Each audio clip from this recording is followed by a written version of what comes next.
Persuasion by Jane Austen. Chapter 1.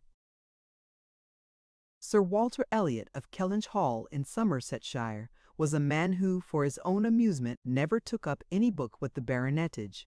There he found occupation for an idle hour and consolation in a distressed one. There his faculties were roused into admiration and respect by contemplating the limited remnant of the earliest patents. There, any unwelcome sensations arising from domestic affairs changed naturally into cant, as he turned over the always Celts.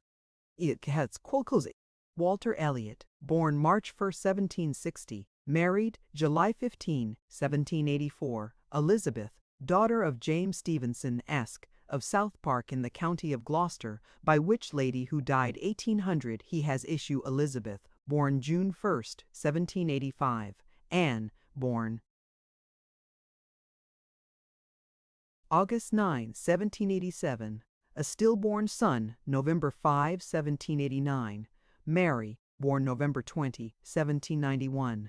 Precisely such had the paragraph originally stood from the printer's hands, but Sir Walter had improved it by adding, for the information of himself and his family, these words after the date of Mary's birth: married December 16, 1810, Charles, son and heir of Charles Musgrove, Esk, of Uppercross, in the county of Somerset, and by inserting most accurately the day of the month on which he had lost his wife. Then followed the history and rise of the ancient and respectable family in the usual terms: how it had been first settled in Cheshire, how mentioned in Dugdale, serving the office of High Sheriff, representing a borough in 3 successive parliaments, exertions of loyalty and dignity of baronet in the first year of Charles II, with all the Marys and Elizabeths they had married, forming altogether 2 handsome 12mo pages, and concluding with the arms and motto, principal seat, Kellynch Hall, in the county of Somerset, and Sir Walter's handwriting again in this finale: here presumptive William Walter Elliot, Esq, great-grandson of the second Sir Walter. Vanity was the beginning and the end of Sir Walter Elliot's character, vanity of person and of situation. He had been remarkably handsome in his youth, and at 54 was still a very fine man. Few women could think more of their personal appearance than he did, nor could the valet of any new-made lord be more delighted with the place he held in society. He considered the blessing of beauty as inferior only to the blessing of a baronetcy, and the Sir Walter Elliot, who united these gifts, was the constant object of his warmest respect and devotion. His good looks and his rank had one fair claim on his attachment, since to them he must have owed a wife of very superior character to anything deserved by his own. Lady Elliot had been an excellent woman, sensible and amiable, whose judgment and conduct, if they might be pardoned the youthful infatuation which made her Lady Elliot, had never required indulgence afterwards. She had humored or softened or concealed his failings and promoted his real respectability for 17 years, and though not the very happiest being in the world herself, had found enough in her duties, her friends, and her children to attach her to life and make it no matter of indifference to her when she was called on to quit them. 3 girls, the 2 eldest 16 and 14, was an awful legacy for a mother to bequeath, an awful charge, rather, to confide to the authority and guidance of a conceited, silly father. She had, however, one very intimate friend, a sensible, deserving woman who had been brought, by strong attachment to herself, to settle close by her in the village of Kellynch, and on her kindness and advice Lady Elliot mainly relied for the best help and maintenance of the good principles and instruction which she had been anxiously giving her daughters. This friend and Sir Walter did not marry, whatever might have been anticipated on that head by their acquaintance. 13 years had passed away since Lady Elliot's death, and they were still near neighbors and intimate friends, and one remained a widower, the other a widow. that Lady Russell, of steady age and character and extremely well provided for, should have no thought of a second marriage, needs no apology to the public, which is rather apt to be unreasonably discontented when a woman does marry again than when she does not. But Sir Walter's continuing in singleness requires explanation. Be it known then that Sir Walter, like a good father, having met with one or two private disappointments in very unreasonable applications, prided himself on remaining single for his dear daughter's sake. For one daughter, his eldest, he would really have given up anything, which he had not been very much tempted to do. Elizabeth had succeeded at 16 to all that was possible of her mother's rights and consequence, and being very handsome and very like himself, her influence had always been great, and they had gone on together most happily. His two other children were of very inferior value. Mary had acquired a little artificial importance by becoming Mrs. Charles Musgrove, but Anne, with an elegance of mind and sweetness of character which must have placed her high with any people of real understanding, was nobody with either father or sister. Her word had no weight, her convenience was always to give way, she was only Anne. To Lady Russell, indeed, she was a most dear and highly valued goddaughter, favorite, and friend. Lady Russell loved them all, but it was only in Anne that she could fancy the mother to revive again. A few years before, Anne Elliot had been a very pretty girl, but her bloom had vanished early, and as even in its height, her father had found little to admire in her, so totally different were her delicate features and mild dark eyes from his own. There could be nothing in them, now that she was faded and thin, to excite his esteem. He had never indulged much hope, he had now none, of ever reading her name in any other page of his favorite work. All equality of alliance must rest with Elizabeth, for Mary had merely connected herself with an old country family of respectability and large fortune, and had therefore given all the honor and received none. Elizabeth would, one day or other, marry suitably. It sometimes happens that a woman is handsomer at 29 than she was 10 years before, and, generally speaking, if there has been neither ill health nor anxiety, it is a time of life at which scarcely any charm is lost. It was so with Elizabeth, still the same handsome Miss Elliot that she had begun to be 13 years ago, and Sir Walter might be excused, therefore, in forgetting her age, or, at least, be deemed only half a fool for thinking himself and Elizabeth as blooming as ever, amidst the wreck of the good looks of everybody else, for he could plainly see how old all the rest of his family and acquaintance were growing. Anne haggard, Mary coarse, every face in the neighborhood worsting, and the rapid increase of the crow's foot about Lady Russell's temples had long been a distress to him. Elizabeth did not quite equal her father in personal contentment. 13 years had seen her mistress of Kellynch Hall, presiding and directing with a self-possession and decision which could never have given the idea of her being younger than she was. For 13 years had she been doing the honors and laying down the domestic law at home and leading the way to the chaise and four, and walking immediately after Lady Russell out of all the drawing-rooms and dining-rooms in the country. 13 winters revolving frosts had seen her opening every ball of credit which a scanty neighborhood afforded, and 13 springs shewn their blossoms, as she traveled up to London with her father for a few weeks' annual enjoyment of the great world. She had the remembrance of all this. She had the consciousness of being 29 to give her some regrets and some apprehensions. She was fully satisfied of being still quite as handsome as ever, but she felt her approach to the years of danger, and would have rejoiced to be certain of being properly solicited by baronet blood within the next 12 months or two. Then might she again take up the book of books with as much enjoyment as in her early youth, but now she liked it not. Always to be presented with the date of her own birth, and see no marriage follow but that of the youngest sister, made the book an evil. And more than once, when her father had left it open on the table near her, had she closed it with averted eyes and pushed it away.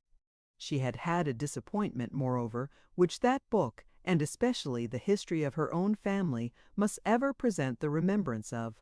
The heir presumptive, the very William Walter Elliot Esquire, whose rights had been so generously supported by her father, had disappointed her. She had, while a very young girl, as soon as she had known him to be, in the event of her having no brother, the future baronet, meant to marry him, and her father had always meant that she should. He had not been known to them as a boy, but soon after Lady Elliot's death, Sir Walter had sought the acquaintance, and though his overtures had not been met with any warmth, he had persevered in seeking it, making allowance for the modest drawing back of youth, and in one of their spring excursions to London, when Elizabeth was in her first bloom, Mr. Elliot had been forced into the introduction. He was at that time a very young man, just engaged in the study of the law, and Elizabeth found him extremely agreeable, and every plan in his favor was confirmed. He was invited to Kellynch Hall. He was talked of and expected all the rest of the year, but he never came. The following spring he was seen again in town, found equally agreeable, again encouraged, invited, and expected, and again he did not come, and the next tidings were that he was married.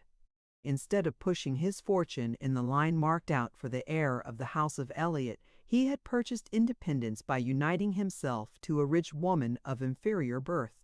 Sir Walter had resented it.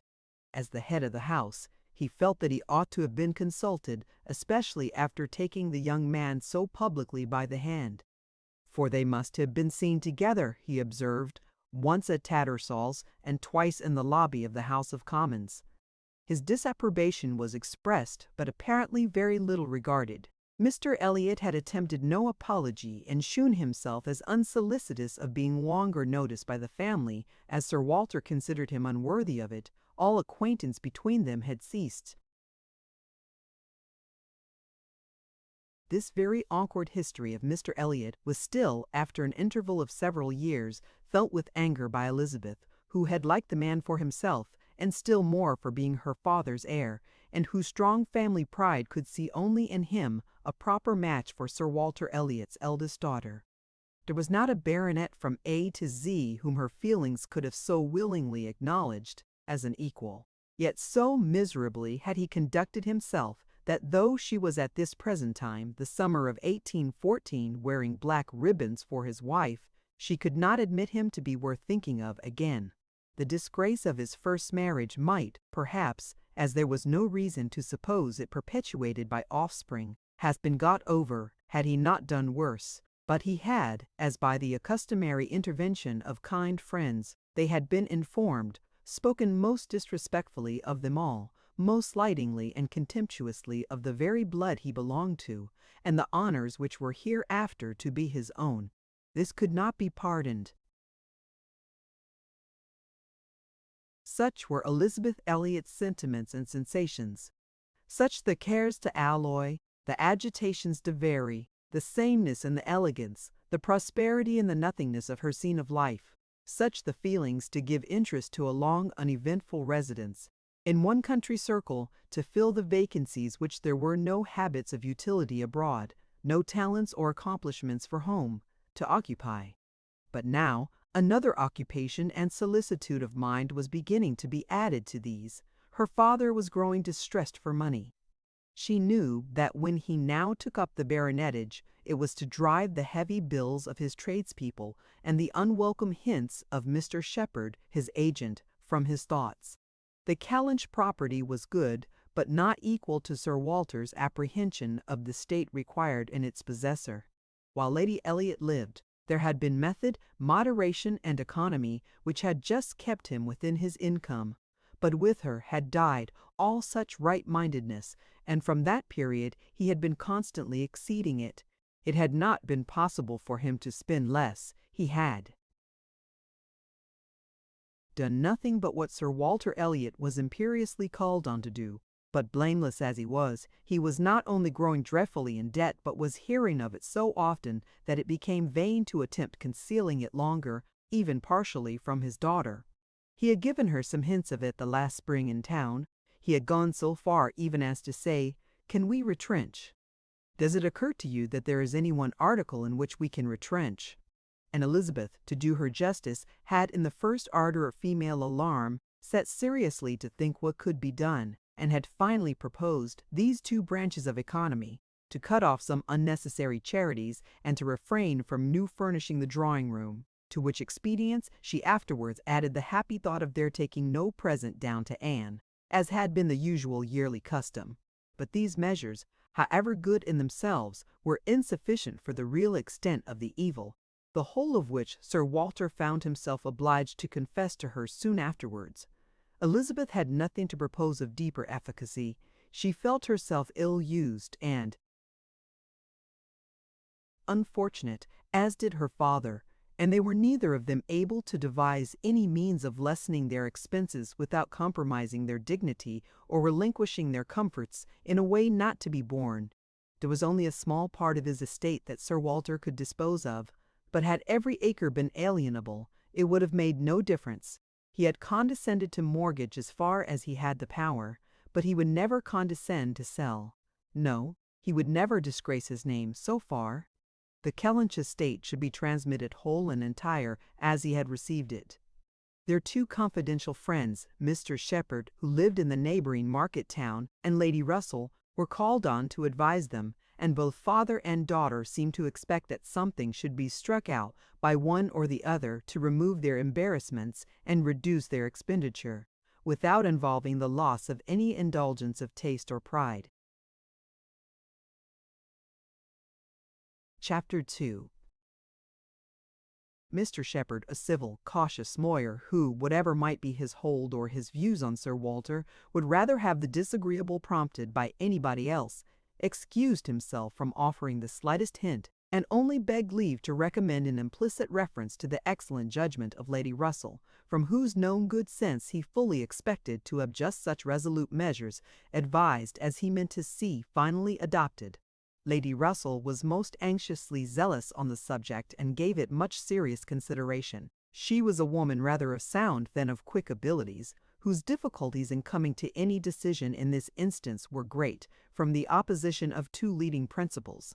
She was of strict integrity herself, with a delicate sense of honor, but she was as desirous of saving Sir Walter's feelings, as solicitous for the credit of the family, as aristocratic in her ideas of what was due to them, as anybody of sense and honesty could well be. She was a benevolent, charitable, good woman, and capable of strong attachments, most correct in her conduct, strict in her notions of decorum, and with manners that were held a standard of good breeding. She had a cultivated mind, and was, generally speaking, rational and consistent, but she had prejudices on the side of ancestry. She had a value for rank and consequence, which blinded her a little to the faults of those who possessed them. Herself, the widow of only a knight, she gave the dignity of a baronet all its due, and Sir Walter, independent of his claims as an old acquaintance, an attentive neighbor, an obliging landlord, the husband of her very dear friend, the father of Anne and her sisters, was, as being Sir Walter, in her apprehension, entitled to a great deal of compassion and consideration under his present difficulties. They must retrench, that did not admit of a doubt, but she was very anxious to have it done with the least possible pain to him and Elizabeth. She drew up plans of economy, she made exact calculations, and she did what nobody else thought of doing. She consulted Anne, who never seemed considered by the others as having any interest in the question. She consulted, and in a degree was influenced by her in marking out the scheme of retrenchment which was at last submitted to Sir Walter. Every emendation of Anne's had been on the side of honesty against importance. She wanted more vigorous measures, a more complete reformation, a quicker release from debt, a much higher tone of indifference for everything but justice and equity. "If we can persuade your father to all this," said Lady Russell, looking over her paper, "much may be done. If he will adopt these regulations, in 7 years he will be clear, and I hope we may be able to convince him and Elizabeth that Kellynch Hall has a respectability in itself which cannot be affected by these reductions, and that the true dignity of Sir Walter Elliot will be very far from lessened in the eyes of sensible people by acting like a man of principle. What will he be doing, in fact, but what very many of our first families have done or ought to do? There will be nothing singular in his case, and it is singularity which often makes the worst part of our suffering, as it always does of our conduct. I have great hope of prevailing. We must be serious and decided, for after all, the person who has contracted debts must pay them, and though a great deal is due to the feelings of the gentleman and the head of a house, like your father, there is still more due to the character of an honest man. This was the principle on which Anne wanted her father to be proceeding, his friends to be urging him. She considered it as an act of indispensable duty to clear away the claims of creditors with all the expedition which the most comprehensive retrenchments could secure, and saw no dignity in anything short of it. She wanted it to be prescribed and felt as a duty. She rated Lady Russell's influence highly, and as to the severe degree of self-denial which her own conscience prompted, she believed there might be little more difficulty in persuading them to a complete than to half a reformation. Her knowledge of her father and Elizabeth inclined her to think that the sacrifice of one pair of horses would be hardly less painful than of both, and so on, through the whole list of Lady Russell's too gentle reductions. How Anne's more rigid requisitions might have been taken is of little consequence. Lady Russell's had no success at all, could not be put up with, were not to be borne. What? Every comfort of life knocked off. Journeys, London, servants, horses, table contractions and restrictions everywhere, to live no longer with the decencies even of a private gentleman. No, he would sooner quit Kellynch Hall at once than remain in it on such disgraceful terms. Quit Kellynch Hall. The hint was immediately taken up by Mr. Shepherd, whose interest was involved in the reality of Sir Walter's retrenching, and who was perfectly persuaded that nothing would be done without a change of abode. Since the idea had been started in the very quarter which ought to dictate, he had no scruple, he said, in confessing his judgment to be entirely on that side. It did not appear to him that Sir Walter could materially alter his style of living in a house which had such a character of hospitality and ancient dignity to support. In any other place, Sir Walter might judge for himself, and would be looked up to, as regulating the modes of life in whatever way he might choose to model his household. Sir Walter would quit Kellynch Hall, and after a very few days more of doubt and indecision, the great question of whither he should go was settled, and the first outline of this important change made out. There had been 3 alternatives: London, Bath, or another house in the country. All Anne's wishes had been for the latter, a small house in their own neighbourhood, where they might still have Lady Russell's society, still be near Mary, and still have the pleasure of sometimes seeing the lawns and groves of Kellynch, was the object of her ambition.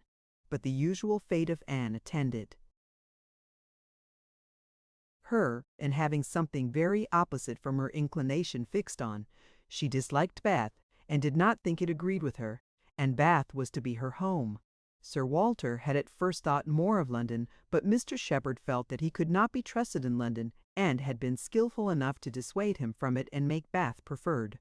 It was a much safer place for a gentleman in his predicament. He might there be important at comparatively little expense. 2 material advantages of Bath over London had of course been given all their weight: its more convenient distance from Kellynch, only 50 miles, and Lady Russell spending some part of every winter there, and to the very great satisfaction of Lady Russell, whose first views on the projected change had been for Bath. Sir Walter and Elizabeth were induced to believe that they should lose neither consequence nor enjoyment by settling there. Lady Russell felt obliged to oppose her dear aunt's known wishes. It would be too much to expect Sir Walter to descend into a small house in his own neighbourhood. Anne herself would have found the mortifications of it more than she foresaw, and to Sir Walter's feelings they must have been dreadful. And with regard to Anne's dislike of Bath, she considered it as a prejudice and mistake arising, first, from the circumstance of her having been 3 years at school there after her mother's death, and secondly, from her happening to be not in perfectly good spirits the only winter which she had afterwards spent there with herself. Lady Russell was fond of Bath, in short, and disposed to think it must suit them all. And as to her young friend's health, by passing all the warm months with her at Kellynch Lodge, every danger would be avoided, and it was in fact a change which must do both health and spirits good. Anne had been too little from home, too little seen. Her spirits were not high. A larger society would improve them. She wanted her to be more known. The undesirableness of any other house in the same neighborhood for Sir Walter was certainly much strengthened by one part, and a very material part of the scheme, which had been happily engrafted on the beginning. He was not only to quit his home, but to see it in the hands of others, a trial of fortitude which stronger heads than Sir Walter's have found too much. Kellynch Hall was to be let. This, however, was a profound secret, not to be breathed beyond their own circle. Sir Walter could not have borne the degradation of being known to design letting his house. Mr. Shepherd had once mentioned the word advertise, but never dared approach it again. Sir Walter spurned the idea of its being offered in any manner, forbade the slightest hint being dropped of his having such an intention, and it was only on the supposition of his being spontaneously solicited by some most unexceptionable applicant, on his own terms and as a great favor, that he would let it at all. How quick come the reasons for approving what we like! Lady Russell had another excellent one at hand, for being extremely glad that Sir Walter and his family were to remove from the country. Elizabeth had been lately forming an intimacy which she wished to see interrupted. It was with the daughter of Mr. Shepherd, who had returned, after an unprosperous marriage, to her father's house, with the additional burden of 2 children. She was a clever young woman, who understood the art of pleasing, at least at Kellynch Hall, and who had made herself so acceptable to Miss Elliot as to have been already staying there more than once, in spite of all that Lady Russell, who thought it a friendship quite out of place, could hint of caution and reserve. Lady Russell, indeed, had scarcely any influence with Elizabeth, and seemed to love her rather because she would love her than because Elizabeth deserved it. She had never received from her more than outward attention, nothing beyond the observances of complaisance, had never succeeded in any point which she wanted to carry against previous inclination. She had been repeatedly very earnest in trying to get Anne included in the visit to London, sensibly open to all the injustice and all the discredit of the selfish arrangements which shut her out, and on many lesser occasions had endeavored to give Elizabeth the advantage of her own better judgment and experience. But always in vain. Elizabeth would go her own way, and never had she pursued it in more decided opposition to Lady Russell than in this selection of Mrs. Clay. Turning in this Clay, is the nump of the felly from situation, Mrs. Clay was, in Lady Russell's estimate, a very unequal, and in her character she believed a very dangerous companion, and a removal that would leave Mrs. Clay behind, and bring a choice of more suitable intimates within Miss Elliot's reach, was therefore an object of first-rate importance.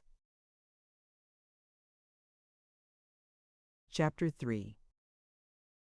"I must take leave to observe, Sir Walter," said Mr. Shepherd one morning at Kellynch Hall, as he laid down the newspaper, "that the present juncture is much in our favor. This peace will be turning all our rich naval officers ashore. They will be all wanting a home. Could not be a better time, Sir Walter, for having a choice of tenants, very responsible tenants. Many a noble fortune has been made during the war.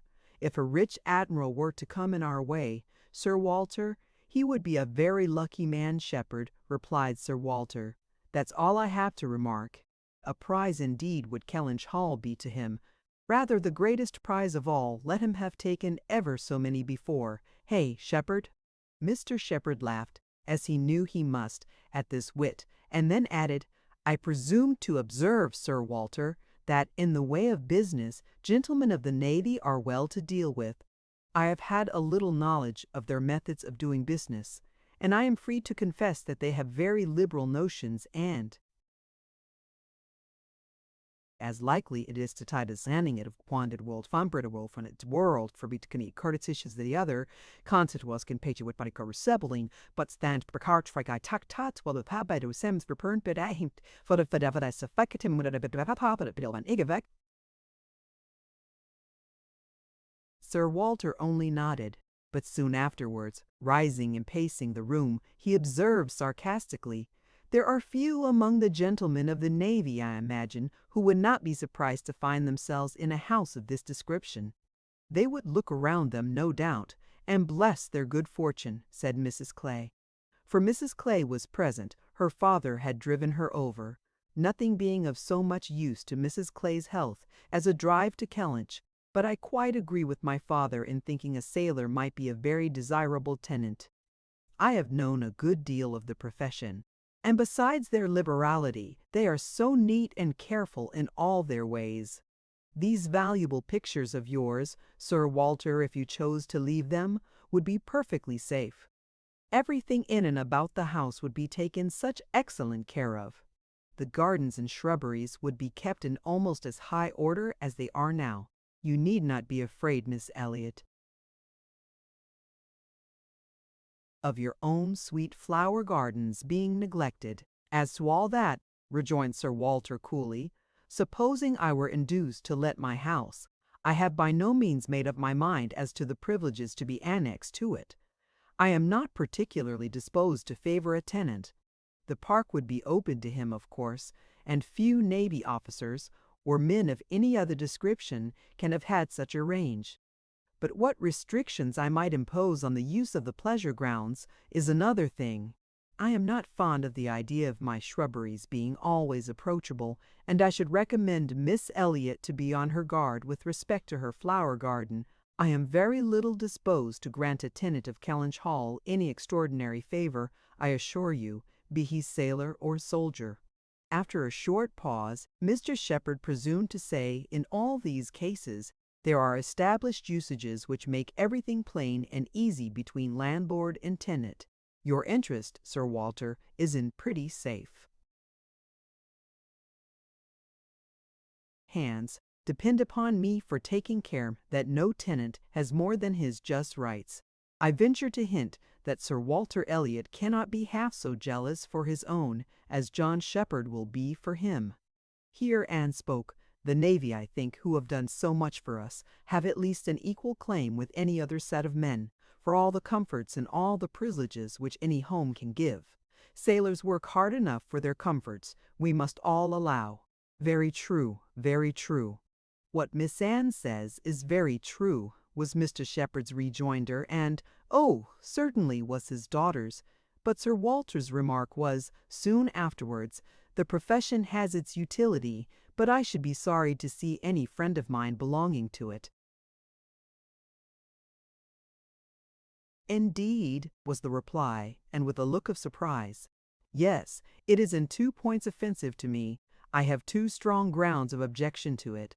First, as being the means of bringing persons of obscure birth into undue distinction, and raising men to honors which their fathers and grandfathers never dreamt of. And secondly, as it cuts up a man's youth and vigor most horribly. A sailor grows old sooner than any other man. I have observed it all my life. A man is in greater danger in the navy of being insulted by the rise of one whose father, his father, might have disdained to speak to, and of becoming prematurely an object of disgust himself, than in any other line. One day last spring, in town, I was in company with 2 men, striking instances of what I am talking of. Lord St. Ives, whose father we all know to have been a country curate, without bread to eat. I was to give place to Lord St. Ives, and a certain Admiral Baldwin, the most deplorable-looking personage you can imagine, his face the color of mahogany, rough and rugged to the last degree, all lines and wrinkles, 9 gray hairs of a side, and nothing but a dab of powder at top. "In the name of heaven, who is that old fellow?" said I to a friend of mine who was standing near, Sir Basil Morley. "Old fellow!" cried Sir Basil. "It is Admiral Baldwin. What do you take his age to be?" "60," said I, "or perhaps 62. 40," replied Sir Basil. "40 and no more. Picture to yourselves my amazement. I shall not easily forget Admiral Baldwin. I never saw quite so wretched an example of what a seafaring life can do. But to a degree, I know it is the same with them all.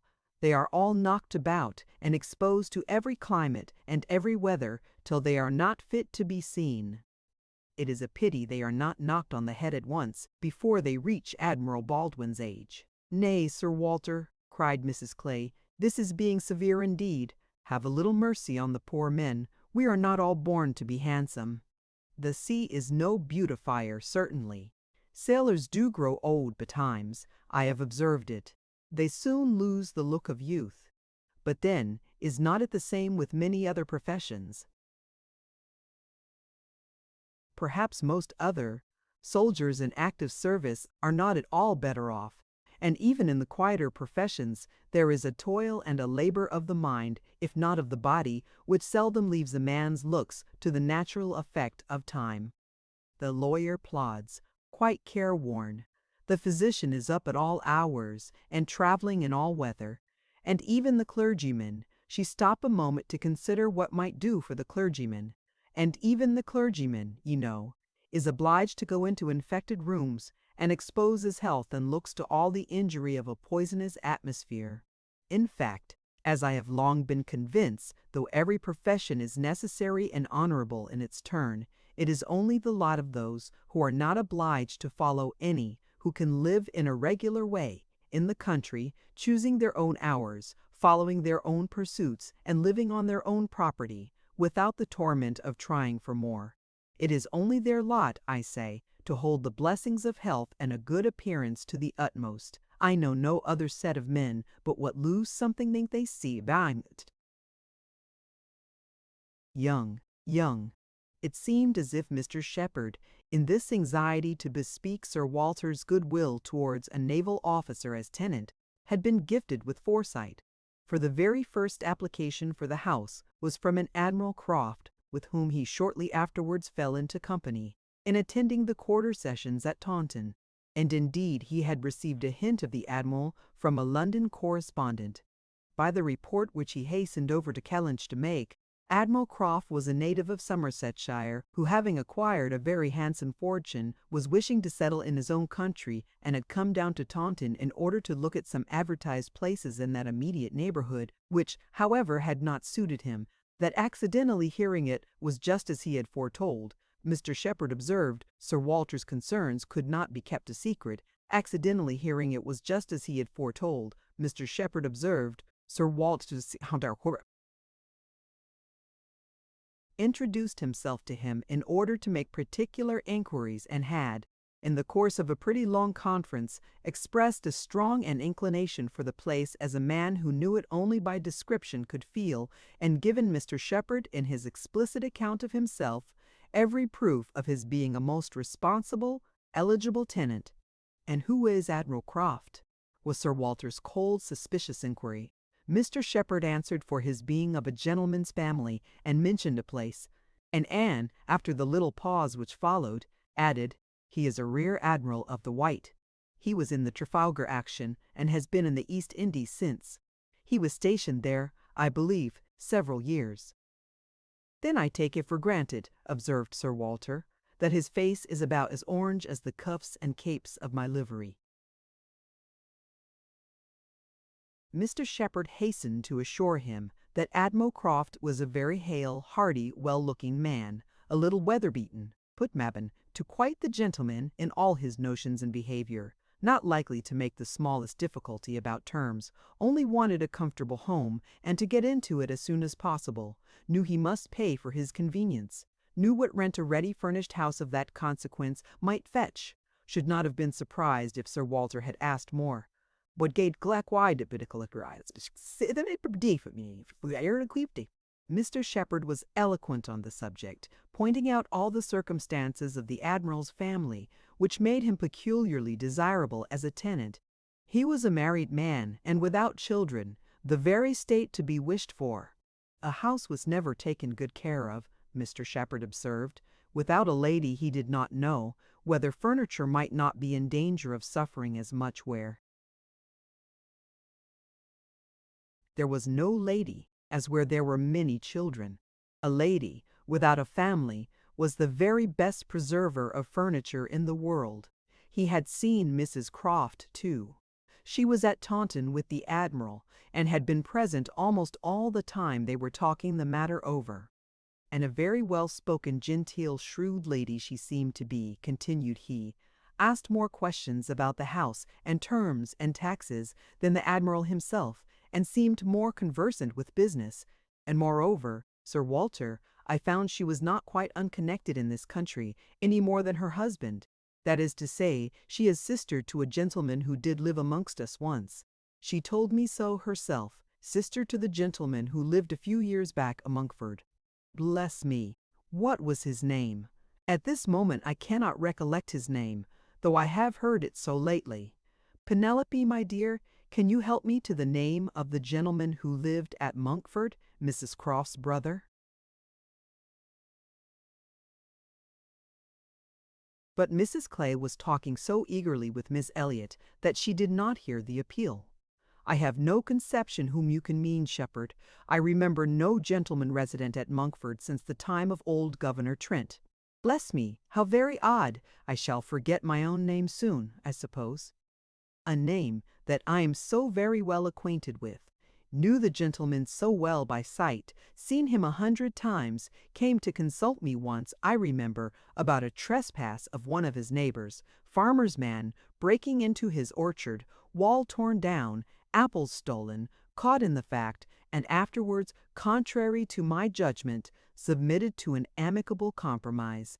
Very odd indeed. After waiting another moment, "You mean Mr. Wentworth, I suppose?" said Anne. Mr. Shepherd was all gratitude. Wentworth was the very name. Mr. Wentworth was the very man. He had the curacy of Monkford, you know, Sir Walter, some time back, for 2 or 3 years. Came there about the year 5, I take it. You remember him, I am sure. Wentworth?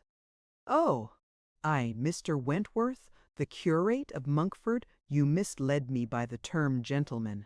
I thought you were speaking of some man of property. Mr. Wentworth was nobody, I remember, quite unconnected, nothing to do with the Strafford family. One wonders how the names of many of our nobility become so common.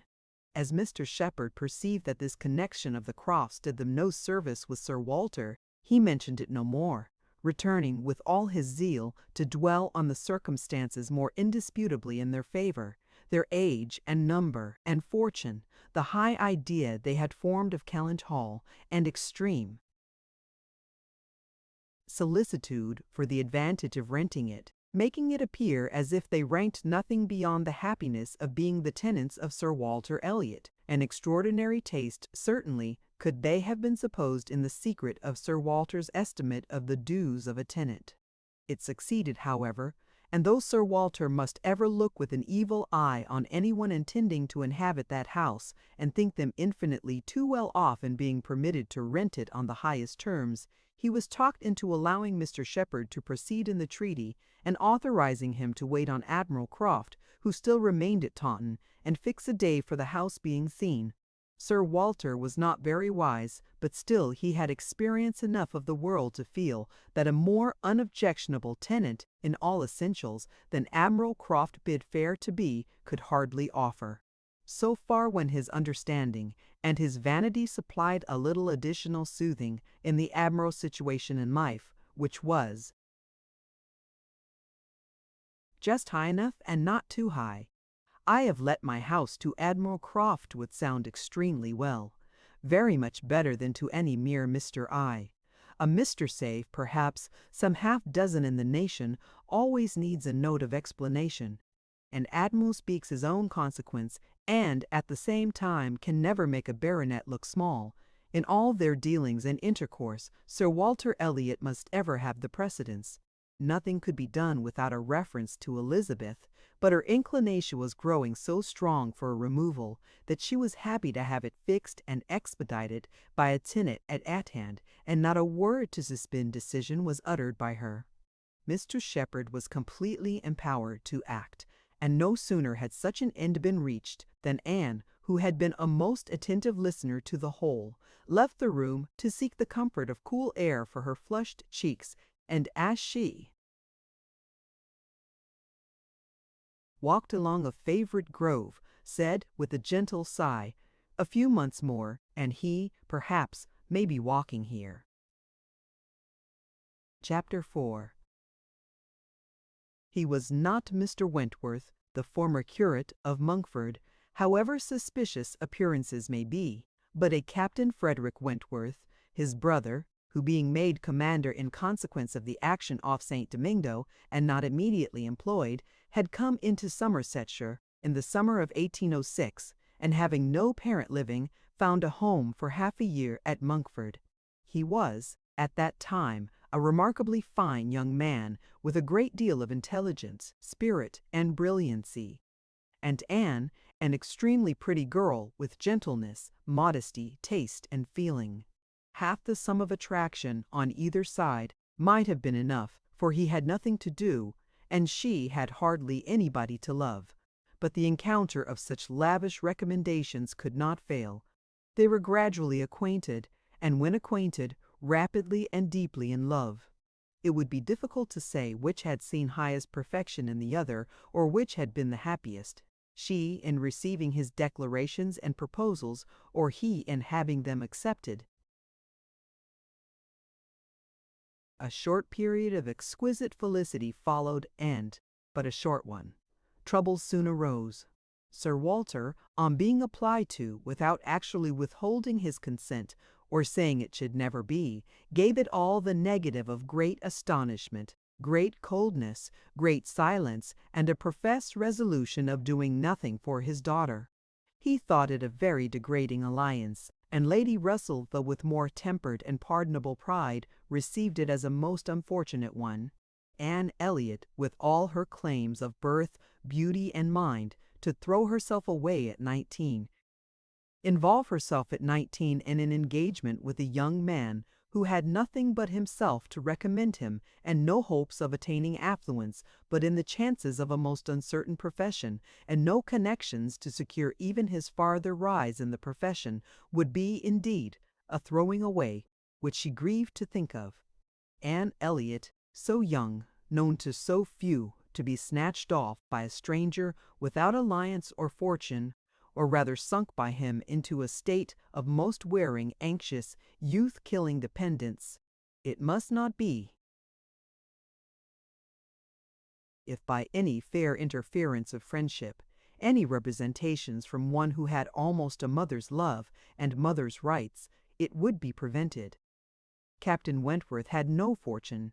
He had been lucky in his profession, but spending freely what had come freely had realized nothing.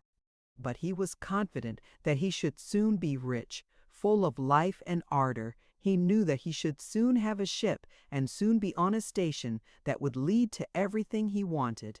He had always been lucky. He knew he should be so still.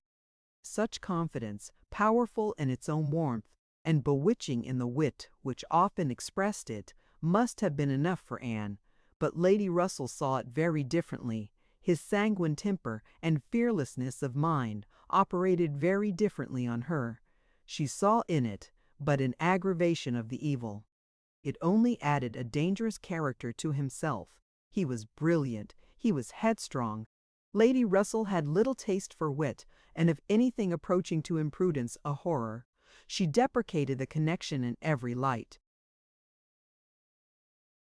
Such opposition as these feelings produced was more than Anne could combat. Young and gentle as she was, it might yet have been possible to withstand her father's ill will, though unsoftened by one kind word or look on the part of her sister.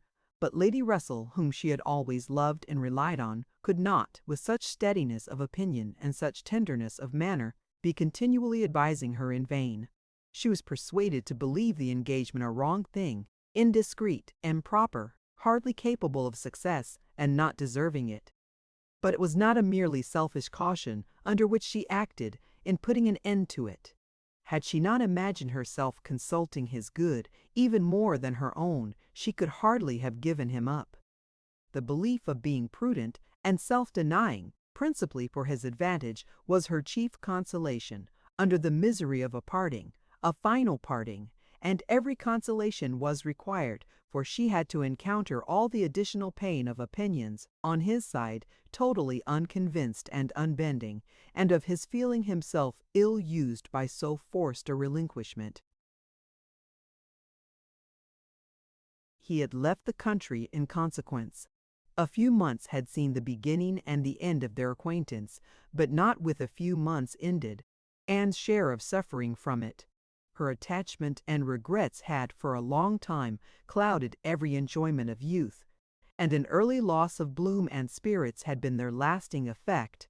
More than 7 years were gone since this little history of sorrowful interest had reached its close, and time had softened down much, perhaps nearly all, of peculiar attachment to him, but she had been too dependent on time alone. No aid had been given in change of place except in one visit to Bath soon after the rupture, or in any novelty or enlargement of society. No one had ever come within the Kellynch circle who could bear a comparison with Frederick Wentworth as he stood in her memory. No second attachment, the only thoroughly natural, happy, and sufficient cure at her time of life, had been possible to the nice tone of her mind, the fastidiousness of her taste, in the small limits of the society around them. She had been solicited, when about 22, to change her name, by the young man who not long afterwards found a more willing mind in her younger sister, and Lady Russell had lamented her refusal, for Charles Musgrove was the eldest son of a man whose landed property and general importance were second in that country only to Sir Walter's, and of good character and appearance. And however Lady Russell might have asked yet for something more, while Anne was 19, she would have rejoiced to see her 22, so her father was there herself, as the Lord had alding a trick.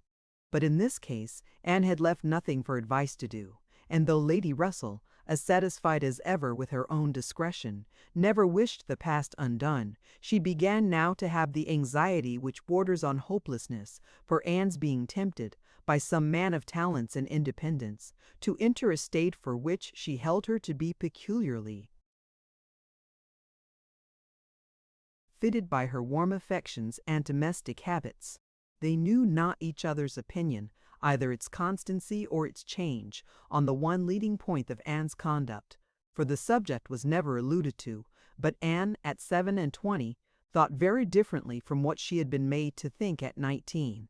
She did not blame Lady Russell, she did not blame herself for having been guided by her, but she felt that were any young person, in similar circumstances, to apply to her for counsel, they would never receive any of such certain immediate wretchedness, such uncertain future good. She was persuaded that under every disadvantage of disapprobation at home, and every anxiety attending his profession, all their probable fears, delays, and disappointments, she should yet have been a happier woman in maintaining the engagement than she had been in the sacrifice of it, and this, she fully believed, had even more than the usual share of all such solicitudes and suspend theirs, without reference to the actual results of their case, which, as it happened, would have bestowed earlier prosperity than could be reasonably calculated on. All his sanguine expectations, all his confidence, had been justified. His genius and ardor had seemed to foresee and to command his prosperous path. He had, very soon after their engagement ceased, got employ, and all that he had told her would follow had taken place. He had distinguished himself, and early gained the other step in rank, and must now, by successive captures, have made a handsome fortune. She had only navy lists and newspapers for her authority, but she could not doubt his being rich, and, in favor of his constancy, she had no reason to believe him married. How eloquent could Anne Elliot have been?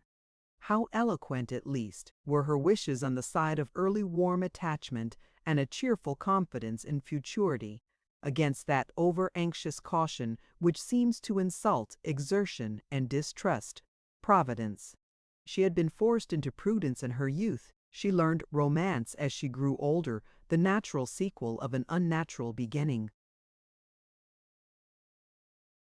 With all these circumstances, recollections, and feelings, she could not hear that Captain Wentworth's sister was likely to live at Kellynch without a revival of former pain, and many a stroll and many a sigh were necessary to dispel the agitation of the idea.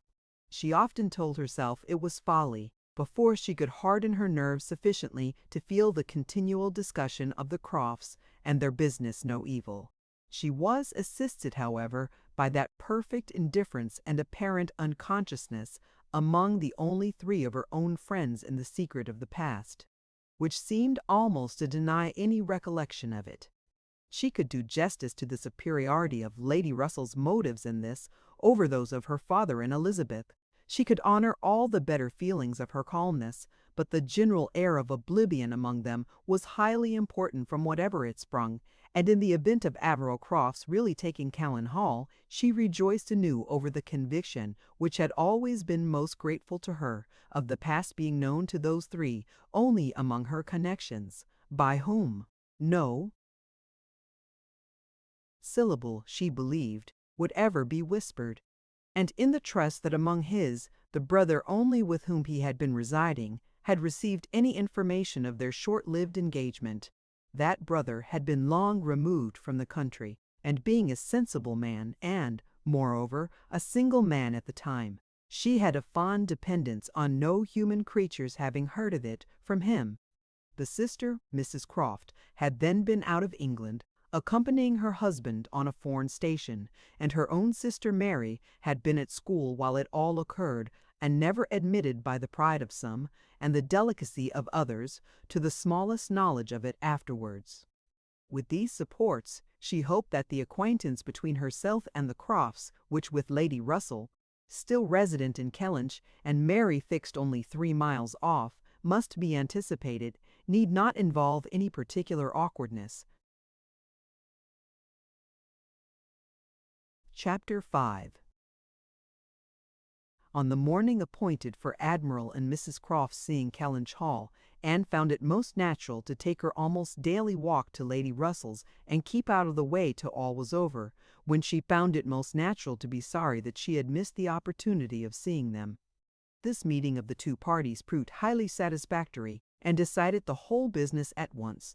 Each lady was previously well disposed for an agreement, and saw nothing, therefore, but good manners in the other.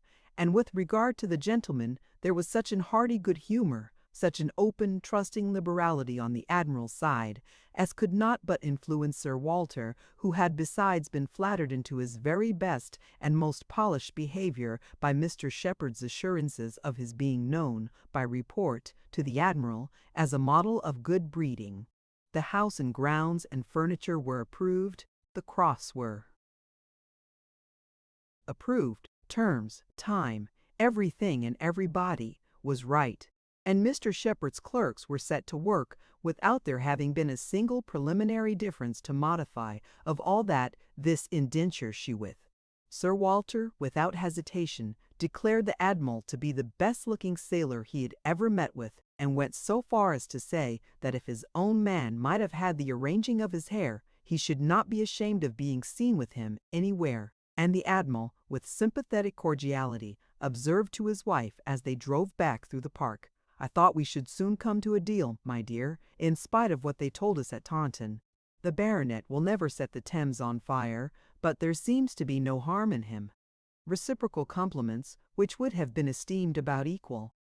The Crofts were to have possession at Michaelmas, and as Sir Walter proposed removing to Bath in the course of the preceding month, there was no time to be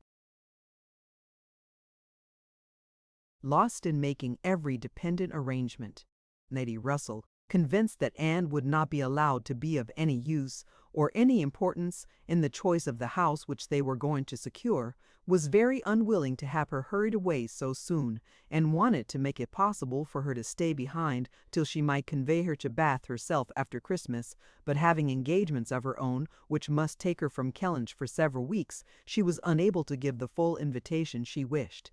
And Anne, though dreading the possible heats of September in Bournemouth, didn't tighten to the ditch what's it would be most right and most wise, and therefore must involve least suffering to go with the others. Something occurred, however, to give her a different duty. Mary, often a little unwell, and always thinking a great deal of her own complaints, and always in the habit of claiming Anne when anything was the matter, was indisposed, and foreseeing that she should not have a day's health all the autumn, entreated, or rather required her, for it was hardly entreaty, to come to Uppercross Cottage and bear her company as long as she should want her, instead of going to Bath. "I cannot possibly do without Anne," was Mary's reasoning, and Elizabeth's reply was, "Then I am sure Anne had better stay, for nobody will want her in Bath." To be claimed as a good, though in an improper style, is at least better than being rejected as no good at all. And Anne, glad to be thought of some use, glad to have anything marked out as a duty, and certainly not sorry to have the scene of it in the country, and her own dear country, readily agreed to stay. This invitation of Mary's removed all Lady Russell's difficulties, and it was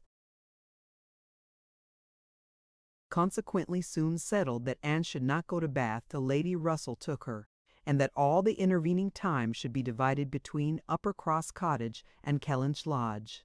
So far, all was perfectly right, but Lady Russell was almost startled by the wrong of one part of the Kellynch Hall plan when it burst on her, which was Mrs. Clay's being engaged to go to Bath with Sir Walter and Elizabeth as a most important and valuable assistant to the latter in all the business before her. Lady Russell was extremely sorry that such a measure should have been resorted to at all, wondered, grieved, and feared, and the affront it contained to Anne, in Mrs. Clay's being of so much use, while Anne could be of none, was a very sore aggravation. Anne herself was become hardened to such affronts, but she felt the imprudence of the arrangement quite as keenly as Lady Russell, with a great deal of quiet observation, and a knowledge, which she often wished less, of her father's character. She was sensible that results the most serious to his family from the intimacy were more than possible. She did not imagine that her father had at present an idea of the kind. Mrs. Clay had freckles, and a projecting tooth, and a clumsy wrist, which he was continually making severe remarks upon in her absence. But she was young, and certainly altogether well-looking, and possessed, in an acute mind and assiduous pleasing manners, infinitely more dangerous attractions than any merely personal might have been. Anne was so impressed by the degree of their danger that she could not excuse herself from trying to make it perceptible to her sister. She had little hope of success, but Elizabeth, who in the event of such a reverse would be so much more to be pitied than herself, should never, she thought, have reason to reproach her for giving no warning. She spoke, and seemed only to offend. Elizabeth could not conceive how such an absurd suspicion should occur to her, and indignantly answered for each party's, perfectly knowing their situation. "Mrs. Clay," said she warmly, "never forgets who she is, and as I am rather better acquainted with her sentiments than you can be, I can assure you that upon the subject of marriage they are particularly nice, and that she reprobates all inequality of condition and rank more strongly than most people. And as to my father, I really should not have thought that he, who has kept himself single so long for our sakes, need be suspected now. If Mrs. Clay were a very beautiful woman, I grant you, it might be wrong to have her so much with me, not that anything in the world, I am sure, would induce my father to make a degrading match, but he might be rendered unhappy. But poor Mrs. Clay, who, with all her merits, can never have been reckoned tolerably pretty. I really think poor Mrs. Clay may be staying here in perfect safety. One would imagine you had never heard my father speak of her personal misfortunes, though I know you must 50 times. That tooth of hers and those freckles. Freckles do not disgust me so very much as they do him. I have known a face not materially disfigured by a few, but he abominates them. You must have heard him notice Mrs. Clay's freckles. There is hardly any personal defect, replied Anne, which an agreeable manner might not gradually reconcile one to. I think very differently, answered Elizabeth shortly. An agreeable manner may set off handsome features, but can never alter plain ones. However, at any rate, as I have a great deal more at stake on this point than anybody else can have, I think it rather unnecessary in you to be advising me. Anne had done, glad that it was over, and not absolutely hopeless of doing good. Elizabeth, though resenting the suspicion, might yet be made observant by it. The last office of the 4 carriage horses was to draw Sir Walter, Miss Elliot, and Mrs. Clay to Bath. The party drove off in very good spirits. Sir Walter prepared with condescending bows for all the afflicted tenantry and cottagers who might have had a hint to show themselves, and Anne walked up at the same time, in a sort of desolate tranquillity, to the lodge, where she was to spend the first week. Her friend was not in better spirits than herself. Lady Russell felt this break-up of the family exceedingly. The respectability was as dear to her as her own, and a daily intercourse had become precious by habit. It was painful to look upon their deserted grounds, and still worse to anticipate the new hands they were to fall into, and to escape the solitariness and the melancholy of so altered a village, and be out of the way when Admiral and Mrs. Croft first arrived. She had determined to make her own absence from home begin when she must give up Anne. Accordingly, their removal was made together, and Anne was set down at Uppercross Cottage, in the first stage of Lady Russell's journey. Upper Coulson Mover Power, Upper Whiteforts. The Ratimer's Adams see the Feeble, with its high walls, great gates, and old trees, substantial and unmodernized, and the compact, tight parsonage, enclosed in its own neat garden, with a vine and a pear tree trained round its casements. But upon the marriage of the young squire it had received the improvement of a farmhouse elevated into a cottage with as apparatus with a president intercaswaltesque. Here Anne had often been staying. She knew the ways of Uppercross as well as those of Kellynch. The two families were so continually meeting, so much in the habit of running in and out of each other's house at all hours, that it was rather a surprise to her to find Mary alone. But being alone, her being unwell and out of spirits, was almost a matter of course. Though better endowed than the elder sister, Mary had not Anne's understanding nor temper. While well and happy and properly attended to, she had great good humor and excellent spirits, but any indisposition sunk her completely. She had no resources for solitude, and inheriting a considerable share of the Elliot self-importance, was very prone to add to every other distress that of fancying herself neglected and ill-used. In person, she was inferior to both sisters, and had, even in her bloom, only reached the dignity of being a fine girl. She was now lying on the faded sofa of the pretty little drawing-room, the once elegant furniture of which had been gradually growing shabby under the influence of 4 summers and 2 children, and, on Anne's appearing, greeted her with, "So, you are come at last. I began to think I should never see you. I am so ill I can hardly speak. I have not seen a creature the whole morning." "I am sorry to find you unwell," replied Anne.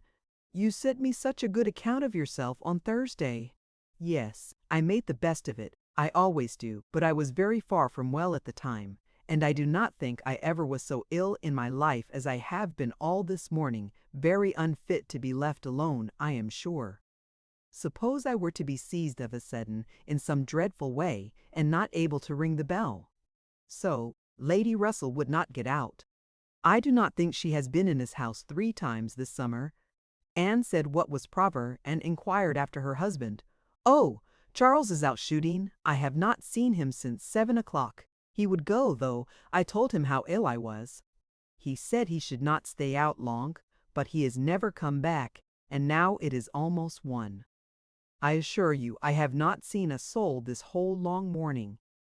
You have had your little boys with you? Yes, as long as I could bear their noise, but they are so unmanageable that they do me more harm than good. Little Charles does not mind a word I say, and Walter is growing quite as bad.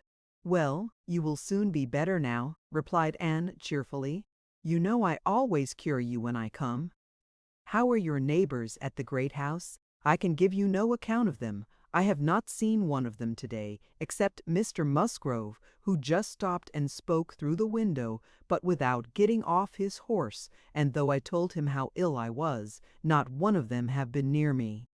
It did not happen to suit the Miss Musgroves, I suppose, and they never put themselves out of their way. You will see them yet, perhaps, before the morning is gone. It is early. I never want them, I assure you. They talk and laugh a great deal too much for. Oh, Anne, I am so very unwell. It was quite unkind of you not to come on Thursday.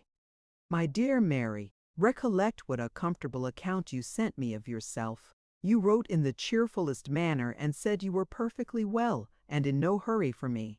And that being the case, you must be aware that my wish would be to remain with Lady Russell to the last, and besides what I felt on her account, I have really been so busy, have had so much to do, that I could not very conveniently have left Kellynch sooner. Dear me, what can you possibly have to do? A great many things, I assure you, more than I can recollect in a moment, but I can tell you some. I have been making a duplicate of the catalogue of my father's books and pictures.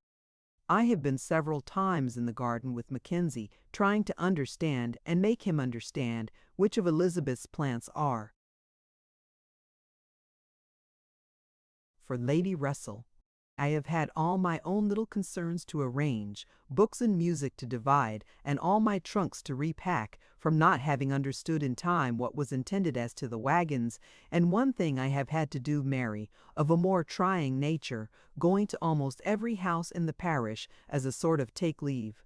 I was told that they wished it, but all these things took up a great deal of time. Oh, well, and after a moment's pause, but you have never asked me one word about our dinner at the Pools yesterday. Did you go then? I have made no inquiries, because I concluded you must have been obliged to give up the party. Oh yes, I went. I was very well yesterday. Nothing at all the matter with me till this morning. It would have been strange if I had not gone. I am very glad you were well enough, and I hope you had a pleasant party. Nothing remarkable. One always knows beforehand what the dinner will be and who will be there, and it is so very uncomfortable not having a carriage of one's own. Mr. and Mrs. Musgrove took me, and we were so crowded. They are both so very large and take up so much room, and Mr. Musgrove always sits forward. So there was I, crowded into the back seat with Henrietta and Louisa, and I think it very likely that my illness today may be owing to it. A little further perseverance and patience and forced cheerfulness on Anne's side produced nearly a cure on Mary's. She could soon sit upright on the sofa and began to hope she might be able to leave it by dinner time. Then, forgetting to think of it, she was at the other end of the room, beautifying a nosegay. Then she ate her cold meat, and then she was well enough to propose a little walk. "Where shall we go?" said she, when they were ready. "I suppose you will not like to call at the great house before they have been to see you?"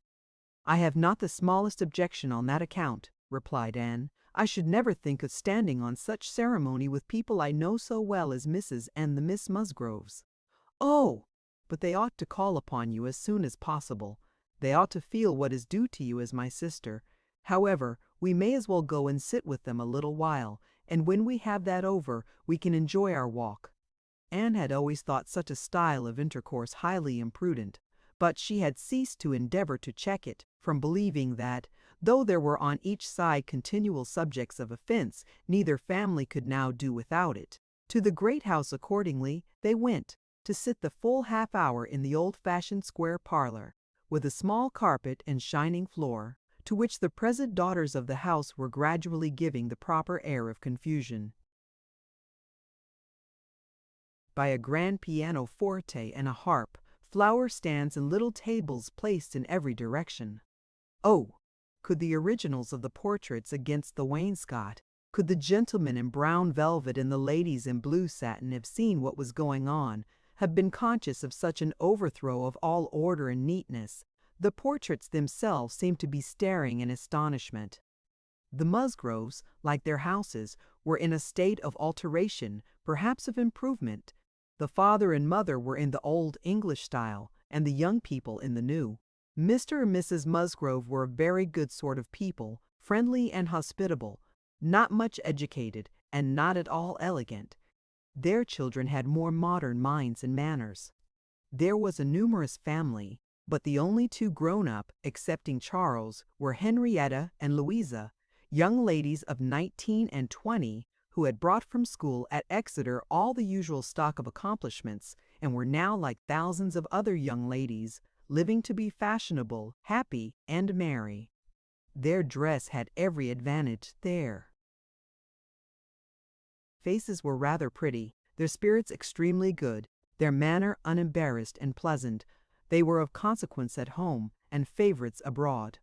Anne always contemplated them as some of the happiest creatures of her acquaintance, but still, saved as we all are, by some comfortable feeling of superiority from wishing for the possibility of exchange, she would not have given up her own more elegant and cultivated mind for all their enjoyments, and envied them nothing but that seemingly perfect good understanding and agreement together, that good-humored mutual affection of which she had known so little herself with either of her sisters. They were received with great cordiality. Nothing seemed amiss on the side of the great house family, which was generally, as Anne very well knew, the least to blame. The half-hour was chatted away pleasantly enough, as she was not at all surprised, at the end of it, to have their walking party joined by both the Miss Musgroves, at Mary's particular invitation. Chapter 6. Anne had not wanted this visit to Uppercross. To learn that a removal from one set of people to another, though at a distance of only 3 miles, will often include a total change of conversation, opinion, and idea. She had never been staying there bepipent, it witherin, fading, which had vain, heathen. With a Barlin's experience, she believed she must now submit to feel that another lesson in pervading interest. Yet, with all this experience, she believed she must now submit to feel that another lesson in the art of knowing our own nothingness beyond our own circle was become necessary for her, for certainly coming as she did, frickertarbed, I take it out, and this without much waiting for an answer, or in the young lady's edition of, I hope we shall be in Bath in the winter. But remember, Papa, if we do go, we must be in a good situation, none of your Queen squares for us. Or in the anxious supplement from Mary, of upon my word, I shall be pretty well off when you are all gone away to be happy at Bath. She could only resolve to avoid such self-delusion in future, and think with heightened gratitude of the extraordinary blessing of having one such truly sympathizing friend as Lady Russell. The Mr. Musgroves had their own game to guard and to destroy, their own horses, dogs, and newspapers to engage them, and the females were fully occupied in all the other common subjects of housekeeping, neighbors, dress, dancing, and music. She acknowledged it to be very fitting that every little social commonwealth should dictate its own matters of discourse, and hoped, ere long, to become a not unworthy member of the one she was now transplanted into. With the prospect of spending at least 2 months at Uppercross, it was highly incumbent on her to clothe her imagination, her memory, and all her ideas in as much of Uppercross as possible. She had no dread of these 2 months. Mary was not so repulsive and unsisterly as Elizabeth, nor so inaccessible to all influence of hers. Neither was there anything among the other component parts of the cottage inimical to comfort. She was always on friendly terms with her brother-in-law, and in the children, who loved her nearly as well, and respected her a great deal more than their mother.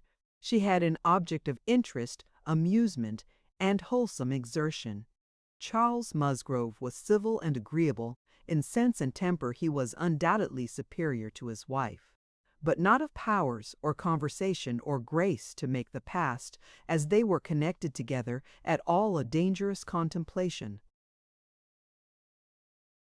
Though, at the same time, Anne could believe, with Lady Russell, that a more equal match might have greatly improved him, and that a woman of real understanding might have given more consequence to his character, and more usefulness, rationality, and elegance to his habits and pursuits. As it was, he did nothing with much zeal but sport, and his time was otherwise trifled away, without benefit from books or anything else. He had very good spirits, which never seemed much affected by his wife's occasional lowness, bore with her unreasonableness, sometimes to Anne's admiration, and upon the whole, though there was very often a little disagreement in which she had sometimes more share than she wished, being appealed to by both parties, they might pass for a happy couple. They were always perfectly agreed in the want of more money, and a strong inclination for a handsome present from his father. But here, as on most topics, he had the superiority, for while Mary thought it a great shame that such a present was not made, he always contended for his father's having many other uses for his money, and a right to spend it as he liked. As to the management of their children, his theory was much better than his wife's, and his practice not so bad. I could manage them very well if it were not for Mary's interference, was what Anne often heard him say, and had a good deal of faith in. But when listening in turn to Mary's reproach of Charles spoils the children so that I cannot get them into any order, she never had the smallest temptation to say, "Very true." One of the least agreeable circumstances of her residence there was her being treated with too much confidence by all parties, and being too much in the secret of the complaints of each house. Known to have some influence with her sister, she was continually requested, or at least receiving hints, to exert it beyond what was practicable. "I wish you could persuade Mary not to be always dancing herself ill," was Charles's language, and, in an unhappy mood, thus spoke Mary: "I do believe if Charles were to see me dying, he would not think there was anything the matter with me. I am sure, Anne, if you would, you might persuade him that I really am very ill, a great deal worse than I ever own." Mary's declaration was, "I hate sending the children to the great house, though their grandmamma is always wanting to see them, for she humors and indulges them to such a degree, and gives them so much trash and sweet things, that they are sure to come back sick and cross for the rest of the day." And Mrs. Musgrove took the first opportunity of being alone with Anne to say, "Oh, Miss Anne, I cannot help wishing Mrs. Charles had a little of your method with those children. They are quite different creatures with you, but to be sure, in general they are so spoilt. It is a pity you cannot put your sister in the way of managing them. They are as fine, healthy children as ever were seen, poor little dears, without partiality. But Mrs. Charles knows no more how they should be treated. Bless me, how troublesome they are sometimes. I assure you, Miss Anne, it prevents my wishing to see them at our house so often as I otherwise should. I believe Mrs. Charles is not quite pleased with my not inviting them oftener. But you know it is very bad to have children with one that one is obligated to be checking every moment. Don't do this, and don't do that, or that one can only keep in tolerable order by more cake than is good for them." She had this communication, moreover, from Mary. "Mrs. Musgrove thinks all her servants so steady that it would be high treason to call it in question. But I am sure, without exaggeration, that her upper housemaid and laundry maid, instead of being in their business, are gadding about the village all day long. I meet them wherever I go, and I declare I never go twice into my nursery without seeing something of them. If Jemima were not the trustiest, steadiest creature in the world, it would be enough to spoil her, for she tells me they are always tempting her to take a walk with them." And on Mrs. Musgrove's side it was, "I make a rule of never interfering in any of my daughter-in-law's concerns, for I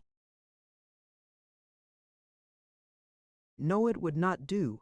But I shall tell you, Miss Anne, because you may be able to set things to rights, that I have no very good opinion of Mrs. Charles's nursery maid. I hear strange stories of her. She is always upon the gad, and from my own knowledge I can declare she is such a fine dressing lady that she is enough to ruin any servants she comes near. Mrs. Charles quite swears by her, I know, but I just give you this hint that you may be upon the watch, because if you see anything amiss, you need not be afraid of mentioning it. Again, it was Mary's complaint that Mrs. Musgrove was very apt not to give her the precedence that was her due when they dined at the great house with other families, and she did not see any reason why she was to be considered so much at home as to lose her place. And one day, when Anne was walking with only the Musgroves, one of them, after talking of rank, people of rank and jealousy of rank, said, "I have no scruple of observing to you how nonsensical some persons are about their place, because all the world knows how easy and indifferent you are about it. But I wish anybody could give Mary a hint that it would be a great deal better if she were not so very tenacious, especially if she would not be always putting herself forward to take place of Mamma. Nobody doubts her right to have precedence of Mamma, but it would be more becoming in her not to be always insisting on it. It is not that Mamma cares about it the least in the world, but I know it is taken notice of by many persons. How was Anne to set all these matters to rights? She could do little more than listen patiently, soften every grievance, and excuse each to the other, give them all hints of the forbearance necessary between such near neighbors, and make those hints broadest which were meant for her sister's benefit. In all other respects, her visit began and proceeded very well. Her own spirits improved by change of place and subject, by being removed 3 miles from Kellynch. Mary's ailments lessened by having a constant companion, and there daily intercourse with the other family, since there was neither superior affection, confidence, nor employment in the cottage, to be interrupted by it, was rather an advantage. It was certainly carried nearly as far as possible, for they met every morning, and hardly ever spent an evening asunder. But she believed they should not have done so well without the sight of Mr. and Mrs. Musgrove's respectable forms in the usual places, or without the talking, laughing, and singing of their daughters. She played a great deal better than either of the Miss Musgroves, but having no voice, no knowledge of the harp, and no fond parents to sit by and fancy themselves delighted, her performance was little thought of, only out of civility, or to refresh the others, as she was well aware. She knew that when she played, she was giving pleasure only to herself, but this was no new sensation. Excepting one short period of her life, she had never, since the age of 14, never since the loss of her dear mother, known the happiness of being listened to or encouraged by any just appreciation or real taste. In music she had been always used to feel alone in the world, and Mr. and Mrs. Musgrove's fond partiality for their own daughter's performance and total indifference to any other person's gave her much more pleasure for their sakes than mortification for her own. The party at the great house was sometimes increased by other company. The neighborhood was not large, but the Musgroves were visited by everybody, and had more dinner parties and more callers, more visitors by invitation and by chance than any other family. They were more completely popular. The girls were wild for dancing, and the evenings ended occasionally in an unpremeditated little ball. There was a family of cousins within a walk of Uppercross, in less affluent circumstances, who depended on the Musgroves for all their pleasures. They would come at any time and help play at anything or dance anywhere, and Anne, very much preferring the office of musician to a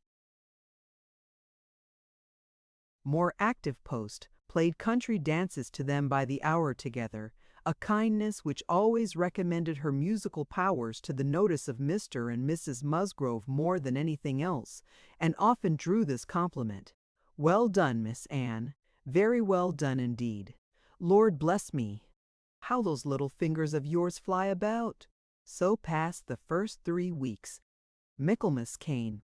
And now Anne's heart must be in Kellynch again, a beloved home made over to others, all the precious rooms and furniture, groves and prospects, beginning to own other eyes and other limbs.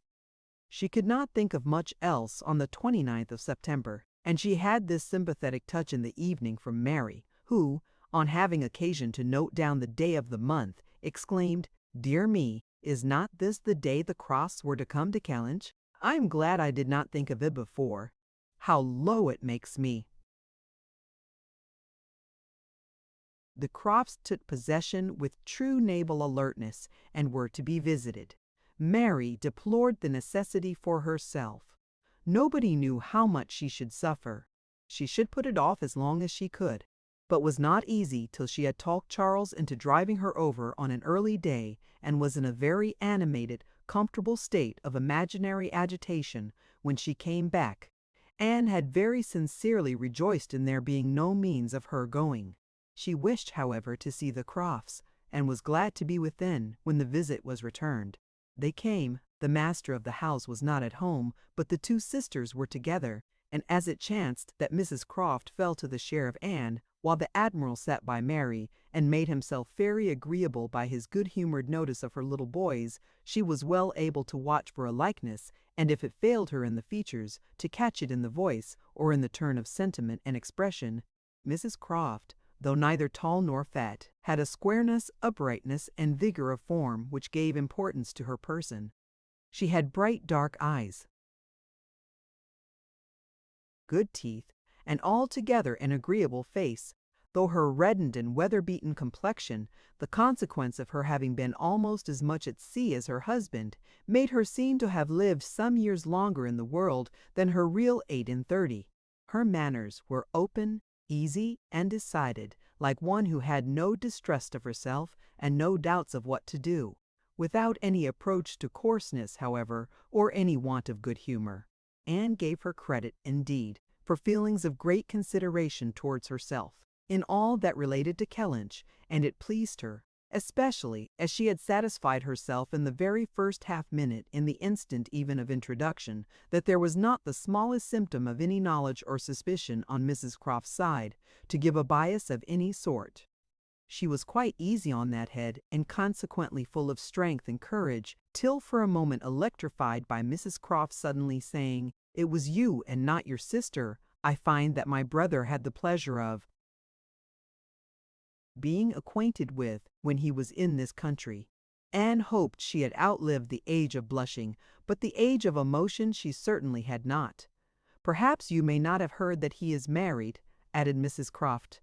She could now answer as she ought, and was happy to feel, when Mrs. Croft's next words explained it to be Mr. Wentworth of whom she spoke, that she had said nothing which might not do for either brother. She immediately felt how reasonable it was that Mrs. Croft should be thinking and speaking of Edward and not of Frederick, and with shame at her own forgetfulness, applied herself to the knowledge of their former neighbor's present state with proper interest. The rest was all tranquillity, till, just as they were moving, she heard the Admiral say to Mary, "We are expecting a brother of Mrs. Croft's here soon. I dare say you know him by name." He was cut short by the eager attacks of the little boys, clinging to him like an old friend, and declaring he should not go, and being too much engrossed by proposals of carrying them away in his coat pockets ante, to have another moment for finishing or recollecting what he had begun. Anne was left to persuade herself, as well as she could, that the same brother must still be in question. She could not, however, reach such a degree of certainty as not to be anxious to hear whether anything had been said on the subject at the other house, where the Crofts had previously been calling. The folks of the great house were to spend the evening of this day at the cottage, and it being now too late in the year for such visits to be made on foot, the coach was beginning to be listened for, when the youngest Miss Musgrove walked in. That she was coming to apologize, and that they should have to spend the evening by themselves, was the first black idea, and Mary was quite ready to be affronted, when Louisa made all right by saying that she only came on foot to leave more room for the harp, which was bringing in the carriage. "And I will tell you our reason," she added, "and all about it. I am come on to give you notice that Papa and Mamma are out of spirits this evening, especially Mamma. She is thinking so much of poor Richard, and we agreed it would be best to have the harp, for it seems to amuse her more than the pianoforte. I will tell you why she is out of spirits. When the Crofts called this morning, they called here afterwards, did not they? They happened to say that her brother, Captain Wentworth, is just returned to England or paid off or something, and is coming to see them almost directly. And most unluckily it came into Mamma's head, when they were gone, that Wentworth, or something very like it, was the name of poor Richard's captain at one time. I do not know when or where, but great, while before he died, poor fellow. And upon looking over his letters and things, she found it was so, and is perfectly sure that this must be the very man, and her head is quite full of it, and of poor Richard. So we must be as merry as we can, that she may not be dwelling upon such gloomy things. The real circumstances of this pathetic piece of family history were, that the Musgroves had had the ill fortune of a very troublesome, hopeless son, and the good fortune to lose him before he reached his 20th year. That he had been sent to sea because he was stupid and unmanageable on shore. That he had been very little cared for at any time by his family, though quite as much as he deserved, seldom heard of, and scarcely at all regretted when the intelligence of his death abroad had worked its way to Uppercross 2 years before. He had, in fact, though his sisters were now doing all they could for him, by calling him poor Richard, been nothing better than a thick-headed, unfeeling, unprofitable Dick Musgrove, who had never done anything to entitle himself to more than the abbreviation of his name, living or dead. He had been several years at sea, and had, in the course of those removals to which all midshipmen are liable, and especially such midshipmen as every captain wishes to get rid of, been 6 months on board Captain Frederick Wentworth's frigate, the Laconia. And from the Laconia he had, under the influence of his captain, written the only 2 letters which his father and mother had ever received from him during the whole of his absence. That is to say, the only 2 disinterested letters. All the rest had been mere application for money. In each letter he had spoken well of his captain, but yet so little were they in the habit of attending to such matters, so unobservant and incurious were they as to the names of men or ships, that it had made scarcely any impression at the time, and that Mrs. Musgrove should have been suddenly struck this very day with the recollection of the name of Wentworth as connected with her son seemed one of those extraordinary bursts of mind which do sometimes occur. She had gone to her letters and found it all as she supposed, and the reperusal of these letters, after so long an interval, her poor son gone forever, and all the strength of his faults forgotten, had affected her spirits exceedingly, and thrown her into greater grief for him than she had known on first hearing of his death.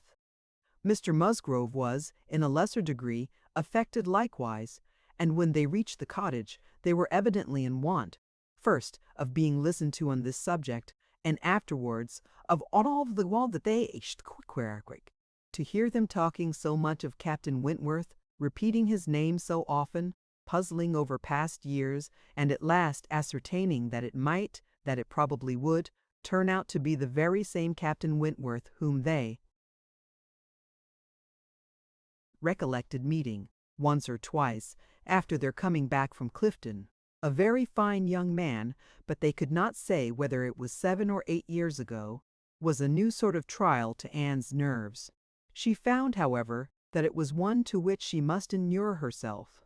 Since he actually was expected in the country, she must teach herself to be insensible on such points.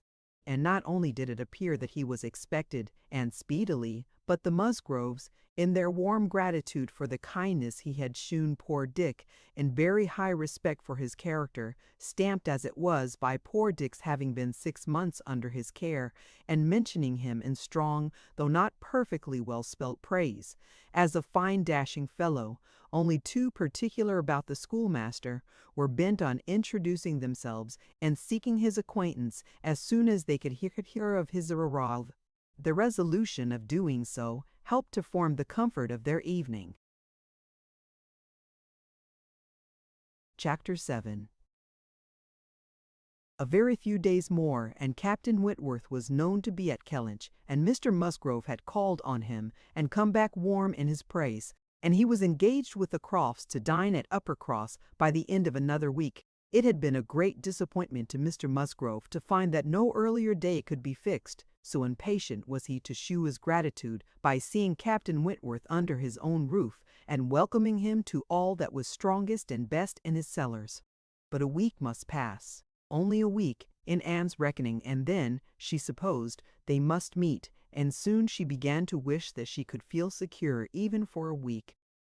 Captain Wentworth made a very early return to Mr. Musgrove's civility, and she was all but calling there in the same half hour.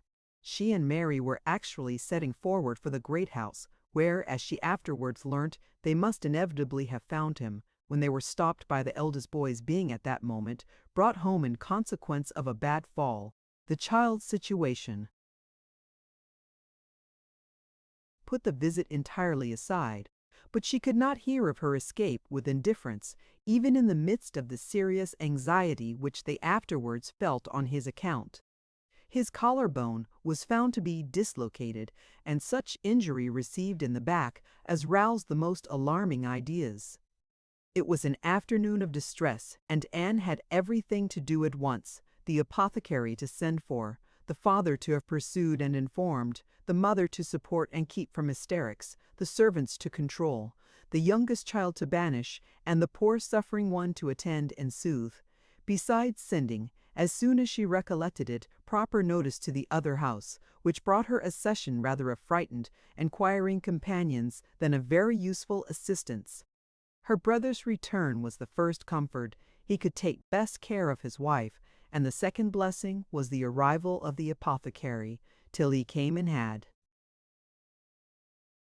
behat and the fultans, and felt and was to Robinson felt and rubbed, and looked grave, and spoke low words both to the father and the aunt. Still they were all to hope the best, and Fulter at Fangris state as to give the information of father and inevitable ease of mind. And then it was, just before they parted, that the two young aunts were able part in Botinbal Amain at Azerel. How glad they had been to hear Papa invite him to stay dinner, how sorry when he said it was quite out of his power, and how glad again when he had promised in reply to Papa and Mamma's farther pressing invitations to come and dine with them on the morrow, actually on the morrow, and he had promised it in so pleasant a manner, as if he felt all the motive of their attention just as he ought. And in short, he had looked and said everything with such exquisite grace that they could assure them all their heads were both turned by him, and off they ran, quite as full of glee as of love, and apparently more full of Captain Wentworth than of little Charles. The same story and the same raptures were repeated when the two girls came with their father through the gloom of the evening to make inquiries, and Mr. Musgrove, no longer under the first uneasiness about his heir, could add his confirmation and praise, and hope there would be now no occasion for putting Captain Wentworth off, and only be sorry to think that the cottage party, probably, would not like to leave the little boy to give him the meeting. Oh no, as to leaving the little boy, both father and mother were in much too strong in recent alarm to bear the thought, and Anne, in the joy of the escape, could not help adding her warm protestations to theirs. Charles Musgrove, indeed, afterwards, shewed more of inclination. The child was going on so well, and he wished so much to be introduced to Captain Wentworth, that, perhaps, he might join them in the evening. He would not dine from home, but he might walk in for half an hour. But in this he was eagerly opposed by his wife, with, "Oh, no indeed, Charles, I cannot bear to have you go away. Only think if anything should happen." The child had a good night, and was going on well the next day. It must be a work of time to ascertain that no injury had been done to the spine, but Mr. Robinson found nothing to increase alarm, and Charles Musgrove began, consequently, to feel no necessity for longer confinement. The child was to be kept in bed and amused as quietly as possible, but what was there for a father to do? This was quite a female case, and it would be highly absurd in him, who could be of no use at home, to shut himself up. His father very much wished him to meet Captain Wentworth, and there being no sufficient reason against it, he ought to go, and it ended in his making a bold, public declaration, when he came in from shooting, of his meaning to dress directly, and dine at the other house. "Nothing can be going on better than the child," said he. "So I told my father, just now, that I would come, and he thought me quite right. Your sister being with you, my love, I have no scruple at all. You would not like to leave him yourself, but you see I can be of no use, and will send for me if anything is the matter." Husbands and wives generally understand when opposition will be vain. Mary knew from Charles's manner of speaking that he was quite determined on going, and that it would be of no use to tease him. She said nothing, therefore, till he was out of the room, but as soon as there was only Anne to hear. "So you and I are to be left to shift by ourselves with this poor sick child, and not a creature coming near us all the evening. I knew how it would be. This is always my luck. If there is anything disagreeable going on, men are always sure to get out of it, and Charles is as bad as any of them. Very unfeeling. I must say it is very unfeeling of him to be running away from his poor little boy. Talks of his being going on so well. How does he know that he is going on well, or that there may not be a sudden change half an hour hence? I did not think Charles would have been so unfeeling. So here he is to go away and enjoy himself, and because I am the poor mother, I am not to be allowed to stir, and yet I am sure I am more unfit than anybody else to be about the child. My being the mother is the very reason why my feelings should not be tried. I am not at all equal to it. You saw how hysterical I was yesterday, but that was only the effect of the suddenness of your alarm of the shock. You will not be hysterical again. I dare say we shall have nothing to distress us. I perfectly understand Mr. Robinson's directions, and have no fears. And indeed, Mary, I cannot wonder at your husband. Nursing does not belong to a man. It is not his province. A sick child is always the mother's property. Her own feelings generally make it so. I hope I am as fond of my child as any mother, but I do not know that I am of any more use in the sick room than Charles, for I cannot be always scolding and teasing the poor child when it is ill, and you saw this morning that if I told him to keep quiet, he was sure to begin kicking about. I have not nerves for the sort of thing. But could you be comfortable yourself? To be spending the whole evening away from the poor boy? Yes, you see his papa can, and why should not I? Jemima is so careful, and she could send us word every hour how he was. I really think Charles might as well have told his father we would all come. I am not more alarmed about little Charles now than he is. I was dreadfully alarmed yesterday, but the case is very different today. Well, if you do not think it too late to give notice for yourself, suppose you were to go as well as your husband. Leave little Charles to my care. Mr. and Mrs. Musgrove cannot think it wrong while I remain with him." "Are you serious?"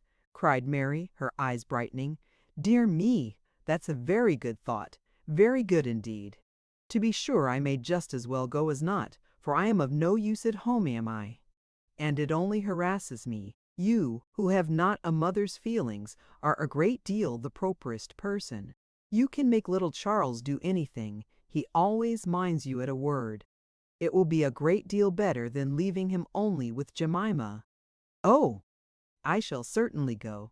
I am sure I ought if I can, quite as much as Charles, for they want me excessively to be acquainted with Captain Wentworth, and I know you do not mind being left alone. An excellent thought of yours indeed, Anne. I will go and tell Charles, and get ready directly. You can send for us, you know, at a moment's notice if anything is the matter, but I dare say there will be nothing to alarm you. I should not go, you may be sure, if I did not feel quite at ease about my dear child." The next moment she was tapping at her husband's dressing-room door, and as Anne followed her upstairs, she was in time for the whole conversation, which began with Mary saying, in a tone of great exultation, I mean to go with you, Charles, for I am of no more use at home than you are. If I were to shut myself up forever with the child, I should not be able to persuade him to do anything he did not like. Anne will stay. Anne undertakes to stay at home and take care of him. It is Anne's own proposal, and so I shall go with you, which will be a great deal better, for I have not dined at the other house since Tuesday. This is very kind of Anne, was her husband's answer, and I should be very glad to have you go, but it seems rather hard that she should be left at home by herself to nurse our sick child. Anne was now at hand to take up her own cause, and the sincerity of her manner being soon sufficient to convince him, where conviction was at least very agreeable, he had no farther scruples as to her being left to dine alone, though he still wanted her to join them in the evening, when the child might be at rest for the night, and kindly urged her to let him come and fetch her, but she was quite unpersuadable, and this being the case, she had ere long the pleasure of seeing them set off together in high spirits. They were gone, she hoped, to be happy, however oddly constructed such happiness might seem. As for herself, she was left with as many sensations of comfort as were, perhaps, ever likely to be hers. She knew herself to be of the first utility to the child. And what was it to her if Frederick Wentworth were only half a mile distant, making himself agreeable to others? She would have liked to know how he felt as to a meeting. Perhaps indifferent, if indifference could exist under such circumstances. He must be either indifferent or unwilling. Had he wished ever to see her again, he need not have waited till this time. He would have done what she could not, but believe that in his place she should have done long ago, when events had been early giving him the independence which alone had been wanting. Her brother and sister came back delighted with their new acquaintance and their visit in general. There had been music, singing, talking, laughing, all that was most agreeable. Charming manners in Captain Wentworth, no shyness or reserve, they seemed all to know each other perfectly, and he was coming the very next morning to shoot with Charles. He was to come to breakfast, but not at the cottage, though that had been proposed at first.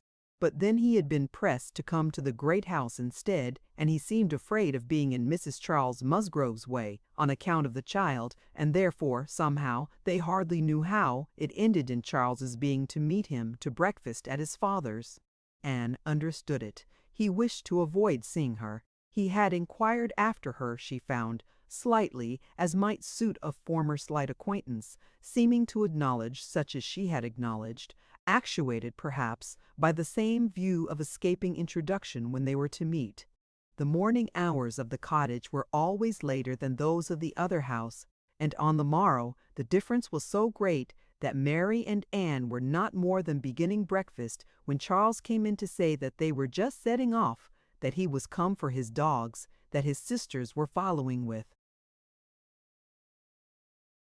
Captain Wentworth, his sisters meaning to visit Mary and the child, and Captain Wentworth proposing also to wait on her for a few minutes, if not inconvenient, and though Charles had answered for the child's being in no such state as could make it inconvenient, Captain Wentworth would not be satisfied without his running on to give notice.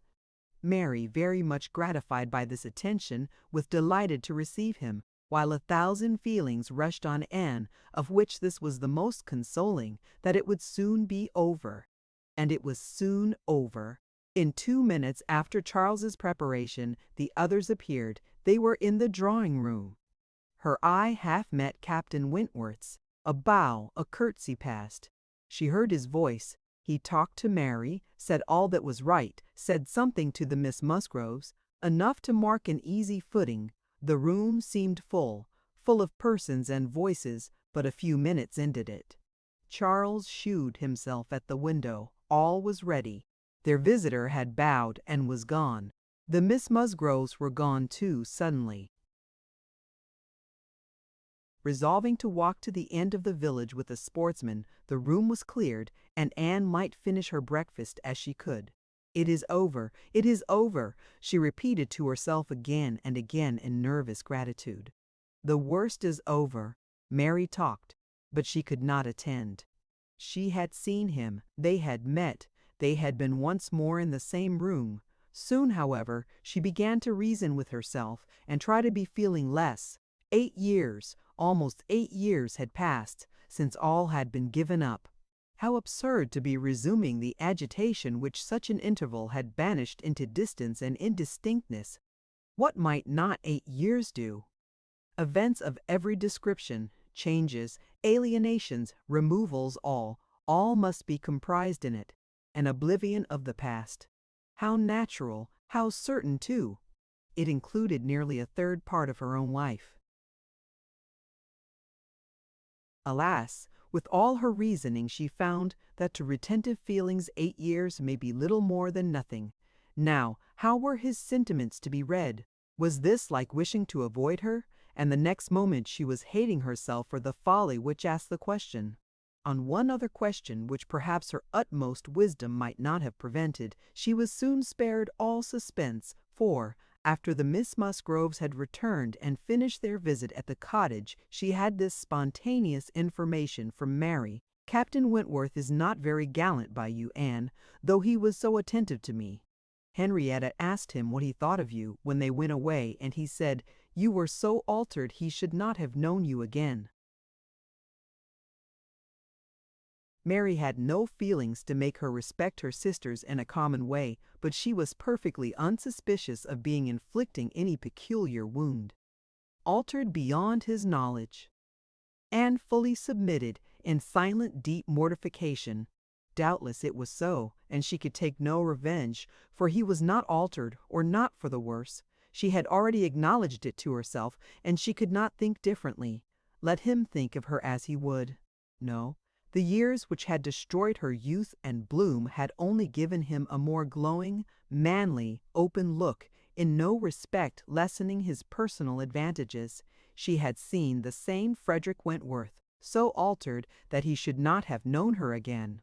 These were words which could not but dwell with her. Yet she soon began to rejoice that she had heard them. They were of sobering tendency. They allayed agitation. They composed, and consequently must make her happier.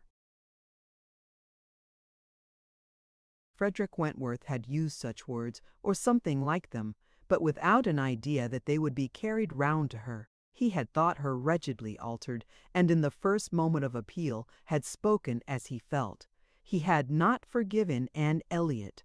She had used him ill, deserted and disappointed him. And worse, she had shewn a feebleness of character in doing so, which his own decided, confident temper could not endure. She had given him up to oblige others.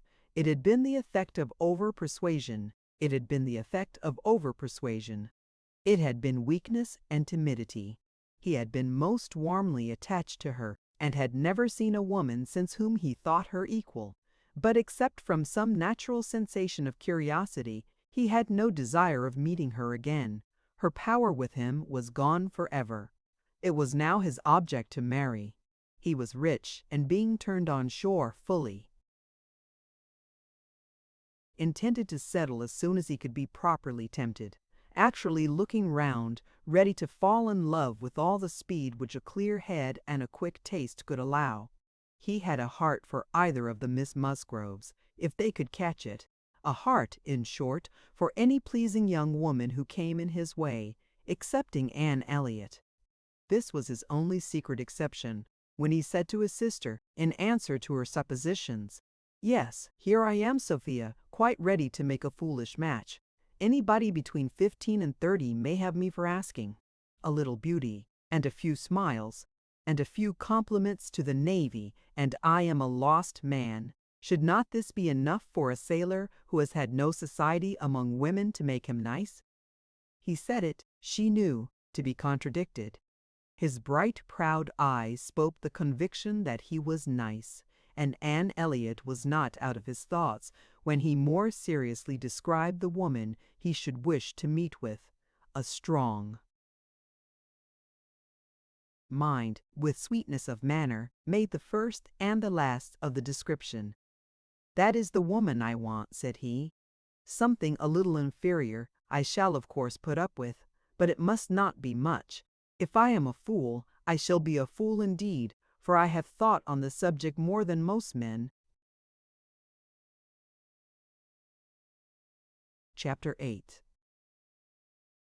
From this time Captain Wentworth and Anne Elliot were repeatedly in the same circle. They were soon dining in company together at Mr. Musgrove's, for the little boy's state could no longer supply his aunt with a pretence for absenting herself, and this was but the beginning of other dinings and other meetings. Whether former feelings were to be renewed must be brought to the proof, former times must undoubtedly be brought to the recollection of each. They could not but be reverted to. The year of their engagement could not but be named by him in the little narratives or descriptions which conversation called forth.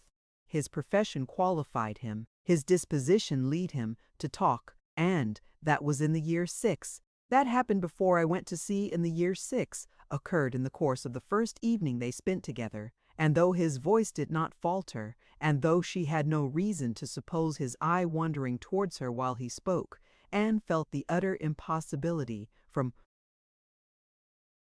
her knowledge of his mind, that he could be unvisited by remembrance any more than herself. There must be the same immediate association of thought, though she was very far from conceiving it to be of equal pain. They had no conversation together, no intercourse but what the commonest civility required. Once so much to each other, now nothing. There had been a time when of all the large party now filling the drawing-room at Uppercross, they would have found it most difficult to cease to speak to one another. With the exception, perhaps, of Admiral and Mrs. Croft, who seemed particularly attached and happy, and could allow no other exceptions, even among the married couples there could have been no two hearts so open, no tastes so similar, no feelings so in unison, no countenances so beloved. Now they were as strangers, nay, worse than strangers, for they could never become acquainted. It was a perpetual estrangement. When he talked, she heard the same voice and discerned the same mind. There was a very general ignorance of all naval matters throughout the party, and he was very much questioned, and especially by the two Miss Musgroves, who seemed hardly to have any eyes but for him, as to the manner of living on board, daily regulations, food, hours, and ants, and their surprise at his accounts, at learning the degree of accommodation and arrangement which was practicable, drew from him some pleasant ridicule, which reminded Anne of the early days when she too had been ignorant, and she too had been accused of soisy, with its papite, its viditaret, all that word. From thus listening and thinking, she was roused by a whisper of Mrs. Musgrove's, who, overcome by fond regrets, could not help saying, "Ah, Miss Anne, if it had pleased heaven to spare my poor son, I dare say he would have been just such another by this time." Anne suppressed a smile and listened kindly while Mrs. Musgrove relieved her heart a little more, and for a few minutes, therefore, could not keep pace with the conversation of the others. When she could let her attention take its natural course again, she found the Miss Musgroves just betching the Navy List, their own Navy List, the first that had ever been at Uppercross, and sitting down together to pore over it, with the professed view of finding out the ships that Captain Wentworth had commanded. Your first was the Asp, I remember. We will look for the Asp. You will not find her there, quite worn out and broken up. I was the last man who commanded her. Hardly fit for service then. Reported fit for home service. For a year or two, and so I was set off to the West Indies. The girls looked all amazement. The Admiralty, he continued, entertained themselves now and then with sending a few hundred men to sea in a ship not fit to be employed. But they have a great many to provide for, and among the thousands that may just as well go to the bottomless knot, it is impossible for them to distinguish the very set who may be least missed. "Pooh, pooh!" cried the Admiral. "What stuff these young fellows talk! Never was a better sloop than the Asp in her day. For an old-built sloop, you would not see her equal. Lucky fellow to get her. He knows there must have been 20 better men than himself applying for her at the same time. Lucky fellow to get anything so soon, with no more interest than his. "I felt my luck, Admiral, I assure you," replied Captain Wentworth seriously. "I was as well satisfied with my appointment as you can desire.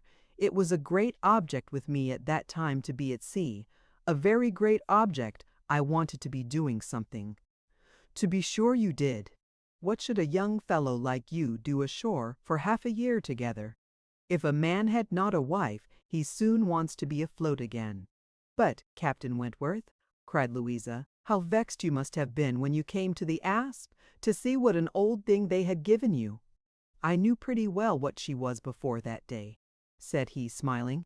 "I had no more discoveries to make than you would have as to the fashion and strength of any old pelisse, which you had seen lent about among half your acquaintance ever since you could remember, and which at last, on some very wet day, is lent to yourself. Ah, she was a dear old asp to me. She did all that I wanted. I knew she would.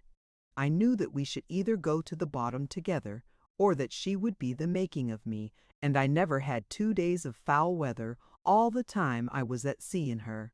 And after taking privateers enough to be very entertaining, I had the good luck in my passage home the next autumn to fall in with the very French frigate I wanted.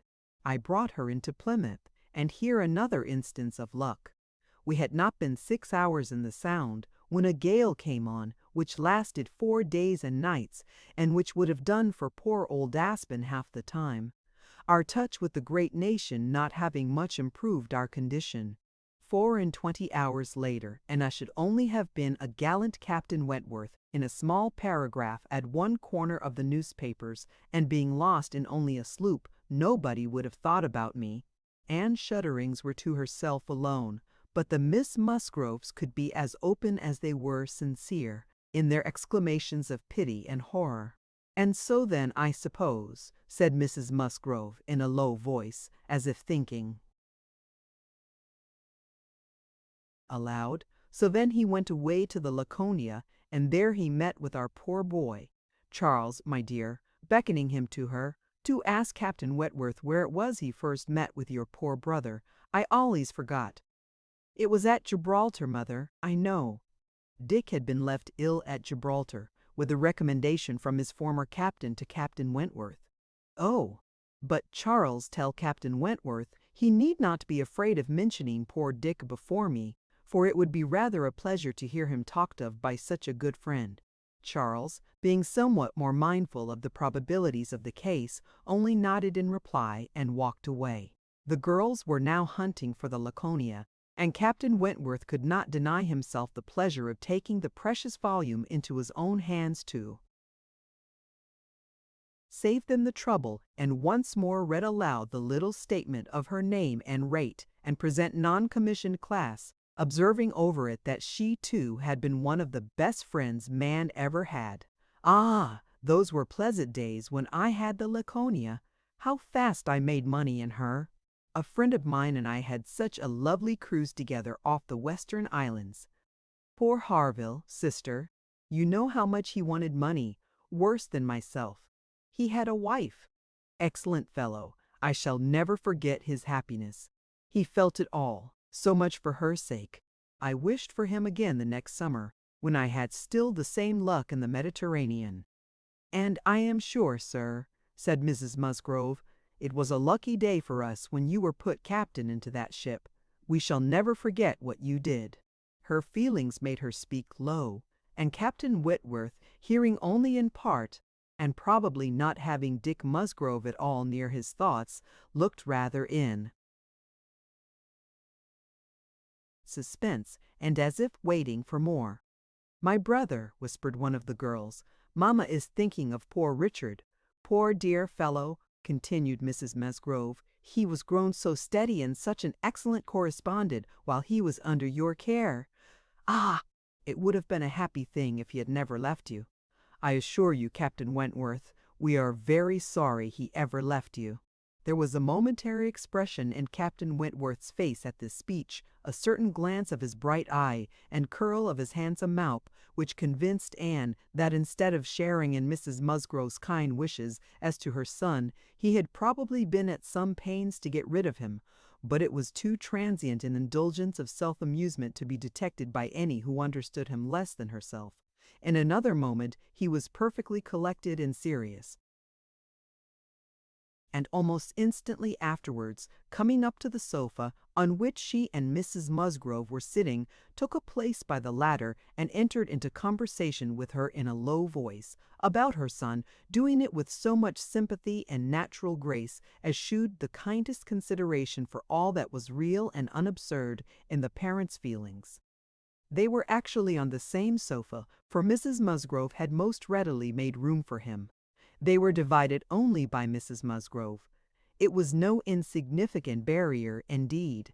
Mrs. Musgrove was of a comfortable, substantial size, infinitely more fitted by nature to express good cheer and good humor than tenderness and sentiment, and while the agitations of Anne's slender form and pensive face may be considered as very completely screened, Captain Wentworth should be allowed some credit for the self-command with which he attended to her large fat sighings over the destiny of a son whom alive nobody had cared for.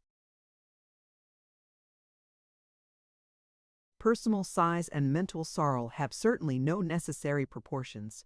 A large, bulky figure has as good a right to be in deep affliction as the most graceful set of limbs in the world.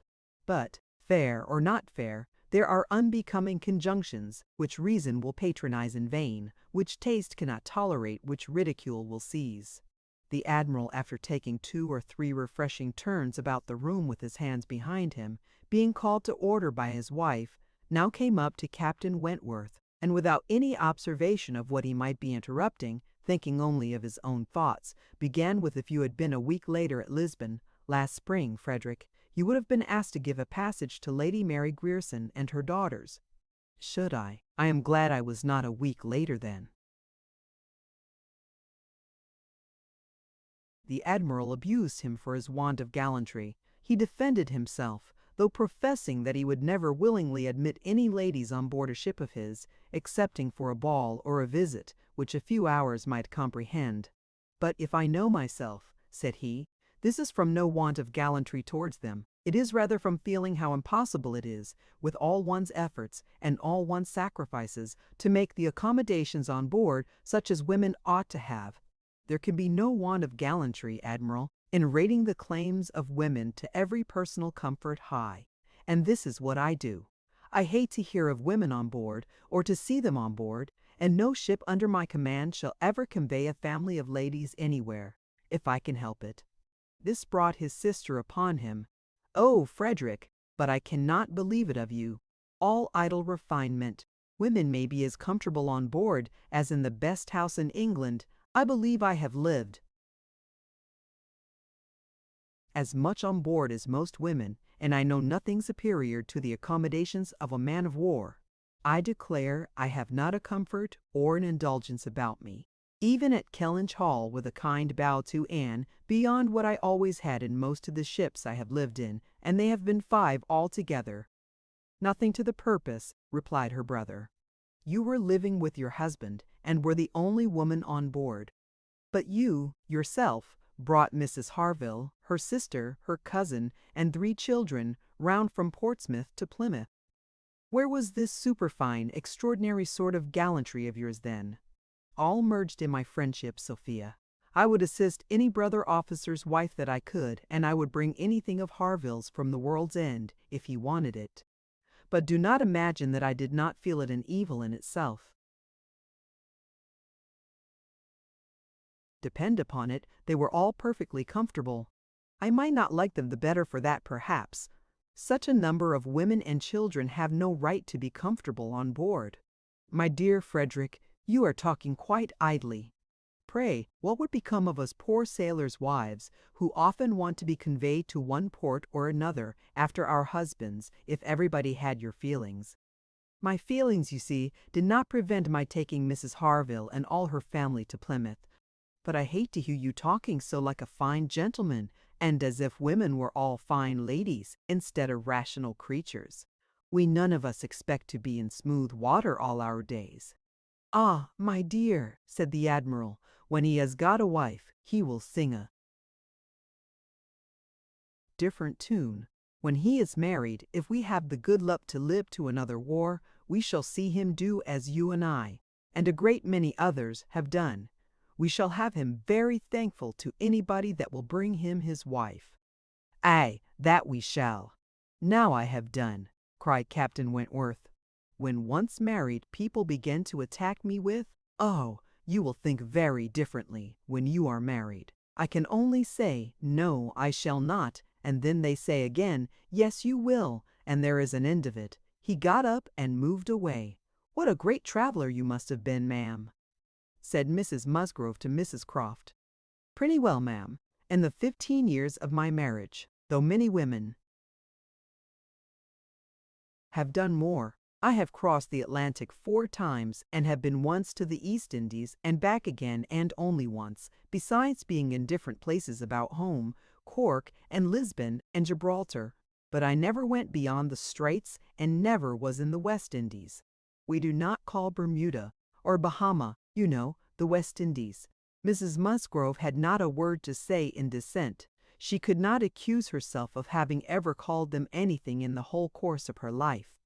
"And I do assure you, ma'am," pursued Mrs. Croft, "that nothing can exceed the accommodations of a man of war. I speak, you know, of the higher rates. When you come to a frigate, of course, you are more confined, though any reasonable woman may be perfectly happy in one of them. And I can safely say that the happiest part of my life has been spent on board a ship. While we were together, you know, there was nothing to be feared. Thank God, I have always been blessed with excellent health, and no climate disagrees with me. A little disordered always the first 24 hours of going to sea, but never knew what sickness was afterwards. The only time I ever really suffered in body or mind, the only time that I ever fancied myself unwell or had any ideas of danger, was the winter that I passed by myself at Deal, when the Admiral Captain Croft then was in the North Seas. I lived in perpetual fright at that time, and had all manner of imaginary complaints from not knowing what to do with myself, or when I should hear from him next. But as long as we could be together, nothing ever ailed me, and I never met with the smallest inconvenience. I, to be sure. Yes, indeed, oh yes, I am quite of your opinion, Mrs. Croft, was Mrs. Musgrove's hearty answer. There is nothing so bad as a separation. I am quite of your opinion. I know what it is, for Mr. Musgrove always attends the assizes, and I am so glad when they are over, and he is safe back again. The evening ended with dancing. On its being proposed, Anne offered her services as usual, and though her eyes would sometimes fill with tears as she sat at the instrument, she was extremely glad to be employed, and desired nothing in return but to be unobserved. It was a merry, joyous party, and no one seemed in higher spirits than Captain Wentworth. She felt that he had everything to elevate him, which general attention and deference, and especially the attention of all the young women, could do.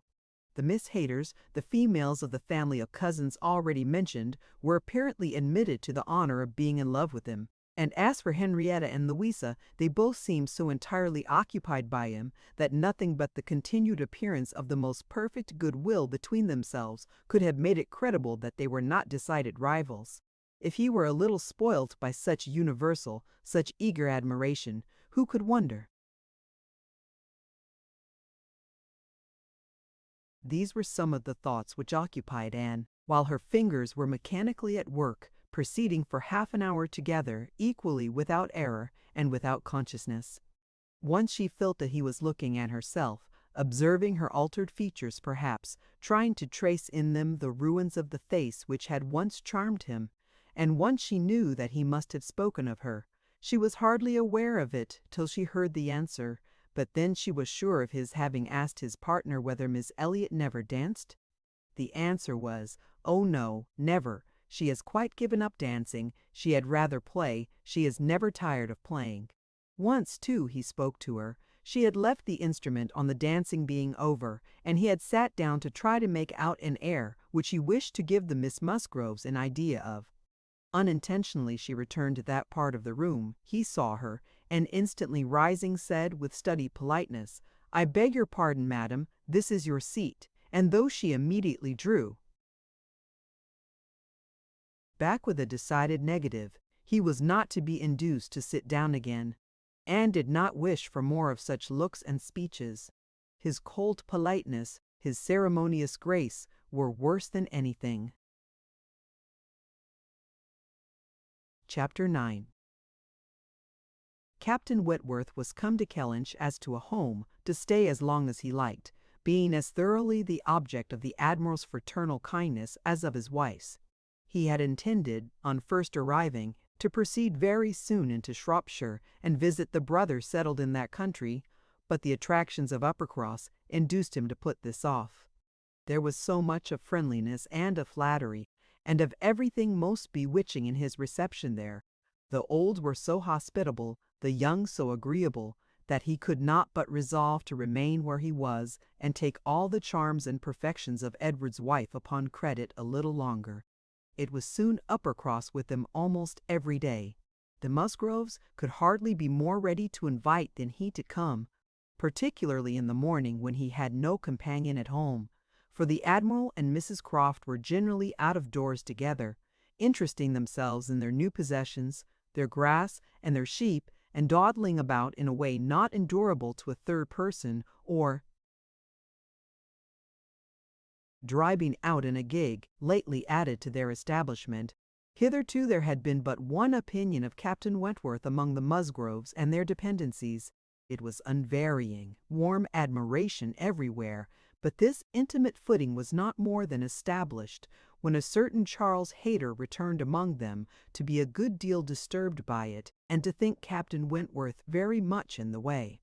Charles Hayter was the eldest of all the cousins, and a very amiable, pleasing young man, between whom and Henrietta there had been a considerable appearance of attachment previous to Captain Wentworth's introduction.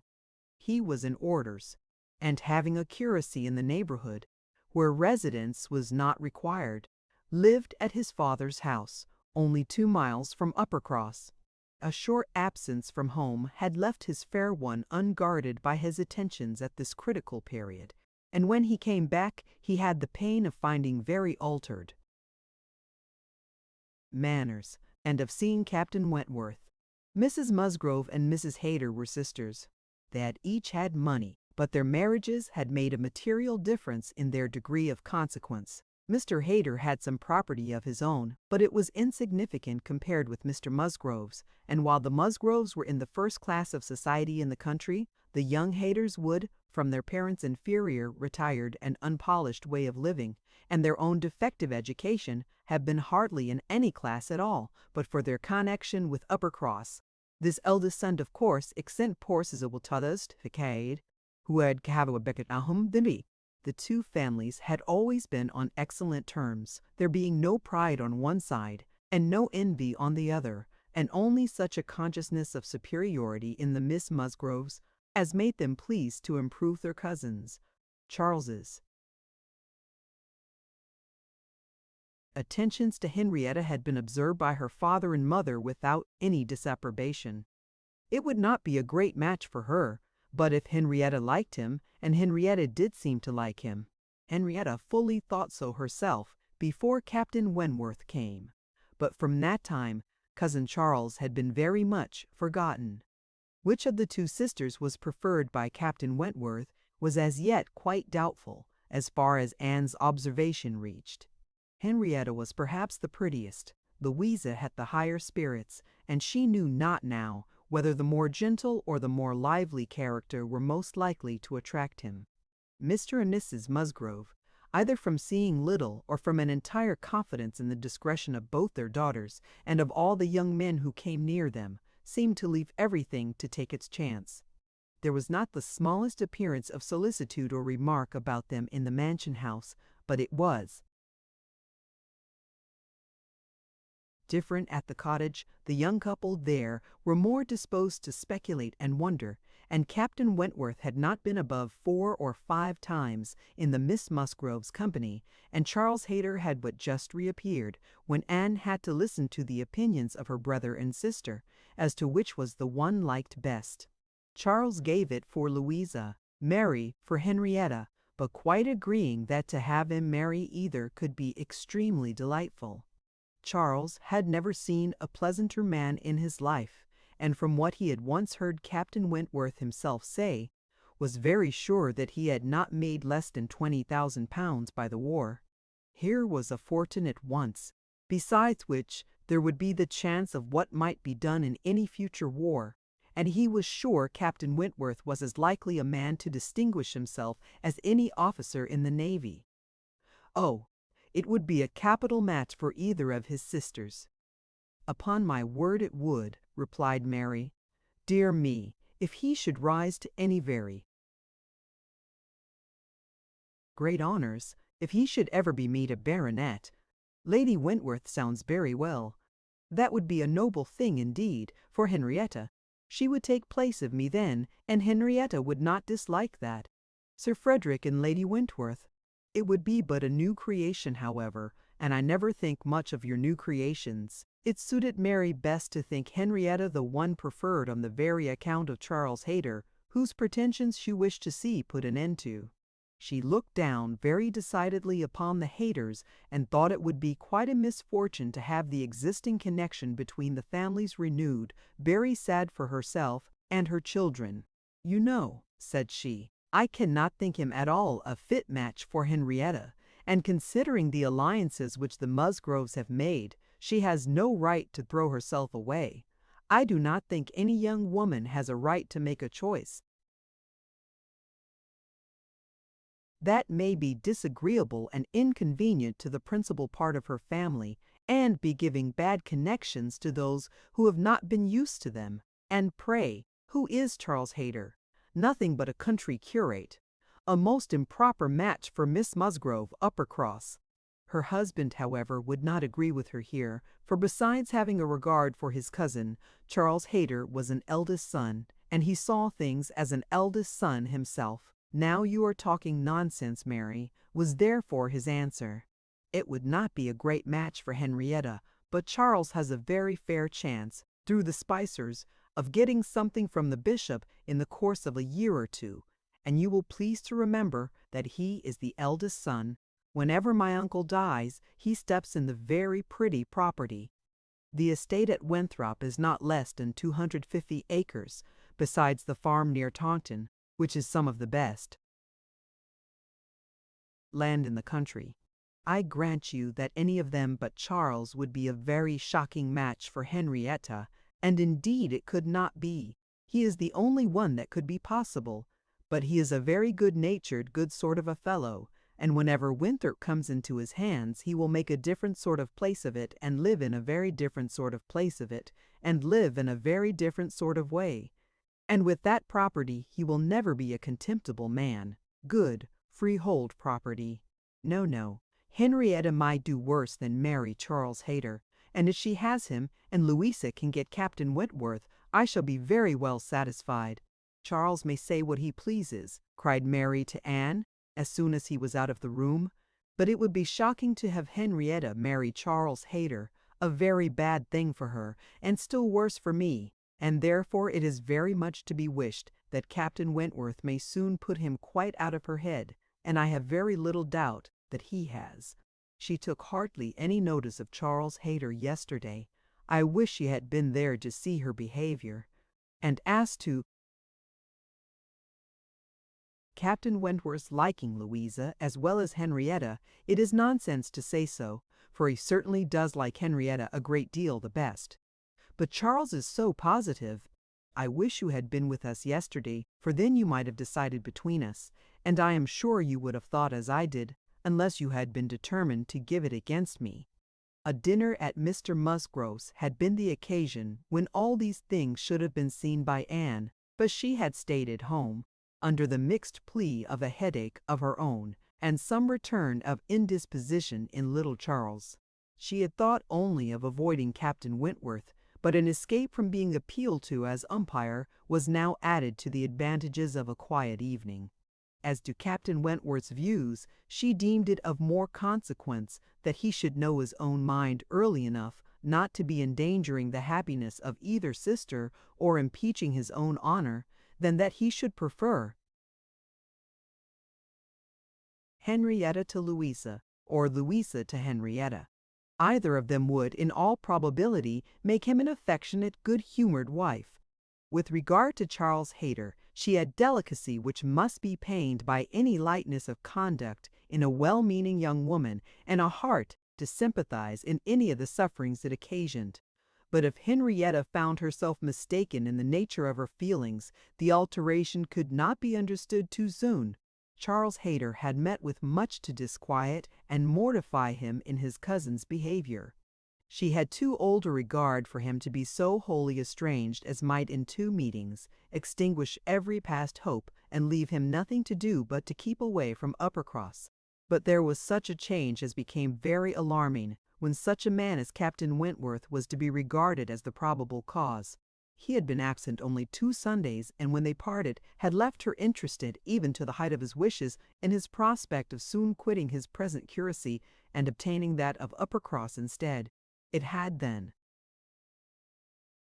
seemed the object nearest her heart that Dr. Shirley, the rector, who for more than 40 years had been zealously discharging all the duties of his office, but was now growing too infirm for many of them, should be quite fixed on engaging a curate, should make his curacy quite as good as he could afford, and should give Charles Hayter the promise of it.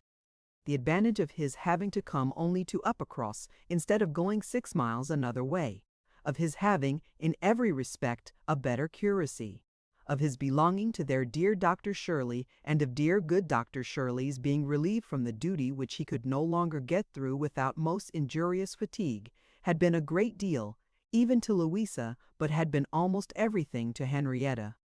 When he came back, alas, the zeal of the business was gone by.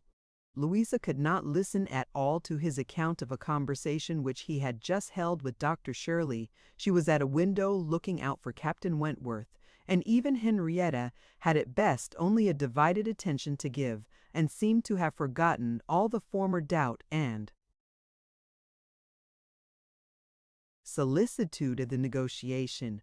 "Well, I am very glad indeed, but I always thought you would have it. I always thought you sure. It did not appear to me that, in short, you know Dr. Shirley must have a curate, and you had secured his promise. Is he coming, Louisa?" One morning, very soon after the dinner at the Musgroves, at which Anne had not been present, Captain Wentworth walked into the drawing-room at the cottage, where were only herself and the little invalid Charles, who was lying on the sofa. The surprise of finding himself almost alone with Anne Elliot deprived his manners of their usual composure. He started, and could only say, "I thought the Miss Musgroves had been here. Mrs. Musgrove told me I should find them here," before he walked to the window to recollect himself and feel how he ought to behave. "They are upstairs with my sister. They will be down in a few moments, I dare say," had been Anne's reply, in all the confusion that was natural, and if the child had not called her to come and do something for him, she would have been out of the room the next moment, and released Captain Wentworth as well as herself. He continued at the window, and after calmly and politely saying, "I hope the little boy is better," was silent. She was obliged to kneel down by the sofa and remain there to satisfy her patient, and thus they continued a few minutes, when, to her very great satisfaction, she heard some other person crossing the little vestibule. She hoped, on turning her head, to see the master of the house, but it proved to be one much less calculated for making matters easy, Charles Hayter, probably not at all better pleased by the sight of Captain Wentworth than Captain Wentworth had been by the sight of Anne.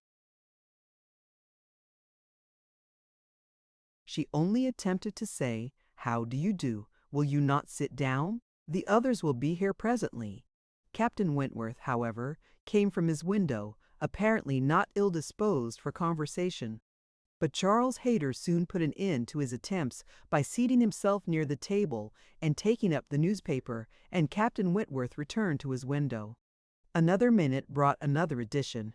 The younger boy, a remarkable stout, forward child of 2 years old, having got the door opened for him by someone without, made his determined appearance among them and went straight to the sofa to see what was going on, and put in his claim to anything good that might be giving away.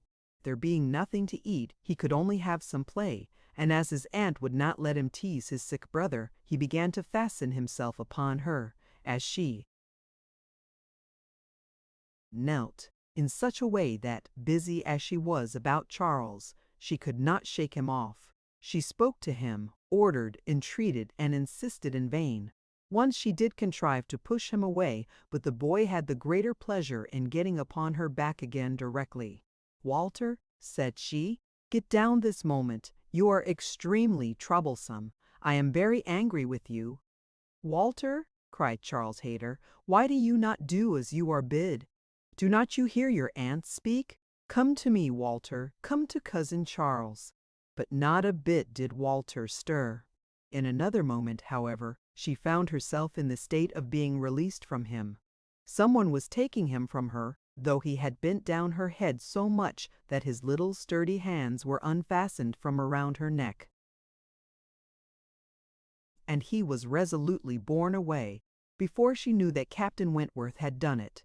Her sensations on the discovery made her perfectly speechless. She could not even thank him. She could only hang over little Charles with most disordered feelings. His kindness in stepping forward to her relief, the manner, the silence in which it had passed, the little particulars of the circumstance, with the conviction soon forced on her by the noise he was studiously making with the child, that he meant to avoid hearing her thanks, and rather sought to testify that her conversation was the last of his wants, produced such a confusion of varying but very painful agitation, as she could not recover from till enabled by the entrance of Mary and the Miss Musgroves to make over her little patient to their cares and leave the room. She could not stay. It might have been an opportunity of watching the loves and jealousies of the four they were now all together, but she could stay for none of it. It was evident that Charles Hayter was not well inclined towards Captain Wentworth. She had a strong impression of his having said, in a vexed tone of voice, after Captain Wentworth's interference, "You ought to have minded me, Walter. I told you not to tease your aunt," and could comprehend his regretting that Captain Wentworth should do what he ought to have done himself. But neither Charles Hayter's feelings, nor anybody's feelings, could interest her, till she had a little better arranged her own. She was ashamed of herself, quite ashamed of being so nervous, so overcome by such a trifle. But so it was, and it required a long application of solitude and reflection to recover her. Chapter 10. Other opportunities of making her observations could not fail to occur. Anne had soon been in company with all the four together often enough to have an opinion, though too wise to acknowledge as much at home, where she knew it would have satisfied neither husband nor wife. For while she considered Louisa to be rather the favorite, she could not but think, as far as she might dare to judge from memory and experience, that Captain Wentworth was not in love with either. They were more in love with him, yet there it was not love. It was a little fever of admiration, but it might, probably must, end in love with some.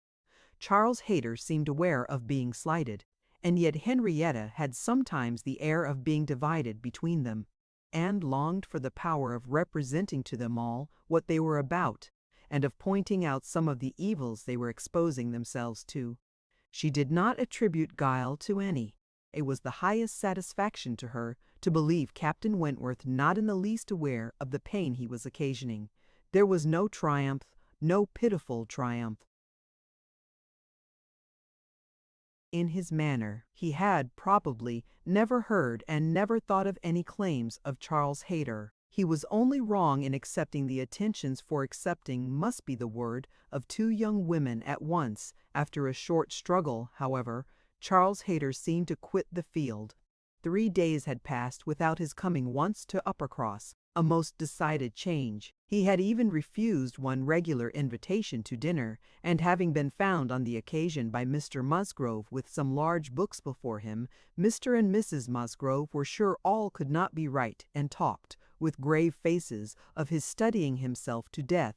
It was Mary's hope and belief that he had received a positive dismissal from Henrietta, and her husband lived under the constant dependence of seeing him tomorrow. Anne could only feel that Charles Hayter was wise. One morning, about this time, Charles Musgrove and Captain Wentworth, being gone a-shooting together, as the sisters in the cottage was sitting quietly at work, they were visited at the window by the sisters from the mansion house.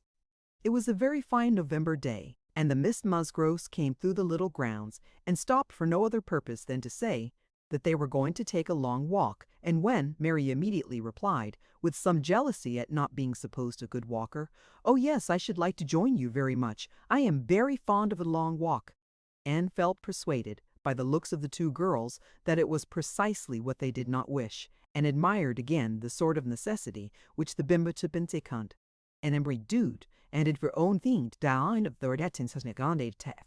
She tried to dissuade Mary from going, but in vain, and that being the case, thought it best to accept the Miss Musgrove's much more cordial invitation to herself to go likewise, as she might be useful in turning back with her sister, and lessening the interference in any plan of their own. "I cannot imagine why they should suppose I should not like a long walk," said Mary, as she went upstairs. "Everybody is always supposing that I am not a good walker, and yet they would not have been pleased if we had refused to join them. When people come in this manner on purpose to ask us, how can one say no?" Just as they were setting off, the gentlemen returned.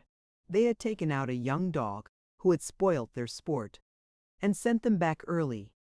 Their time and strength and spirits were, therefore, exactly ready for this walk, and they entered into it with pleasure.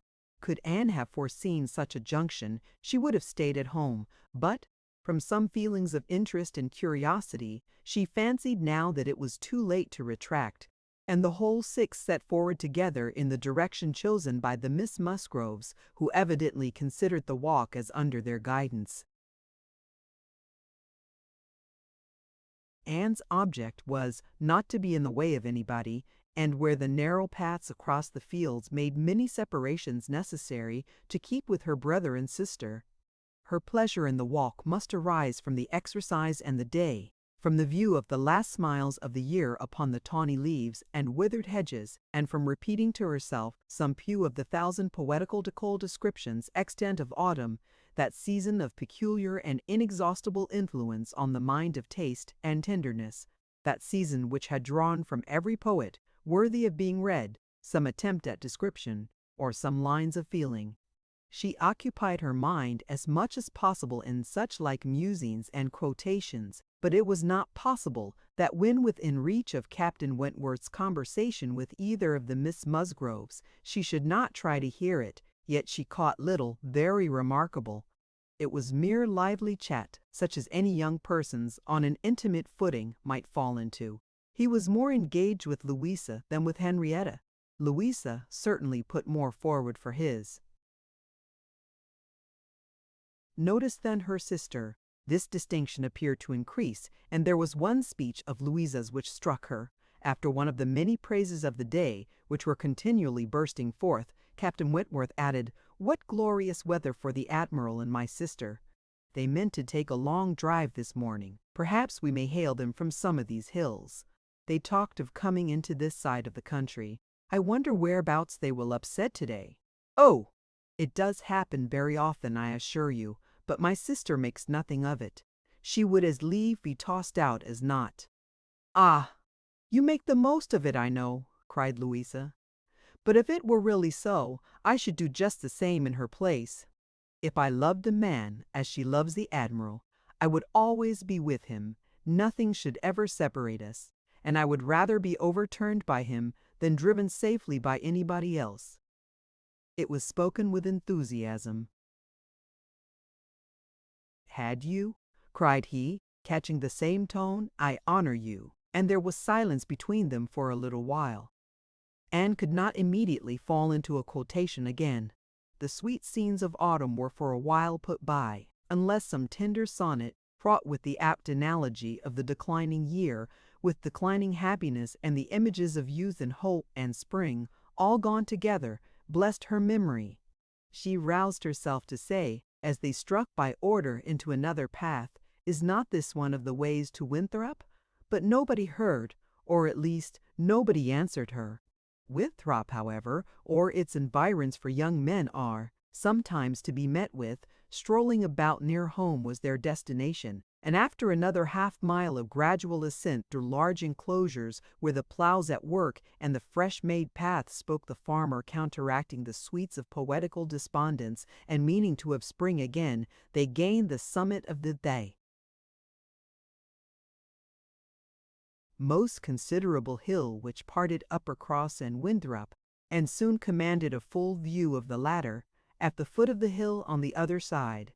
Winthrop, without beauty and without dignity, was stretched before them, an indifferent house standing low, and hemmed in by the barns and buildings of a farmyard. Mary exclaimed, "Bless me! Here is Winthrop. I declare I had no idea.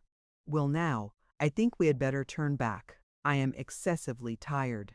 Henrietta, conscious and ashamed, and seeing no cousin Charles walking along any path or leaning against any gate, was ready to do as Mary wished. "But no," said Charles Musgrove, and "No, no," cried Louisa more eagerly, and taking her sister aside, seemed to be arguing the matter warmly. Charles, in the meanwhile, was very decidedly declaring his resolution of calling on his aunt, now that he was so near, and very evidently, though more fearfully, trying to induce his wife to go too. But this was one of the points on which the lady shewed her strength, and when he recommended the advantage of resting herself a quarter of an hour at Winthrop, as she felt so tired, she resolutely answered, "Oh no, indeed. Walking up that hill again would do her more harm than any sitting down could do her good." And, in short, her look and manner declared that go she would not. After a little succession of these sort of debates and consultations, it was settled between Charles and his two sisters that he and Henrietta should just run down for a few minutes to see their aunt and cousins, while the rest of the party waited for them at the top of the hill. Louisa seemed the principal arranger of the plan, and as she went a little way with them, down the hill, still talking to Henrietta, Mary took the opportunity of looking scornfully around her, and saying to Captain Wentworth, "It is very unpleasant, having such connections, but, I assure you, I have never been in the house above twice in my life." She received no other answer than an artificial assenting smile, followed by a contemptuous glance, as he turned away, which Anne perfectly knew the meaning of. The brow of the hill where they remained was a cheerful spot, Louisa returned, and Mary, finding a comfortable seat for herself on the step of a stile, was very well satisfied so long as the others all stood about her. But when Louisa drew Captain Wentworth away to try for a gleaning of nuts in an adjoining hedgerow, and they were gone by degrees quite out of sight and sound, Mary was happy no longer. She quarrelled with her own seat, was sure, and Louisa had got a much better all of it now. She turned through the same gate, but could not see them. Anne found a nice seat for her on a dry, sunny bank under the hedgerow, in which she had no doubt of their still being, in some spot or other. Mary sat down for a moment, but it would not do. She was sure Louisa had found a better seat somewhere else, and she would go on till she overtook her. Anne, really tired herself, was glad to sit down, and she very soon heard Captain Wentworth and Louisa in the hedgerow, behind her, as if making their way back along the rough, wild sort of channel, down the centre. They were speaking as they drew near. Louisa's voice was the first distinguished. She seemed to be in the middle of some eager speech. What Anne first heard was, "And so I made her go. I could not bear that she should be frightened from the visit by such nonsense. What! Would I be turned back from doing a thing that I had determined to do, and that I knew to be right? By the airs and interference of such a person, or of any person I may say, no, I have no idea of being so easily persuaded. When I have made up my mind, I have made it, and Henrietta seemed entirely to have made up hers to call at Winthrop today. And yet she was as near giving it up, out of nonsensical complaisance. She would have turned back then, but for you. She would indeed.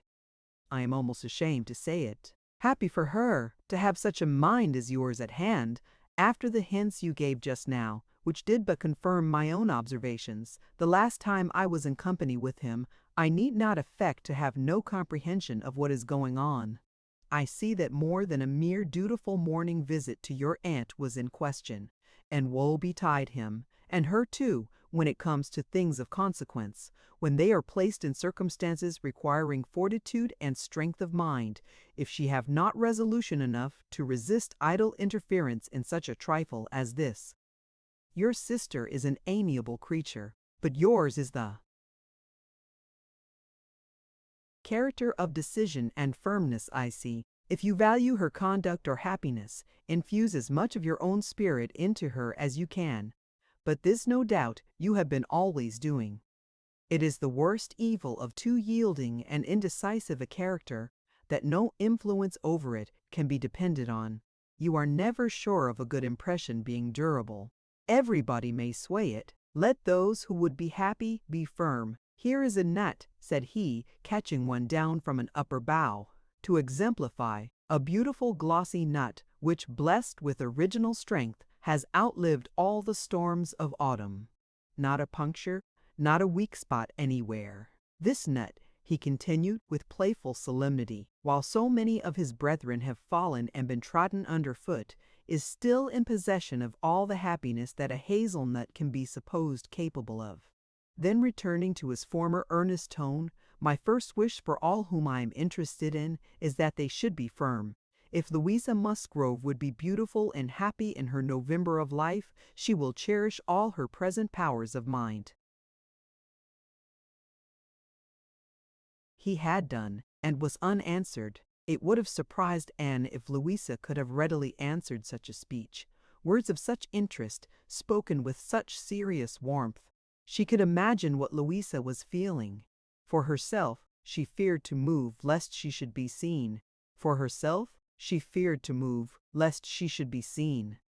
While she remained, a bush of low rambling holly protected her, and they were moving on. Before they were beyond her hearing, however, Louisa spoke again. Mary is good-natured enough in many respects, said she, but she does sometimes provoke me excessively by her nonsense and pride. The Elliot pride. She has a great deal too much of the Elliot pride. We do so wish that Charles had married Anne instead. I suppose you know he wanted to marry Anne. After a moment's pause, Captain Wentworth said, "Do you mean that she refused him?"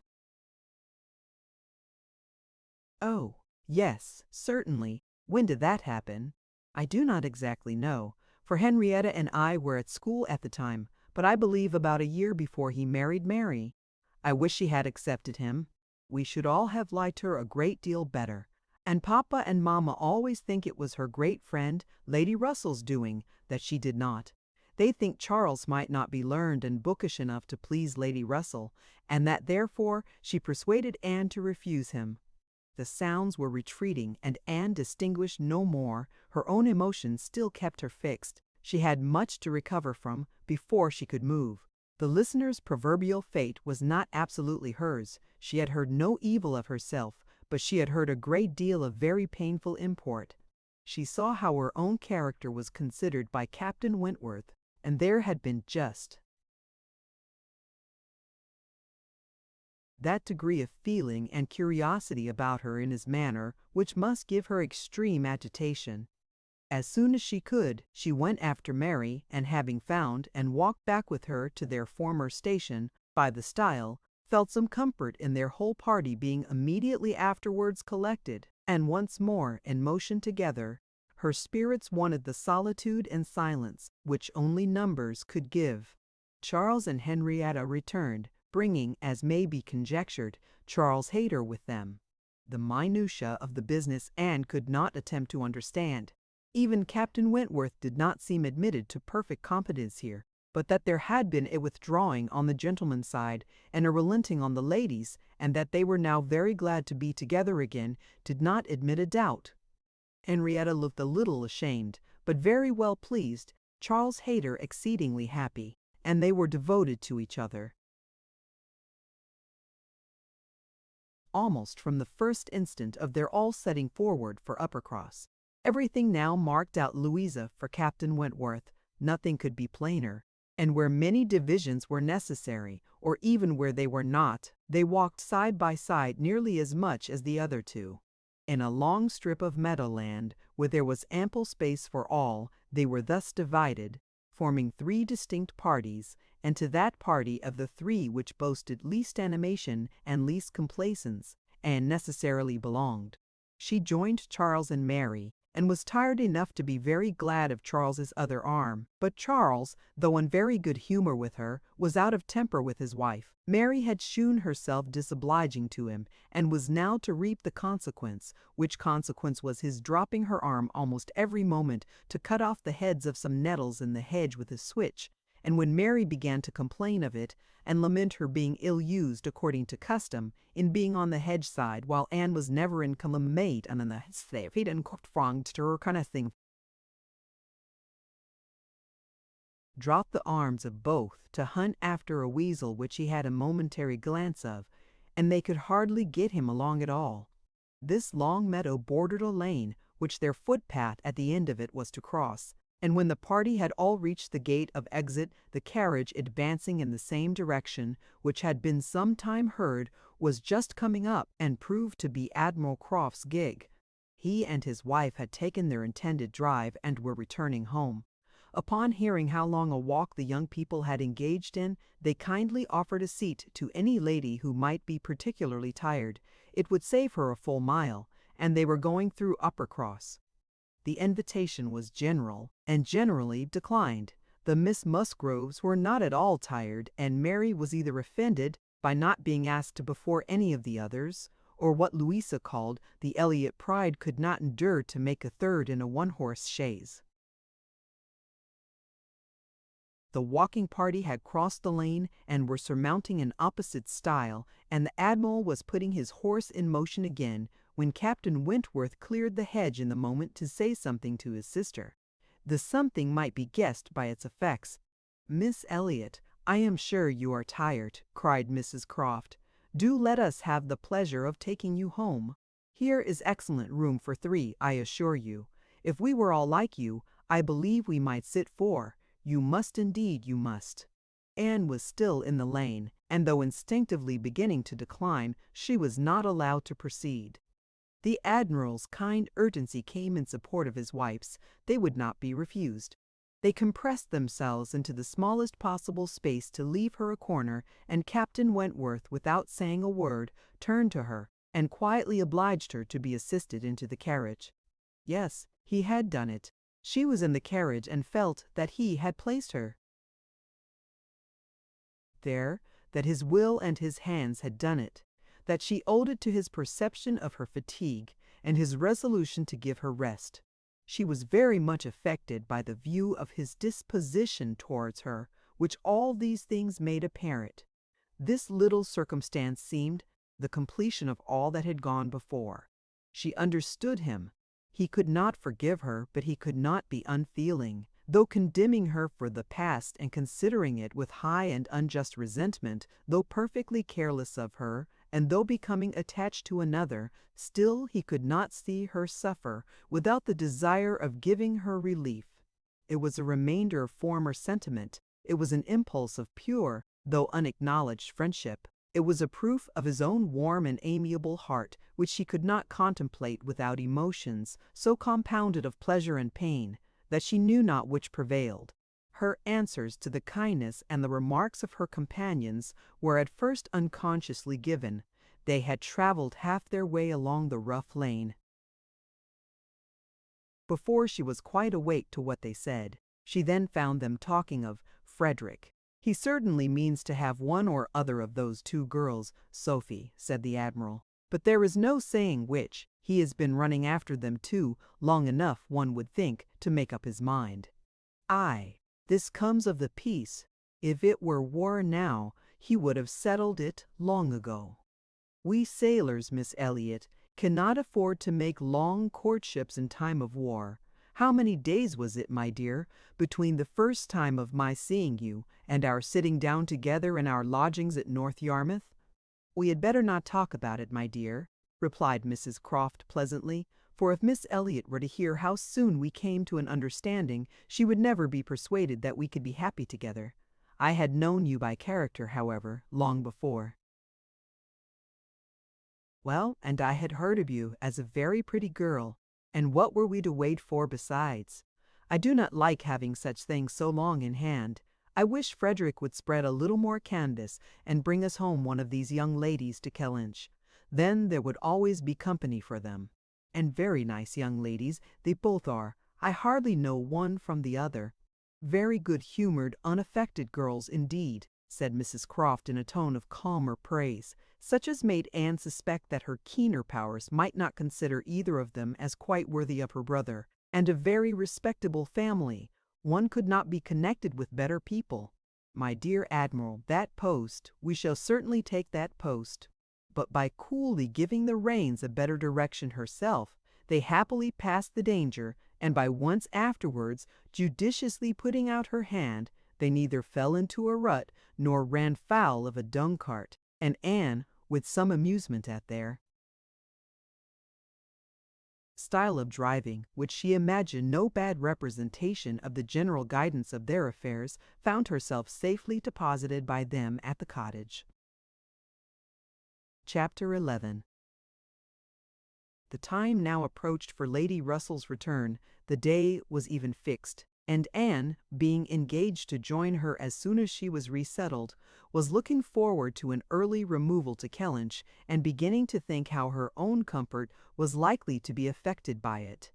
It would place her in the same village with Captain Wentworth, within half a mile of him. They would have to frequent the same church, and there must be intercourse between the two families.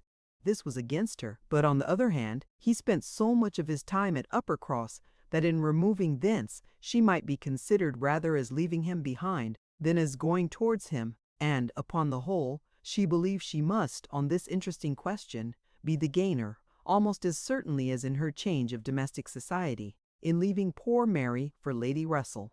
She wished it might be possible for her to avoid ever seeing Captain Wentworth. At the Hall, those rooms had witnessed former meetings which would be brought too painfully before her, but she was yet more anxious for the possibility of Lady Russell and Captain Wentworth never meeting anywhere.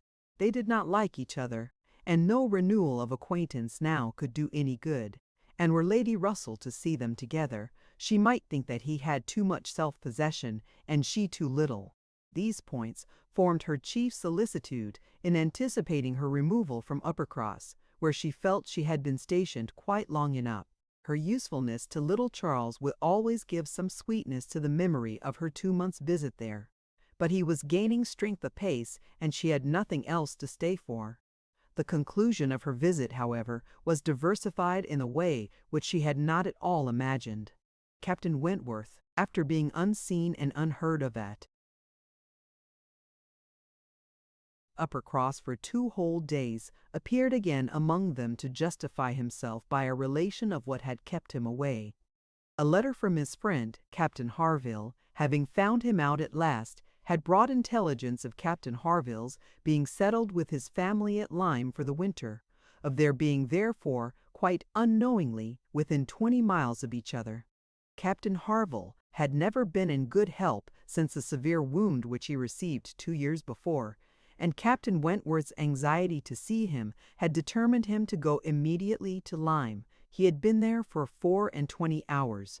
His acquittal was complete, his friendship warmly honored, a lively interest excited for his friend, and his description of the fine country about Lyme so feelingly attended to by the party that an earnest desire to see Lyme themselves and a project for going thither was the consequence. The young people were all wild to see Lyme. Captain Wentworth talked of Going there again himself, it was only 17 miles from Uppercross. Though November, the weather was by no means bad, and, in short, Louisa, who was the most eager of the eager, having formed the resolution to go, and besides the pleasure of doing as she liked, being now armed with the idea of merit in maintaining her own way, bore down all the wishes of her father and mother for putting it off till summer, and to Lyme they were to go Charles, Mary, Anne, Henrietta, Louisa, and Captain Wentworth. The first heedless scheme had been to go in the morning and return at night. But to this Mr. Musgrove, for the sake of his horses, would not consent.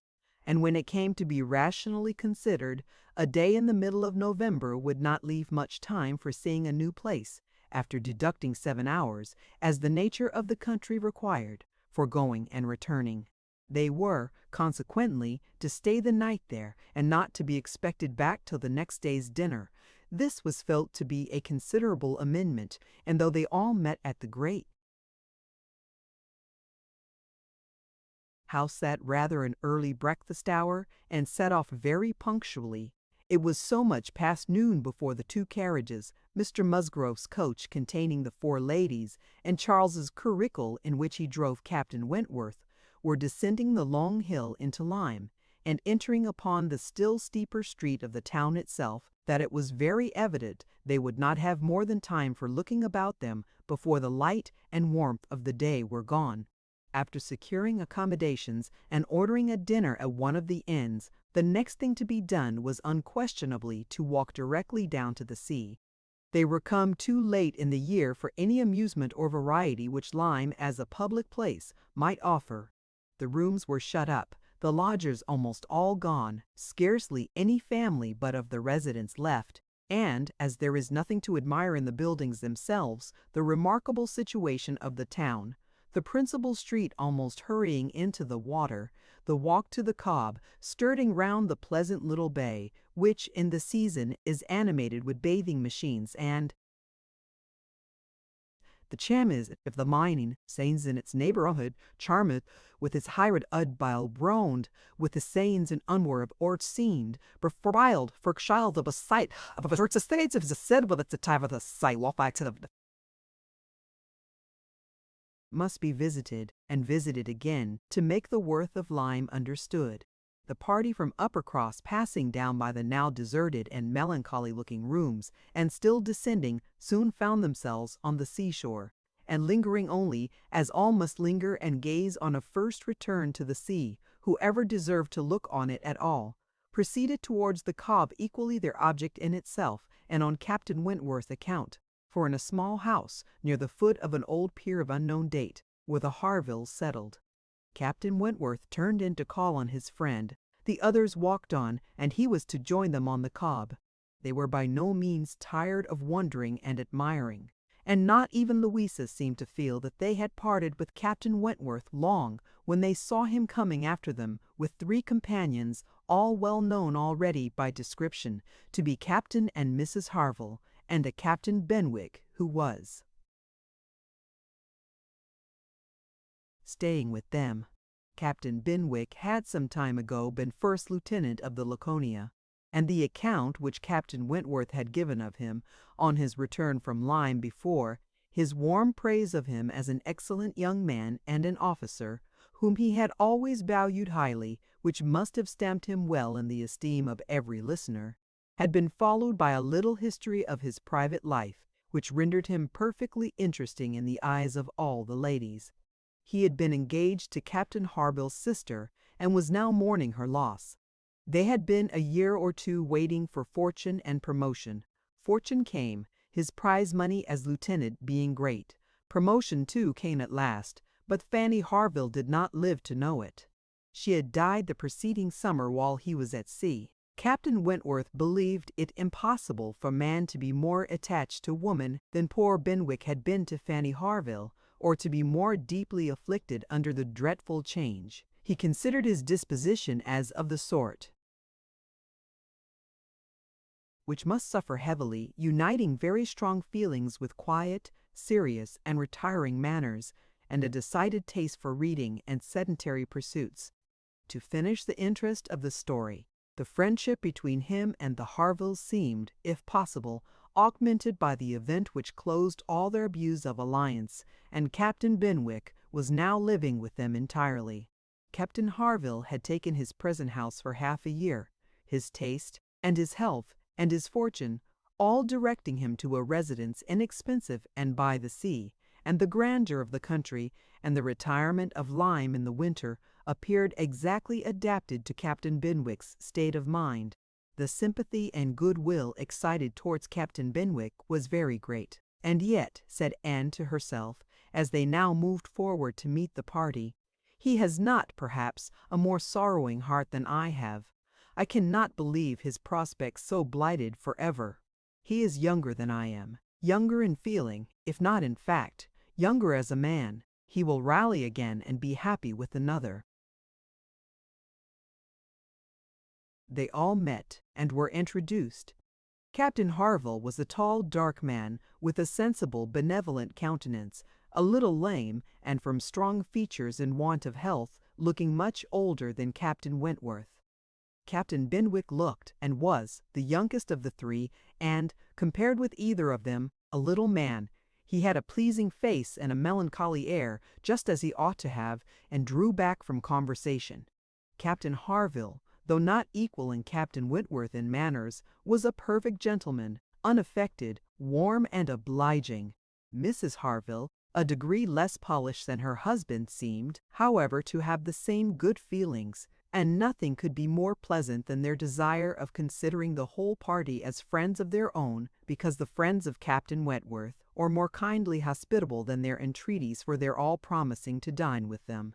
The dinner, already ordered at the inn, was at last, though unwillingly, accepted as the excuse, but they seemed almost hurt that Captain Wentworth should have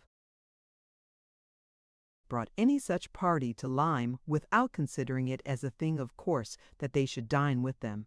There was so much attachment to Captain Wentworth in all this, and such a bewitching charm and a degree of hospitality so uncommon, so unlike the usual style of give and take invitations and dinners of formality and display, that Anne felt her spirits not likely to be benefited by an increasing acquaintance among his brother officers. These would have been all my friends, was her thought, and she had to struggle against a great tendency to lowness. On quitting the Cobb, they all went indoors with their new friends, and found rooms so small as none but those who invite from the heart could think capable of accommodating so many. Anne had a moment's astonishment on the subject herself, but it was soon lost in the pleasanter feelings which sprang from the sight of all the ingenious contrivances and nice arrangements of Captain Harville to turn the actual space to the best account, to supply the deficiencies of lodging-house furniture, and to fin the windows and doors against the winter storms to be expected. The varieties in the fitting up of the rooms, where the common necessaries provided by the owner, in the common indifferent plight, were contrasted with some few articles of a rare species of wood, excellently worked up, and with something curious and valuable from all the distant countries Captain Harville had visited, were more than amusing to Anne, connected as it all was with his profession, the fruit of its labors, the effect of its influence on his habits, the picture of repose and domestic happiness it presented, made it to her a something more or less the quatibus that Captain Harville was no reader, but he had contrived excellent accommodations and fashioned very pretty shelves for a tolerable collection of well-bound volumes, the property of Captain Benwick. His lameness prevented him from taking much exercise, but a mind of usefulness and ingenuity seemed to furnish him with constant employment within. He drew, he varnished, he carpentered, he glued. He made toys for the children, he fashioned new netting needles and pins with improvements, and if everything else was done, sat down to his large fishing net at one corner of the room. Anne thought she left great happiness behind her when they quitted the house, and Louisa, by whom she found herself walking, burst forth into raptures of admiration and delight on the character of the navy, their friendliness, their brotherliness, their upperness, their uprightness, protesting that she was convinced of sailors having more worth and warmth than any other set of men in England, that they only knew how to live, and they only deserved to be respected and loved. They went back to dress and dine, and so well had the scheme answered already that nothing was found amiss, though its being so entirely out of season, and the no thoroughfare of Lyme, and the no expectation of company, had brought many apologies from the heads of the inn. Anne found herself by this time growing so much more hardened to being in Captain Wentworth's company than she had at first imagined could ever be, that the sitting down to the same table with him now, and the interchange of the common civilities attending on it they never got beyond, was become a mere nothing. The nights were too dark for the ladies to meet again till the morrow, but Captain Harville had promised them a visit in the evening, and he came, bringing his friend also, which was more than had been expected, it having been agreed that Captain Benwick had all the appearance of being oppressed by the presence of so many strangers. He ventured among them again, however, though his spirits certainly did not seem fit for the mirth of the party in general. While Captains Wentworth and Harville led the talk on one side of the room, and by recurring to former days, supplied anecdotes in abundance to occupy and entertain the others, it fell to Anne's lot to be placed rather apart with Captain Benwick, and a very good impulse of her nature obliged her to begin an acquaintance with him. He was shy and disposed to abstraction, but the engaging mildness of her countenance and gentleness of her manners soon had their effect, and Anne was well repaid the first trouble of exertion. He was evidently a young man of considerable taste in reading, though principally in poetry, and besides the persuasion of having given him at least an evening's indulgence in the discussion of subjects which his usual companions had probably no concern in, she had the hope of being of real use to him in some suggestions as to the duty and benefit of struggling against affliction, which had naturally grown out of their conversation. For, though shy, he did not seem reserved. It had rather the appearance of feelings glad to burst their usual or the leg of there of the pie divided, but it's third. To be between a writing means where's out my turn if the rest and bitch 4 minutes to prime to rake in here and in the bride of a dose. And moreover, the absorber was to be pronounced a drag again. Is to the hoig and song for like coming to the poor regionally walked over with the piggy trudgely league at the shit the spot sector this pieces was subject for to tummy today to or make comic system. His looks showing him not pained but pleased with this allusion to his situation, she was emboldened to go on, and feeling in herself the right of seniority of mind, she ventured to recommend a larger allowance of prose in his daily study, and on being requested to particularize, mentioned such works of our best moralists, such collections of the finest letters, such memoirs of characters of worth and suffering, as occurred to her at the moment as calculated to rouse and fortify the mind by the highest precepts and the strongest examples of moral and religious endurances. Captain Benwick listened attentively, and seemed grateful for the interest implied, and though with a shake of the head and sighs which declared his little faith in the efficacy of any books on grief like his, noted down the names of those she recommended, and promised to procure and read them. When the evening was over, Anne could not but be amused at the idea of her coming to Lyme to preach patience and resignation to a young man whom she had never seen before, nor could she help fearing, on more serious reflection, that, like many other great moralists and preachers, she had been eloquent on a point in which her own conduct would ill bear examination. Chapter 12. Anne and Henrietta, finding themselves the earliest of the party the next morning, agreed to stroll down to the sea before breakfast. They went to the sands to watch the flowing of the tide, which a fine southeasterly breeze was bringing in with all the grandeur which so flat a shore admitted. They praised the morning, gloried in the sea, sympathized in the delight of the fresh-feeling breeze, and were silent, till Henrietta suddenly began again with, "Oh, yes, I am quite convinced that, with very few exceptions, the sea air always does good. There can be no doubt of its having been of the greatest service to Dr. Shirley after his illness last spring 12-month. He declares himself that coming to Lyme for a month did him more good than all the medicine he took, and that being by the sea always makes him feel young again. Now I cannot help thinking it a pity that he does not live entirely by the sea. I do think he had better leave Uppercross entirely and fix at Lyme. Do not you, Anne?" Do not you agree with me that it is the best thing he could do, both for himself and Mrs. Shirley? She has cousins here, you know, and many acquaintance which would make it cheerful for her, and I am sure she would be glad to get to a place where she could have medical attendance at hand in case of his having another seizure. Indeed, I think it quite melancholy to have such excellent people as Dr. and Mrs. Shirley, who have been doing good all their lives, wearing out their last days in a place like Uppercross, where, excepting our family, they seem shut out from all the world. I wish his friends would propose it to him. I really think they ought, and, as to procuring a dispensation, there could be no difficulty at his time of life, and with his character. My only doubt is, whether anything could persuade him to leave his parish.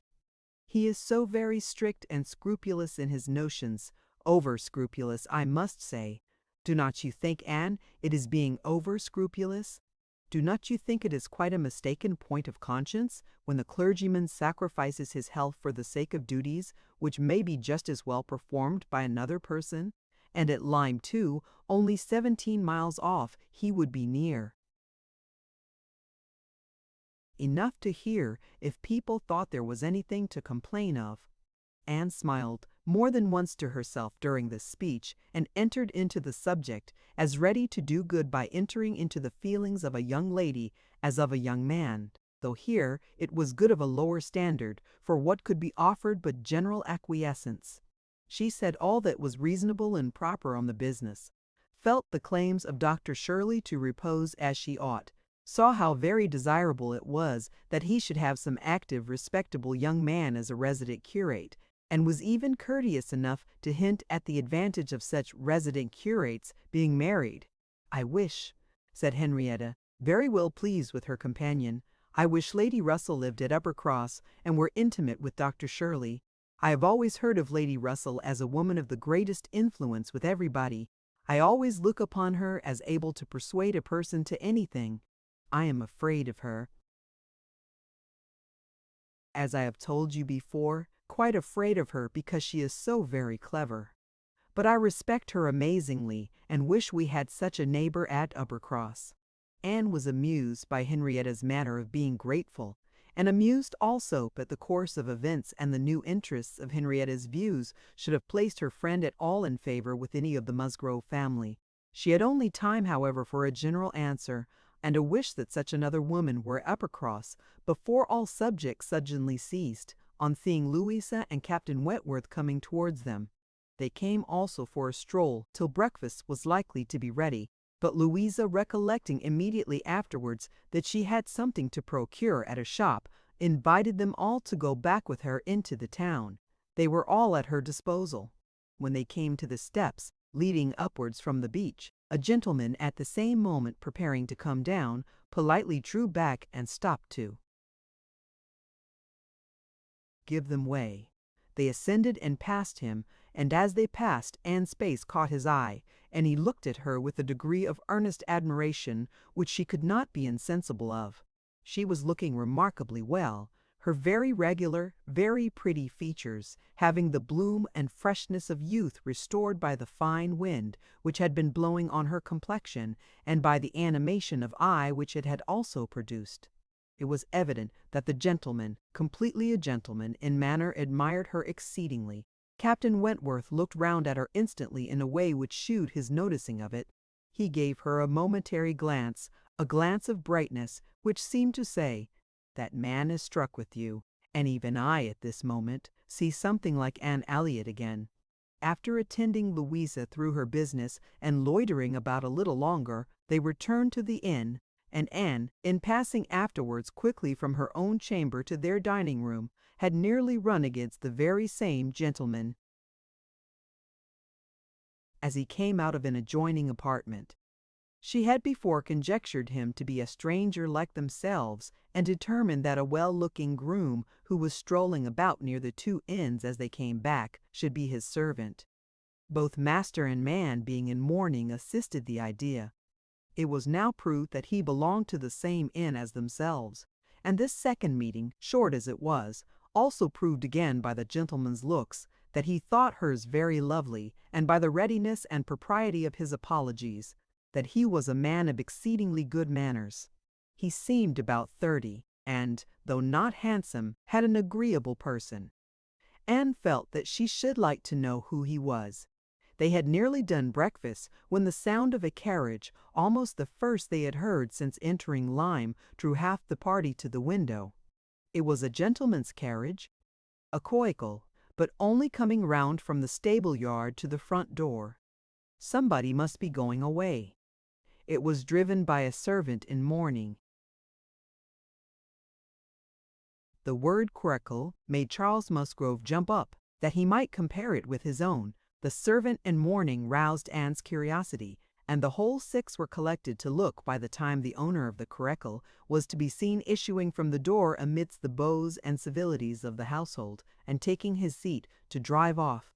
"Ah!" cried Captain Wentworth instantly, and with half a glance at Anne, "it is the very man we passed." The Miss Musgroves agreed to it, and having all kindly watched him as far up the hill as they could, they returned to the breakfast table. The waiter came into the room soon afterwards. "Pray," said Captain Wentworth immediately, "can you tell us the name of the gentleman who is just gone away?" "Yes, sir. A Mr. Elliot, a gentleman of large fortune, came in last night from Sidmouth. Dare say you heard the carriage, sir, while you were at dinner, and going on now for Crockherne in his way to Bath and London. Elliot." Many had looked on each other, and many had repeated the name, before all this had been got through, even by the smart rapidity of a waiter. "Bless me!" cried Mary. "It must be our cousin. It must be our Mr. Elliot. It must indeed. Charles, Anne, must not it? In mourning, you see, just as our Mr. Elliot must be. How very extraordinary! In the very same inn with us. Anne, must not it be our Mr. Elliot, my father's next heir? Pray, sir," turning to the waiter, did not his servant say whether he belonged to the Kellynch family?" "No, ma'am, he did not mention no particular family, but he said his master was a very rich gentleman and would be a baronet some day." "There, you see," cried Mary in an ecstasy, "just as I said, heir to Sir Walter Elliot. I was sure that would come out if it was so. Depend upon it, that is a circumstance which his servants take care to publish wherever he goes. But, Anne, only conceive how extraordinary.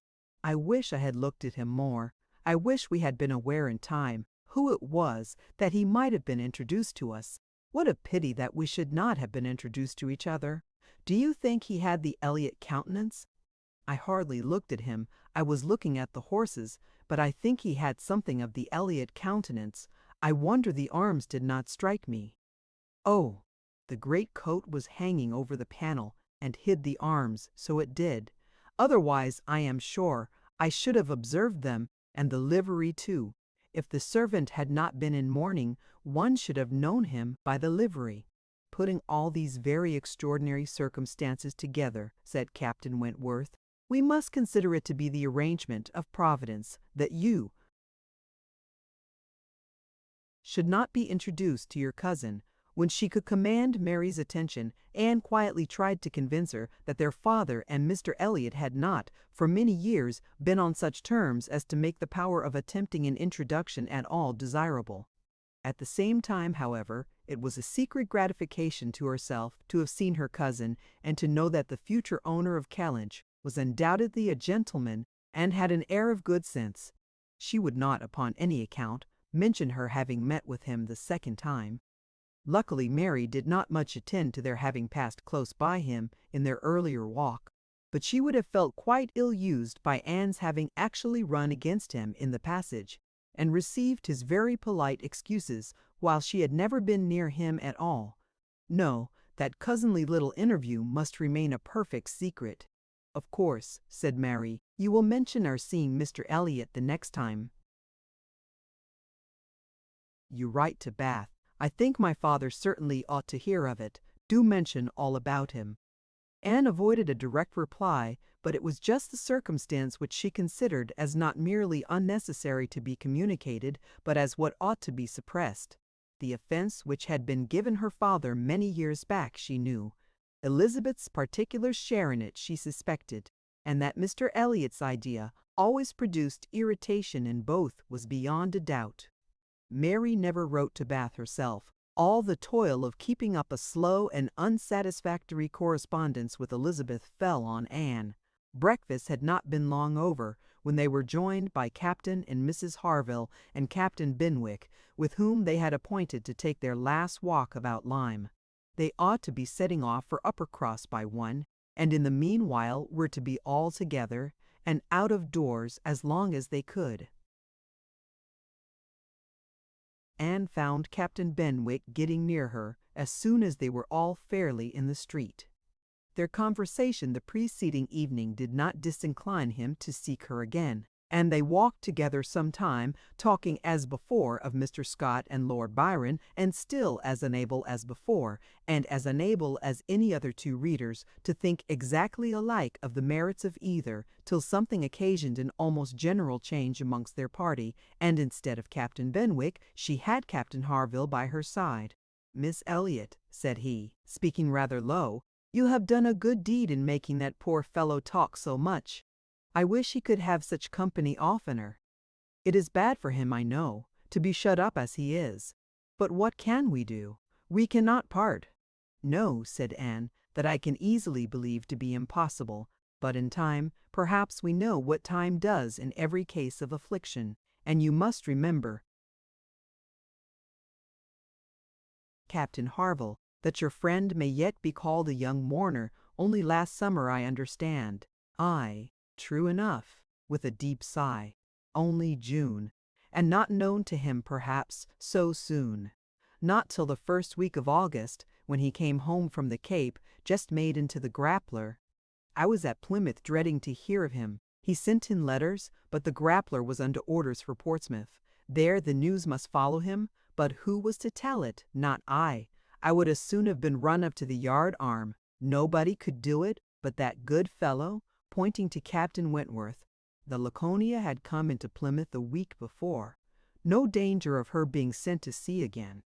He stood his chance for the rest, wrote up for leave of absence, but without waiting the return, travelled night and day till he got to Portsmouth, rode off to the Grappler that instant, and never left the poor fellow for a week. That's what he did, and nobody else could have saved poor James.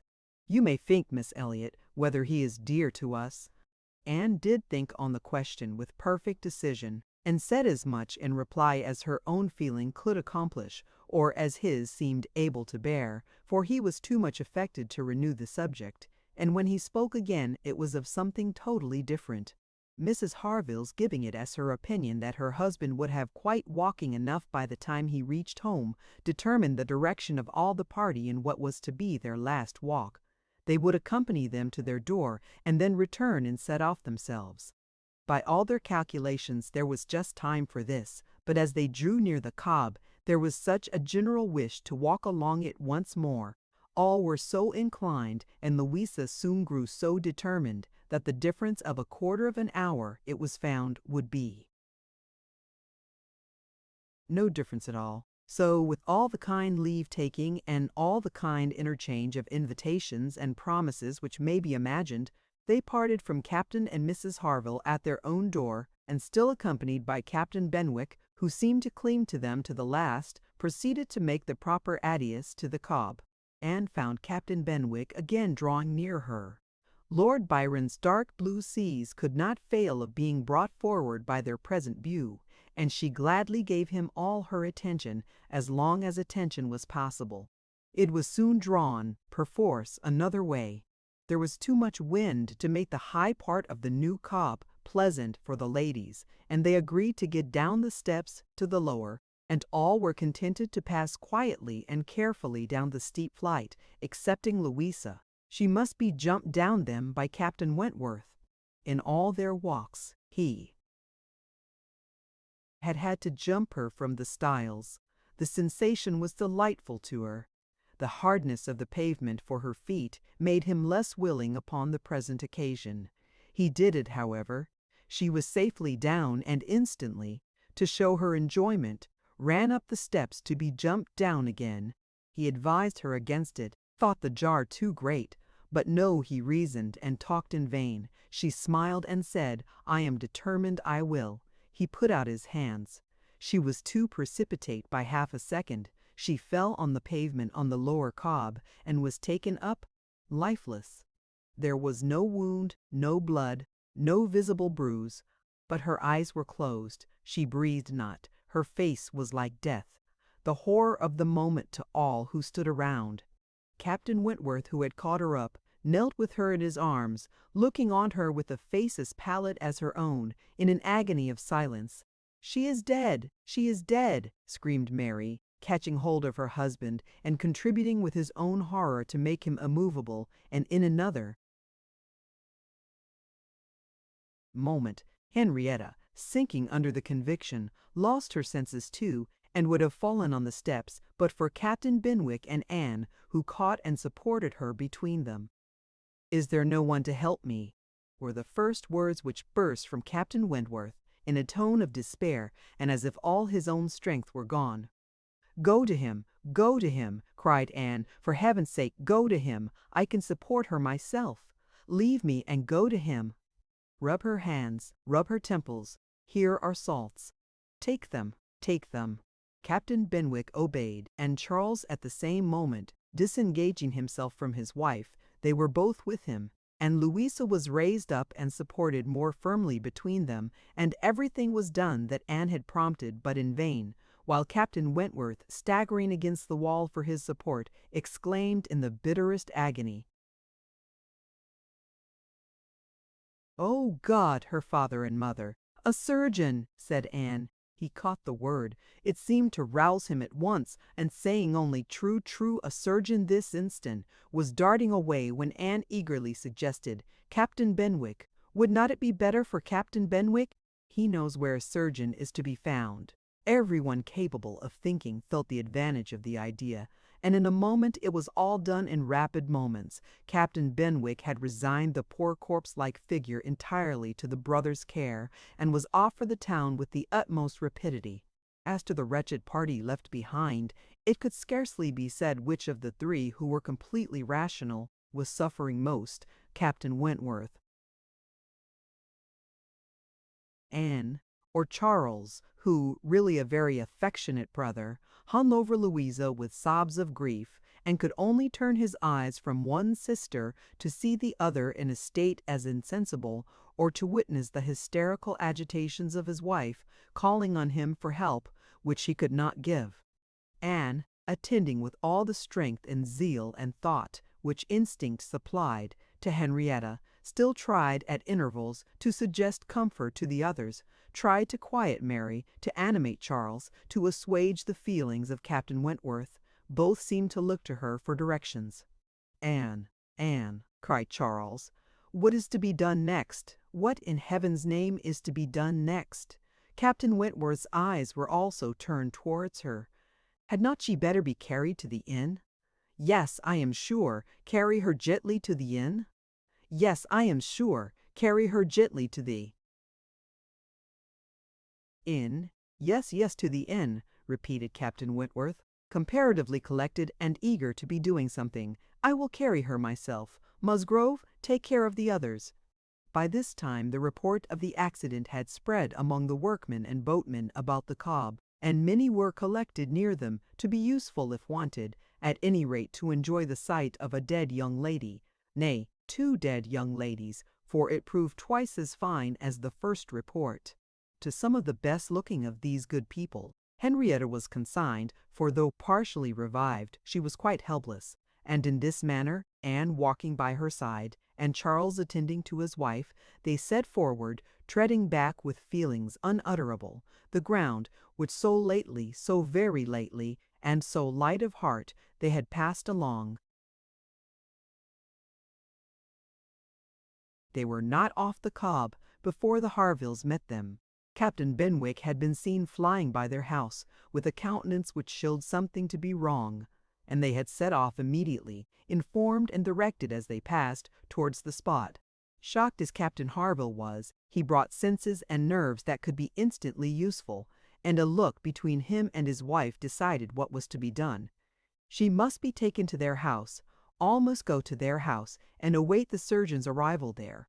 They would not listen to scruples. He was obeyed. They were all beneath his roof.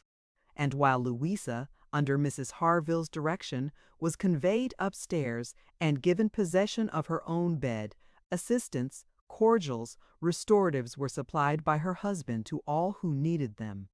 Louisa had once opened her eyes, but soon closed them again, without apparent consciousness. This had been a proof of life, however, of service to her sister, and Henrietta, though perfectly incapable of being in the same room with Louisa, was kept, by the agitation of hope and fear, from a return of her own insensibility. Mary, too, was growing calmer. The surgeon was with them almost before it had seemed possible. They were sick with horror while he examined. But he was not hopeless. The head had received a severe contusion, but he had seen greater injuries recovered from.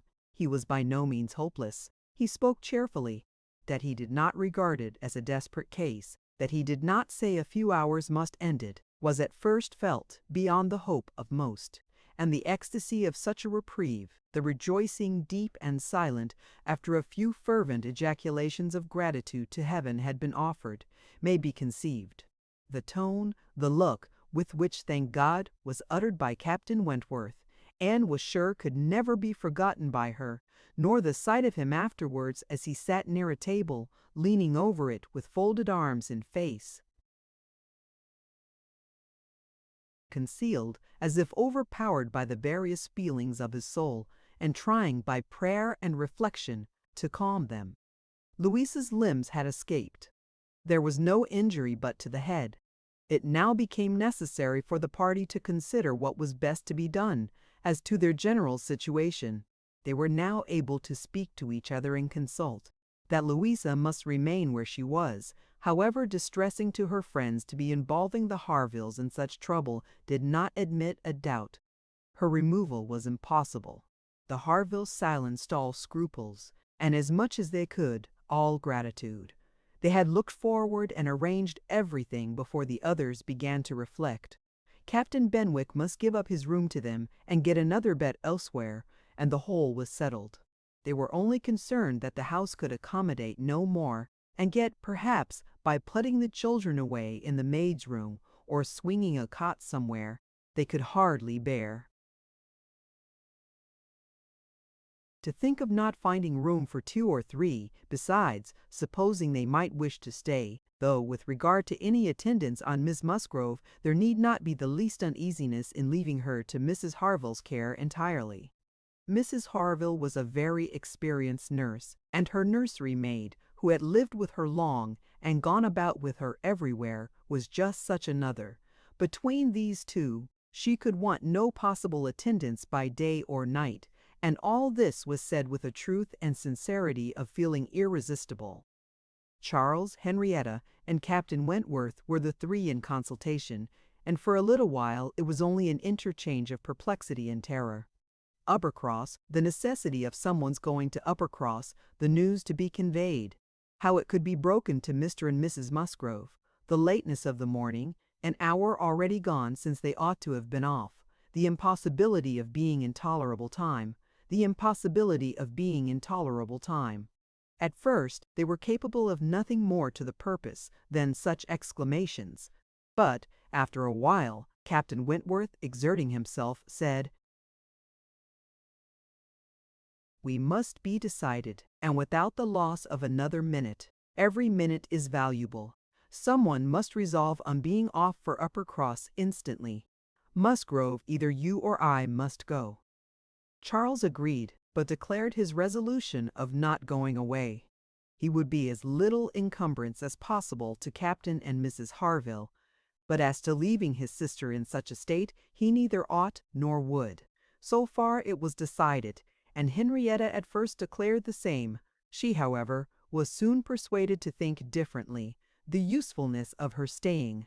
She who had not been able to remain in Louisa's room, or to look at her without sufferings which made her worse than helpless, she was forced to acknowledge that she could do no good, yet was still unwilling to be away, till, touched by the thought of her father and mother, she gave it up. She consented. She was anxious to be at home. The plan had reached this point when Anne, coming quietly down from Louisa's room, could not but hear what followed, for the parlor door was open. "Then it is settled, Musgrove," cried Captain Wentworth, "that you stay and that I take care of your sister home. But as to the rest, as to the others, if one stays to assist Mrs. Harville, I think it need be only one. Mrs. Charles Musgrove will, of course, wish to get back to her children, but if Anne will stay, no one so proper, so capable as Anne." She paused a moment to recover from the emotion of hearing herself so spoken of. The other two warmly agreed with what he said, and she then appeared. "You will stay, I am sure. You will stay and nurse her," cried he, turning to her and speaking with a glow, and yet a gentleness, which seemed almost restoring the past. She colored deeply, and he recollected himself and moved away. She expressed herself most willing, ready, happy to remain. It was what she had been thinking of and wishing to be allowed to do. A bed on the floor in Louisa's room would be sufficient for her if Mrs. Harville would but think so. One thing more, and all seemed arranged. Though it was rather desirable that Mr. and Mrs. Musgrove should be previously alarmed by some share of delay, yet the time required by the Uppercross horses to take them back would be a dreadful extension of suspense, and Captain Wentworth proposed, and Charles Musgrove agreed, that it would be much better for him to take a chaise from the inn, and leave Mr. Musgrove's carriage and horses to be sent home the next morning early, when there would be the farther advantage of sending an account of Louisa's night. Captain Wentworth now hurried off to get everything ready on his part, and to be soon followed by the two ladies. When the plan was made known to Mary, however, there was an end of all peace in it. She was so wretched and so vehement, complained so much of injustice in being expected to go away instead of Anne, of was nothing to Louisa, while she was her sister, and had the best right to stay in Henrietta's stead. Why was not she to be as useful as Anne, and to go home without Charles too, without her husband? No, it was too unkind. And in short, she said more than her husband could long withstand, and as none of the others could oppose when he gave way, there was no help for it. The change of Mary for Anne was inevitable. Anne had never submitted more reluctantly to the jealous and ill-judging claims of Mary, but so it must be, and they set off for the town, Charles taking care of his sister, and Captain Benwick attending to her. She gave a moment's recollection, as they hurried along, to the little circumstances which the same spots had witnessed earlier in the morning. There she had listened to Henrietta's schemes for Dr. Shirley's leaving Uppercross. Farther on, she had first seen Mr. Elliot. A moment seemed all that could now be given to any one but Louisa, or those who were wrapped up in her welfare. Captain Benwick was most considerately attentive to her, and, united as they all seemed by the distress of the day, she felt an increasing degree of goodwill towards him, and a pleasure even in thinking that it might, perhaps, be the occasion of continuing their acquaintance. Captain Wentworth was on the watch for them, and a chaise and four in waiting, stationed for their convenience in the lowest part of the street.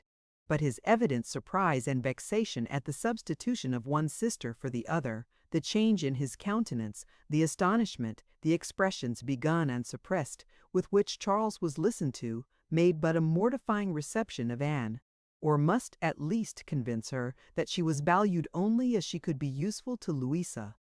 She endeavored to be composed and to be just. Without emulating the feelings of an Emma towards her Henry, she would have attended on Louisa with a zeal above the common claims of regard for his sake, and she hoped he would not long be so unjust as to suppose she would shrink unnecessarily from the office of a friend. In the meanwhile, she was in the carriage. He had handed them both in, and placed himself between them, and in this manner, under these circumstances, full of astonishment and emotion to Anne, she quitted Lyme. How the long stage would pass, how it was to affect their manners, what was to be their sort of intercourse, she could not foresee. It was all quite natural, however. He was devoted to Henrietta, always turning towards her, and when he spoke at all, always with the view of supporting her hopes and raising her spirits. In general, his voice and manner were studiously calm. To spare Henrietta from agitation seemed the governing principle. Once only, when she had been grieving over the last ill-judged, ill-fated walk to the Cobb, bitterly lamenting that it ever had been thought of, he burst forth as if wholly overcome. "Don't talk of it, don't talk of it," he cried. "Oh God, that I had not given way to her at the fatal moment, had I done as I ought. But so eager and so resolute, dear sweet Louisa!" Anne wondered whether it ever occurred to him now to question the justice of his own previous opinion as to the universal felicity and advantage of firmness of character, and whether it might not strike him that, like all other qualities of the mind, it should have its proportions and limits. She thought it could scarcely escape him to feel that a persuadable temper might sometimes be as much in favor of happiness as a very resolute character. They got on fast. Anne was astonished to recognize the same hills and the same objects so soon. Their actual speed, heightened by some dread of the conclusion, made the road appear but half as long as on the day before. It was growing quite dusk, however, before they were in the neighborhood of Uppercross, and there had been total silence among them for some time, Henrietta leaning back in the corner with a shawl over her face, giving the hope of her having cried herself to sleep, when, as they were going up their last hill, Anne found herself all at once addressed by Captain Wentworth. In a low, cautious voice, he said, "I have been considering what we had best do. She must not appear at first. She could not stand it. I have been thinking whether you had not better remain in the carriage with her while I go in and break it to Mr. and Mrs. Musgrove. Do you think this is a good plan?" She did, he was satisfied, and said no more, but the remembrance of the appeal remained a pleasure to her, as a proof of friendship and of deference for her judgment, a great pleasure, and when it became a sort of parting proof, its value did not lessen. When the distressing communication at Uppercross was over, and he had seen the father and mother quite as composed as could be hoped, and the daughter all the better for being with them, he announced his intention of returning in the same carriage to Lyme, and when the horses were baited, he was off. End of Volume 1. Chapter 13. The remainder of Anne's time at Uppercross, comprehending only 2 days, was spent entirely at the mansion house, and she had the satisfaction of knowing herself extremely useful there, both as an immediate companion and as assisting in all those arrangements for the future, which, in Mr. and Mrs. Musgrove's distressed state of spirits, would have been difficulties. They had an early account from Lyme the next morning. Louisa was much the same. No symptoms worse than before had appeared. Charles came a few hours afterwards to bring a later and more particular account. He was tolerably cheerful. A speedy cure must not be hoped, but everything was going on as well as the nature of the case admitted. In speaking of the Harvilles, he seemed unable to satisfy his own sense of their kindness, especially of Mrs. Harville's exertions as a nurse. She really left nothing for Mary to do. He and Mary had been persuaded to go early to their inn last night.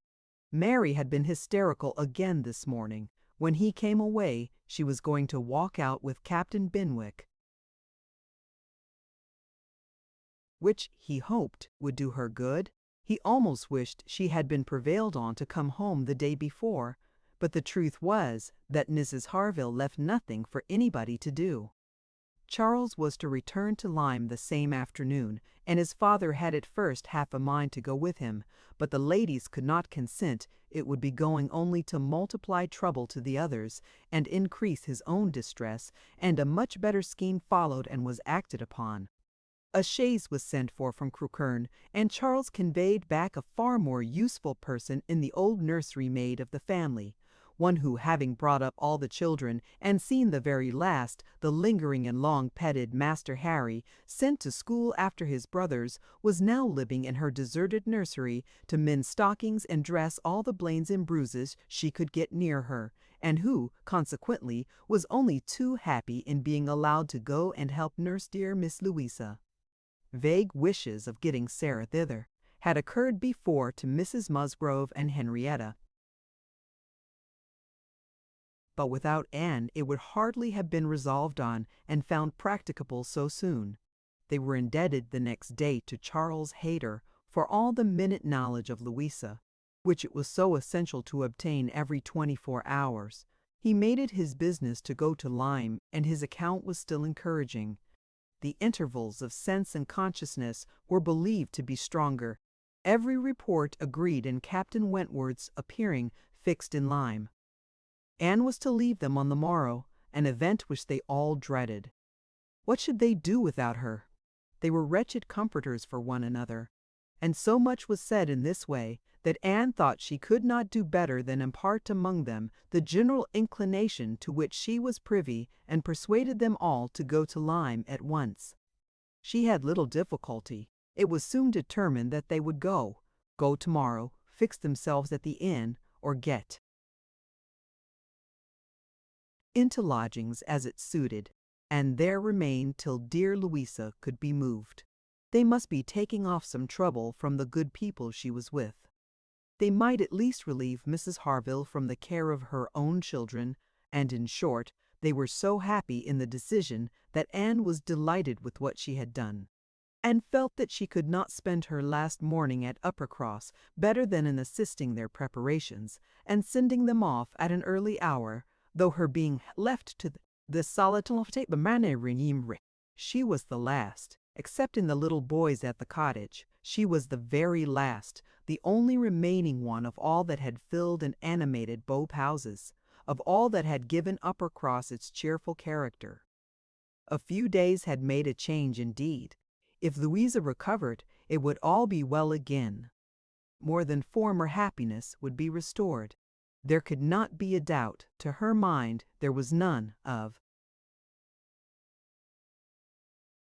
what would follow her recovery. A few months hence, and the room now so deserted, occupied but by her silent, pensive self, might be filled again with all that was happy and gay, all that was glowing in bright and prosperous love, all that was most unlike Anne Elliot.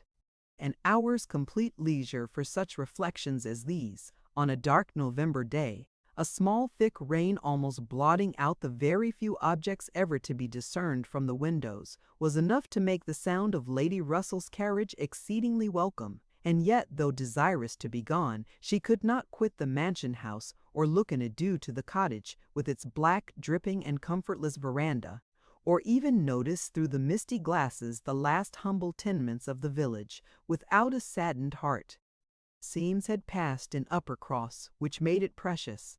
It stood the record of many sensations of pain, once severe, but now softened, and of some instances of relenting feeling, some breathings of friendship and reconciliation, which could never be looked for again, and which could never cease to be dear. She left it all behind her, all but the recollection that such things had been. Anne had never entered Kellynch since her quitting Lady Russell's house in September. It had not been necessary, and the few occasions of its being possible for her to go to the hall she had contrived to evade and escape from. Her first return was to resume her place in the modern and elegant apartments of the lodge, and to gladden the eyes of its mistress. There was some anxiety mixed with Lady Russell's joy in meeting her.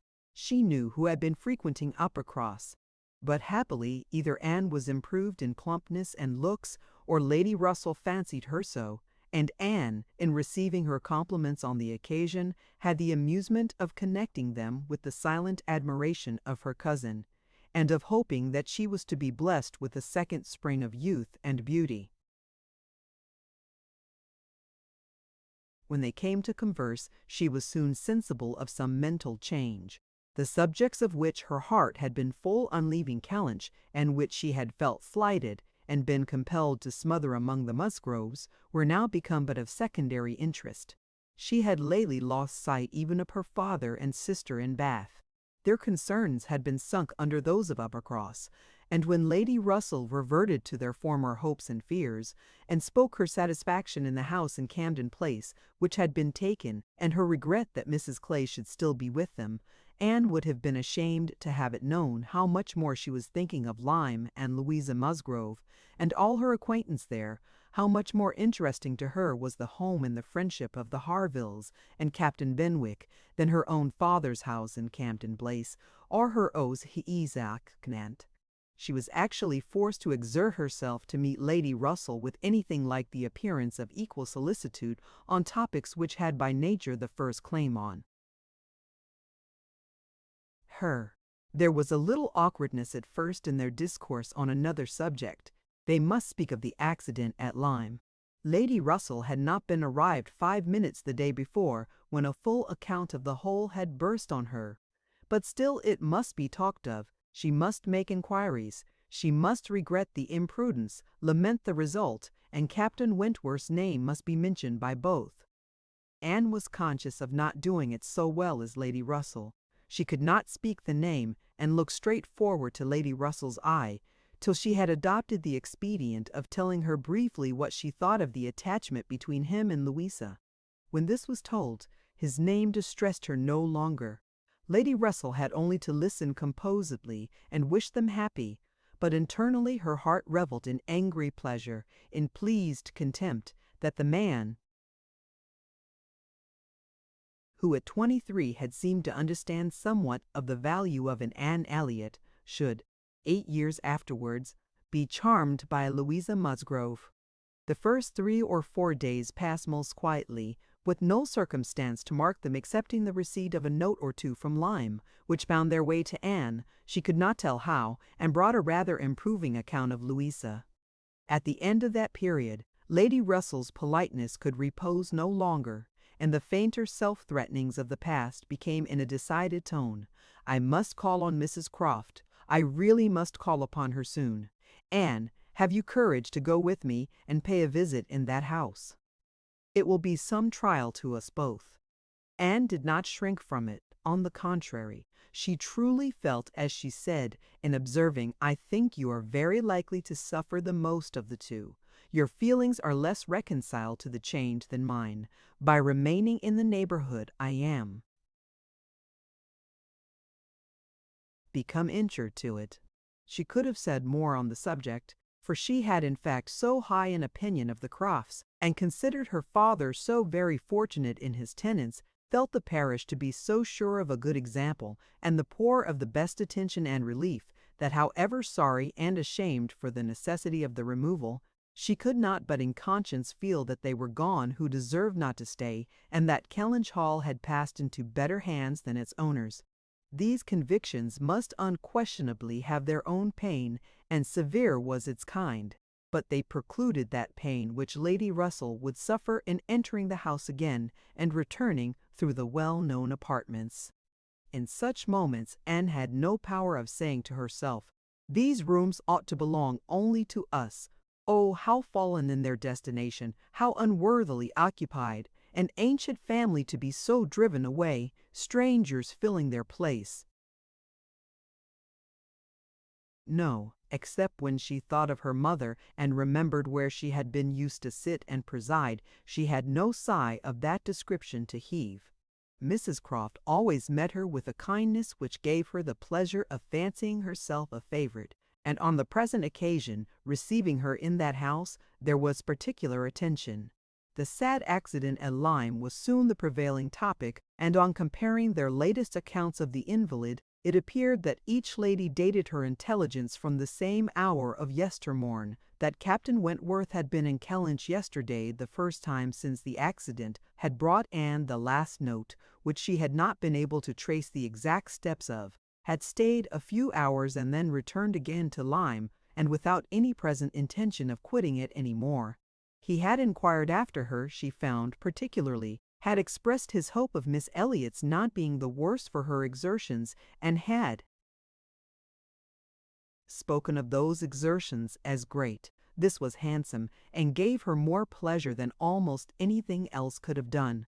As to the sad catastrophe itself, it could be canvassed only in one style, by a couple of steady, sensible women, whose judgments had to work on ascertained events, and it was perfectly decided that it had been the consequence of much thoughtlessness and much imprudence, that its effects were most alarming, and that it was frightful to think how long Miss Musgrove's recovery might yet be doubtful, and how liable she would still remain to suffer from the concussion. The Admiral wound it up summarily by exclaiming, "A very bad business indeed. A new sort of way this, for a young fellow to be making love, by breaking his mistress's head, is not it, Miss Elliot? This is breaking a head and giving a plaster, truly." Admiral Croft's manners were not quite of the tone to suit Lady Russell, but they delighted Anne. His goodness of heart and simplicity of character were irresistible. "Now, this must be very bad for you," said he, suddenly rousing from a little reverie, "to be coming and finding us here. I had not recollected it before, I declare, but it must be very bad. But now, do not stand upon ceremony. Get up and go over all the rooms in the house if you like it." "Another time, sir, I thank you, not now." "Well, whenever it suits you. You can slip in from the shrubbery at any time, and there you will find we keep our umbrellas hanging up by that door. A good place is not it, but," checking himself, "you will not think it a good place, for yours were always kept in the butler's room. Aye, so it always is, I believe. One man's ways may be as good as another's, but we all like our own best. And so you must judge for yourself whether it would be better for you to go about the house or not." Anne, finding she might decline it, did so very gratefully. "We had made very few changes either," continued the Admiral, after thinking a moment. "Very few. We told you about the laundry door at Uppercross. That has been a very great improvement. The wonder was how any family upon earth could bear with the inconvenience of its opening as it did so long. You will tell Sir Walter what we have done, and that Mr. Shepherd thinks it the greatest improvement the house ever had. Indeed, I must do ourselves the justice to say that the few alterations we have made had been all very much for the better. My wife should have the credit of them, however. I have done very little besides sending away some of the large looking-glasses from my dressing-room, which was your father's. A very good man, and very much the gentleman, I am sure, but I should think, Miss Elliot, looking with serious reflection, I should think he must be rather a dressy man for his time of life. Such a number of looking-glasses! Oh Lord, there was no getting away from oneself. So I got Sophie to lend me a hand, and we soon shifted their quarters, and now I am quite snug, with my little shaving-glass in one corner, and another great thing that I never go near." Anne, amused in spite of herself, was rather distressed for an answer, and the Admiral, fearing he might not have been civil enough, took up the subject again to say, "The next time you write to your good father, Miss Elliot, pray give him my compliments and Mrs. Croft's, and say that we are settled here quite to our liking, and have no fault at all to find with the place. The breakfast-room chimney smokes a little, I grant you, but it is only when the wind is due north and blows hard, which may not happen 3 times a winter. And take it all together, now that we have been into most of the houses hereabouts and can judge, there is not one that we like better than this. Pray say so, with my compliments. He will be glad to hear it." Lady Russell and Mrs. Croft were very well pleased with each other, but the acquaintance which this visit began was fated not to proceed far at present, for when it was returned, the Crofts announced themselves to be going away for a few weeks to visit their connections in the north of the county, and probably might not be at home again before Lady Russell would be removing to Bath. So ended all danger to Anne of meeting Captain Wentworth at Kellynch Hall, or of seeing him in company with her friend. Everything was safe enough, and she smiled over the many anxious feelings she had wasted on the subject. Chapter 14. Though Charles and Mary had remained at Lyme much longer after Mr. and Huba Mrs. Musgrove's going, then Anne conceived. They could have been at all wanted. They were yet the first of the family to be at home again, and as soon as possible after their return to Uppercross, they drove over to the lodge. They had left Louisa beginning to sit up, but her head, though clear, was exceedingly weak, and her nerves susceptible to the highest extreme of tenderness. And though she might be pronounced to be altogether doing very well, it was still impossible to say when she might be able to bear the removal home, and her father and mother, who must return in time to receive their younger children for the Christmas holidays, had hardly a hope of being allowed to bring her with them. They had been all in lodgings together. Mrs. Musgrove had got Mrs. Harville's children away as much as she could. Every possible supply from Uppercross had been furnished to lighten the inconvenience to the Harvilles, while the Harvilles had been wanting them to come to dinner every day, and in short, it seemed to have been only a struggle on each side as to which should be most disinterested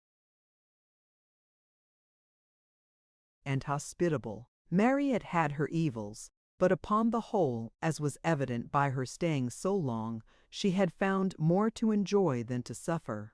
Charles Hayter had been at Lyme oftener than suited her, and when they dined with the Harvilles there had been only a maid-servant to wait, and at first Mrs. Harville had always given Mrs. Musgrove precedence, but then she had received so very handsome an apology from her on finding out whose daughter she was, and there had been so much going on every day, there had been so many walks between their lodgings and the Harvilles, and she had got books from the library and changed them so often that the balance had certainly been much in favor of Lyme's.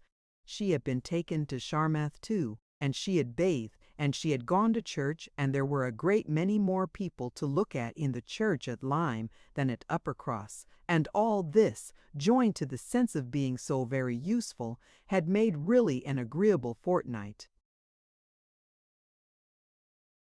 Anne inquired after Captain Benwick. Mary's face was clouded directly. Charles laughed. "Oh, Captain Benwick is very well, I believe, but he is a very odd young man. I do not know what he would be at. We asked him to come home with us for a day or two. Charles undertook to give him some shooting, and he seemed quite delighted, and for my part, I thought it was all settled. When behold, on Tuesday night, he made a very awkward sort of excuse. He never shot, and he had been quite misunderstood, and he had promised this and he had promised that, and the end of it was, I found, that he did not mean to come. I suppose he was afraid of finding it dull, but upon my word, I should have thought we were lively enough at the cottage for such a heartbroken man as Captain Benwick." Charles laughed again and said, "Now, Mary, you know very well how it really was. It was all your doing." Turning to Anne, he fancied that if he went with us, he should find you close by. He fancied everybody to be living in Uppercross, and when he discovered that Lady Russell lived 3 miles off, his heart failed him, and he had not courage to come.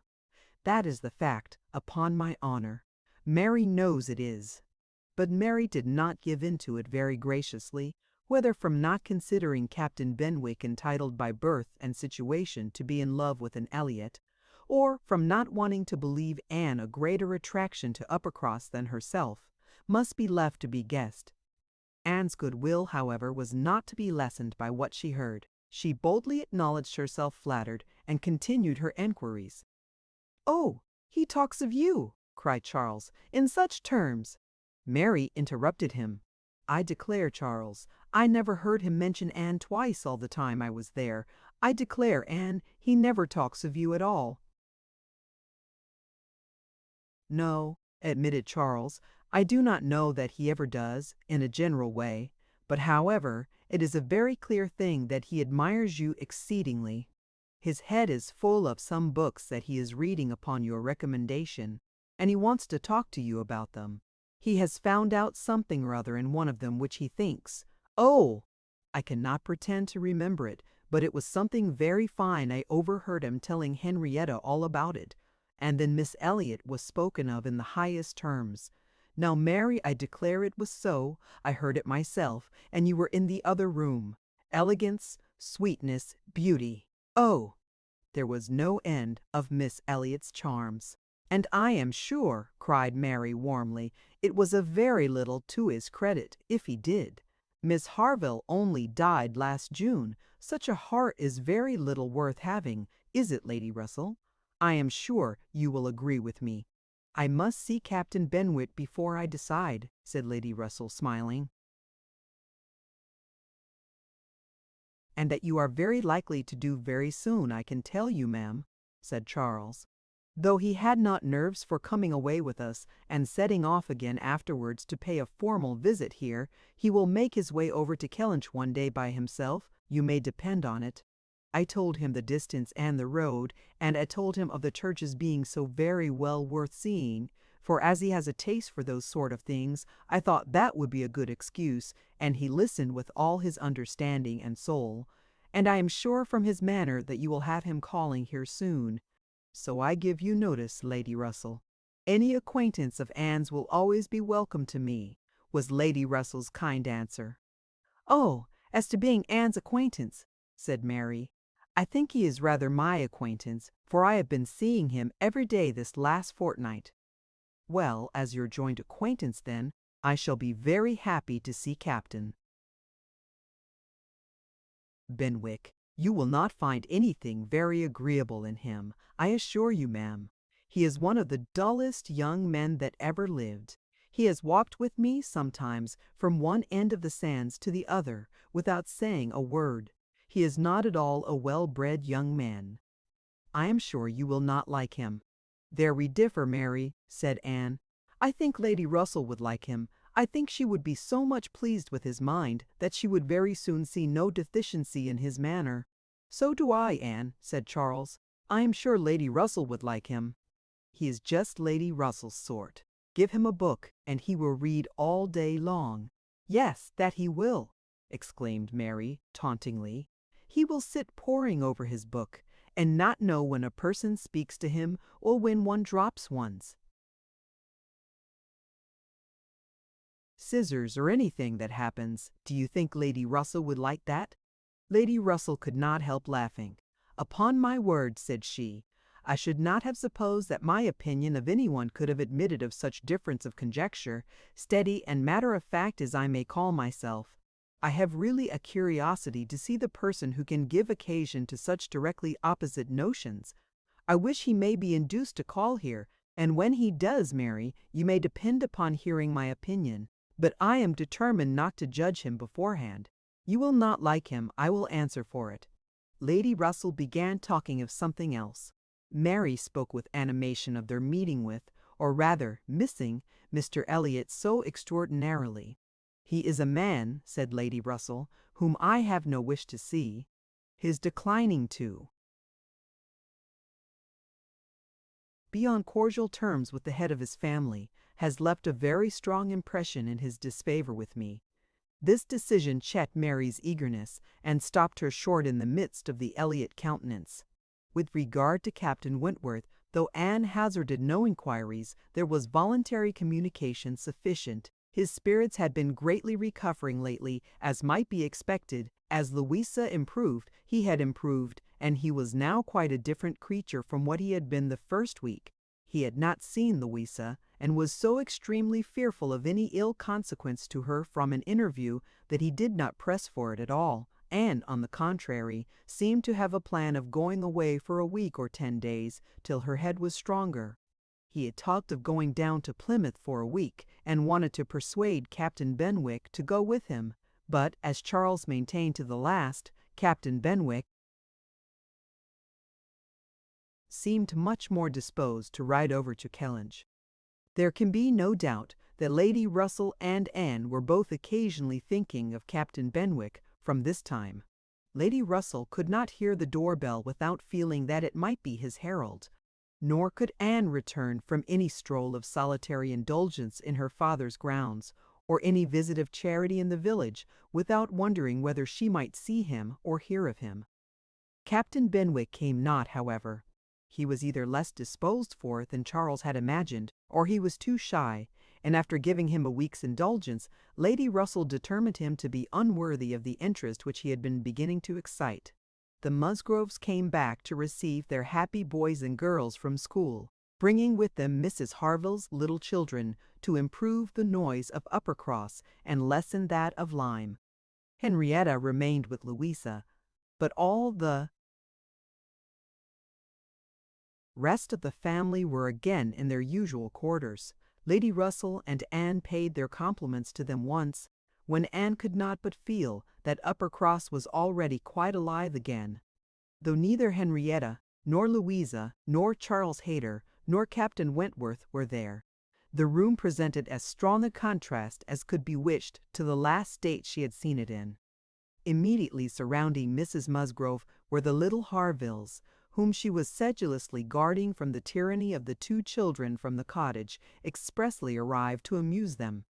On one side was a table occupied by some chattering girls, cutting up silk and gold paper, and on the other were trestles and trays, bending under the weight of brawn and cold pies, where riotous boys were holding high revel, the whole completed by a roaring Christmas fire which seemed determined to be heard in spite of all the noise of the others. Charles and Mary also came in, of course, during their visit, and Mr. Musgrove made a point of paying his respects to Lady Russell and sat down close to her for 10 minutes, talking with a very raised voice, but from the clamor of the children on his knees, generally in vain. It was a fine family peace. Anne, judging from her own temperament, would have deemed such a domestic hurricane a bad restorative of the nerves which Louisa's illness must have so greatly shaken. But Mrs. Musgrove, who got Anne near her on purpose to thank her most cordially, again and again, for all her attentions to them, concluded a short recapitulation of what she had suffered herself by observing, with a happy glance round the room, that after all she had gone through, nothing was so likely to do her good as a little quiet cheerfulness at home. Louisa was now recovering apace. Her mother could even think of her being able to join their party at home before her brothers and sisters went to school. Again, the Harvilles had promised to come with her and stay at Uppercross whenever she returned. Captain Wentworth was gone, for the present, to see his brother in Shropshire. "I hope I shall remember in future," said Lady Russell as soon as they were reseated in the carriage, "not to call at Uppercross in the Christmas holidays. Everybody has their taste in noises as well as in other matters, and sounds are quite innoxious, or most distressing, by their sort rather than their quantity." When Lady Russell not long afterwards was entering Bath on a wet afternoon, and driving through the long course of streets from the Old Bridge to Camden Place, amidst the dash of other carriages, the heavy rumble of carts and drays, the bawling of newspapermen, muffin-men, and milkmen, and the ceaseless clink of pattens, she made no complaint. Says, no, these were noises which belonged to the winter pleasures. Her spirits rose under their influence, and like Mrs. Musgrove,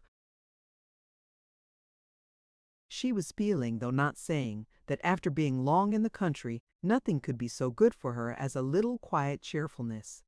Anne did not share these feelings. She persisted in a very determined, though very silent, disinclination for Bath, caught the first dim view of the extensive buildings, smoking in rain, without any wish of seeing them better, felt their progress through the streets to be, however disagreeable, yet too rapid, for who would be glad to see her when she arrived, and looked back, with fond regret, to the bustles of Uppercross and the seclusion of Kellynch. Elizabeth's last letter had communicated a piece of news of some interest. Mr. Elliot was in Bath. He had called in Camden Place, had called a second time, a third, had been pointedly attentive. If Elizabeth and her father did not deceive themselves, had been taking much pains to seek the acquaintance and proclaimed the value of the connection, as he had formerly taken pains to shew neglect, this was very wonderful if it were true, and Lady Russell was in a state of very agreeable curiosity and perplexity about Mr. Elliot, already recanting the sentiment she had so lately expressed to Mary, of his being a man whom she had no wish to see. She had a great wish to see him. If he really sought to reconcile himself like a dutiful branch, He must be forgiven for having dismembered himself from the paternal tree. Anne was not animated to an equal pitch by the circumstance, but she felt that she would rather see Mr. Elliot again than not, which was more than she could say for many other persons in Bath. She was put down in Camden Place, and Lady Russell then drove to her own lodgings in River Street. Chapter 14. Sir Walter had taken a very good house in Camden Place, a lofty, dignified situation, such as becomes a man of consequence, and both he and Elizabeth were settled there, much to their satisfaction. Anne entered it with a sinking heart, anticipating an imprisonment of many months, and anxiously saying to herself, "Oh, when shall I leave you again?" A degree of unexpected cordiality, however, in the welcome she received, did her good. Her father and sister were glad to see her, for the sake of shewing her the house and furniture, and met her with kindness. Her making a fourth when they sat down to dinner was noticed as an advantage. Mrs. Clay was very pleasant and very smiling, but her courtesies and smiles were more a matter of course. Anne had always felt that she would pretend what was proper on her arrival, but the complaisance of the others was unlooked for. They were evidently in excellent spirits, and she was soon to listen to the causes. They had no inclination to listen to her. After laying out for some compliments of being deeply regretted in their old neighborhood, which Anne could not pay, they had only a few faint inquiries to make before the talk must be all their own. Uppercross excited no interest, Kellynch very little. It was all Bath. They had the pleasure of assuring her that Bath more than answered their expectations in every respect. Their house was undoubtedly the best in Camden Place. Their drawing rooms had many decided advantages over all the others which they had either seen or heard of, and the superiority was not less in the style of the fitting up or the taste of the furniture. Their acquaintance was exceedingly sought after. Everybody was wanting to visit them. They had drawn back from many introductions, and still were perpetually having cards left by people of whom they knew nothing. Here were funds of enjoyment. Could Anne wonder that her father and sister were happy? She might not wonder, but she must sigh that her father should feel no degradation in his change, should see nothing to regret in the duties and dignity of the resident landholder, should find so much to be vain of in the littlenesses of a town. And she must sigh and smile and wonder too, as Elizabeth threw open the folding doors and walked with exultation from one drawing room to the other, boasting of their space, at the possibility of that woman, who had been mistress of Kelling Hall, finding extent to be proud of the twee walls, but this was not all which they had to make them happy. They had Mr. Elliot too. Anne had a great deal to hear of Mr. Elliot. He was not only pardoned, they were delighted with him. He had been in Bath about a fortnight. He had passed through Bath in November in his way to London, when the intelligence of Sir Walter's being settled there had of course reached him, though only 24 hours in the place. But he had not been able to avail himself of it.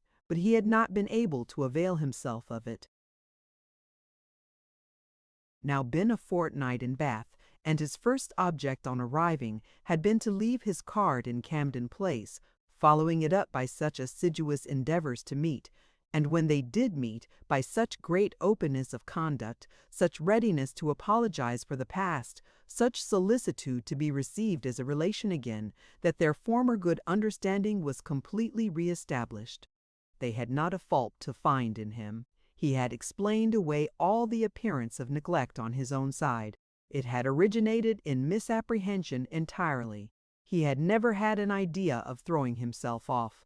He had feared that he was thrown off, but knew not why, and delicacy had kept him silent.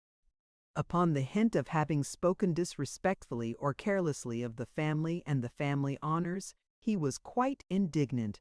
He, who had ever boasted of being an Elliot, and whose feelings, as to connection, were only too strict to suit the unfeudal tone of the present day. He was astonished, indeed, but his character and general conduct must refute it. He could refer Sir Walter to all who knew him, and certainly the pains he had been taking on this, the first opportunity of reconciliation, to be restored to the footing of a relation and heir presumptive, was a strong proof of his opinions on the subject. The circumstances of his marriage, too, were found to admit of much extenuation.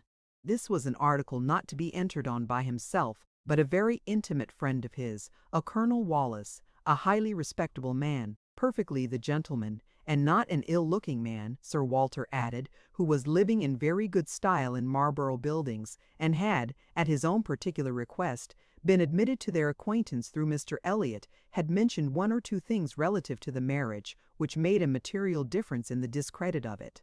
Colonel Wallace had known Mr. Elliot long, had been well acquainted also with his wife, had perfectly understood the whole story. She was certainly not a woman of family, but well educated, accomplished, rich, and excessively in love with his friend. There had been the charm. She had sought him. Without that attraction, not all her money would have tempted Elliot, and Sir Walter was, moreover, assured of her having been a very fine woman. Here was a great deal to soften the business. A very fine woman with a large fortune in love with him. Sir Walter seemed to admit it as complete apology, and though Elizabeth could not see the circumstance in quite so favorable a light, she allowed it be a great extenuation. Mr. Elliot had called repeatedly, had dined with them once, evidently delighted by the distinction of being asked, for they gave no dinners in general. Delighted, in short, by every proof of cousinly notice, and placing his whole happiness in being on intimate terms in Camden Place. Anne listened, but without quite understanding it. Allowances large. Allowances, she knew, must be made for the ideas of those who spoke. She heard it all under embellishment. All that sounded extravagant or irrational in the progress of the reconciliation might have no origin but in the language of the relators. Still, however, she had the sensation of there being something more than immediately appeared in Mr. Elliot's wishing, after an interval of so many years, to be well received by them. In a worldly view, he had nothing to gain by being on terms with Sir Walter, nothing to risk by a state of variance. In all probability he was already the richer of the two, and the Kellynch estate would as surely be his hereafter as the title. A sensible man, and he had looked like a very sensible man, why should it be an object to him? She could only offer one solution. It was, perhaps, for Elizabeth's sake. There might really have been a liking formerly, though convenience and accident had drawn him a different way, and now that he could afford to please himself, he might mean to pay his addresses to her. Elizabeth was certainly very handsome, with well-bred, elegant manners, and her character might never have been penetrated by Mr. Elliot, knowing her, but in public and when very young himself. How her temper and understanding might bear the investigation of his present keener time of life was another concern, and rather a fearful one. Most earnestly did she wish that he might not be too nice or too observant if Elizabeth were his object, and that Elizabeth was disposed to believe herself so, and that her friend Mrs. Clay was encouraging the idea, seemed apparent by a glance or two between them while Mr. Elliot's frequent visits were talked of. Anne mentioned the glimpses she had had of him at Lyme, but without being much attended to. Oh, yes, perhaps, it had been Mr. Elliot. They did not know. It might be him, perhaps. They could not listen to her description of him. They were describing him themselves, Sir Walter especially.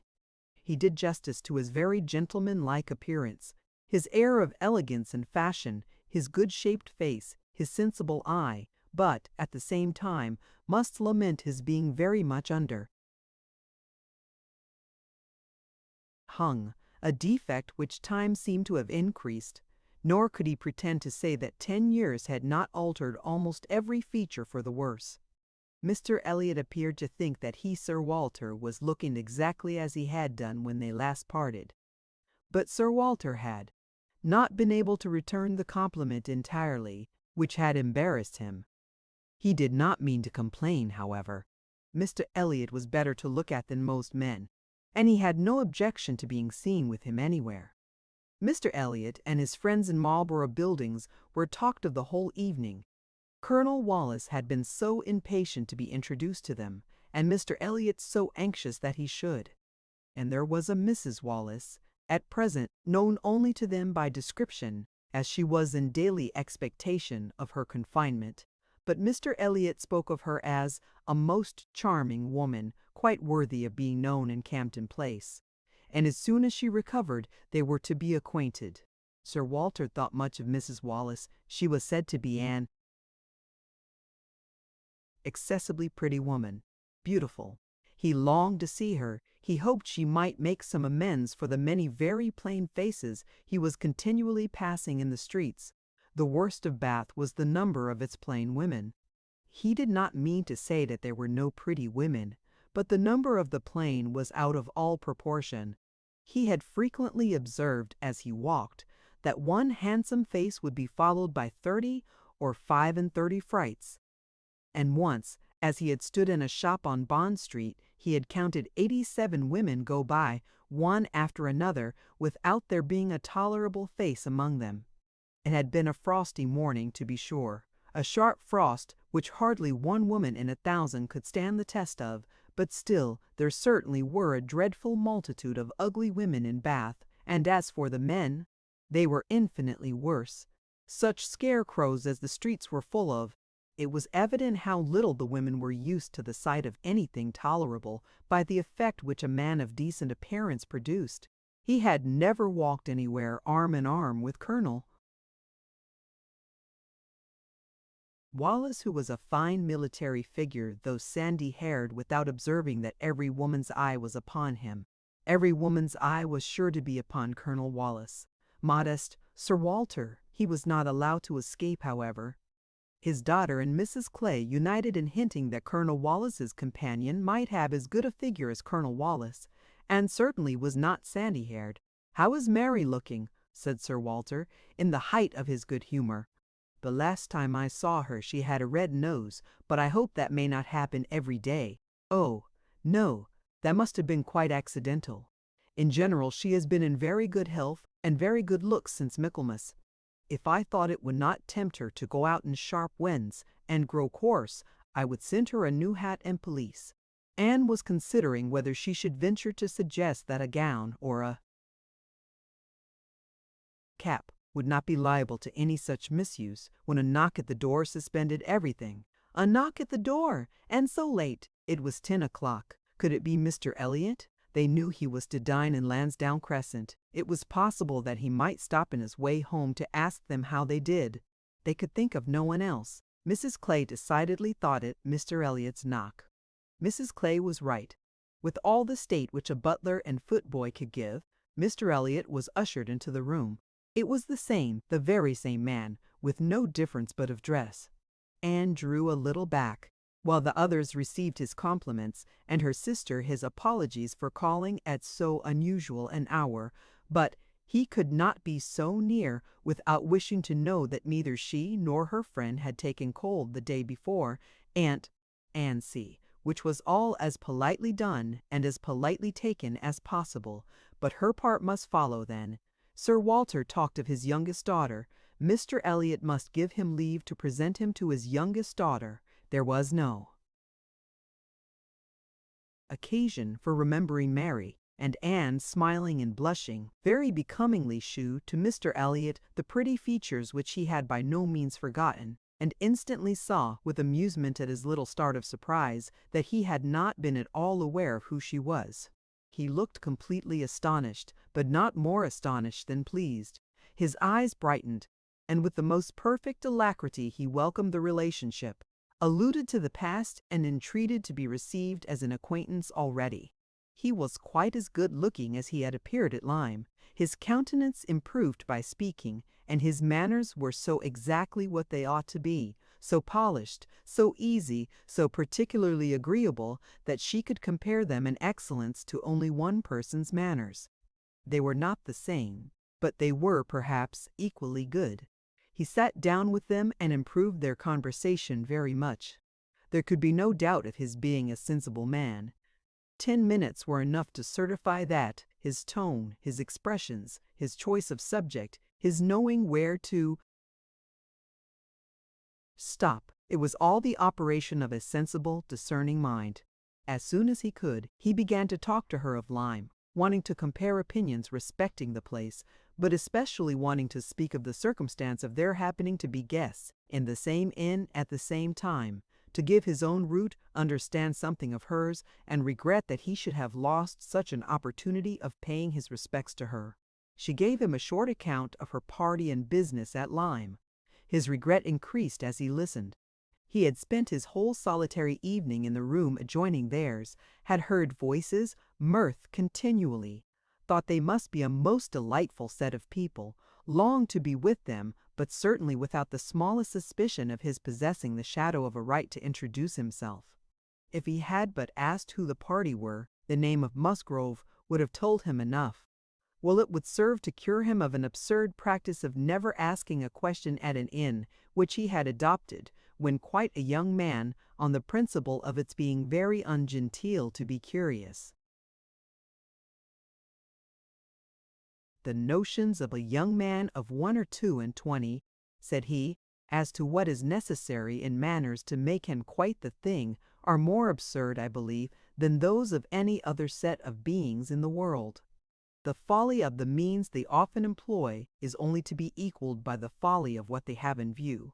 But he must not be addressing his reflections to Anne alone. He knew it. He was soon diffused again among the others, and it was only at intervals that he could return to Lyme. His enquiries, however, produced at length an account of the scene she had been engaged in there, soon after his leaving the place. Having alluded to an accident, he must hear the whole. When he questioned, Sir Walter and Elizabeth began to question also, but the difference in their manner of doing it could not be unfelt. She could only compare Mr. Elliot to Lady Russell in the wish of really comprehending what had passed, and in the degree of concern for what she must have suffered in witnessing it. He stayed an hour with them.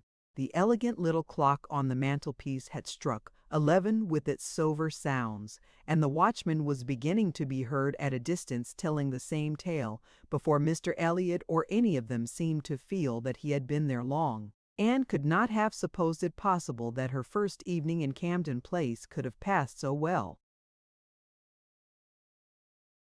Chapter 15. There was one point which Anne, on returning to her family, would have been more thankful to ascertain even than Mr. Elliot's being in love with Elizabeth, which was her father's not being in love with Mrs. Clay, and she was very far from easy about it when she had been at home a few hours. On going down to breakfast the next morning, she found there had just been a decent pretense on the ladies' side of meaning to leave them. She could imagine Mrs. Clay to have said that now Miss Anne was come, she could not suppose herself at all wanted, for Elizabeth was replying in a sort of whisper, "That must not be any reason, indeed. I assure you I feel it none. She is nothing to me, compared with you." And she was in full time to hear her father say, "My dear madam, this must not be. As yet you have seen nothing of Bath. You have been here only to be useful. You must not run away from us now. You must stay to be acquainted with Mrs. Wallace, the beautiful Mrs. Wallace. To your fine mind, I well know the sight of beauty is a real gratification." He spoke and looked so much in earnest that Anne was not surprised to see Mrs. Clay stealing a glance at Elizabeth and herself. Her countenance, perhaps, might express some watchfulness, but the praise of the fine mind did not appear to excite a thought in her sister. The lady could not but yield to such joint entreaties, and promised to stay. In the course of the same morning, Anne and her father chancing to be alone together, he began to compliment her on her improved looks. He thought her less thin in her person, in her cheeks, her skin, her complexion, greatly improved, clearer, fresher. Had she been using anything in particular? No, nothing. Merely Gowland, he supposed. No, nothing at all. Ha! He was surprised at that, and added, "Certainly you cannot do better than to continue as you are. You cannot be better than well. Or I should recommend Gowland, the constant use of Gowland during the spring months. Mrs. Clay has been using it at my recommendation, and you see what it has done for her. You see how it has."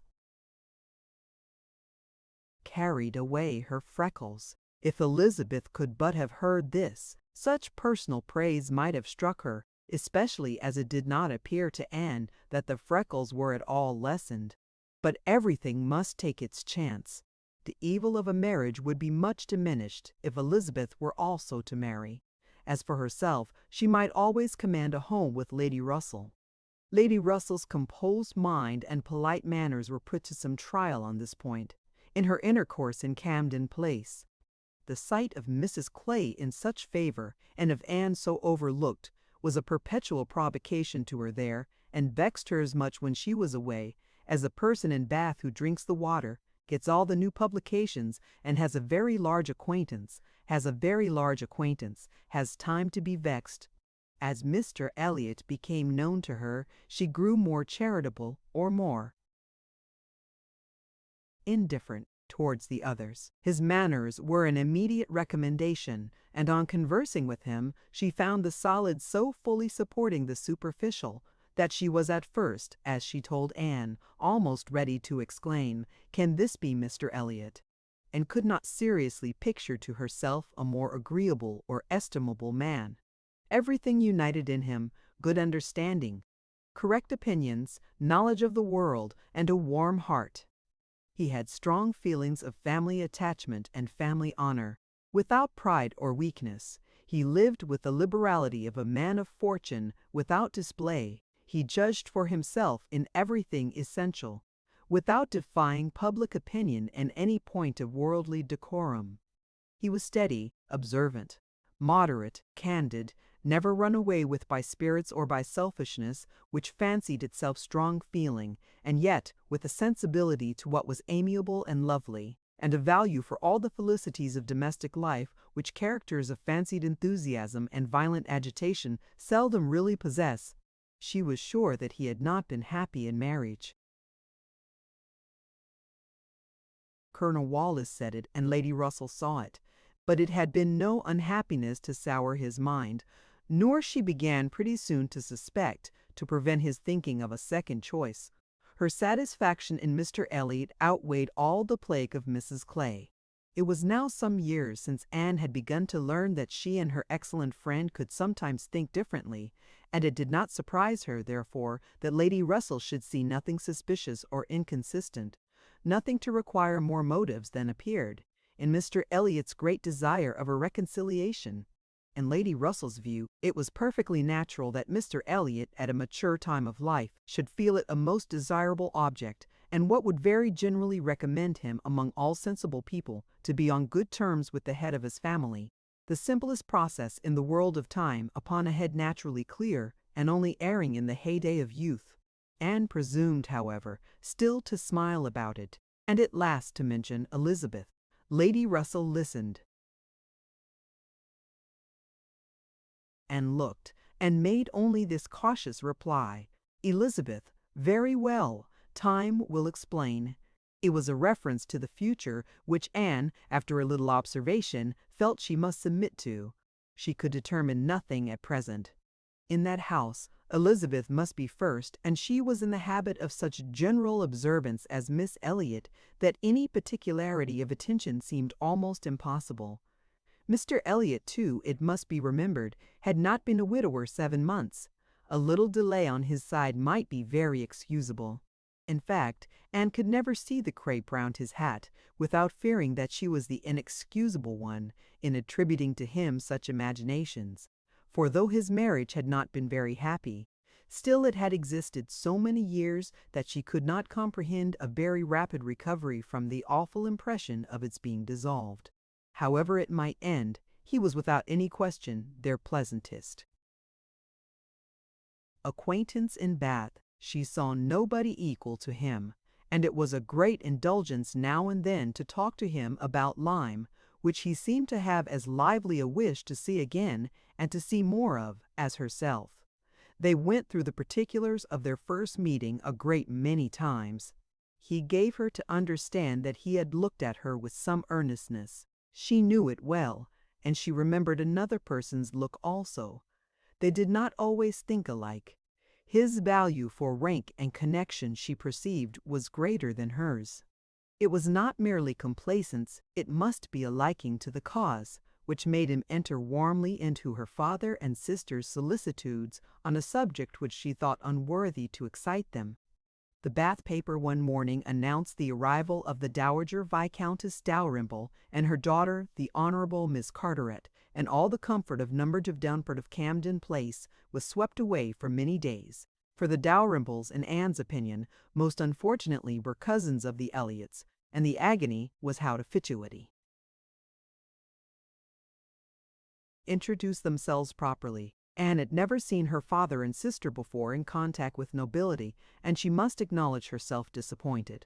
She had hoped better things from their high ideas of their own situation in life, and was reduced to form a wish which she had never foreseen, a wish that they had more pride. For our cousins, Lady Dalrymple and Miss Carteret. Our cousins, the Dalrymple and Miss Carteret. Our cousins, the Dalrymples, sounded in her ears all day long. Sir Walter had once been in company with the late Viscount, but had never seen any of the rest of the family, and the difficulties of the case arose from there having been a suspension of all intercourse by letters of ceremony ever since the death of that said late Viscount, when, in consequence of a dangerous illness of Sir Walter's at the same time, there had been an unlucky omission at Kellynch. No letter of condolence had been sent to Ireland. The neglect had been visited on the head of the sinner, for when poor Lady Elliot died herself, no letter of condolence was received at Kellynch, and consequently there was but too much reason to apprehend that the Dalrymples considered the relationship as closed. How to have this anxious business set to rights and be admitted as cousins again was the question, and it was a question, which, in a more rational manner, neither Lady Russell nor Mr. Elliot thought unimportant. Family connections were always worth preserving, good company always worth seeking. Lady Dalrymple had taken a house for 3 months in Laura Place and would be living in style. She had been at Bath the year before, and Lady Russell had heard her spoken of as a charming woman. It was very desirable that the connection should be renewed, if it could be done, without any compromise of propriety on the side of the Elliots. Sir Walter, however, would choose his own means, and at last wrote a very fine letter of ample explanation, regret, and entreaty to his right honourable cousin. Neither Lady Russell nor Mr. Elliot could admire the letter, but it did all that was wanted in bringing 3 lines of scrawl from the Dowager Viscountess. She was very much honoured, and should be happy in their acquaintance. The toils of the business were over. The sweets began. They visited in Laura Place. They had the cards of Dowager Viscountess Dalrymple and the Honourable Miss Carteret, to be arranged wherever they might be most visible. And our cousins in Laura Place, our cousin Lady Dalrymple and Miss Carteret, were talked of to everybody. Anne was ashamed. Had Lady Dalrymple and her daughter even been very agreeable, she would still have been ashamed of the agitation they created, but they were nothing. There was no superiority of manner, accomplishment, or understanding. Lady Dalrymple had acquired the name of a charming woman because she had a smile and a civil answer for everybody. Miss Carteret, with still less to say, was so plain and so awkward that you would never have been tolerated in Camden Place but for her birth. Lady Russell confessed she had expected something better, but yet it was an acquaintance worth having. And when Anne ventured to speak her opinion of them to Mr. Elliot, he agreed to their being nothing in themselves, but still maintained that as a family connection, as good company as those who would collect good company around them, they had their value. Anne smiled and said, "My idea of good company, Mr. Elliot, is the company of clever, well-informed people who have a great deal of conversation. That is what I call good company." "You are mistaken," said he gently. "That is not good company. That is the best. Good company requires only birth, education, and manners, and with regard to education, is not very nice. Birth and good manners are essential, but a little learning is by no means a dangerous thing in good company. On the contrary, it will do very well." My cousin Anne shakes her head. She is not satisfied. She is fastidious. My dear cousin, sitting down by her, you have a better right to be fastidious than almost any other woman I know. But will it answer? Will it make you happy? Will it not be wiser to accept the society of those good ladies in Laura Place, and enjoy all the advantages of the connection as far as possible?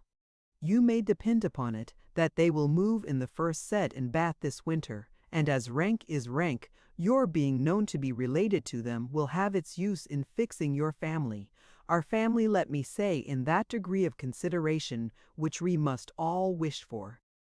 Yes, sighed Anne, we shall indeed be known to be related to them. Then recollecting herself, and not wishing to be answered, she added, I certainly do think there has been by far too much trouble taken to procure the acquaintance.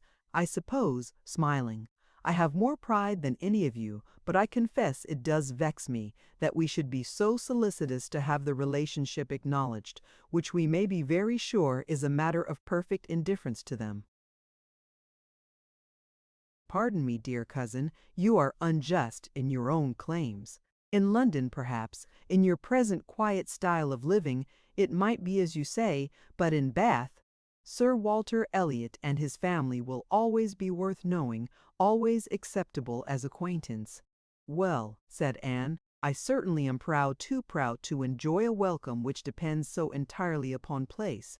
I love your indignation, said he. It is very natural. But here you are in Bath, and the object is to be established here with all the credit and dignity which ought to belong to Sir Walter Elliot. You talk of being proud. I am called proud, I know, and I shall not wish to believe myself otherwise, for our pride, if investigated, would have the same object, I have no doubt, though the kind may seem a little different. In one point, I am sure, my dear cousin, he continued, speaking lower, though there was no one else in the room, in one point, I am sure. We must feel alike. We must feel that every addition to your father's society among his equals or superiors may be of use in diverting his thoughts from those who are beneath him. He looked, as he spoke, to the seat which Mrs. Clay had been lately occupying, a sufficient explanation of what he particularly meant, and though Anne could not believe in their having the same sort of pride, she was pleased with him for not liking Mrs. Clay, and her conscience admitted that his wishing to promote her father's getting great acquaintance was more than excusable in the view of defeating her. Chapter 16. While Sir Walter and Elizabeth were assiduously pushing their good fortune in Laura Place, Anne was renewing an acquaintance of a very different description. She had called on her former governess, and had heard from her of there being an old schoolfellow in Bath, who had the two strong claims on her attention of past kindness and present suffering. Miss Hamilton, now Mrs. Smith, had shewn her kindness in one of those periods of her life when it had been most valuable. Anne had gone unhappy to school, grieving for the loss of a mother whom she had dearly loved, feeling her separation from home, and suffering as a girl of 14, of strong sensibility and not high spirits, must suffer at such a time. And Miss Hamilton, 3 years older than herself, but still from the want of near relations and a settled home, remained in another year at Courtnyer. At Mad but you can cranch the clock.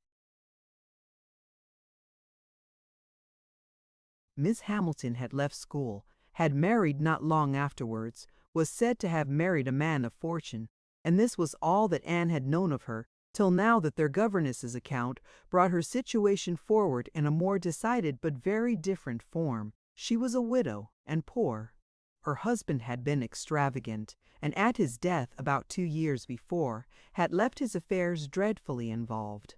She had had difficulties of every sort to contend with, and in addition to these distresses had been afflicted with a severe rheumatic fever, which finally settling in her legs had made her for the present a cripple. She had come to Bath on that account, and was now in lodgings near the hot baths, living in a very humble way, unable even to afford herself the comfort of a servant, and of course almost excluded from society. Their mutual friend answered for the satisfaction which a visit from Miss Elliot. would give Mrs. Smith, and Anne therefore lost no time in going. She mentioned nothing of what she had heard or what she intended at home. It would excite no proper interest there. She only consulted Lady Russell, who entered thoroughly into her sentiments and was most happy to convey her as near to Mrs. Smith's lodgings in Westgate Buildings as Anne chose to be taken. The visit was paid, their acquaintance re-established, their interest in each other more than rekindled. The first 10 minutes had its awkwardness and its emotion. 12 years were gone since they had parted, and each presented a somewhat different person from what the other had imagined. 12 years had changed Anne from the blooming, silent, unformed girl of 15 to the elegant little woman of 27, with every beauty except bloom, and with manners as consciously right as they were invariably gentle. And 12 years had transformed the fine-looking, well-grown Miss Hamilton, in all the glow of health and confidence of superiority, into a poor, infirm, helpless widow, receiving the visit of her former protégé as a favor. But all that was uncomfortable in the meeting had soon passed away, and left only the interesting charm of remembering former partialities and talking over old times. Anne found in Mrs. Smith the good sense and agreeable manners which she had almost ventured to depend on, and a disposition to converse and be cheerful beyond her expectation. Neither the dissipations of the past, and she had lived very much in the world, nor the restrictions of the present, neither sickness nor sorrow seemed to have closed her heart or ruined her spirits. In the course of a second visit, she talked with great openness, and Anne's astonishment increased. She could scarcely imagine a more cheerless situation in itself than Mrs. Smith's. She had been very fond of her husband. She had buried him. She had been used to affluence. It was gone. She had no child to connect her with life and happiness again, no relations to assist in the arrangement of perplexed affairs, no health to make all the rest supportable. Her accommodations were limited to a noisy parlor and a dark bedroom behind, with no possibility of moving from one to the other without assistance, which there was only one servant in the house to afford, and she never quitted the house but to be conveyed into the warm bath. Yet, in spite of all this, Anne had reason to believe that she had moments only of languor and depression, to hours of occupation and enjoyment. How could it be? She watched, observed, reflected, and finally determined that this was not a case of fortitude or of resignation only. A submissive spirit might be patient, a strong understanding would supply resolution, but here was something more. Here was that elasticity of mind, that disposition to be comforted, that power of turning readily from evil to good, and of finding employment which carried her out of herself, which was from nature alone. It was the choicest gift of heaven, and Anne viewed her friend as one of those instances in which, by a merciful appointment, it seems designed to counterbalance almost every other want. There had been a time, Mrs. Smith told her, when her spirits had nearly failed. She could not call herself an invalid now, compared with her state on first reaching Bath. Then she had, indeed, been a pitiable object, for she had caught cold on the journey, and had hardly taken possession of her lodgings before she was again confined to her bed and suffering under severe and constant pain, and all this among strangers, with the absolute necessity of having a regular nurse, and finances at that moment particularly unfit to meet any extraordinary expense. She had weathered it, however, and could truly say that it had done her good. It had increased her comforts by making her feel herself to be in good hands. She had seen too much of the world to expect sudden or disinterested attachment anywhere, but her illness had proved to her that her landlady had a character to preserve and would not use her ill, and she had been particularly fortunate in her nurse, as a sister of her landlady, a nurse by profession, and who had always a home in that house when unemployed, chanced to be at liberty just in time to attend her. And she, said Mrs. Smith, besides nursing me most admirably, has really proved an invaluable acquaintance. As soon as I could use my hands, she taught me to knit, which has been a great amusement, and she put me in the way of making these little thread cases, pin cushions, and card racks, which you always find me so busy about, and which supply me with the means of doing a little good to one or two very poor families in this neighborhood. She have a large acquaintance, of course professionally, among those who can afford to buy, and she disposes of my merchandise. She always takes the right time for applying. Everybody's heart is open, you know, when they have recently escaped from severe pain or are recovering the blessing of health, and Nurse Rook thoroughly understands when to speak. She is a shrewd, intelligent, sensible woman. Hers is a line for seeing human nature, and she has a fund of good sense and observation, which as a companion make her infinitely superior to thousands of those who, having only received the best education in the world, know nothing worth attending to. Call it gossip if you will, but when Nurse Rook has half an hour's leisure to bestow on me, she is sure to have something to relate that is entertaining and profitable, something that makes one know one's species better. One likes to hear what is going on, to be au fait as to the newest modes of being trifling and silly. To me, who live so much alone, her conversation, I assure you, is a treat. Anne, far from wishing to cavil at the pleasure, replied, I can easily believe it.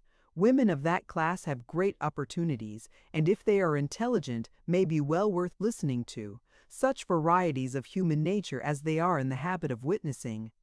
And it is not merely in its follies that they are well read, for they see it occasionally under every circumstance that can be most interesting or affecting. What instances must pass before them of ardent, disinterested, self-denying attachment, of heroism, fortitude, patience, resignation, of all the conflicts and all the sacrifices that ennoble us most. A sick chamber may often furnish the worth of volumes. Yes, said Mrs. Smith more doubtingly, sometimes it may, though I fear its lessons are not often in the elevated style you describe. Here and there human nature may be great in times of trial, but generally speaking, it is its weakness and not its strength that appears in a sick chamber. It is selfishness and impatience rather than generosity and fortitude that one hears of.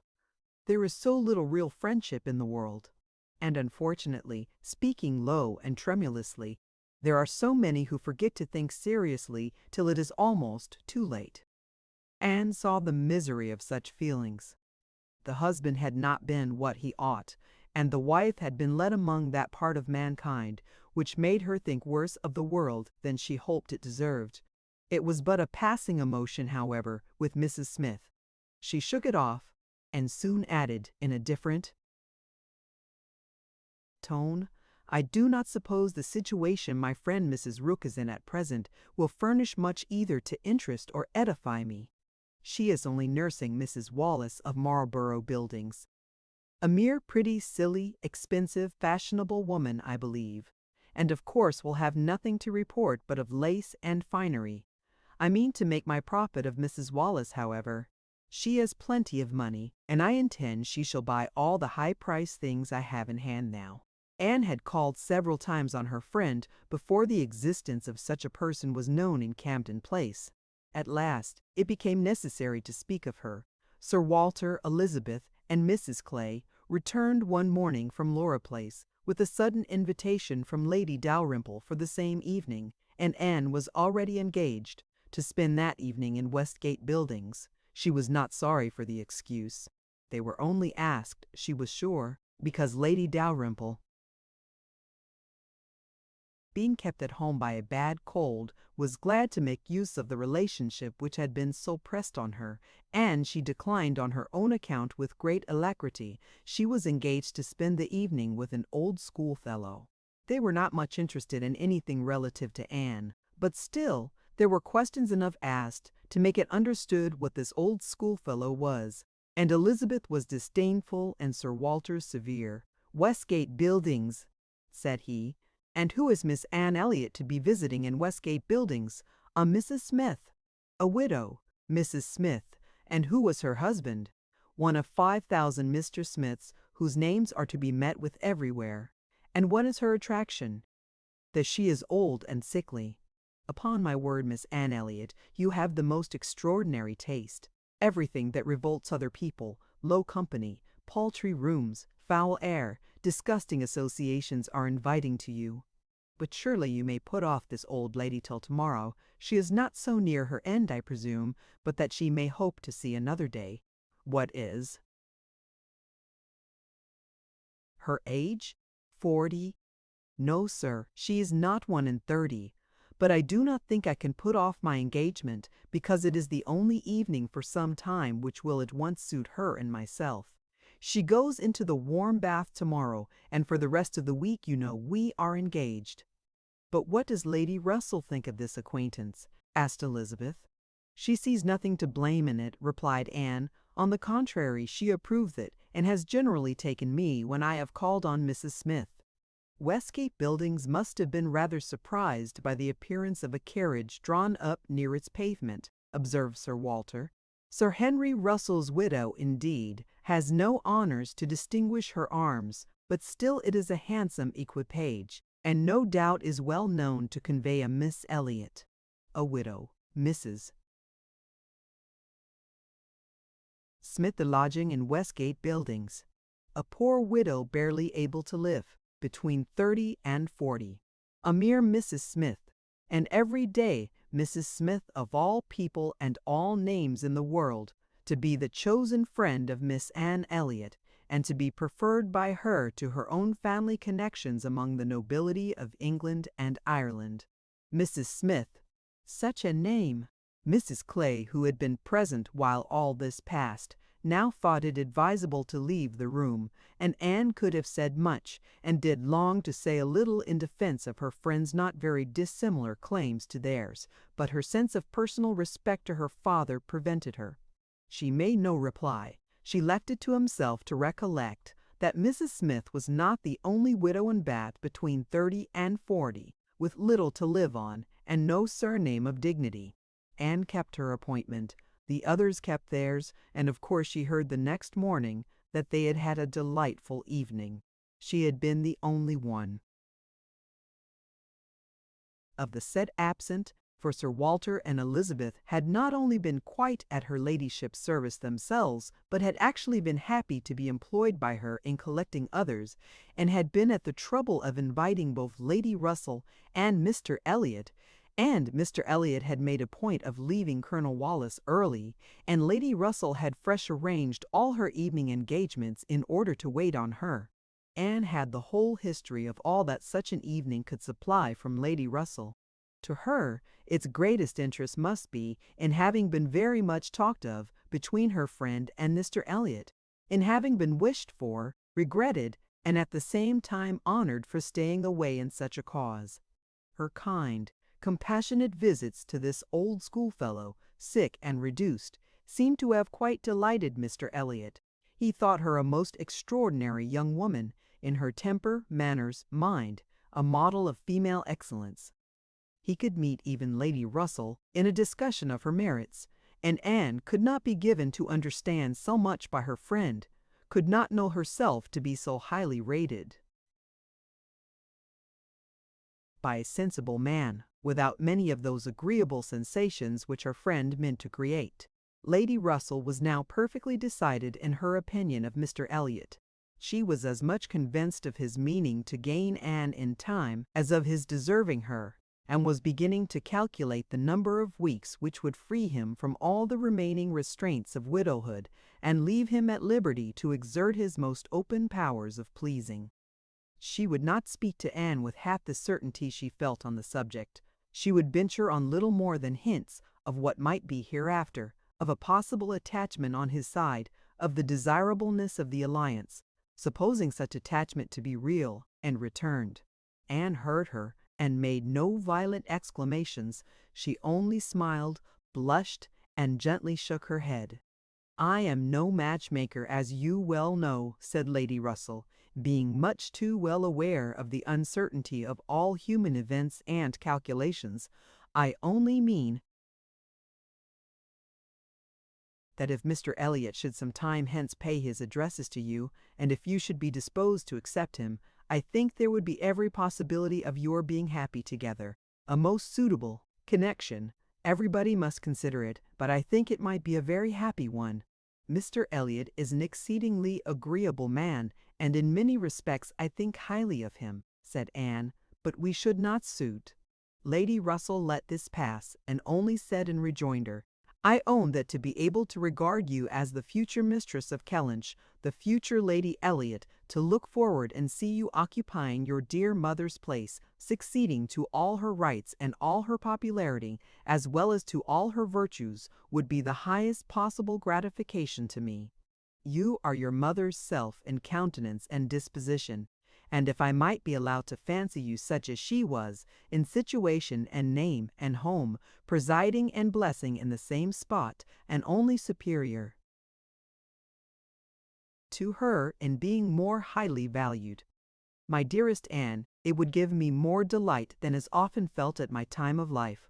Anne was obliged to turn away, to rise, to walk to a distant table, and, leaning there in pretended employment, try to subdue the feelings this picture excited. For a few moments her imagination and her heart were bewitched.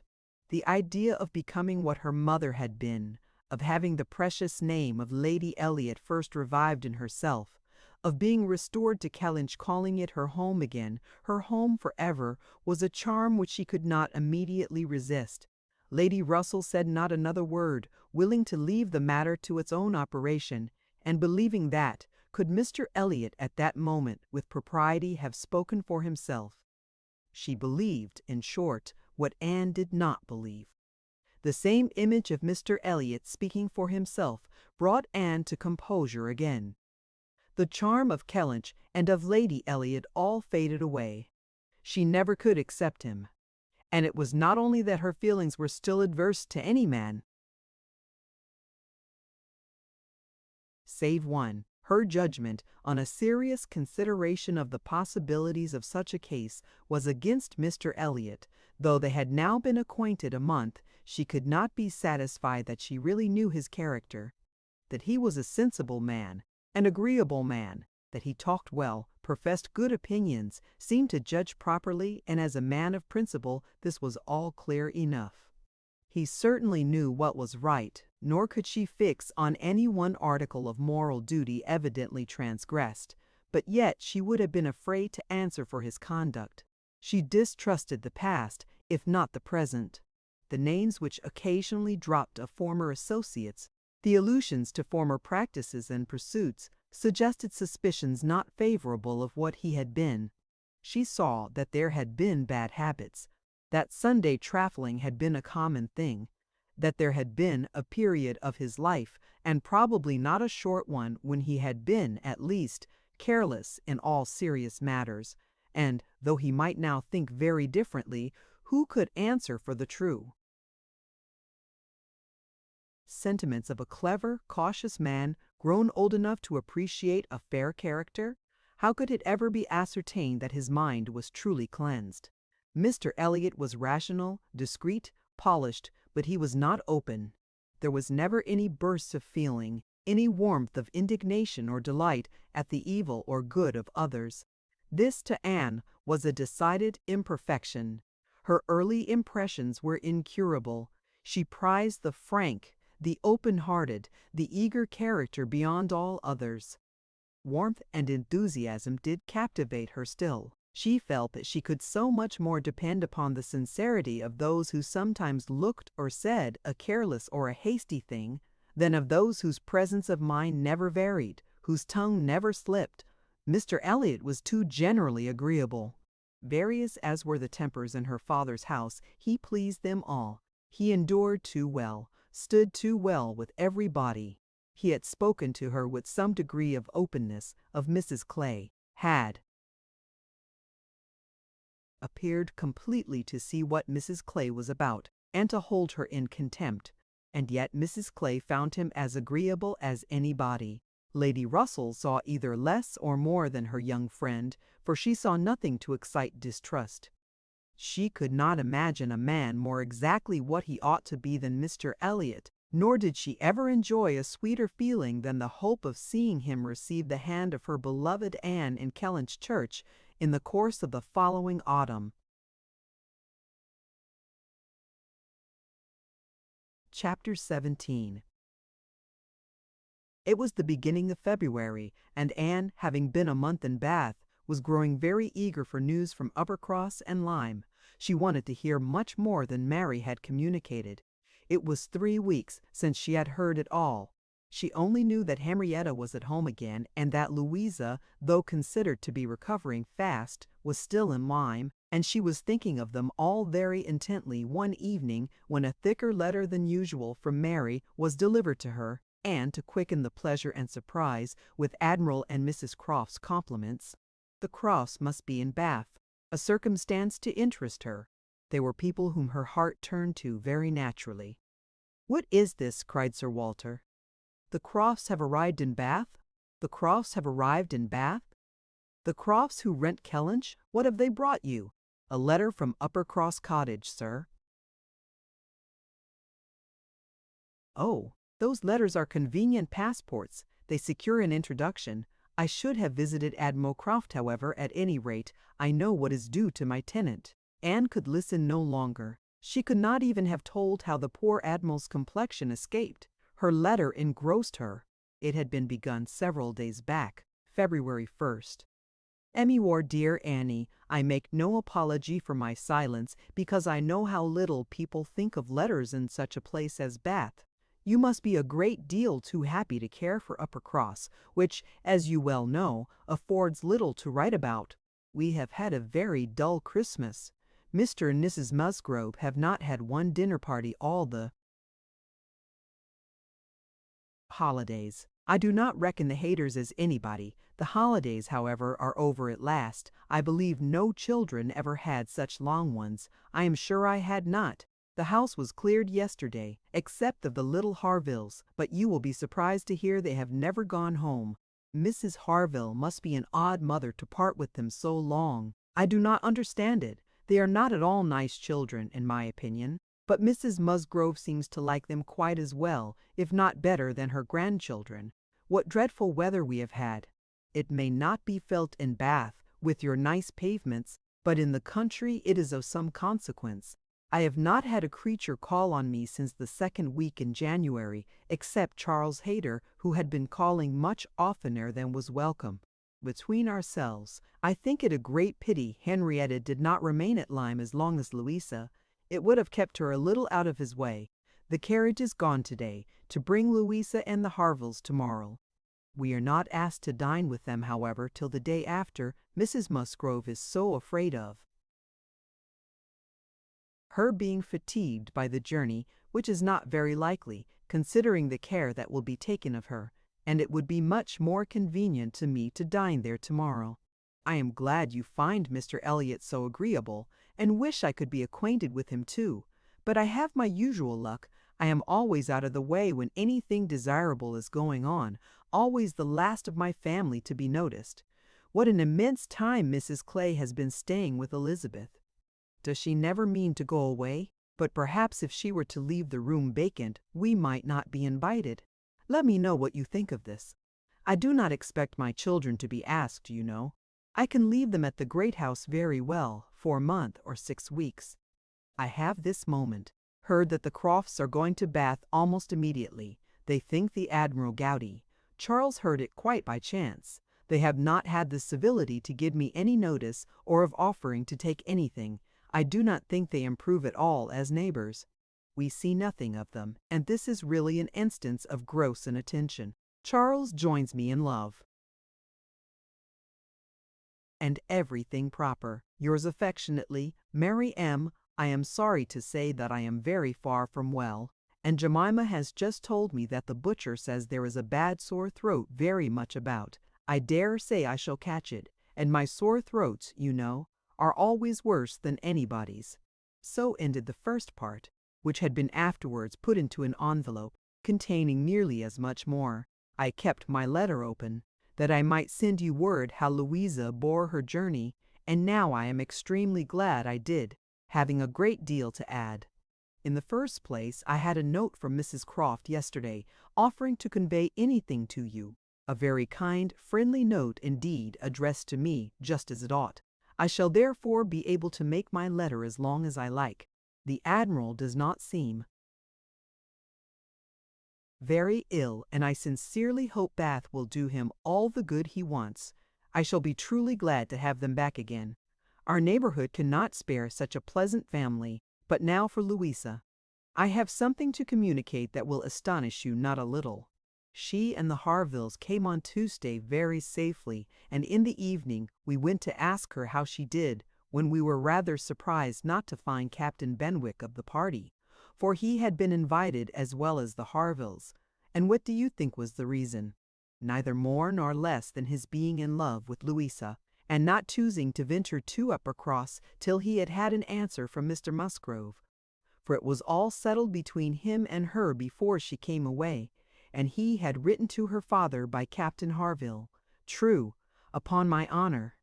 Are not you astonished? I shall be surprised at least if you ever received a hint of it, for I never did. Mrs. Musgrove protests solemnly that she knew nothing of the matter. We are all very well pleased, however, for though it is not equal to her marrying Captain Wentworth, it is infinitely better.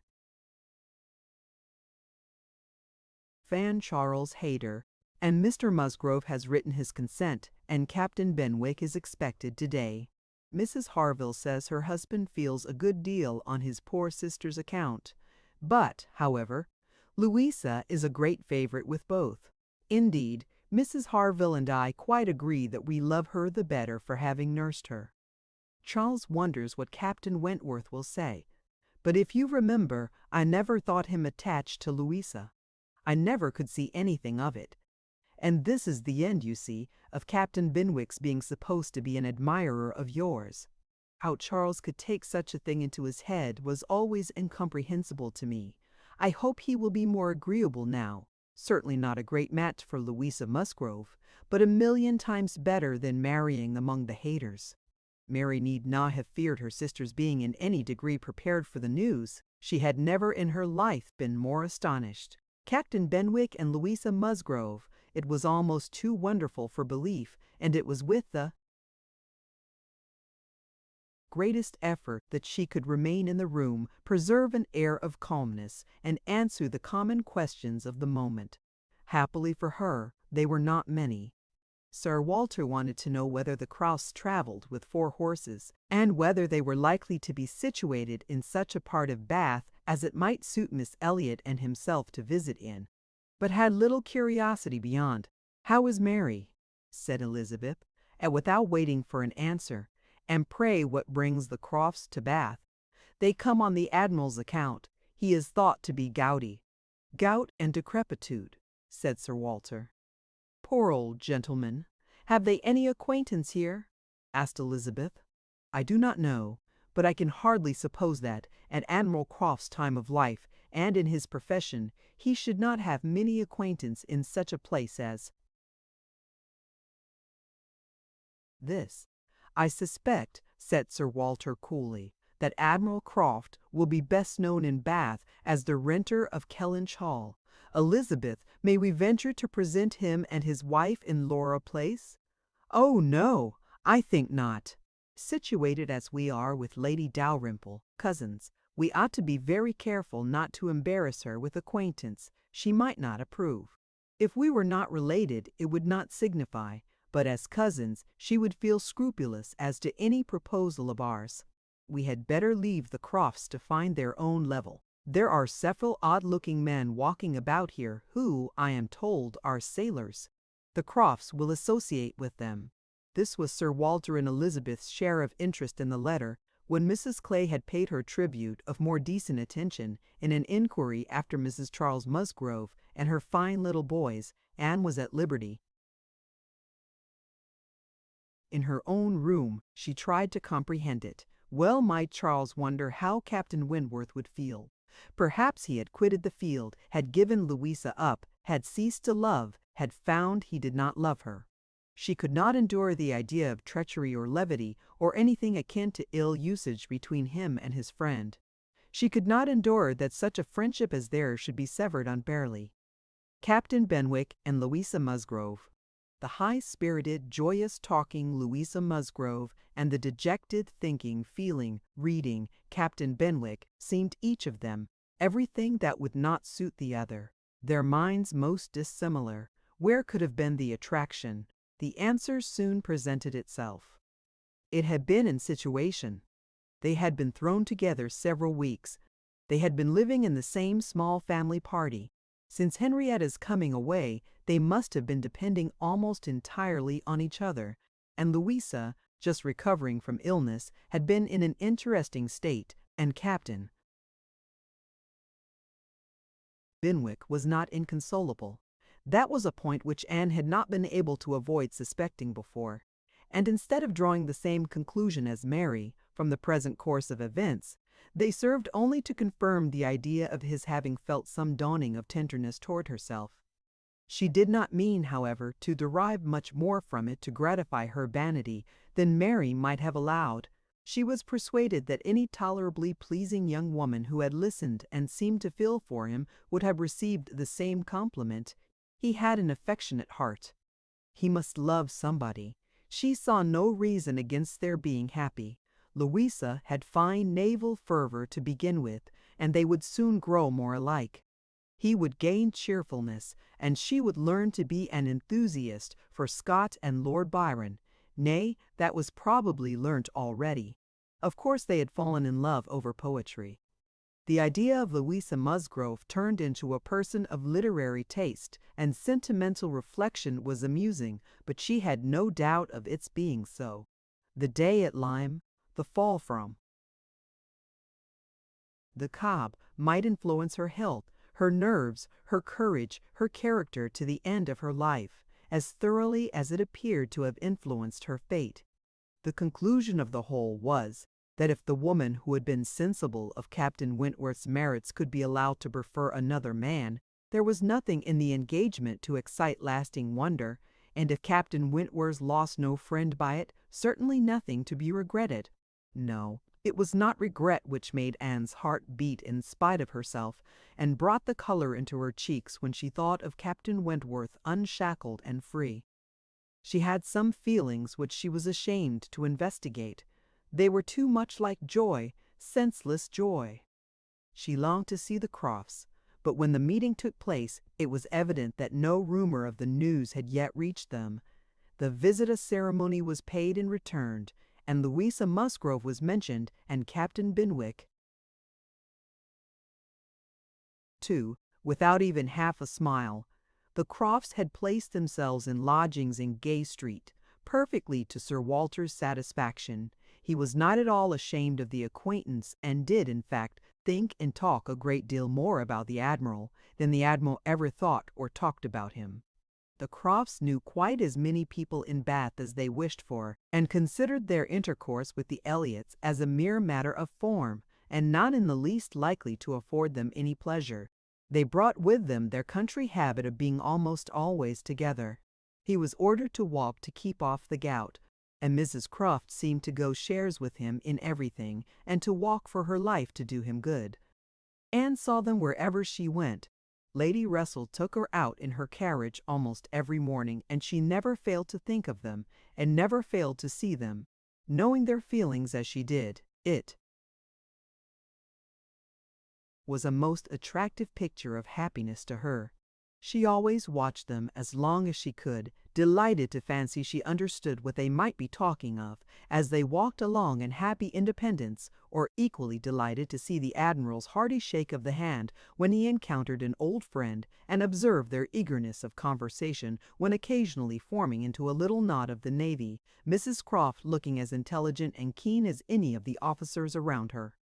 Anne was too much engaged with Lady Russell to be often walking herself, but it so happened that one morning, about a week or 10 days after the Crofts' arrival, it suited her best to leave her friend or her friend's carriage in the lower part of the town and return alone to Camden Place, and in walking up Milsom Street she had the good fortune to meet with the Admiral.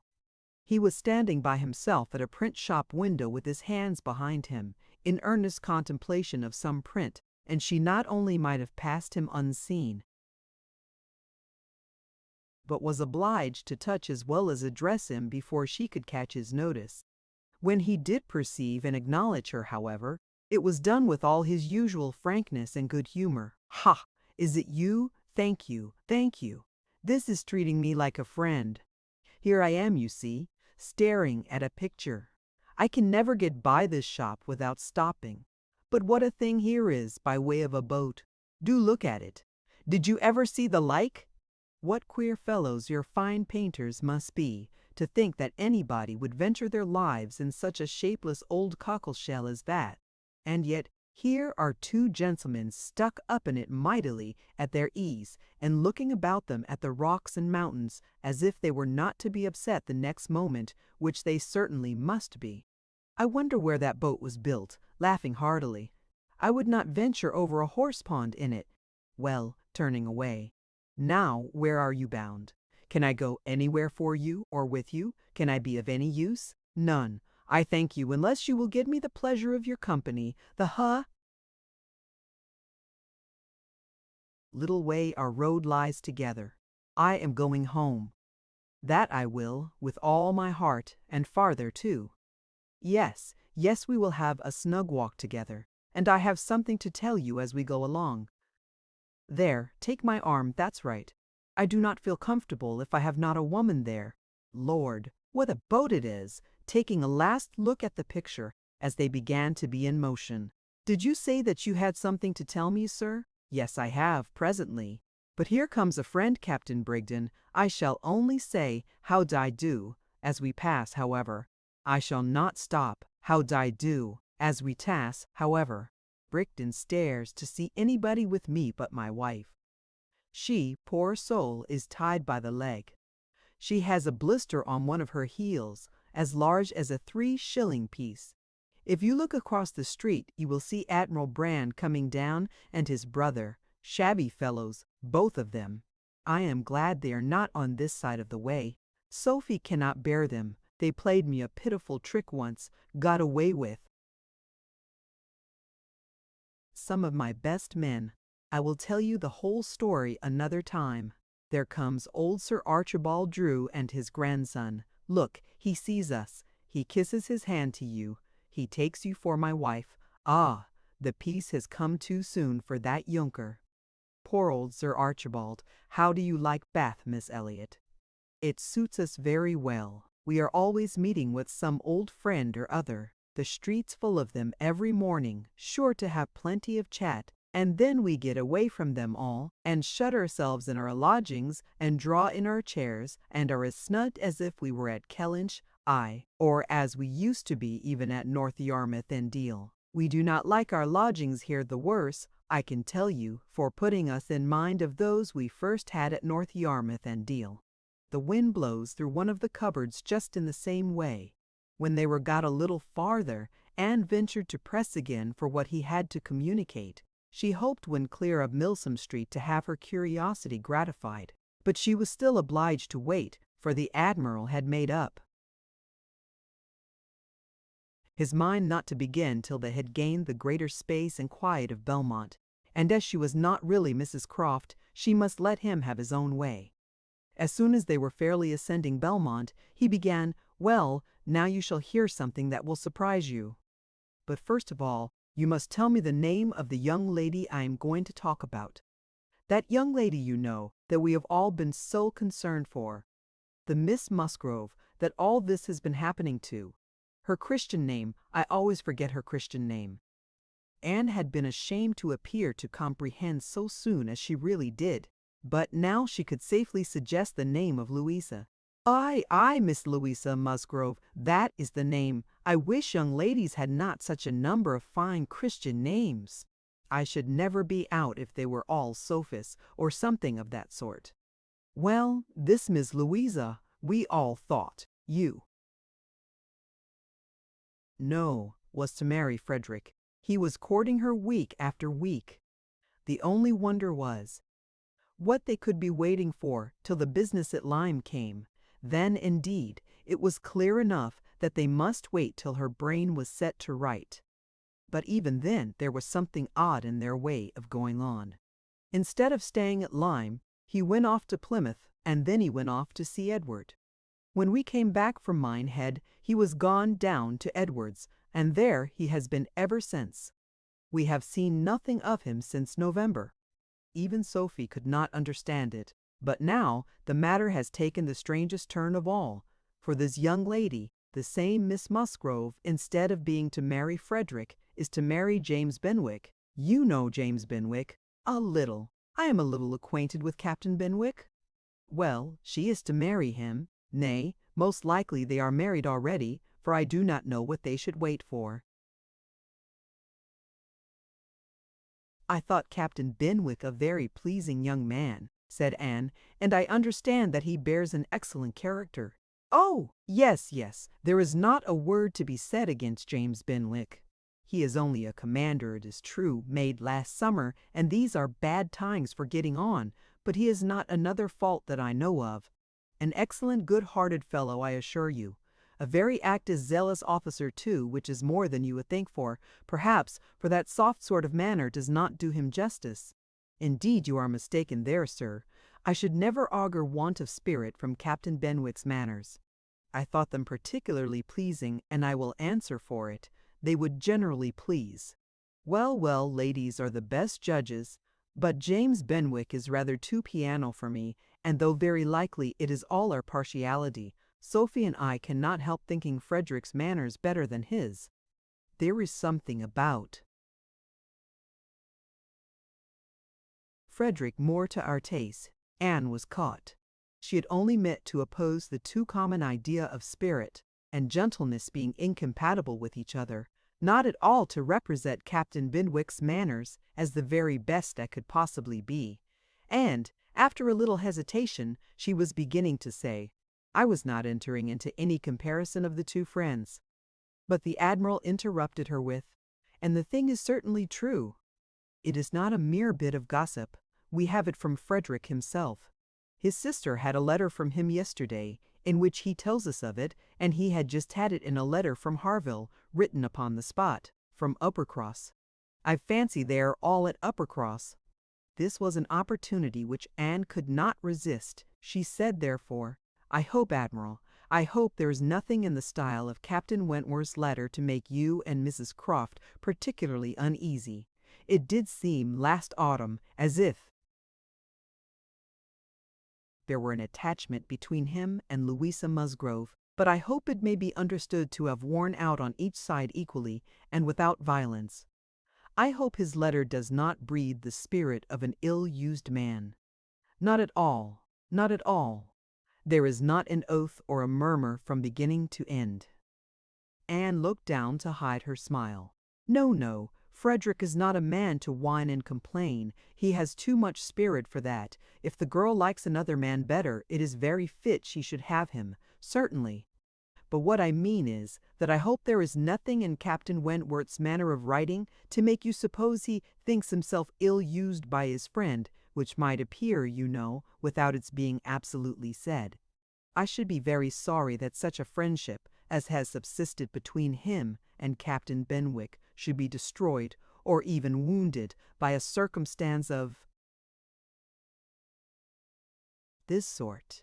Yes, yes, I understand you, but there is nothing at all of that nature in the letter. He does not give the least fling at Benwick, does not so much as say, I wonder at it, I have a reason of my own for wondering at it. No, you would not guess, from his way of writing, that he had ever thought of this. Miss What's-her-name, for himself. He very handsomely hopes they will be happy together, and there is nothing very unforgiving in that, I think. Anne did not receive the perfect conviction which the Admiral meant to convey, but it would have been useless to press the inquiry farther. She therefore satisfied herself with commonplace remarks or quiet attention, and the Admiral had it all his own way. Poor Frederick, said he at last.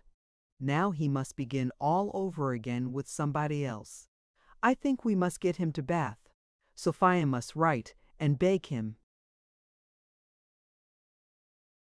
to come to Bath. Here are pretty girls enough, I am sure. It would be of no use to go to Uppercross again, for that other Miss Musgrove, I find, is bespoke by her cousin, the young parson, Do not you think, Miss Elliot, we had better try to get him to Bath? Chapter 18.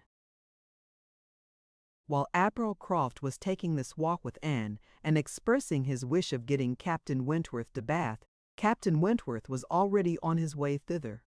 Before Mrs. Croft had written, he was arrived, and the very next time Anne walked out, she saw him. Mr. Elliot was attending his two cousins and Mrs. Clay. They were in Milsom Street. It began to rain, not much, but enough to make shelter desirable for women, and quite enough to make it very desirable for Miss Elliot to have the advantage of being conveyed home in Lady Dalrymple's carriage, which was seen waiting at a little distance. She, Anne, and Mrs. Clay, therefore, turned into Molins, while Mr. Elliot stepped to Lady Dalrymple to request her assistance. He soon joined them again, successful, of course. Lady Dalrymple would be most happy to propose Panapee. Her ladyship's carriage was a barouche and did not hold more than four with any comfort. Miss Carteret was with her mother. Consequently, it was not reasonable to expect accommodation for all the three Camden Place ladies. There could be no doubt as to Miss Elliot.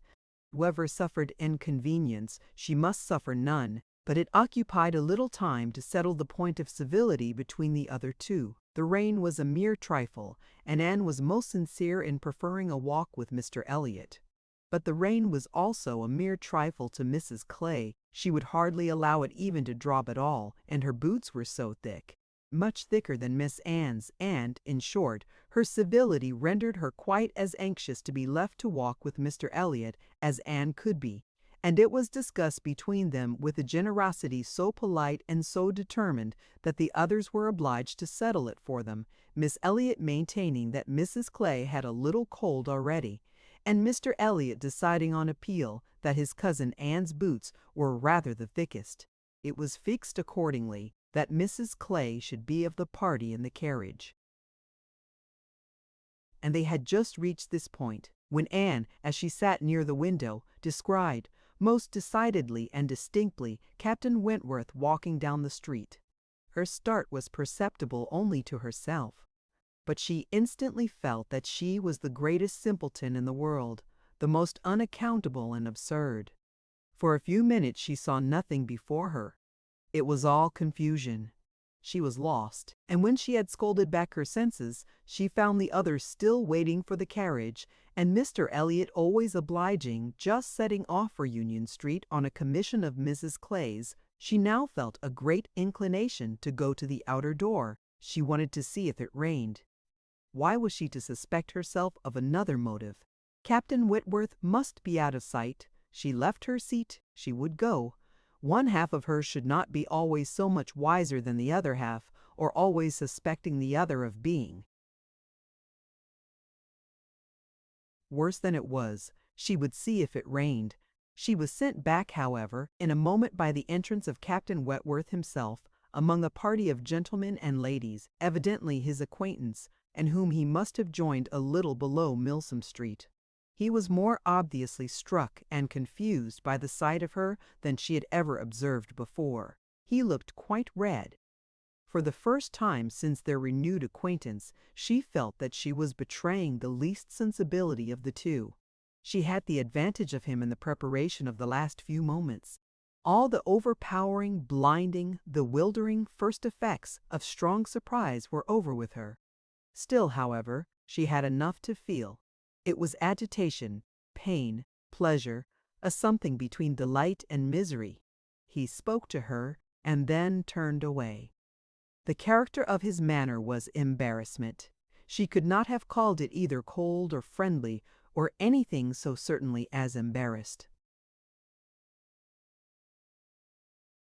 After a short interval, however, he came towards her and spoke again. Mutual inquiries on common subjects passed, neither of them probably much the wiser for what they heard, and Anne continuing fully sensible of his being less at ease than formerly.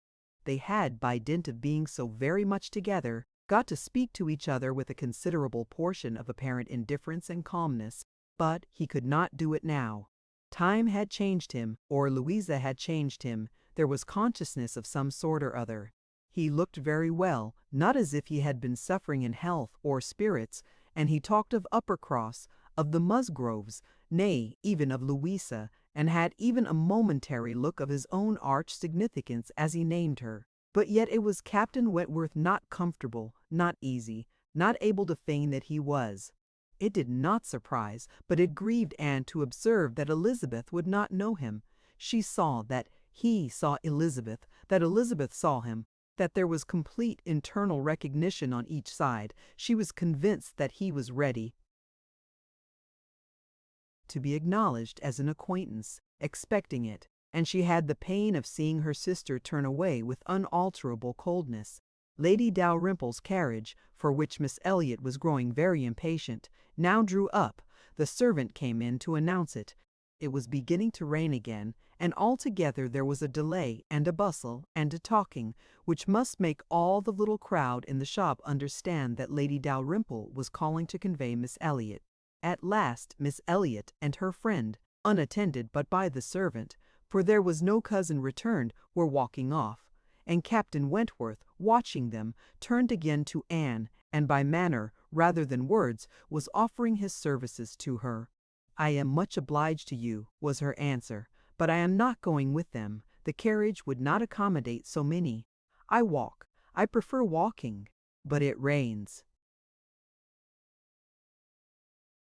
"Oh, very little, nothing that I regard." After a moment's pause, he said, "Though I came only yesterday, I have equipped myself properly for Bath already, you see," pointing to a new umbrella. "I wish you would make use of it if you are determined to walk, though I think it would be more prudent to let me get you a chair."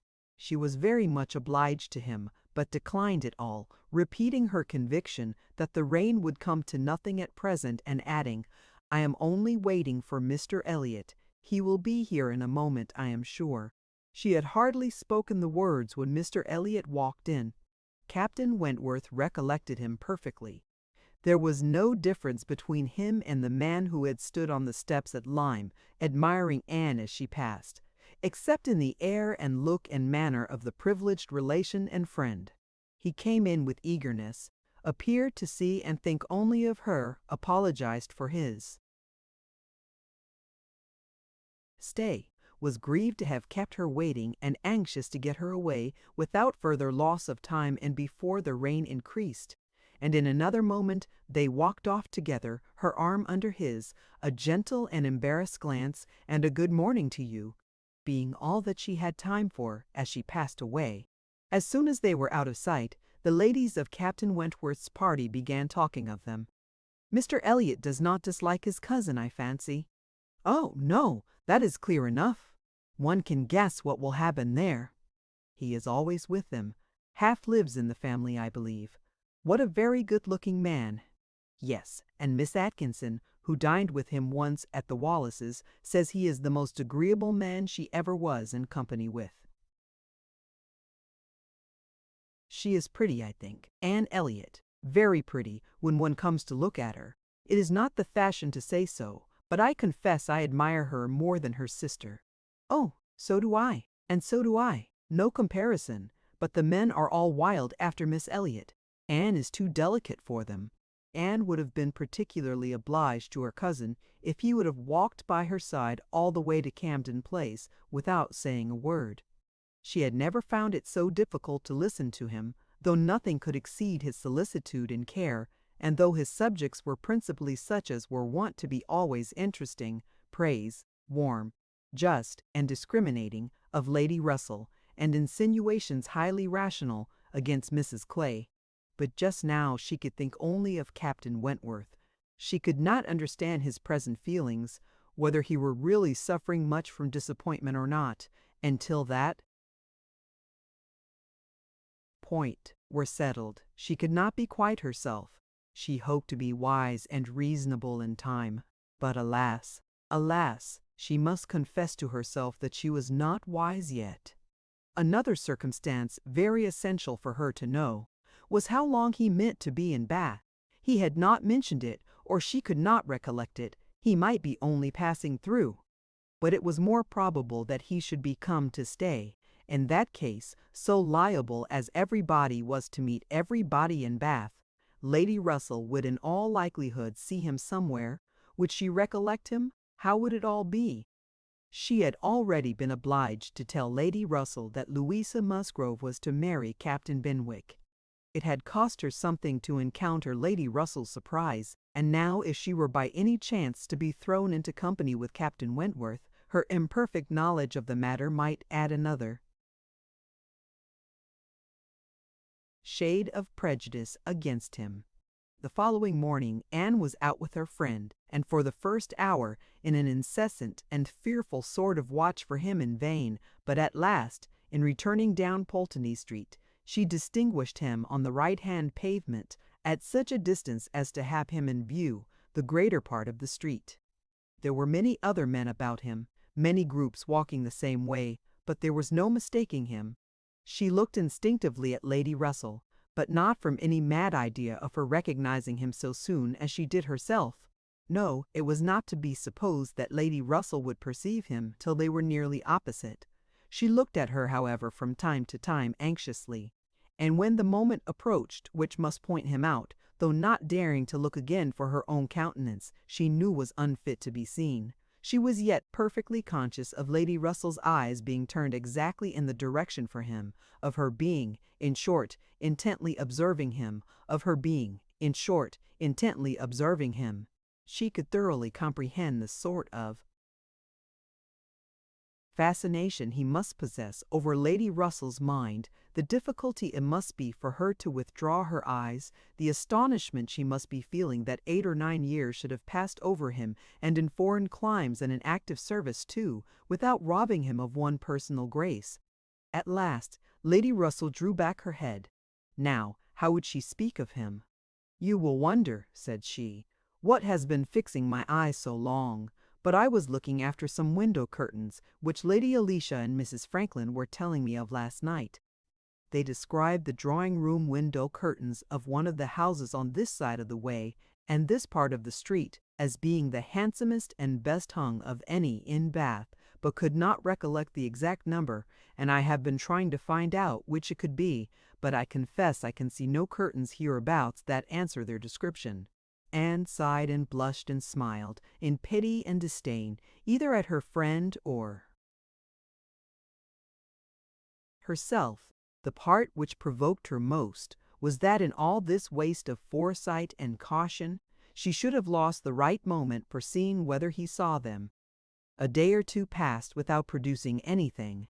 The theatre or the rooms where he was most likely to be were not fashionable enough for the Elliots, whose evening amusements were solely in the elegant stupidity of private parties, in which they were getting more and more engaged. And Anne, wearied of such a state of stagnation, sick of knowing nothing, and fancying herself stronger because her strength was not tried, was quite impatient for the concert evening. It was a concert for the benefit of a person patronized by Lady Dalrymple.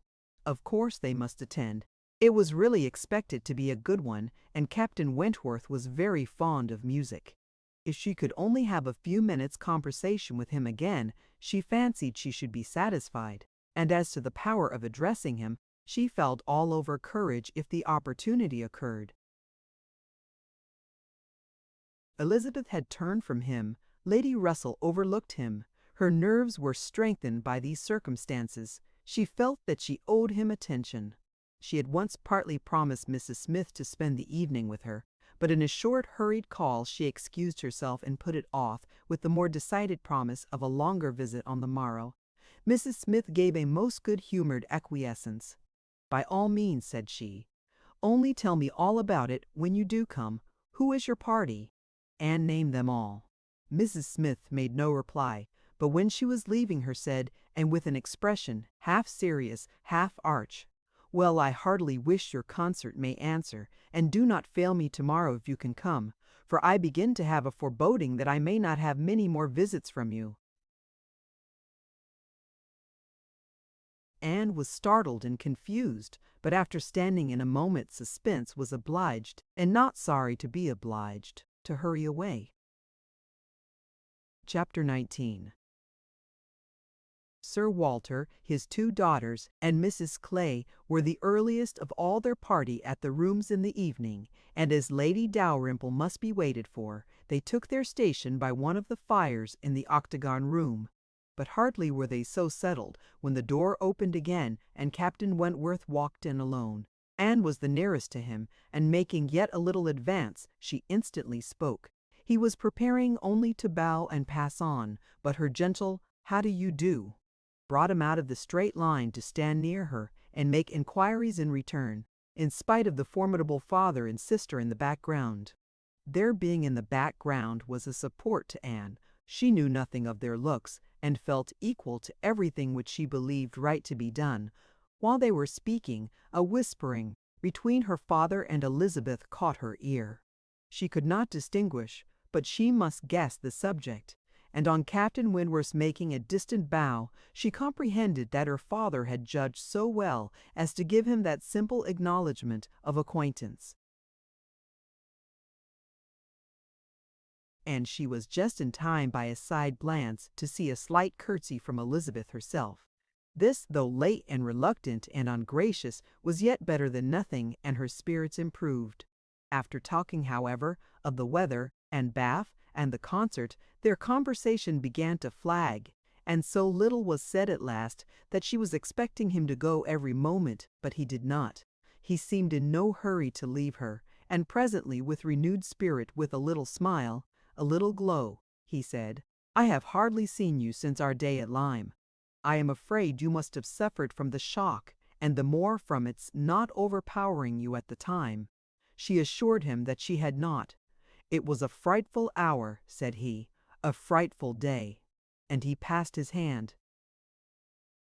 across his eyes as if the remembrance were still too painful, but in a moment, half smiling again, added, "The day has produced some effects, however, has had some consequences which must be considered as the very reverse of frightful. When you had the presence of mind to suggest that Benwick would be the properest person to fetch a surgeon, you could have little idea of his being eventually one of those most concerned in her recovery." "Certainly I could have none, but it appears I should hope it would be a very happy match. There are on both sides good principles and good temper." "Yes," said he, looking not exactly forward, "but there, I think, ends the resemblance. With all my soul I wish them happy, and rejoice over every circumstance in favor of it. They have no difficulties to contend with at home, no opposition, no caprice, no delays. The Musgroves are behaving like themselves, most honorably and kindly, only anxious with true parental hearts to promote their daughter's comfort. All this is much, very much in favor of their happiness, more than perhaps—" He stopped. A sudden recollection seemed to occur, and to give him some taste of that emotion which was reddening Anne's cheeks and fixing her eyes on the ground. After clearing his throat, however, he proceeded thus: "I confess that I do think there is a disparity, too great a disparity, and in a point no less essential than mind. I regard Louisa Musgrove as a very amiable, sweet-tempered girl, and not deficient in understanding, but Benwick is something more. He is a clever man, a reading man, and I confess that I do consider his attaching himself to her with some surprise. Had it been the effect of gratitude, had he learned to love her because he believed her to be preferring him, it would have been another thing, but I have no reason to suppose it so. It seems, on the contrary, to have been a perfectly spontaneous, untaught feeling on his side, and this surprises me, a man like him in his situation, with a heart pierced, wounded, almost broken. Fanny Harville was a very superior creature, and his attachment to her was indeed attachment. A man does not recover from such a devotion of the heart to such a woman. He ought not. He does not. Either from the consciousness, however, that his friend had recovered, or from other consciousness, he went no farther, and Anne, who, in spite of the agitated voice in which the latter part had been uttered, and in spite of all the various noises of the room, the almost ceaseless slam of the door, and ceaseless buzz of persons walking through, had distinguished every word, was struck, gratified, confused, and beginning to breathe very quick, and feel 100 things in a moment.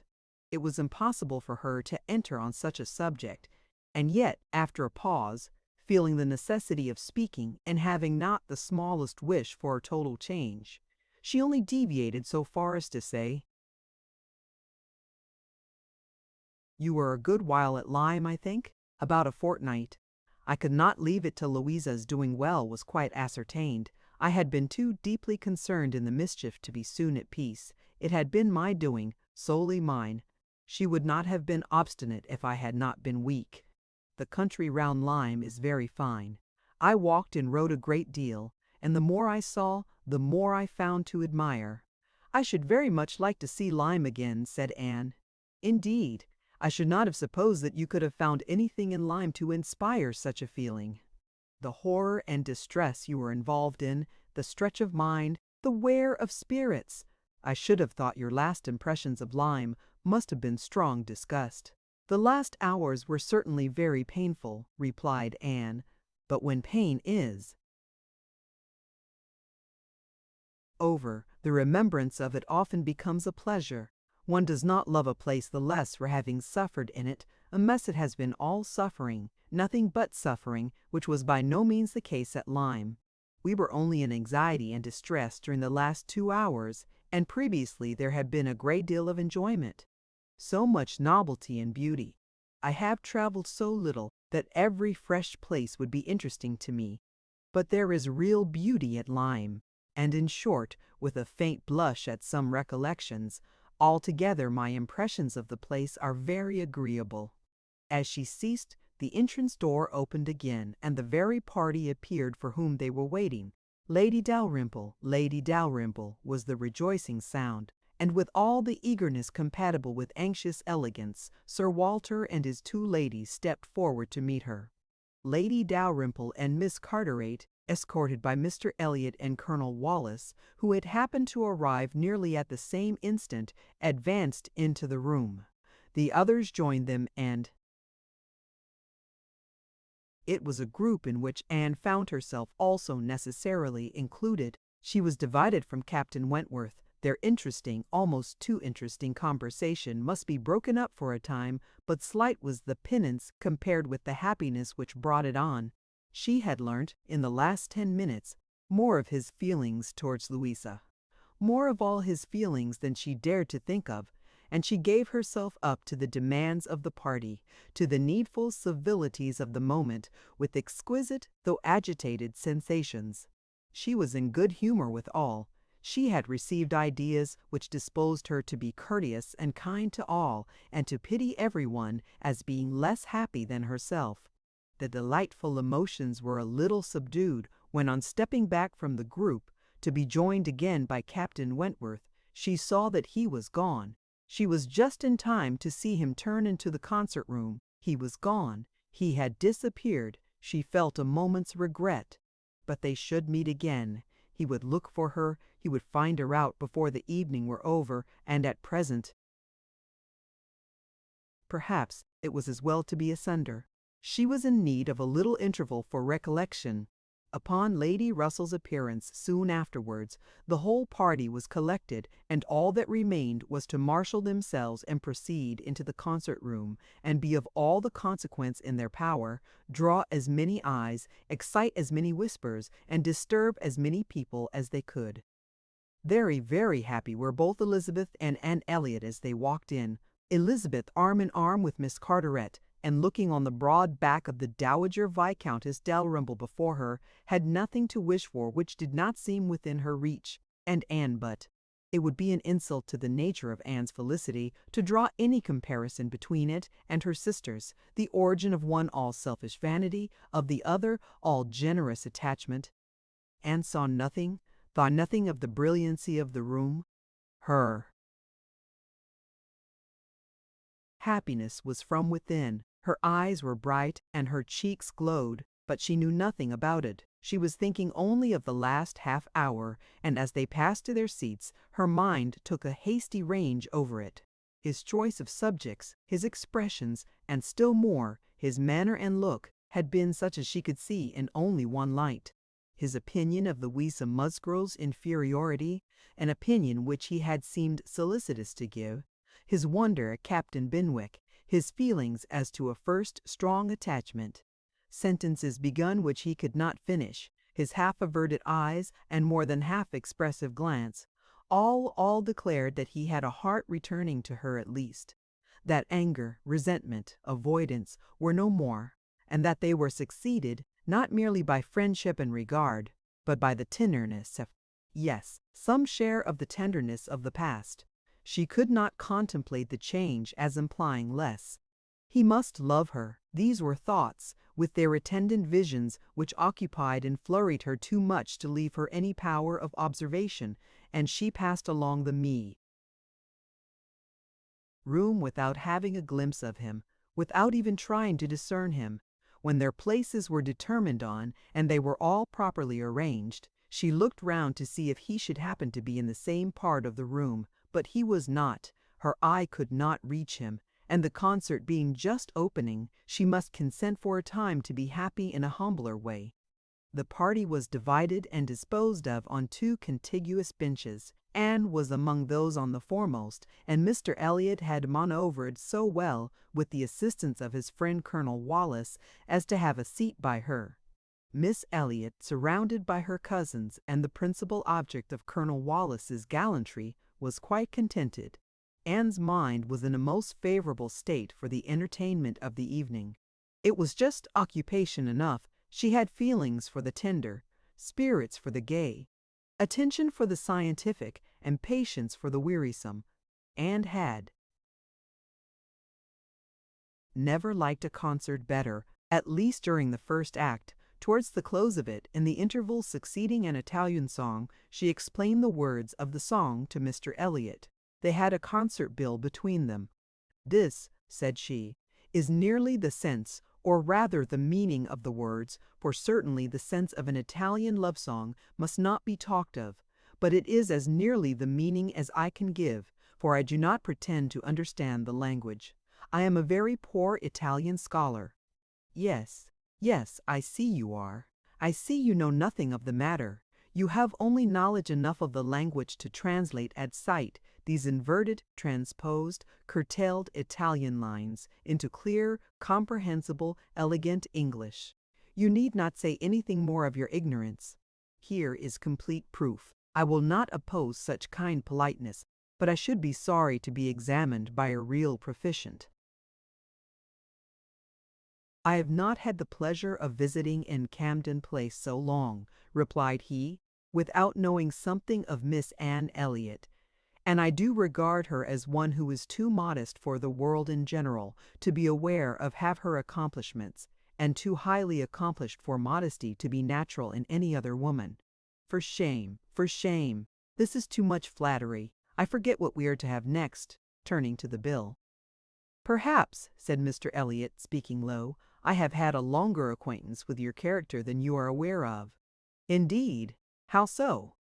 "You can have been acquainted with it only since I came to Bath, excepting as you might hear me previously spoken of in my own family. I knew you by report long before you came to Bath. I had heard you described by those who knew you intimately. I have been acquainted with you by character many years. Your person, your disposition, accomplishments, manner, they were all present to me." Mr. Elliot was not disappointed in the interest he hoped to raise. No one can withstand the charm of such a mystery, to have been described long ago to a recent acquaintance, by nameless people, is irresistible, and Anne was all curiosity. She wondered and questioned him eagerly, but in vain. He delighted in being asked, but he would not tell. No, some time or other, perhaps, but not now. He would mention no names now, but such, he could assure her, had been the fact. He had many years ago received such a description of Miss Anne Elliot as had inspired him with the highest idea of her merit, and excited the warmest curiosity to know her. Anne could think of no one so likely to have spoken with partiality of her many years ago as the Mr. Wentworth of Monkford, Captain Wentworth's brother. He might have been in Mr. Elliot's company, but she had not courage to ask the question. "The name of Anne Elliot," said he, has long had an interesting sound to me. Very long has it possessed a charm over my fancy, and, if I dared, I would breathe my wishes that the name might never change." Such, she believed, were his words, but scarcely had she received their sound than her attention was caught by other sounds immediately behind her, which rendered everything else trivial. Her father and Lady Dalrymple were speaking. "A well-looking man," said Sir Walter. "A very well-looking man," said Sir Walter. "A very well-looking man." "A very fine young man indeed," said Lady Dalrymple. "More air than one often sees in Bath. Irish, I dare say." "No, I just know his name. A Boeing acquaintance, Wentworth, Captain Wentworth of the Navy. His sister married my tenant in Somersetshire, the Croft, who rents Kellynch." Before Sir Walter had reached this point, Anne's eyes had caught the right direction and distinguished Captain Wentworth standing among a cluster of men at a little distance. As her eyes fell on him, his seemed to be withdrawn from her. It had that appearance. It seemed as if she had been one moment too late, and as long as she dared observe, he did not look again, but the performance was recommencing, and she was forced to seem to restore her attention to the orchestra and look straight forward. When she could give another glance, he had moved away. He could not have come nearer to her if he would. She was so surrounded and shut in, but she would rather have caught his eye. Mr. Elliot's speech, too, distressed her. She had no longer any inclination to talk to him. She wished him not so near her. The first act was over. Now she hoped for some beneficial change, and after a period of nothing saying amongst the party, some of them did decide on going in quest of tea. Anne was one of the few who did not choose to move. She remained in her seat, and so did Lady Russell, but she had the pleasure of getting rid of Mr. Elliot, and she did not mean, whatever she might feel on Lady Russell's account, to shrink from conversation with Captain Wentworth if he gave her the opportunity. She was persuaded by Lady Russell's countenance that she had seen him. He did not come, however, and sometimes fancied she discerned him at a distance, but he never came. The anxious interval wore away unproductively. The others returned, the room filled again, benches were reclaimed and repossessed, and another hour of pleasure or of penance was to be sat out. Another hour of music was to give delight or the gapes, as real or affected taste for it prevailed. To Anne, it chiefly wore the prospect of an hour of agitation. She could not quit that room in peace without seeing Captain Wentworth once more, without the interchange of one friendly look. In resettling themselves there were now many changes, the result of which was favorable for her. Colonel Wallis declined sitting down again, and Mr. Elliot was invited by Elizabeth and Miss Carteret, in a manner not to be refused, to sit between them, and by some other removals and a little scheming of her own, Anne was enabled to place herself much nearer the end of the bench than she had been before, much more within reach of a passer-by.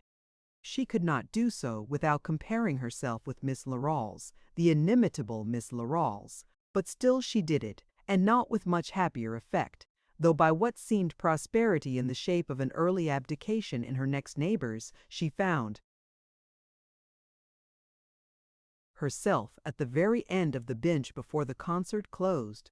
Such was her situation, with a vacant space at hand, when Captain Wentworth was again in sight. She saw him not far off. He saw her too, yet he looked grave and seemed irresolute, and only by very slow degrees came at last near enough to speak to her. She felt that something must be the matter. The change was indubitable. The difference between his present air and what it had been in the octagon room was strikingly great. Why was it? She thought of her father, of Lady Russell.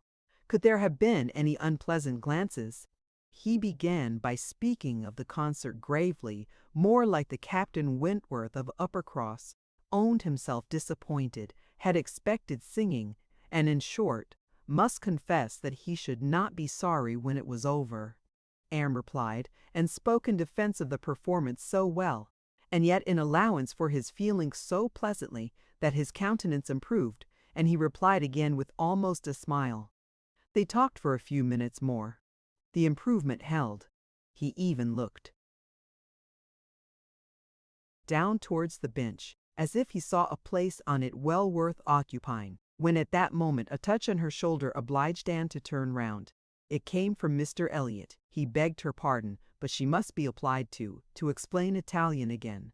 Miss Carteret was very anxious to have a general idea of what was next to be sung. Anne could not refuse, but never had she sacrificed to politeness with a more suffering spirit. A few minutes, though as few as possible, were inevitably consumed, and when her own mistress again, when able to turn and look as she had done before, she found herself accosted by Captain Wentworth in a reserved yet hurried sort of farewell. He must wish her good night. He was going. He should get home as fast as he could. "Is not this song worth staying for?" said Anne, suddenly struck by an idea which made her yet more anxious to be encouraging.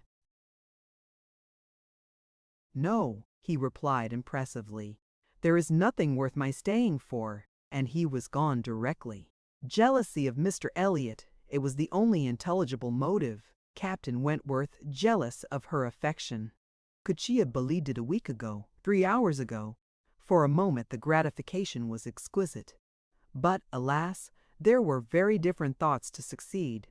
How was such jealousy to be quieted? How was the truth to reach him?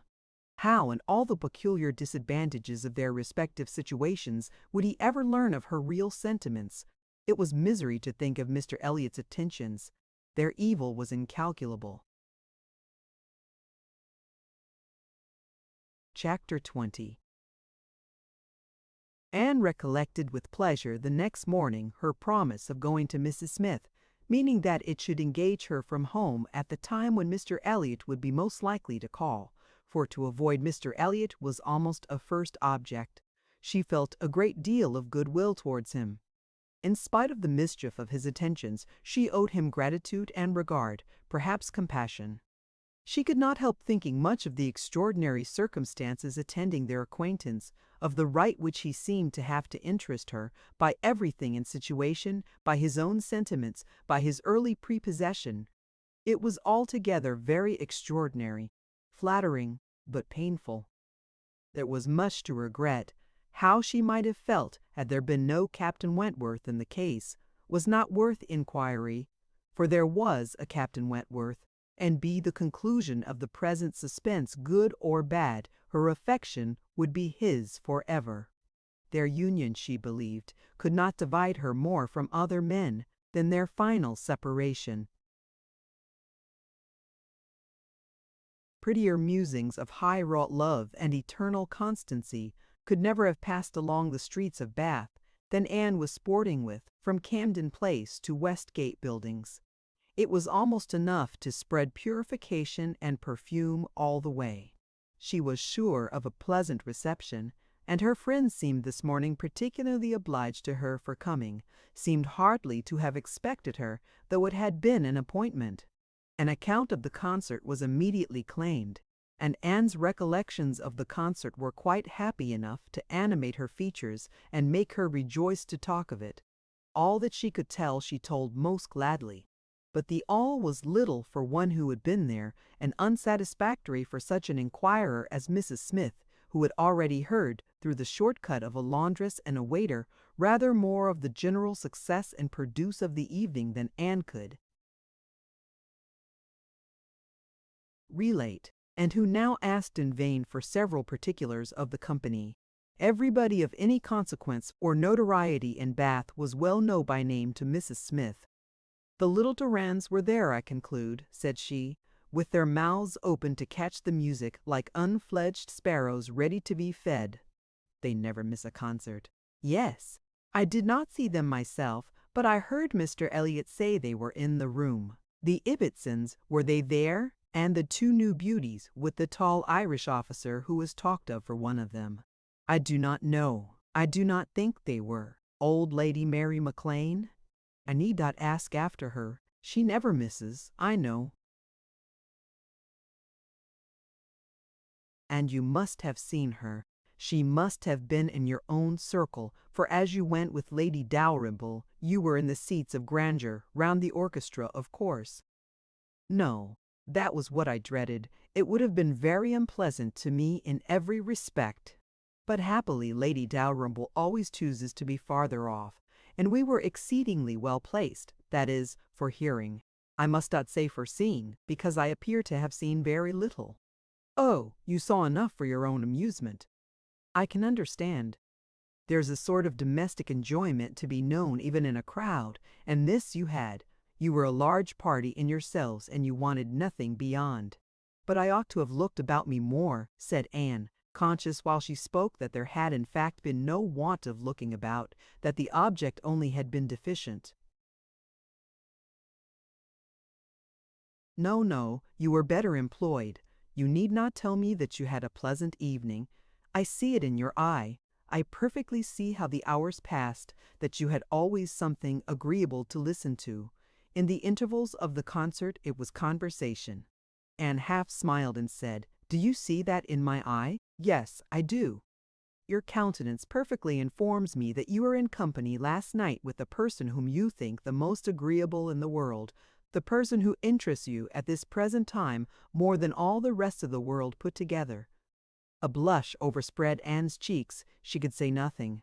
"And such being the case," continued Mrs. Smith after a short pause, "I hope you believe that I do know how to value your kindness in coming to me this morning. It is really very good of you to come and sit with me, when you must have so many pleasanter demands upon your time." Anne heard nothing of this. She was still in the astonishment and confusion excited by her friend's penetration, unable to imagine how any report of Captain Wentworth could have reached her. After another short silence, "Pray," said Mrs. Smith, "is Mr. Elliot aware of your acquaintance with me? Does he know that I am in Bath?" "Mr. Elliot," repeated Anne, looking up surprised. A moment's reflection shewed her the mistake she had been under. She caught it instantaneously, and recovering her courage with a feeling of safety, soon added, more composedly, "Are you acquainted with Mr. Elliot?" "I have been a good deal acquainted with him," replied Mrs. Smith gravely, "but it seems worn out now. It is a great while since we met. I was not at all aware of this. You never mentioned it before. Had I known it, I would have had the pleasure of talking to him about you." "To confess the truth," said Mrs. Smith, assuming her usual air of cheerfulness, "that is exactly the pleasure I want you to have. I want you to talk about me to Mr. Elliot. I want your interest with him. He can be of essential service to me, and if you would have the goodness, my dear Miss Elliot, to make it an object to yourself, of course it is done. I should be extremely happy. I hope you cannot doubt my willingness to be of even the slightest use to you," replied Anne. "But I suspect that you are considering me as having a higher claim on Mr. Elliot, a greater right to influence him than is really the case. I am sure you have, somehow or other, imbibed such a notion. You must consider me only as Mr. Elliot's relation. If in that light, there is anything which you suppose his cousin might fairly ask of him, I beg you would not hesitate to employ me." Mrs. Smith gave her a penetrating glance, and then smiling, said, "I have been a little premature, I perceive. I beg your pardon. I ought to have waited for official information. But now, my dear Miss Elliot, as an old friend, to give me a hint as to when I may speak. Next week? To be sure, by next week I may be allowed to think it all settled and build my own selfish schemes on Mr. Elliot's good fortune." "No," replied Anne, "nor next week, nor next, nor next. I assure you that nothing of the sort you're thinking of will be settled any week. I am not going to marry Mr. Elliot. I should like to know why you imagine I am?" Mrs. Smith looked at her again, looked earnestly, smiled, shook her head, and exclaimed, "Now, how I do wish I understood you! How I do wish I knew what you are at! I have a great idea that you do not design to be cruel when the right moment occurs. Till it does come, you know, we women never mean to have anybody. It is a thing of course among us that every man is refused till he offers. But why should you be cruel? Let me plead for my present friend. I cannot call him, but for my former friend. Where can you look for a more suitable match? Where can you expect a more gentlemanlike, agreeable man? Let me recommend Mr. Elliot. I am sure you hear nothing but good of him from Colonel Wallace. And who can know him better than Colonel Wallace? My dear Mrs. Smith, Mr. Elliot's wife has not been dead much above half a year. He ought not to be supposed to be paying his addresses to anyone. Oh! If these are your only objections, cried Mrs. Smith archly, Mr. Elliot is safe, and I shall give myself no more trouble about him. Do not forget me when you are married, that's all. Let him know me to be a friend of yours, and then he will think little of the trouble required, which it is very natural for him now, with so many affairs and engagements of his own, to avoid and get rid of as he can. Very natural, perhaps. 99 out of 100 would do the same. Of course he cannot be aware of the importance to me. Well, my dear Miss Elliot, I hope and trust you will be very happy. Mr. Elliot has sense to understand the value of such a woman. Your peace will not be shipwrecked as mine has been. You are safe in all worldly matters, and safe in his character. He will not be led astray. He will not be misled by others to his ruin. No, said Anne, I can readily believe all that of my cousin. He seems to have a calm, decided temper, not at all open to dangerous impressions. I consider him with great respect. I have no reason, from anything that has fallen within my observation, to do otherwise. But I have not known him long, and he is not a man, I think, to be known intimately soon. Will not this manner of speaking of him, Mrs. Smith, convince you that he is nothing to me? Surely this must be calm enough. And, upon my word, he is nothing to me. Should he ever propose to me, which I have very low reason to imagine he has any thought of doing, I shall not accept him. I assure you I shall not. I assure you Mr. Elliot had not the share which you have been supposing in whatever pleasure the concert of last night might afford.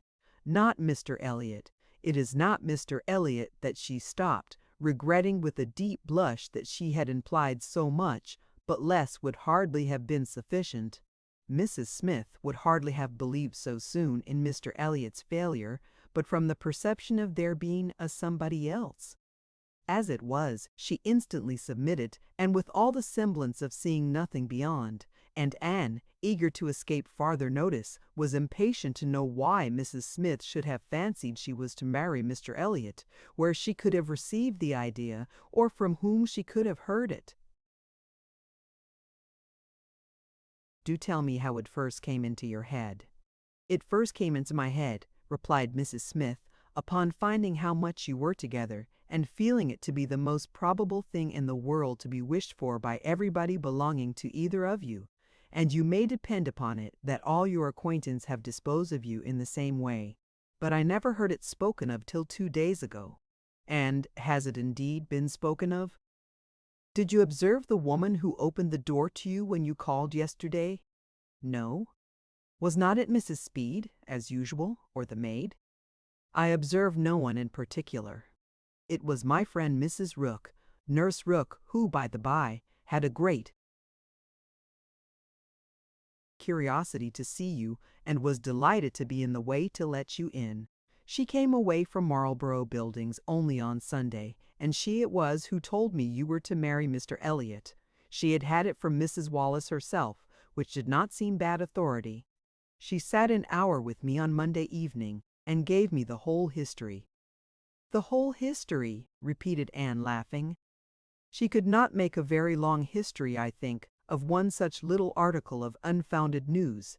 Mrs. Smith said nothing. But, continued Anne presently, though there is no truth in my having this claim on Mr. Elliot, I should be extremely happy to be of use to you in any way that I could. Shall I mention to him your being in Bath? Shall I take any message? No, I thank you. No, certainly not. In the warmth of the moment, and under a mistaken impression, I might perhaps have endeavored to interest you in some circumstances, but not now. No, I thank you, I have nothing to trouble you with. I think you spoke of having known Mr. Elliot many years. I did. Not before he was married, I suppose. Yes, he was not married when I knew him first. And were you much acquainted? Intimately. Indeed. Then do tell me what he was at that time of life. I have a great curiosity to know what Mr. Elliot was as a very young man. Was he at all such as he appears? Now, I have not seen Mr. Elliot these 3 years, was Mrs. Smith's answer, given so gravely that it was impossible to pursue the subject farther, and Anne felt that she had gained nothing but an increase of curiosity. They were both silent, Mrs. Smith very thoughtful. At last, I beg your pardon, my dear Miss Elliot, she cried, in her natural tone of cordiality. I beg your pardon for the short answers I have been giving you, but I have been uncertain what I ought to do. I have been doubting and considering as to what I ought to tell you. There were many things to be taken into the account. One hates to be officious, to be giving bad impressions, making mischief. Even the smooth surface of family union seems worth preserving, though there may be nothing durable beneath.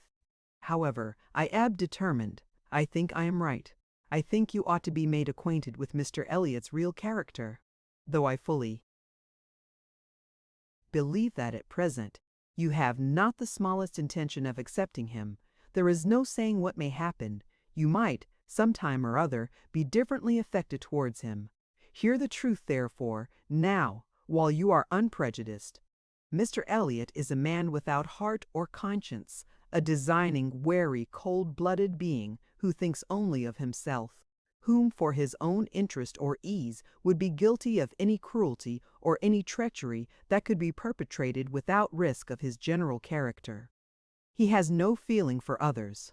Those whom he has been the chief cause of leading into ruin he can neglect and desert without the smallest compunction. He is totally beyond the reach of any sentiment of justice or compassion. Oh, he is black at heart, hollow and black. Anne's astonished air and exclamation of wonder made her pause, and in a calmer manner she added, "My expressions startle you. You must allow for an injured, angry woman, but I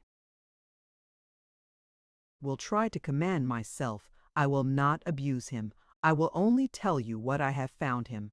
Facts shall speak. He was the intimate friend of my dear husband, who trusted and loved him and thought him as good as himself. The intimacy had been formed before our marriage. I found the most intimate friends, and I too became excessively pleased with Mr. Elliot and entertained the highest opinion of him. At 19, you know, one does not think very seriously. But Mr. Elliot appeared to me quite as good as others, and much more agreeable than most others, and we were almost always together. We were principally in town, living in very good style. He was then the inferior in circumstances. He was then the poor one. He had chambers in the Temple, and it was as much as he could do to support the appearance of a gentleman. He had always a home with us whenever he chose it. He was always welcome. He was like a brother. My poor Charles, who had the finest, most generous spirit in the world, would have divided his last farthing with him, and I know that his purse was open to him. I know that he often assisted him. This must have been about that very period of Mr. Elliot's life, said Anne, which has always excited my particular curiosity. It must have been about the same time that he became known to my father and sister. I never knew him myself. I only heard of him, but there was a something in his conduct then with regard to my father and sister, and afterwards in the circumstances of his marriage, which I never could quite reconcile with present times. It seemed to announce a different sort of man. I know it all. I know it all, cried Mrs. Smith. He had been introduced to Sir Walter and your sister before I was acquainted with him, but I heard him speak of them forever. I know he was invited and encouraged, and I know he was invited and encouraged, and I know he did not choose to go. I can satisfy you, perhaps, on points which you would little expect. And as to his marriage, I knew all about it at the time. I was privy to all the force. and againsts. I was the friend to whom he confided his hopes and plans, and though I did not know his wife previously, her inferior situation in society indeed rendered that impossible, yet I knew her all her life afterwards, or at least till within the last 2 years of her life, and can answer any question you may wish to put." "Nay," said Anne, "I have no particular inquiry to make about her. I have always understood they were not a happy couple, but I should like to know why, at that time of his life, he should slight my father's acquaintance as he did. My father was certainly disposed to take very kind and proper notice of him. Why did Mr. Elliot draw back?" "Mr. Elliot," replied Mrs. Smith, "at that period of his life, had one object in view, to make his fortune, and by a rather quicker process than the law. He was determined to make it by marriage. He was determined, at least, not to mar it by an imprudent marriage, and I know it was his belief, whether justly or not. Of course I cannot decide, that your father and sister, in their civilities and invitations, were designing a match between the heir and the young lady, and it was impossible that such a match should have answered his ideas of wealth and independence. That was his motive for drawing back, I can assure you.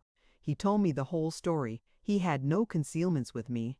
It was curious that, having just left you behind me in Bath, my first and principal acquaintance on marrying should be your cousin, and that, through him, I should be continually hearing of your father and sister.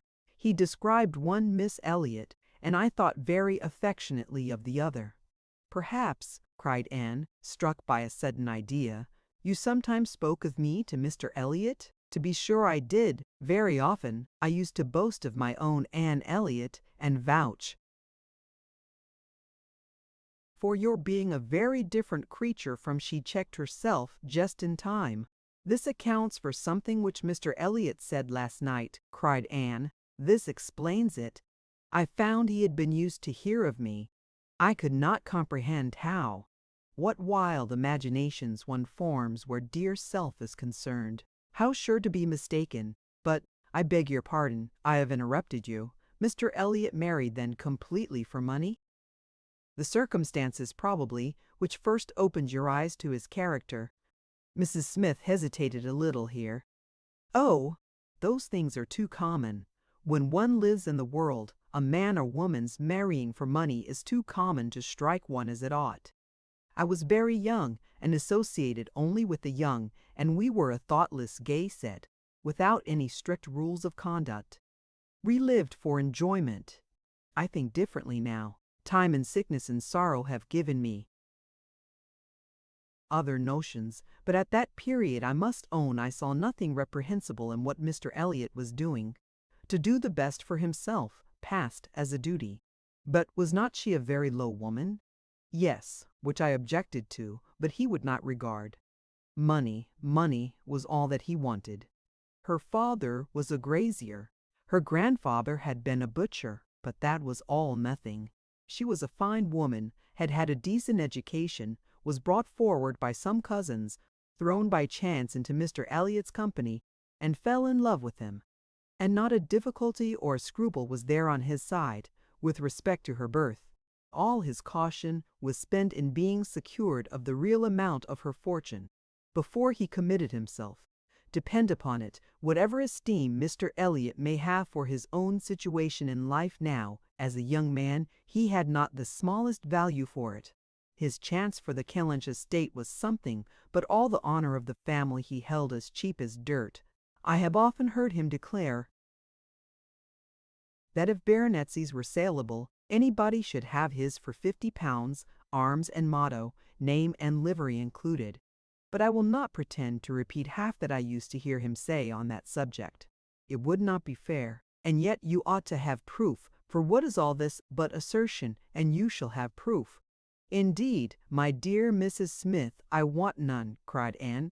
"You have asserted nothing contradictory to what Mr. Elliot appeared to be some years ago. This is all in confirmation, rather, of what we used to hear and believe. I am more curious to know why he should be so different now. But for my satisfaction, if you will have the goodness to ring for Mary, stay, I am sure you will have the still greater goodness of going yourself into my bedroom and bringing me the small inlaid box which you will find on the upper shelf of the closet." Anne, seeing her friend to be earnestly bent on it, did as she was desired. Box was brought and placed before her, and Mrs. Smith, sighing over it as she unlocked it, said, "This is full of papers belonging to him, to my husband. A small portion only of what I had to look over when I lost him. The letter I am looking for was one written by Mr. Elliot to him before our marriage, and happened to be saved. Why, one can hardly imagine. But he was careless and methodical, like other men, about those things, and when I came to examine his papers, I found it with others still more trivial, from different people scattered here and there, while many letters and memorandums of real importance had been destroyed. Here it is. I would not burn it, because being even then very little satisfied with Mr. Elliot, I was determined to preserve every document of former intimacy. I have now another motive for being glad that I can produce it. This was the letter directed to Charles Smith Esq, Tunbridge Wells, and dated from London as far back as July 1803. Dear Smith, I have received yours. Your kindness almost overpowers me. I wish nature had made such hearts as yours more common, but I have lived 23 years in the world and have seen none like it. At present, believe me, I have no need of your services, being in cash again. Give me joy, I have got rid of Sir Walter and Miss. They are gone back to Kellynch, and almost made me swear to visit them this summer. But my first visit to Kellynch will be with a surveyor, to tell me how to bring it with best advantage to the hammer. The baronet, nevertheless, is not unlikely to marry again. He is quite fool enough. If he does, however, they will leave me in peace, which may be a decent equivalent for the reversion. He is worse than last year. I wish I had any name but Elliot. I am sick of it. The name of Walter I can drop, thank God, and I desire you will never insult me with my second W again, meaning, for the rest of my life, to be only yours truly, W.M. L. Lettit. Such a letter could not be read without putting Anne in a glow, and Mrs. Smith, observing the high color in her face, said, "The language, I know, is highly disrespectful. Though I have forgot the exact terms, I have a perfect impression of the general meaning. But it shows you the man. Mark his professions to my poor husband. Can anything be stronger?" Anne could not immediately get over the shock and mortification of finding such words applied to her father. She was obliged to recollect that her seeing the letter was a violation of the laws of honor, that no one ought to be judged or to be known by such testimonies, that no private correspondence could bear the eye of others, before she could recover calmness enough to return the letter which she had been meditating over, and say, "Thank you, this is full proof undoubtedly, proof of everything you were saying, but why be acquainted with us now?" "I can explain this too," cried Mrs. Smith, smiling. "Can you really?" "Yes. I have shewn you Mr. Elliot as he was a dozen years ago, and I will shew him as he is now. I cannot produce written proof again, but I can give as authentic oral testimony as you can desire of what he is now wanting and what he is now doing. He is no hypocrite now. He truly wants to marry you. His present attentions to your family are very sincere, quite from the heart. I will give you my authority, his friend Colonel Wallace. Colonel Wallace, you are acquainted with him. No, it does not come to me in quite so direct a line as that. It takes a bend or two, but nothing of consequence. The stream is as good as at first. The little rubbish it collects in the turnings is easily moved away. Mr. Elliot talks unreservedly to Colonel Wallace of his views on you, which said Colonel Wallace I imagine to be in himself a sensible, careful, discerning sort of character. But Colonel Wallace has a very pretty silly wife, to whom he tells things which he had better not, and he repeats it all to her. She, in the overflowing spirits of her recovery, repeats it all to her nurse, and the nurse, knowing my acquaintance with you, very naturally brings it all to me. On Monday evening, My good friend Mrs. Rook let me thus much into the secrets of Marlborough Buildings. When I talked of a whole history, therefore, you see I was not romancing so much as you supposed.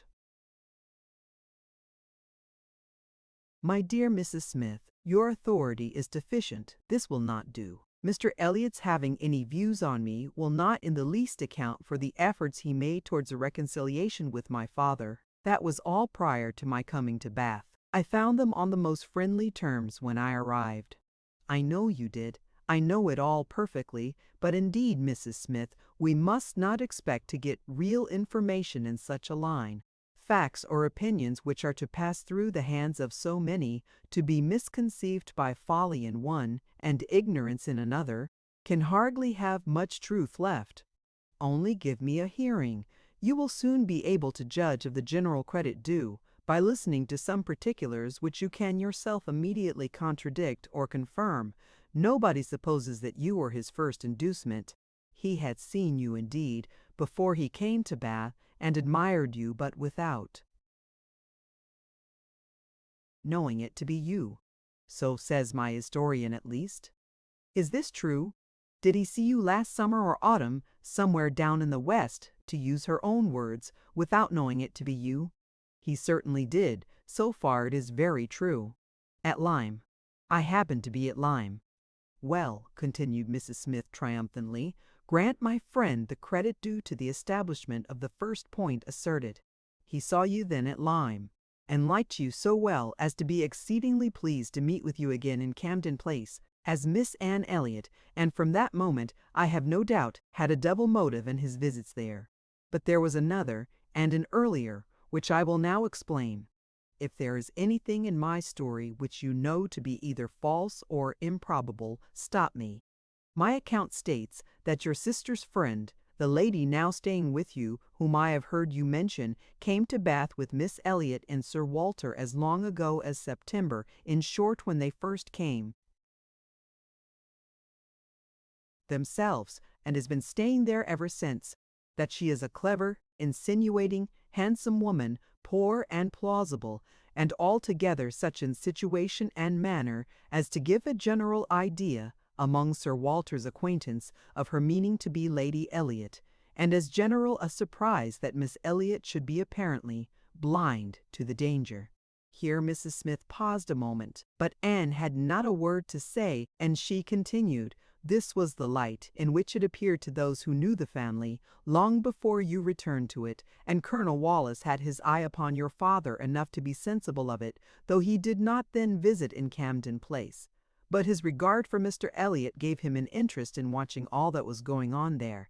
And when Mr. Elliot came to Bath for a day or two, as he happened to do a little before Christmas, Colonel Wallis made him the appearance of things, and the reports beginning to prevail. Now you are to understand that time had worked a very material change in Mr. Elliot's opinions as to the value of a baronetcy. Upon all points of blood and connection, he is a completely altered man. Having long had as much money as he could spend, nothing to wish for on the side of avarice or indulgence, he has been gradually learning to pin his happiness upon the consequence he is heir to. I thought it coming on before our acquaintance ceased, but it is now a confirmed feeling. He cannot bear the idea of not being Sir William. You may guess, therefore, that the news he heard from his friend could not be very agreeable, and you may guess what it produced. The resolution of coming back to Bath as soon as possible, and of fixing himself here for a time, with the view of renewing his former acquaintance, and recovering such a footing in the family as might give him the means of ascertaining the degree of his danger, and of circumventing the lady if he found it material. This was agreed upon between the two friends as the only thing to be done, and Colonel Wallis was to assist in every way that he could.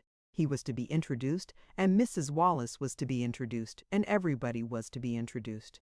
Mr. Elliot came back accordingly, and on application was forgiven, as you know, and readmitted into the family.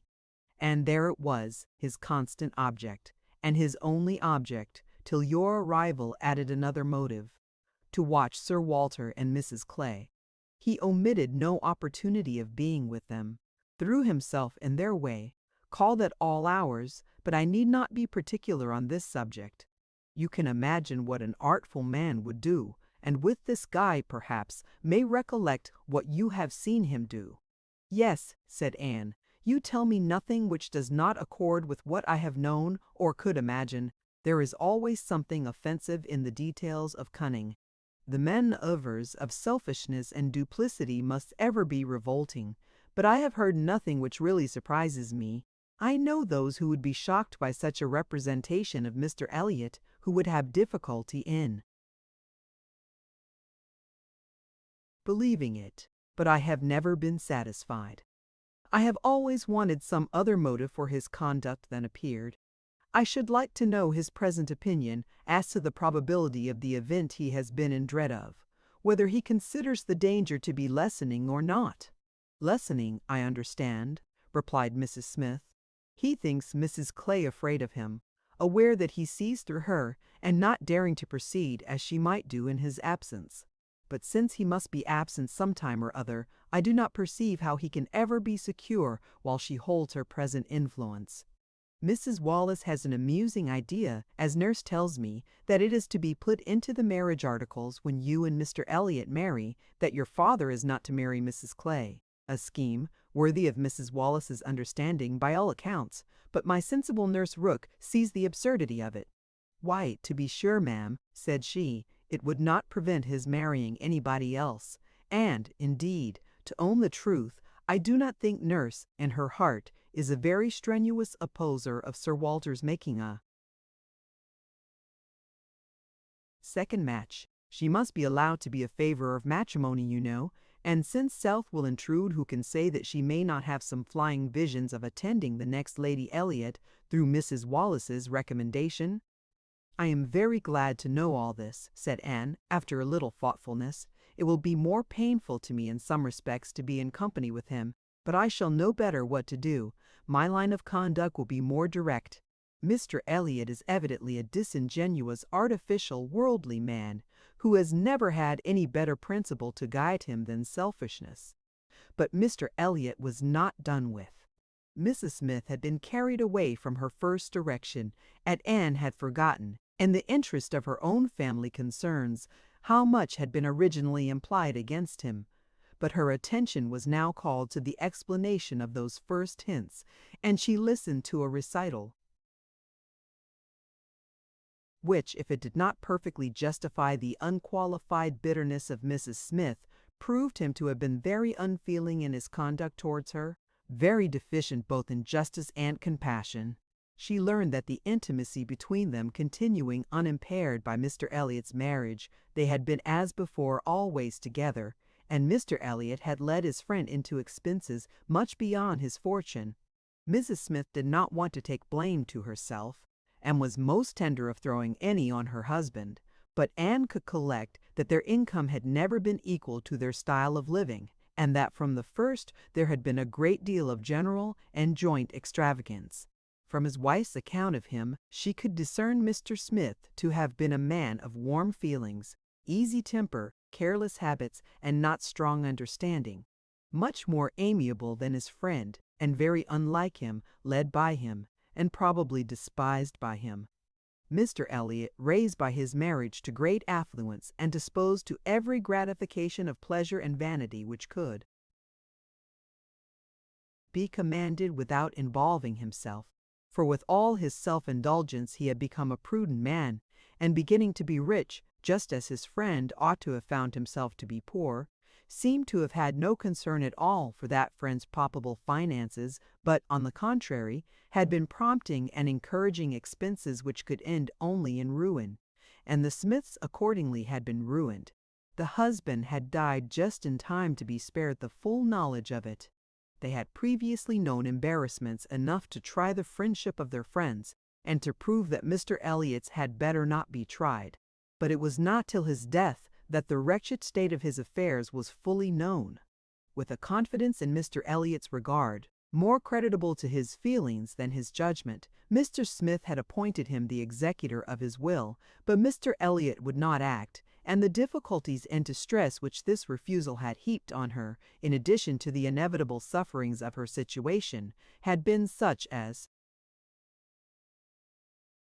could not be related without anguish of spirit, or listened to without corresponding indignation.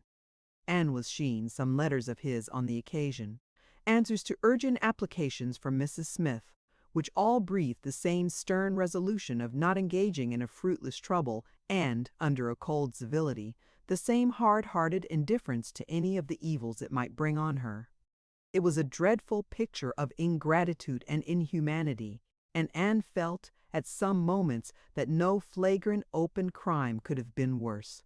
She had a great deal to listen to. All the particulars of past sad scenes, all the minutiae of distress upon distress, which in former conversations had been merely hinted at, were dwelt on now with a natural indulgence.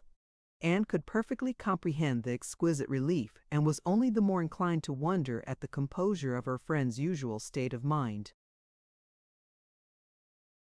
There was one circumstance in the history of her grievances of particular irritation. She had good reason to believe that some property of her husband in the West Indies, which had been for many years under a sort of sequestration for the payment of its own encumbrances, might be recoverable by proper measures, and this property, though not large, would be enough to make her comparatively rich. But there was nobody to stir in it. Mr. Elliot would do nothing, and she could do nothing herself, equally disabled from personal exertion by her state of bodily weakness, and from employing others by her want of money. She had no natural connections to assist her even with their counsel, and she could not afford to purchase the assistance of the law. This was a cruel aggravation of actually straitened means. To feel that she ought to be in better circumstances, that a little trouble in the right place might do it, and to fear that delay might be even weakening her claims, was hard to bear. It was on this point that she had hoped to engage Anne's good offices with Mr. Elliot. She had previously, in the anticipation of their marriage, been very apprehensive of losing her friend by it.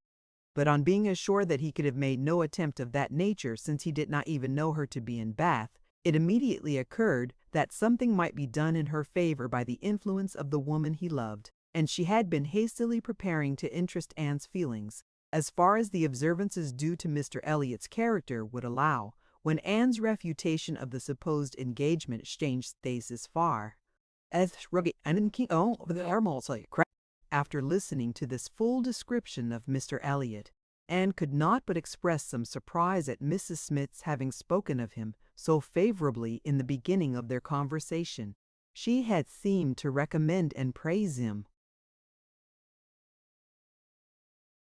"My dear," was Mrs. Smith's reply, "there was nothing else to be done. I considered your marrying him as certain, though he might not yet have made the offer, and I could no more speak the truth of him than if he had been your husband. My heart bled for you as I talked of happiness, and yet he is sensible, he is agreeable, and with such a woman as you, it was not absolutely hopeless. He was very unkind to his first wife. They were wretched together, but she was too ignorant and giddy for respect, and he had never loved her. I was willing to hope that you must fare better."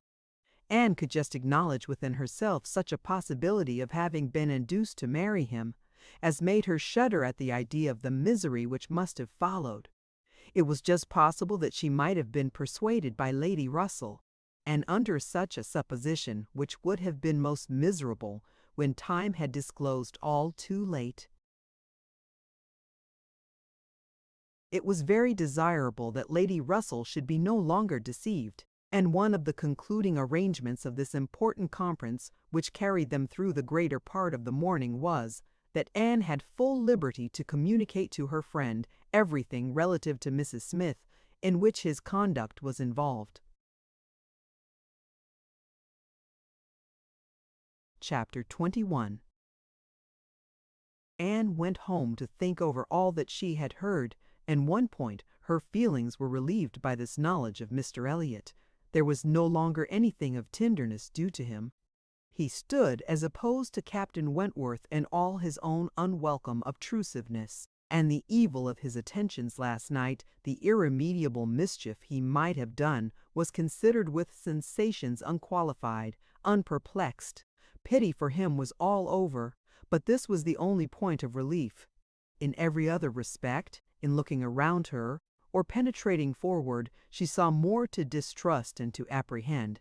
She was concerned for the disappointment and pain Lady Russell would be feeling, for the mortifications which must be hanging over her father and sister, and had all the distress of foreseeing many evils, without knowing how to avert any one of them.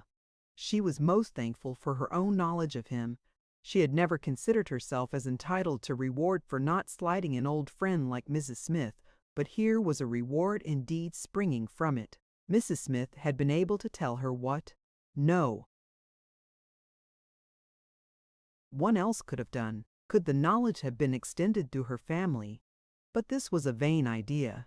She must talk to Lady Russell, tell her, consult with her, and having done her best, wait the event with as much composure as possible, and after all, her greatest want of composure would be in that quarter of the mind which could not be open to Lady Russell, in that flow of anxieties and fears which must be all to herself.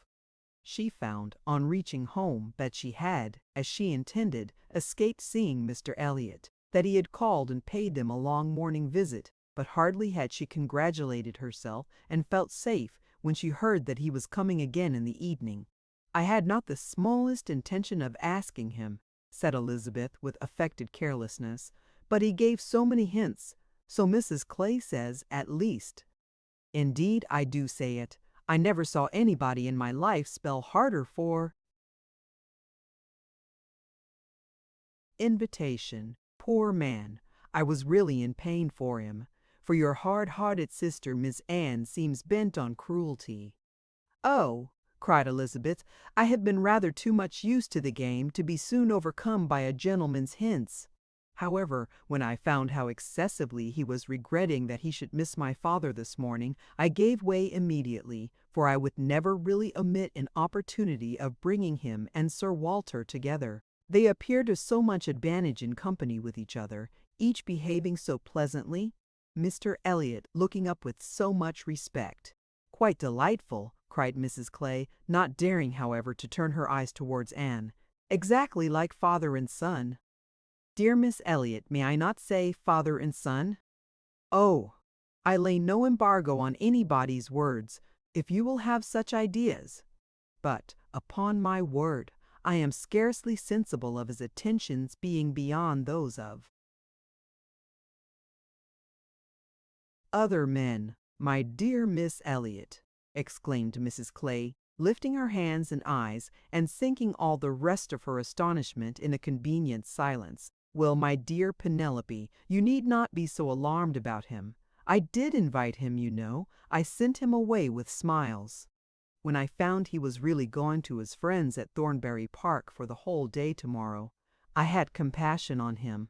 Anne admired the good acting of the friend in being able to shew such pleasure as she did, in the expectation and in the actual arrival of the very person whose presence must really be interfering with her prime object. It was impossible, but that Mrs. Clay must hate the sight of Mr. Elliot, and yet she could assume a most obliging, placid look, and appear quite satisfied with the curtailed license of devoting herself only half as much to Sir Walter as she would have done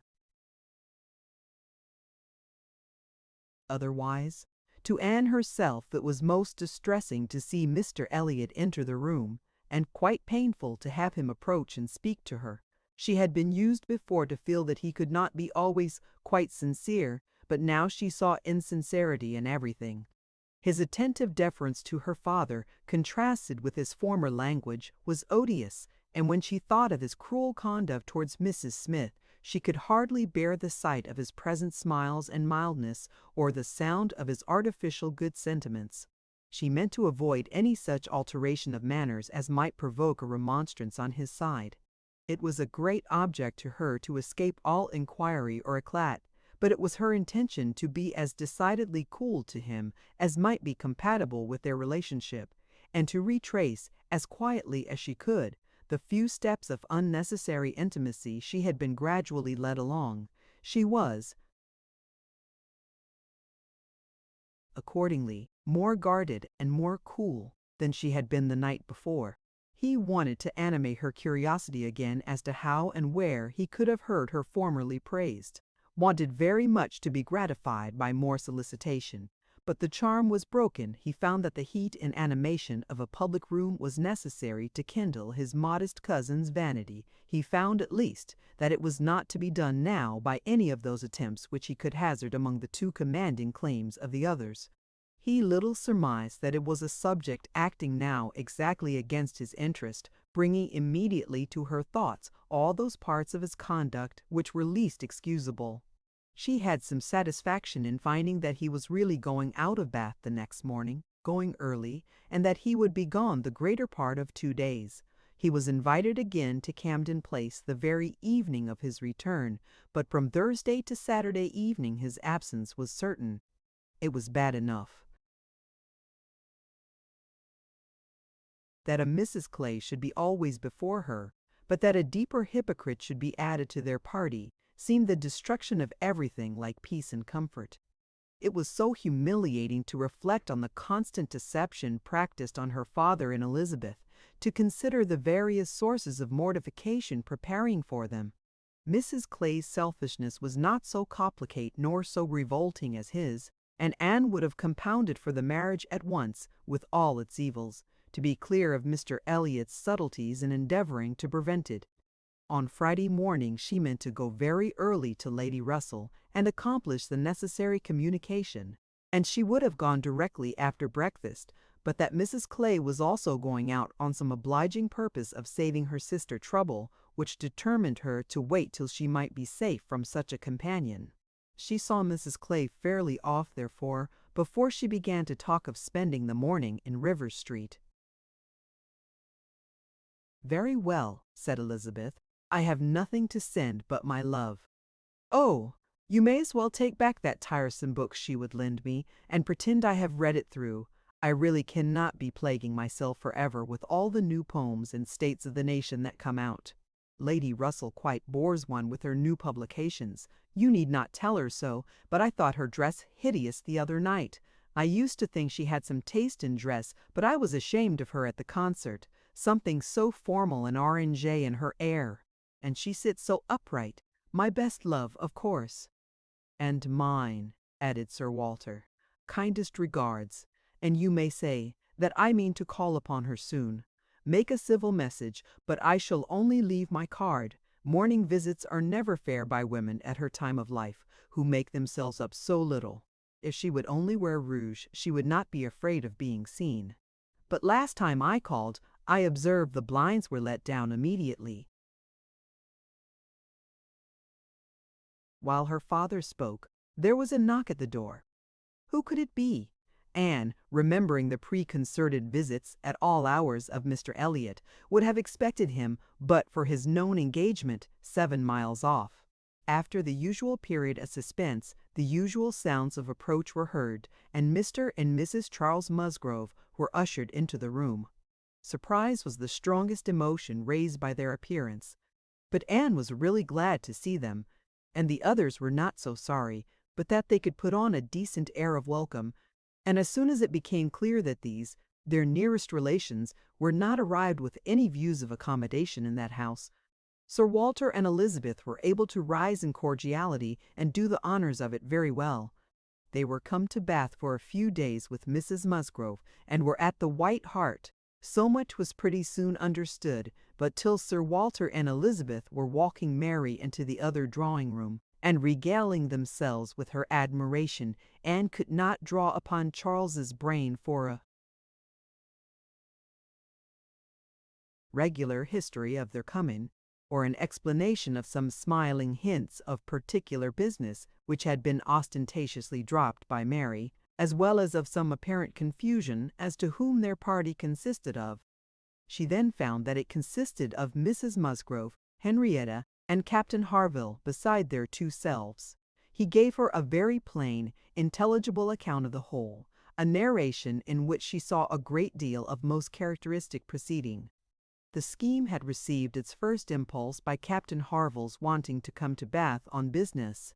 He had begun to talk of it a week ago, And by way of doing something, as shooting was over, Charles had proposed coming with him, and Mrs. Harville had seemed to like the idea of it very much, as an advantage to her husband. But Mary could not bear to be left, and had made herself so unhappy about it that for a day or two everything seemed to be in suspense, or at an end. But then it had been taken up by his father and mother. His mother had some old friends in Bath whom she wanted to see. It was thought a good opportunity for Henrietta to come and buy wedding clothes for herself and her sister, and, in short, it ended in being his mother's party, that everything might be comfortable and easy to Captain Harville, and he and Mary were included in it by way of general convenience. They had arrived late the night before. Mrs. Harville, her children, and Captain Benwick remained with Mr. Musgrove and Louisa at Uppercross. Anne's only surprise was that affairs should be in forwardness enough for Henrietta's wedding clothes to be talked of. She had imagined such difficulties of fortune to exist there as must prevent the marriage from being near at hand. But she learned from Charles that very recently, since Mary's last letter to herself, Charles Hayter had been applied to by a friend to hold a living for a youth who could not possibly claim it under many years, and that on the strength of his present income, with almost a certainty of something more permanent long before the term in question, the two families had consented to the young people's wishes, and that their marriage was likely to take place in a few months, quite as soon as Louisa's.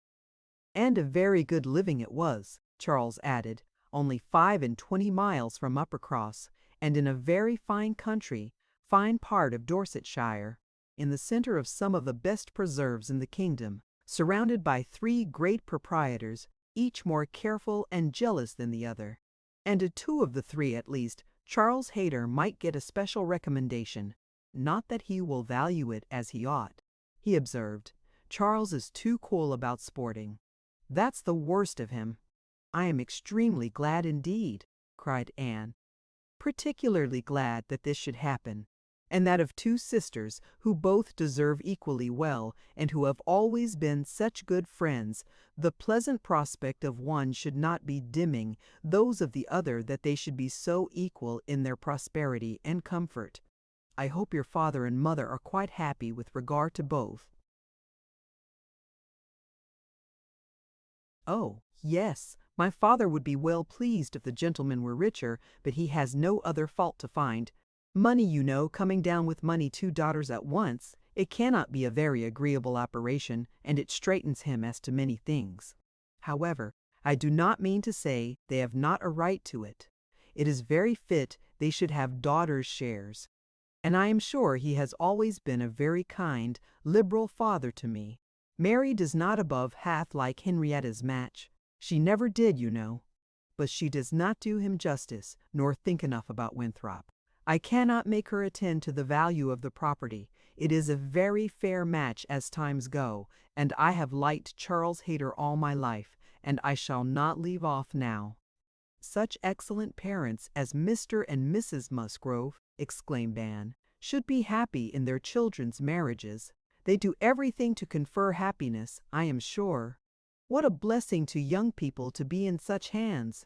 Your father and mother seem so totally free from all those ambitious feelings which have led to so much misconduct and misery, both in young and old. I hope you think Louisa perfectly recovered now. He answered rather hesitatingly. Yes, I believe I do, very much recovered, but she is altered. There is no running or jumping about, no laughing or dancing. It is quite different. If one happens only to shut the door a little hard, she starts and wriggles like a young dabchick in the water, and Benwick sits at her elbow, reading verses, or whispering to her all day long. Anne could not help laughing. That cannot be much to your taste, I know, said she, but I do believe him to be an excellent young man. To be sure he is. Nobody doubts it. And I hope you do not think I am so illiberal as to want every man to have the same objects and pleasures as myself. I have a great value for Benwick, and when one can but get him to talk, he has plenty to say. His reading has done him no harm, for he has fought as well as Read, he is a brave fellow. I got more acquainted with him last Monday than ever I did before. We had a famous set to at rat hunting all the morning in my father's great barns, and he played his part so well that I have liked him the better ever since. Here they were interrupted by the absolute necessity of Charles's following the others to admire mirrors and china. But Anne had heard enough to understand the present state of Uppercross and rejoice in its happiness, and though she sighed as she rejoiced, her sigh had none of the ill will of envy in it. She would certainly have risen to their blessings if she could, but she did not want to lessen theirs. The visit passed off altogether in high good humor. Mary was in excellent spirits, enjoying the gaiety and the change, and so well satisfied with the journey in her mother-in-law's carriage with 4 horses, and with her own complete independence of Camden Place, that she was exactly in a temper to admire everything as she ought, and enter most readily into all the superiorities of the house as they were detailed to her. She had no demands on her father or sister, and her consequence was just enough increased by their handsome drawing-rooms. Elizabeth was, for a short time, suffering a good deal. She felt that Mrs. Musgrove and all her party ought to be asked to dine with them. But she could not bear to have the difference of style, the reduction of servants, which a dinner must betray, witnessed by those who had been always so inferior to the Elliots of Kellynch. It was a struggle between propriety and vanity, but vanity got the better, and then Elizabeth was happy again. These were her internal persuasions, old-fashioned notions, country hospitality. We do not profess to give dinners. Few people in Bath do. Lady Alicia never does. Did not even ask her own sister's family, though they were here a month, and I dare say it would be very inconvenient to Mrs. Musgrove. Put her quite out of her way. I am sure she would rather not come. She cannot feel easy with us. I will ask them all for an evening. That will be much better. That will be a novelty and a treat. They have not seen 2 such drawing-rooms before. They will be delighted to come tomorrow evening. It shall be a regular party, small, but most elegant. And this satisfied Elizabeth, and when the invitation was given to the 2 present and promised for the absent, Mary was as completely satisfied. She was particularly asked to meet Mr. Elliot and be introduced to Lady Dalrymple and Miss Carteret, who were fortunately already engaged to come, and she could not have received a more gratifying attention. Miss Elliot was to have the honor of calling on Mrs. Musgrove in the course of the morning, and Anne walked off with Charles and Mary to go and see her and Henrietta directly. Her plan of sitting with Lady Russell must give way for the present. They all 3 called in River Street for a couple of minutes, but Anne convinced herself that a day's delay of the intended communication could be of no consequence, and hastened forward to the White Hart to see again the friends and companions of the last autumn, with an eagerness of goodwill which many associations contributed to form. They found Mrs. Musgrove and her daughter within, and by themselves, and Anne had the kindest welcome from each.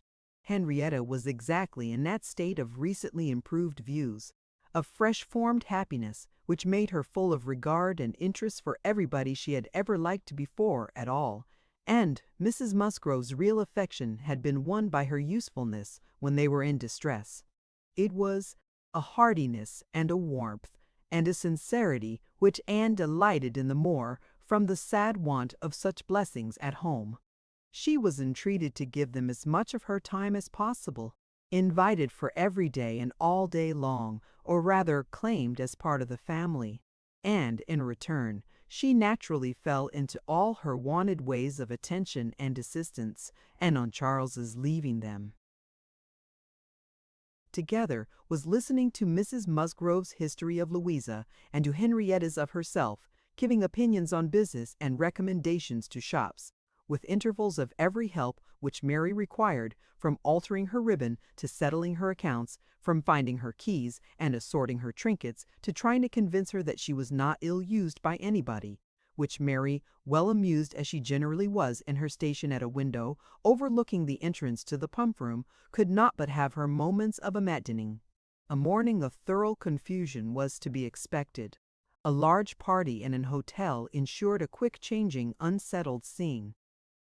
5 minutes brought a note, the next a parcel, and Anne had not been there half an hour when their dining room, spacious as it was, seemed more than half filled. A party of steady old friends were seated around Mrs. Musgrove, and Charles came back with Captains Harville and Wentworth. The appearance of the latter could not be more than the surprise of the moment. It was impossible for her to have forgotten to feel that this arrival of their common friends must be soon bringing them together again. Their last meeting had been most important in opening his feelings. She had derived from it a delightful conviction, but she feared from his looks that the same unfortunate persuasion, which had hastened him away from the concert room, still governed. He did not seem to want to be near enough for conversation. She tried to be calm and leave things to take their course, and tried to dwell much on this argument of rational dependence. Surely, if there be constant attachment on each side, our hearts must understand each other ere long. We are not boy and girl to be captiously irritable, misled by every moment's inadvertence, and wantonly playing with our own happiness. And yet, a few minutes afterwards, she felt as if their being in company with each other, under their present circumstances, could only be exposing them to inadvertencies and misconstructions of the most mischievous kind. "Anne," cried Mary, still at her window, "there is Mrs. Clay, I am sure, standing under the colonnade, and a gentleman with her. I saw them turn the corner from Bath Street just now. They seem deep in talk. Who is it? Come and tell me. Good heavens! I recollect it is Mr. Elliot himself." "No," cried Anne, quickly. "It cannot be Mr. Elliot, I assure you. He was to leave Bath at 9 this morning, and does not come back till tomorrow."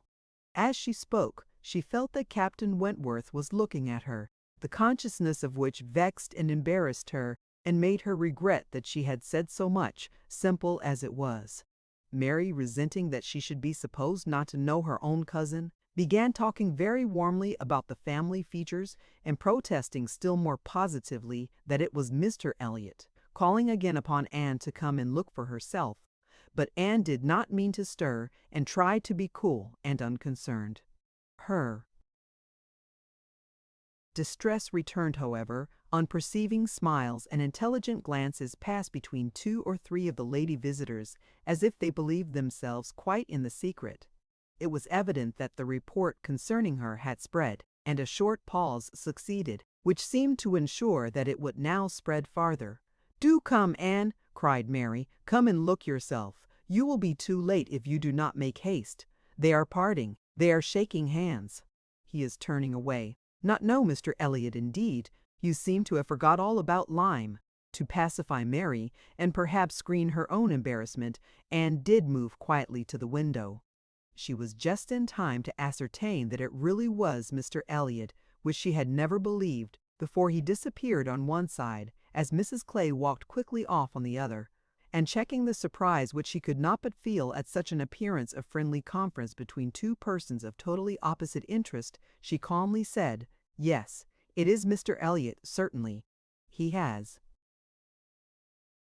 changed his hour of going, I suppose, that is all. Or I may be mistaken, I might not attend," and walked back to her chair recomposed, and with the comfortable hope of having acquitted herself well. The visitors took their leave, and Charles, having civilly seen them off, and then made a face at them, and abused them for coming, began with, "Well, mother, I have done something for you that you will like. I have been to the theater and secured a box for tomorrow night. And I a good boy? I know you love a play, and there is room for us all. It holds 9. I have engaged Captain Wentworth. Anne will not be sorry to join us, I am sure. We all like a play. Have not I done well, mother?" Mrs. Musgrove was good-humoredly beginning to express her perfect readiness for the play, if Henrietta and all the others liked it, when Mary eagerly interrupted her by exclaiming, "Good heavens, Charles, how can you think of such a thing? Take a box for tomorrow night. Have you forgot that we are engaged to Camden Place tomorrow night?" and that we were most particularly asked to meet Lady Dalrymple and her daughter, and Mr. Elliot, and all the principal family connections, on purpose to be introduced to them? How can you be so forgetful? Phoo, phoo, replied Charles. What's an evening party? Never worth remembering. Your father might have asked us to dinner, I think, if he had wanted to see us. You may do as you like, but I shall go to the play. Oh, Charles, I declare it will be too abominable if you do, when you promised to go. No, I did not promise. I only smirked and bowed and said the word happy. There was no promise.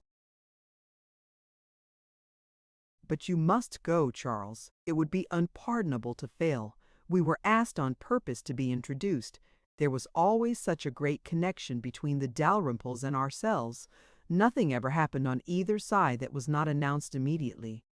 We are quite near relations, you know, and Mr. Elliot too, whom you ought so particularly to be acquainted with. Every attention is due to Mr. Elliot. Consider my father's heir, the future representative of the family. Don't talk to me about heirs and representatives, cried Charles. I am not one of those who neglect the reigning power to bow to the rising sun. If I would not go for the sake of your father, I should think it scandalous to go for the sake of his heir. What is Mr. Elliot to me? The careless expression was life to Anne, who saw that Captain Wentworth was all attention, looking and listening with his whole soul, and that the last words brought his inquiring eyes from Charles to herself. Charles and Mary still talked on in the same style, he, half serious and half jesting, maintaining the scheme for the play, and she, invariably serious, most warmly opposing it, and not omitting to make it known that, however determined to go to Camden Place herself, she should not think herself very well used if they went to the play without her. Mrs. Musgrove interposed. We had better put it off. Charles, you had much better go back and change the box for Tuesday. It would be a pity to be divided, and we should be losing Miss Anne too, if there is a party at her father's, and I am sure neither Henrietta nor I should care at all for the play, if Miss Anne could not be with us. Anne felt truly obliged to her for such kindness, and quite as much so for the opportunity it gave her of decidedly saying, if it depended only on my inclination, ma'am, the party at home, excepting on Mary's account, would not be the smallest impediment. I have no pleasure in lore sort of meeting, and should be too happy to change it for a play, and with you. But it had better not be attempted, perhaps. She had spoken it, but she trembled when it was done, conscious that her words were listened to, and daring not even to try to observe their effect. It was soon generally agreed that Tuesday should be the day, Charles only reserving the advantage of still teasing his wife, by persisting that he would go to the play tomorrow if nobody else would. Captain Wentworth left his seat and walked to the fireplace, probably for the sake of walking away from it soon afterwards and taking a station, with less barefaced design, by Anne. You have not been long enough in Bath, said he, to enjoy the evening parties of the place. Oh, no, the usual character of them has nothing for me. I am no card player. You were not formerly, I know. You did not used to like cards, but time makes many changes. I am not yet so much changed, cried Anne, and stopped, fearing she hardly knew what misconstruction.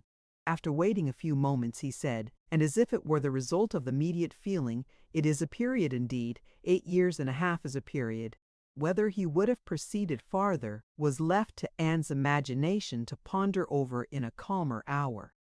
For while still hearing the sounds he had uttered, she was startled to other subjects by Henrietta, eager to make use of the present leisure for getting out, and calling on her companions to lose no time, lest somebody else should come in. They were obliged to move. Anne talked of being perfectly ready, and tried to look it, but she felt that could Henrietta have known the regret and reluctance of her heart in quitting that chair, in preparing to quit the room, she would have found, in all her own sensations for her cousin, in the very security of his affection, wherewith to pity her. Their preparations, however, were stopped short. Alarming sounds were heard. Other visitors approached, and the door was thrown open for Sir Walter and Miss Elliot, whose entrance seemed to give a general chill. Anne felt an instant oppression, and wherever she looked, saw symptoms of the same. The comfort, the freedom, the gaiety of the room was hushed into cold composure, determined silence, or insipid talk to meet the heartless elegance of her father and sister. How mortifying to feel that it was so! Her jealous eye was satisfied in one particular. Captain Wentworth was acknowledged again by each, by Elizabeth more graciously than before. She even addressed him once, and looked at him more than once. Elizabeth was, in fact, revolving a great measure. The sequel explained it. After the waste of a few minutes in saying the proper nothings, she began to give the invitation which was to comprise all the remaining dues of the Musgroves. Tomorrow evening, to meet a few friends, no formal party. It was all said very gracefully, and the cards with which she had provided herself, the Miss Elliot at home, were laid on the table, with a courteous, comprehensive smile to all, and one smile and one card more decidedly for Captain Wentworth. The truth was that Elizabeth had been long enough in Bath to understand the importance of a man of such an air and appearance as his. The past was nothing. The present was that Captain Wentworth would move about well in her drawing-room. The card was pointedly given, and Sir Walter and Elizabeth arose and disappeared. The interruption had been short, though severe, and ease and animation returned to most of those they left if the door shut them out, but not to Anne. She could think only of the invitation she had with such astonishment witnessed, and of the manner in which it had been received, a manner of doubtful meaning, of surprise rather than gratification, of polite acknowledgment rather than acceptance. She knew him. She saw disdain in his eye, and could not venture to believe that he had determined to accept such an offering as an atonement for all the insolence of the past. Her spirits sank. He held the card in his hand after they were gone, as if deeply considering it. "Only think of Elizabeth's including everybody," whispered Mary very audibly. "I do not wonder Captain Wentworth is delighted. You see he cannot put the card out of his hand." Anne caught his eye, saw his cheeks glow, and his mouth form itself into a momentary expression of contempt, and turned away, that she might neither see nor hear more to vex her. The parties separated. The gentlemen had their own pursuits, the ladies proceeded on their own business, and they met no more while Anne belonged to them. She was earnestly begged to return and dine, and give them all the rest of the day, but her spirits had been so long exerted that at present she felt unequal to more, and fit only for home, where she might be sure of being as silent as she chose. Promising to be with them the whole of the following morning, therefore, she closed the fatigues of the present by a toilsome walk to Camden Place, there to spend the evening chiefly in listening to the busy arrangements of Elizabeth and Mrs. Clay for the morrow's party, the frequent enumeration of the persons invited, and the continually improving detail of all the embellishments which were to make it the most completely elegant of its kind in Bath, while harassing herself with the never-ending question of whether Captain Wentworth would come or not. They were reckoning him as certain, but with her it was a gnawing solicitude never appeased for 5 minutes together. She generally thought he would come, because she generally thought he ought, but it was a case which she could not so shape into any positive act of duty or discretion as inevitably to defy the suggestions of very opposite feelings. She only roused herself from the broodings of this restless agitation to let Mrs. Clay know that she had been seen with Mr. Elliot 3 hours after his being supposed to be out of Bath, for having watched in vain for some intimation of the interview from the lady herself. She determined to mention it, and it seemed to her there was guilt in Mrs. Clay's face as she listened. It was transient, cleared away in an instant, but Anne could imagine she read there the consciousness of having, by some complication of mutual trick, or some overbearing authority of his, been obliged to attend perhaps for half an hour to his lectures and restrictions on her designs on Sir Walter. She exclaimed, however, with a very tolerable imitation of nature, "Oh dear, very true! Only think, Miss Elliot, to my great surprise I met with Mr. Elliot in Bath Street. I was never more astonished. He turned back and walked with me to the pump yard. He had been prevented setting off for Thornbury, but I really forget by what, for I was in a hurry and could not much attend, and I can only answer for his being determined not to be delayed in his return. He wanted to know how early he might be admitted tomorrow. He was full of tomorrow, and it is very evident that I have been full of it too, ever since I entered the house, and learnt the extension of your plan and all that had happened, or my seeing him could never have gone so entirely out of my head. Chapter 22. One day only had passed since Anne's conversation with Mrs. Smith, but a keener interest had succeeded, and she was now so little touched by Mr. Elliot's conduct, except by its effects in one quarter, that it became a matter of course the next morning, still to defer her explanatory visit in Rivers Street. She had promised to be with the Musgroves from breakfast to dinner. Her faith was plighted, and Mr. Elliot's character, like the Sultaness Scheherazade's head, must live another day. She could not keep her appointment punctually, however. The weather was unfavorable, and she had grieved over the rain on her friend's account, and felt it very much on her own before she was able to attempt the walk. When she reached the White Hart, and made her way to the proper apartment, she found herself neither arriving quite in time, nor the first to arrive. The party before her were Mrs. Musgrove talking to Mrs. Croft, and Captain Harville to Captain Wentworth, and she immediately heard that Mary and Henrietta, too impatient to wait, had gone out the moment it had cleared, but would be back again soon, and that the strictest injunctions had been left with Mrs. Musgrove to keep her there till they returned.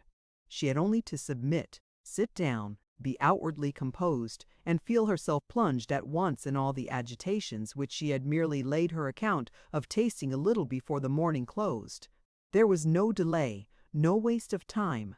She was deep in the happiness of such misery, or the misery of such happiness, instantly. 2 minutes after her entering the room, Captain Wentworth Captain Wentworth said, "We will write the letter we were talking of, Harville. Now, if you will get me materials." Materials were at hand, on a separate table. He went to it, and nearly turning his back to them all, was engrossed by writing. Mrs. Musgrove was giving Mrs. Croft the history of her eldest daughter's engagement, and just in that inconvenient tone of voice which was perfectly audible while it pretended to be a whisper, and yet as best bar adulant quotum. Mrs. Croft was attending with great good humor, and whenever she spoke at all, it was very sensibly. Anne hoped the gentlemen might each be too much self-occupied to hear. "And so, ma'am, all these things considered," said Mrs. Musgrove in her powerful whisper, "though we could have wished it different, yet altogether we did not think it fair to stand out any longer, for Charles Hayter was quite wild about it, and Henrietta was pretty near as bad, and so we thought they had better marry at once, and make the best of it, as many others have done before them. At any rate, said I, it will be better than a long engagement." "That is precisely what I was going to observe," cried Mrs. Croft. "I would rather have young people settle on a small income at once, and have to struggle with a few difficulties together, than be involved in a long engagement. I always think that no mutual—" "Oh, dear Mrs. Croft," cried Mrs. Musgrove, unable to let her finish her speech, "there is nothing I so abominate for young people as a long engagement. It is what I always protested against for my children. It is all very well, I used to say, for young people to be engaged, if there is a certainty of their being able to marry in 6 months, or even in 12. But a long engagement—" "Yes, dear ma'am," said Mrs. Croft, "or an uncertain engagement, an engagement which may be long. To begin without knowing that at such a time there will be the means of marrying, I hold to be very unsafe and unwise, and what I think all parents should prevent as far as they can." Anne found an unexpected interest here.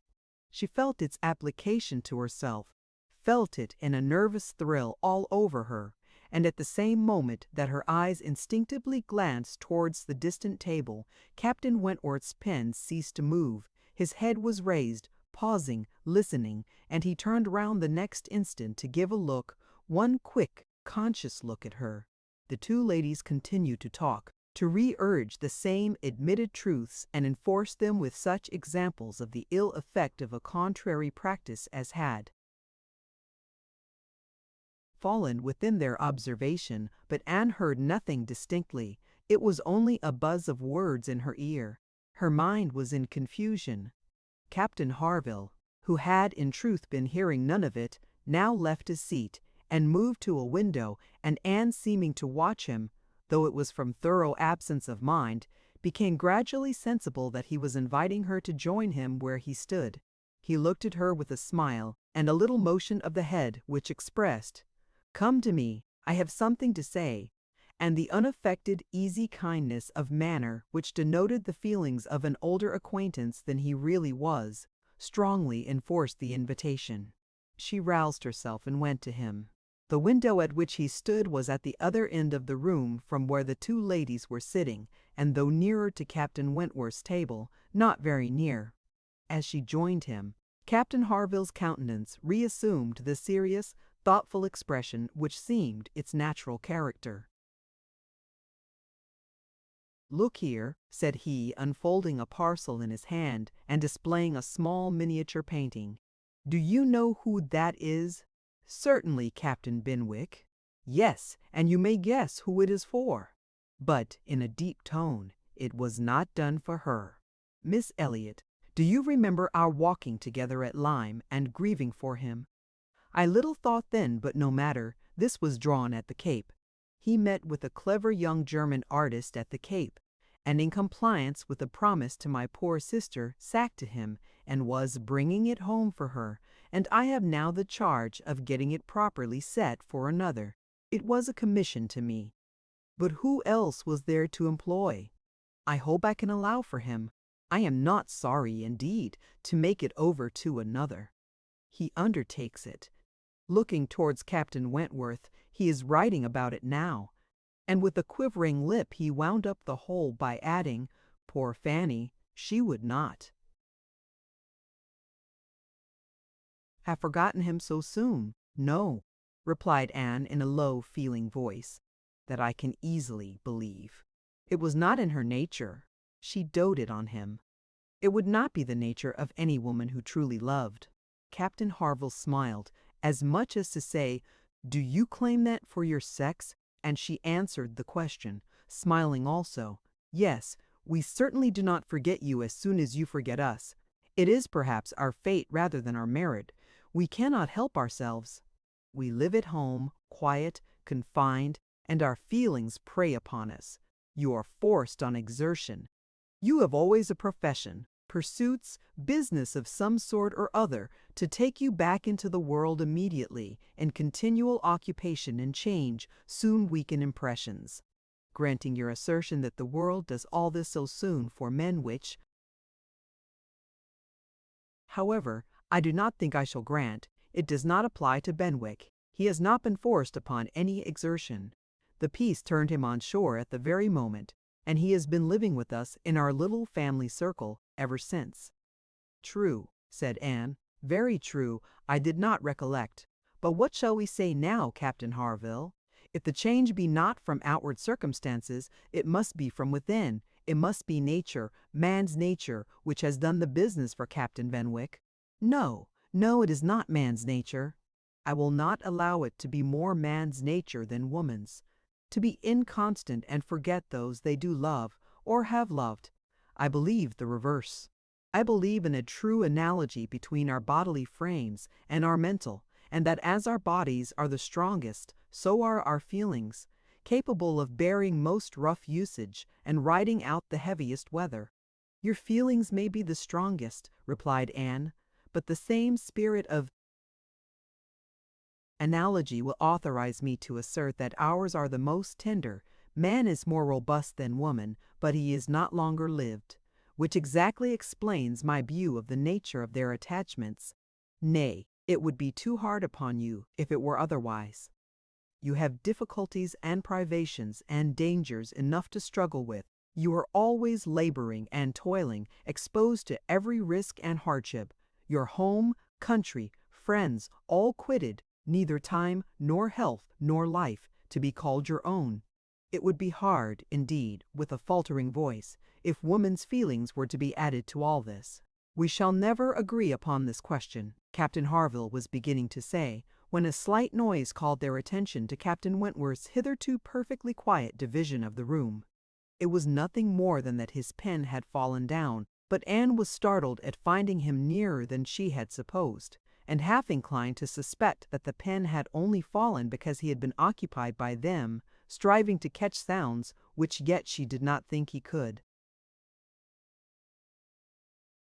"Have caught. Have you finished your letter?" said Captain Harville.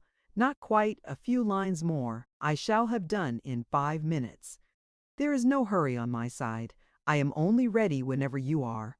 I am in very good anchorage here," smiling at Anne, "well supplied, and want for nothing, no hurry for a signal at all. Well, Miss Elliot," lowering his voice, "as I was saying, we shall never agree, I suppose, upon this point. No man and woman would, probably. But let me observe that all histories are against you, all stories, prose and verse. If I had such a memory as Benwick, I could bring you 50 quotations in a moment on my side the argument, and I do not think I ever opened a book in my life which had not something to say upon woman's inconstancy. Songs and proverbs, all talk of woman's fickleness. But perhaps you will say, these were all written by men. Perhaps I shall. Yes, yes, if you please. No reference to examples in books. Men have had every advantage of us in telling their own story. Education has been theirs in so much higher a degree. The pen has been in their hands. I will not allow books to prove anything. But how shall we prove anything? We never shall. We never can expect to prove anything upon such a point. It is a difference of opinion which does not admit of proof. We each begin, probably, with a little bias towards our own sex, and upon that bias build every circumstance in favor of it which has occurred within our own circle, many of which circumstances, perhaps those very cases which strike us the most, may be precisely such as cannot be brought forward without betraying a confidence, or in some respect, saying what should not be said. "Ah," cried Captain Harville in a tone of strong feeling, "if I could but make—" You comprehend what a man suffers when he takes a last look at his wife in Tondry.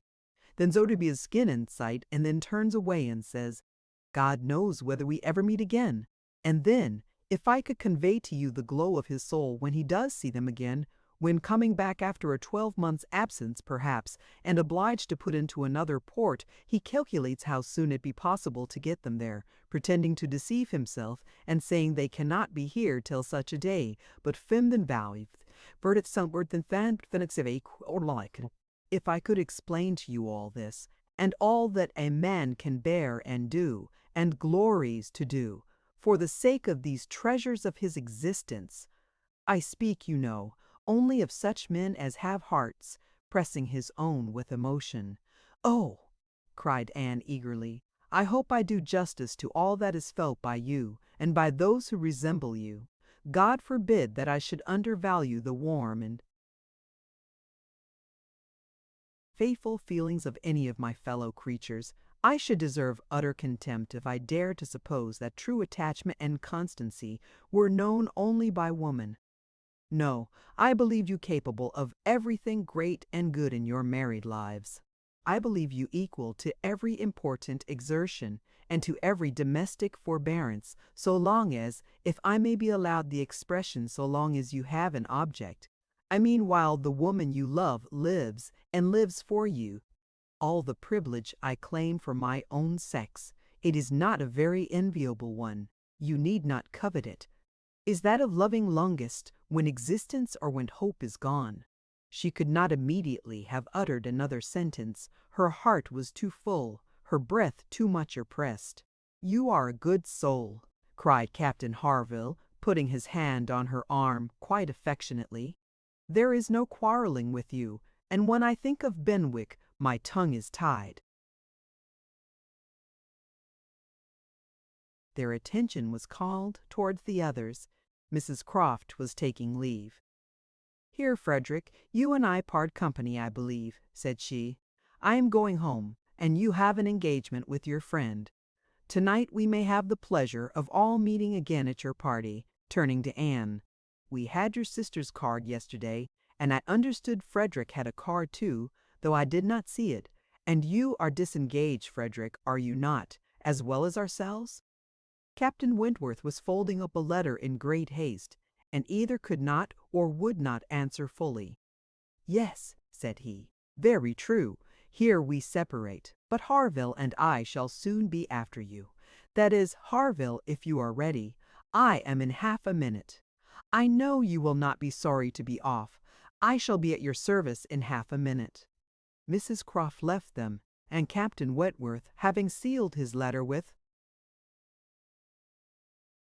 great rapidity, was indeed ready, and had even a hurried, agitated air, which shewed impatience to be gone. Anne knew not how to understand it. She had the kindest "Good morning, God bless you," from Captain Harville, but from him not a word, nor a look.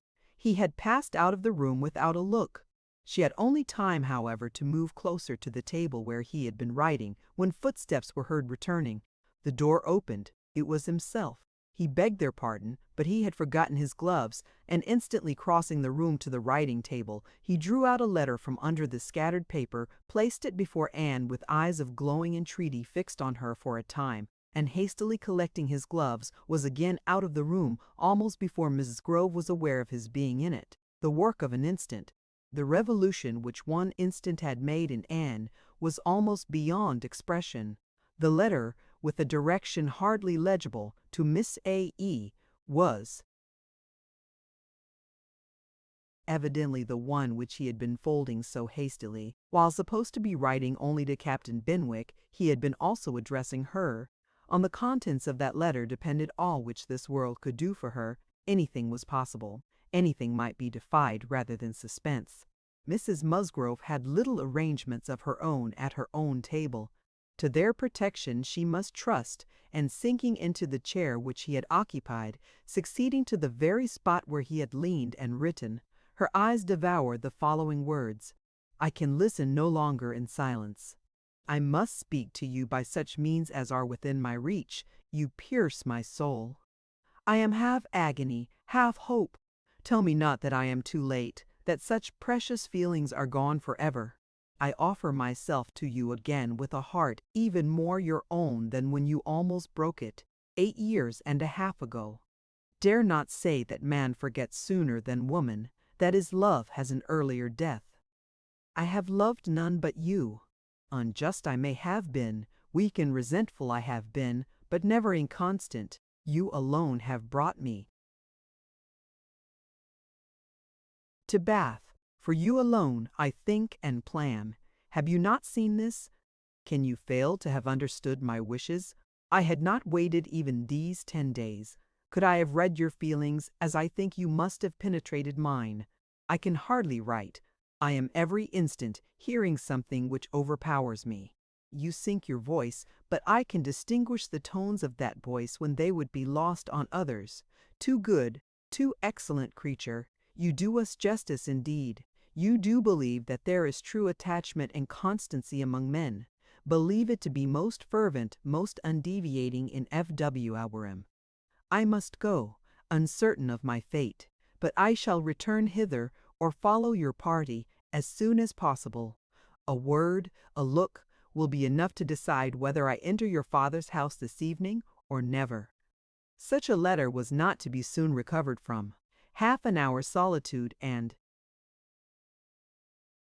reflection might have tranquilized her, but the 10 minutes only which now passed before she was interrupted with all the restraints of her situation could do nothing towards tranquillity.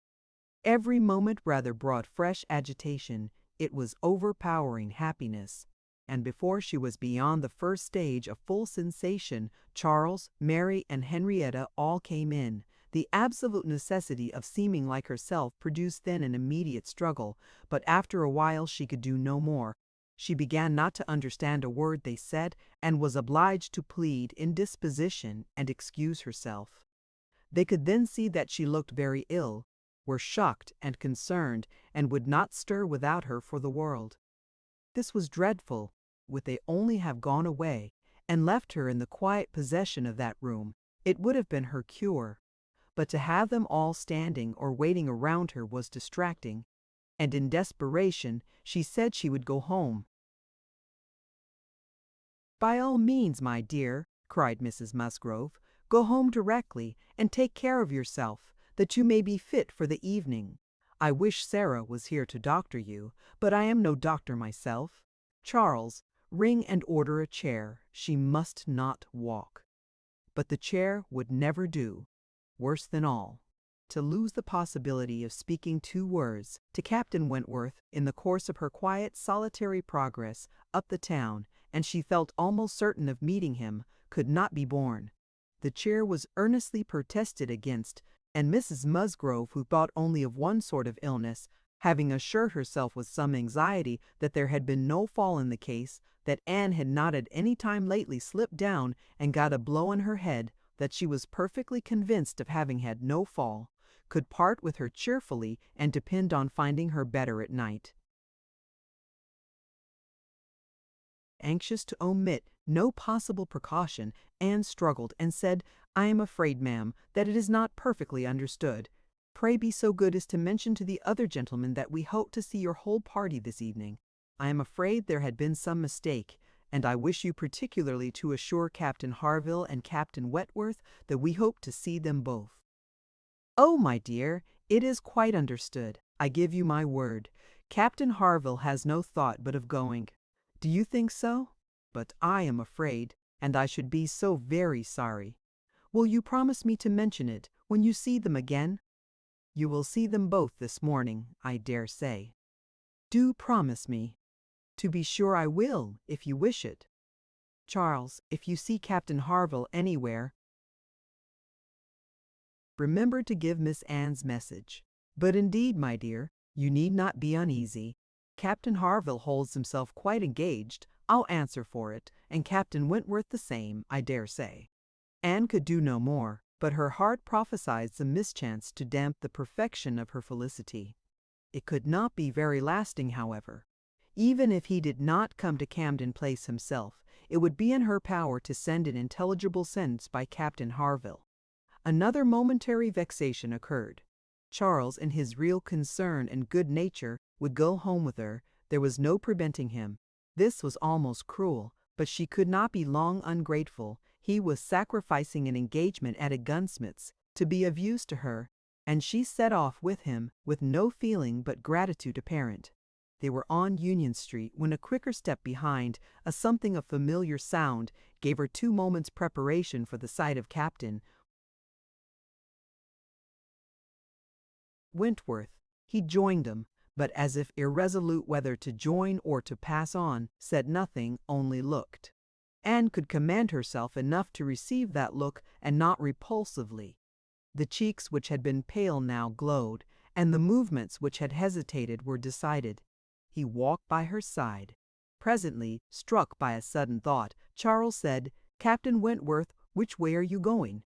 Only to Gay Street or farther up the town?" "I hardly know," replied Captain Wentworth, surprised. "Are you going as high as Belmont? Are you going near Camden Place?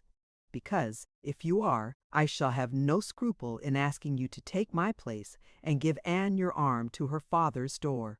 She is rather done for this morning, and must not go so far without help, and I ought to be at that fellow's in the market-place. He promised me the sight of a capital gun he is just going to send off, said he would keep it unpacked to the last possible moment, that I might see it, and if I do not turn back now, I have no chance. By his description, a good deal like the second-sized double barrel of mine, which you shot with one day round Winthrop. There could not be an objection. There could be only the most proper alacrity, a most obliging compliance for public view, and smiles reigned in, and spirits dancing in private rapture. In half a minute Charles was at the bottom of Union Street again, and the other two proceeding together, and soon words enough had passed between them to decide their direction towards the comparatively quiet and retired gravel walk, where the power of conversation would make the present hour a blessing indeed, and prepare it for all the immortality which the happiest recollections of their own future lives could bestow. There they exchanged again those feelings and those promises which had once before seemed to secure everything, but which had been followed by so many, many years of division and estrangement. There they returned again into the past, more exquisitely happy perhaps in their reunion than when it had been first projected, more tender, more tried, more fixed in a knowledge of each other's character, truth and attachment, more equal to act, more justified in acting. And there, as they slowly paced the gradual ascent, heedless of every group around them, seeing neither sauntering politicians, bustling housekeepers, flirting girls, nor nursery maids and children, they could indulge in those retrospections and acknowledgments, and especially in those explanations of what had directly preceded the present moment, which were so poignant and so ceaseless in interest. All the little variations of the last week were gone through, and of yesterday and today there could scarcely be an end. She had not mistaken him. Jealousy of Mr. Elliot had been the retarding weight, the doubt, the torment, that had begun to operate in the very hour of first meeting her in Bath, that had returned, after a short suspension, to ruin the concert, and that had influenced him in everything he had said and done, or omitted to say and do, in the last 24 hours. It had been gradually yielding to the better hopes which her looks, or words, or actions occasionally encouraged. It had been vanquished at last by those sentiments and those tones which had reached him while she talked with Captain Harville, and under the irresistible governance of which he had seized a sheet of paper and poured out his feelings. Of what he had then written, nothing was to be retracted or qualified. He persisted in having loved none but her. She had never been supplanted. He never even believed himself to see her equal. Thus much indeed he was obliged to acknowledge, that he had been constant unconsciously, nay, unintentionally, that he had meant to forget her, and believed it to be done. He had imagined himself indifferent when he had only been angry, and he had been unjust to her merits because he had been a sufferer from them. Her character was now fixed on his mind as perfection itself, maintaining the loveliest medium of fortitude and gentleness. But he was obliged to acknowledge that only at Uppercross had he learned to do her justice, and only at Lyme had he begun to understand himself. At Lyme he had received lessons of more than one sort. The passing admiration of Mr. Elliot had at least roused him, and the scenes on the Cobb and at Captain Harville's had fixed her superiority. In his preceding attempts to attach himself to Louisa Musgrove, the attempts of angry pride, he protested that he had forever felt it to be impossible, that he had not cared, could not care for Louisa, though till that day, till the leisure for reflection which followed it, he had not understood the perfect excellence of the mind with which Louisa's could so ill bear a comparison, or the perfect unrivalled hold it possessed over his own. There he had learned to distinguish between the steadiness of principle and the obstinacy of self-will, between the darings of heedlessness and the resolution of a collected mind.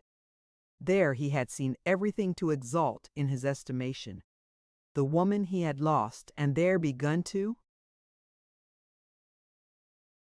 deplore the pride, the folly, the madness of resentment which had kept him from trying to regain her when thrown in his way. From that period his penance had become severe. He had no sooner been free from the horror and remorse attending the first few days of Louisa's accident, no sooner begun to feel himself alive again, than he had begun to feel himself, though alive, not at liberty. "I found," said he, "that I was considered by Harville an engaged man, that neither Harville nor his wife entertained a doubt of our mutual attachment. I was startled and shocked. To a degree I could contradict this instantly, but when I began to reflect that others might have felt the same, her own family, nay, perhaps herself, I was no longer at my own disposal. I was hers in honor if she wished it. I had been unguarded, I had not thought seriously on this subject before. I had not considered that my excessive intimacy must have its danger of ill consequence in many ways, and that I had no right to be trying whether I could attach myself to either of the girls, at the risk of raising even an unpleasant report, were there no other ill effects. I had been grossly wrong and must abide the consequences. He found too late, in short, that he had entangled himself, and that precisely as he became fully satisfied of his not caring for Louisa at all, he must regard himself as bound to her if her sentiments for him were what the Harvilles supposed. It determined him to leave Lyme and await her complete recovery elsewhere. He would gladly weaken by any fair means whatever feelings or speculations concerning him might exist, and he went, therefore, to his brother's, meaning after a while to return to Kellynch and act as circumstances might require. "I was 6 weeks with Edward," said he, "and saw him happy. I could have no other pleasure. I deserved none. He inquired after you very particularly, asked even if you were personally altered, little suspecting that to my eye you could never alter." Anne smiled and let it pass. It was too pleasing a blunder for a reproach. It is something for a woman to be assured, in her 28th year, that she has not lost one charm of earlier youth. But the value of such homage was inexpressibly increased to Anne by comparing it with former words and feeling it to be the result, not the cause, of a revival of his warm attachment. He had remained in Shropshire, lamenting the blindness of his own pride and the blunders of his own calculations, till at once released from Louisa by the astonishing and felicitous intelligence of her engagement with Benwick. "Here," said he, "ended the worst of my state, for now I could at least put myself in the way of happiness. I could exert myself, I could do something, but to be waiting so long in inaction, and waiting only for evil, had been dreadful. Within the first 5 minutes I said, 'I will be at Bath on Wednesday,' and I was. Was it unpardonable to think it worth my while to come, and to arrive with some degree of hope? You were single. It was possible that you might retain the feelings of the past as I did, and one encouragement happened to be mine. I could never doubt that you would be loved and sought by others, but I knew to a certainty that you had refused one man at least of better pretensions than myself, and I could not help often saying, 'Was this for me?' Their first meeting in Milsom Street afforded much to be said, but the concert still more. That evening seemed to be made up of exquisite moments. The moment of her stepping forward in the octagon room to speak to him, the moment of Mr. Elliot's appearing and tearing her away, and 1 or 2 subsequent moments, marked by returning hope or increasing despondency, were dwelt on with energy.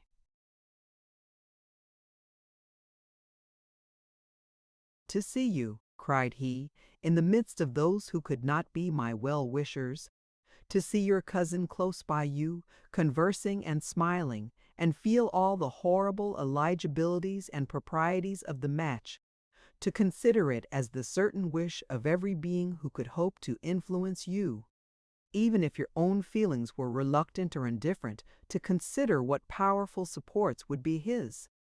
Was it not enough to make the fool of me which I appeared? How could I look on without agony? Was not the very sight of the friend who sat behind you, was not the recollection of what had been, the knowledge of her influence, the indelible, immovable impression of what Persuasion had once done, was it not all against me?"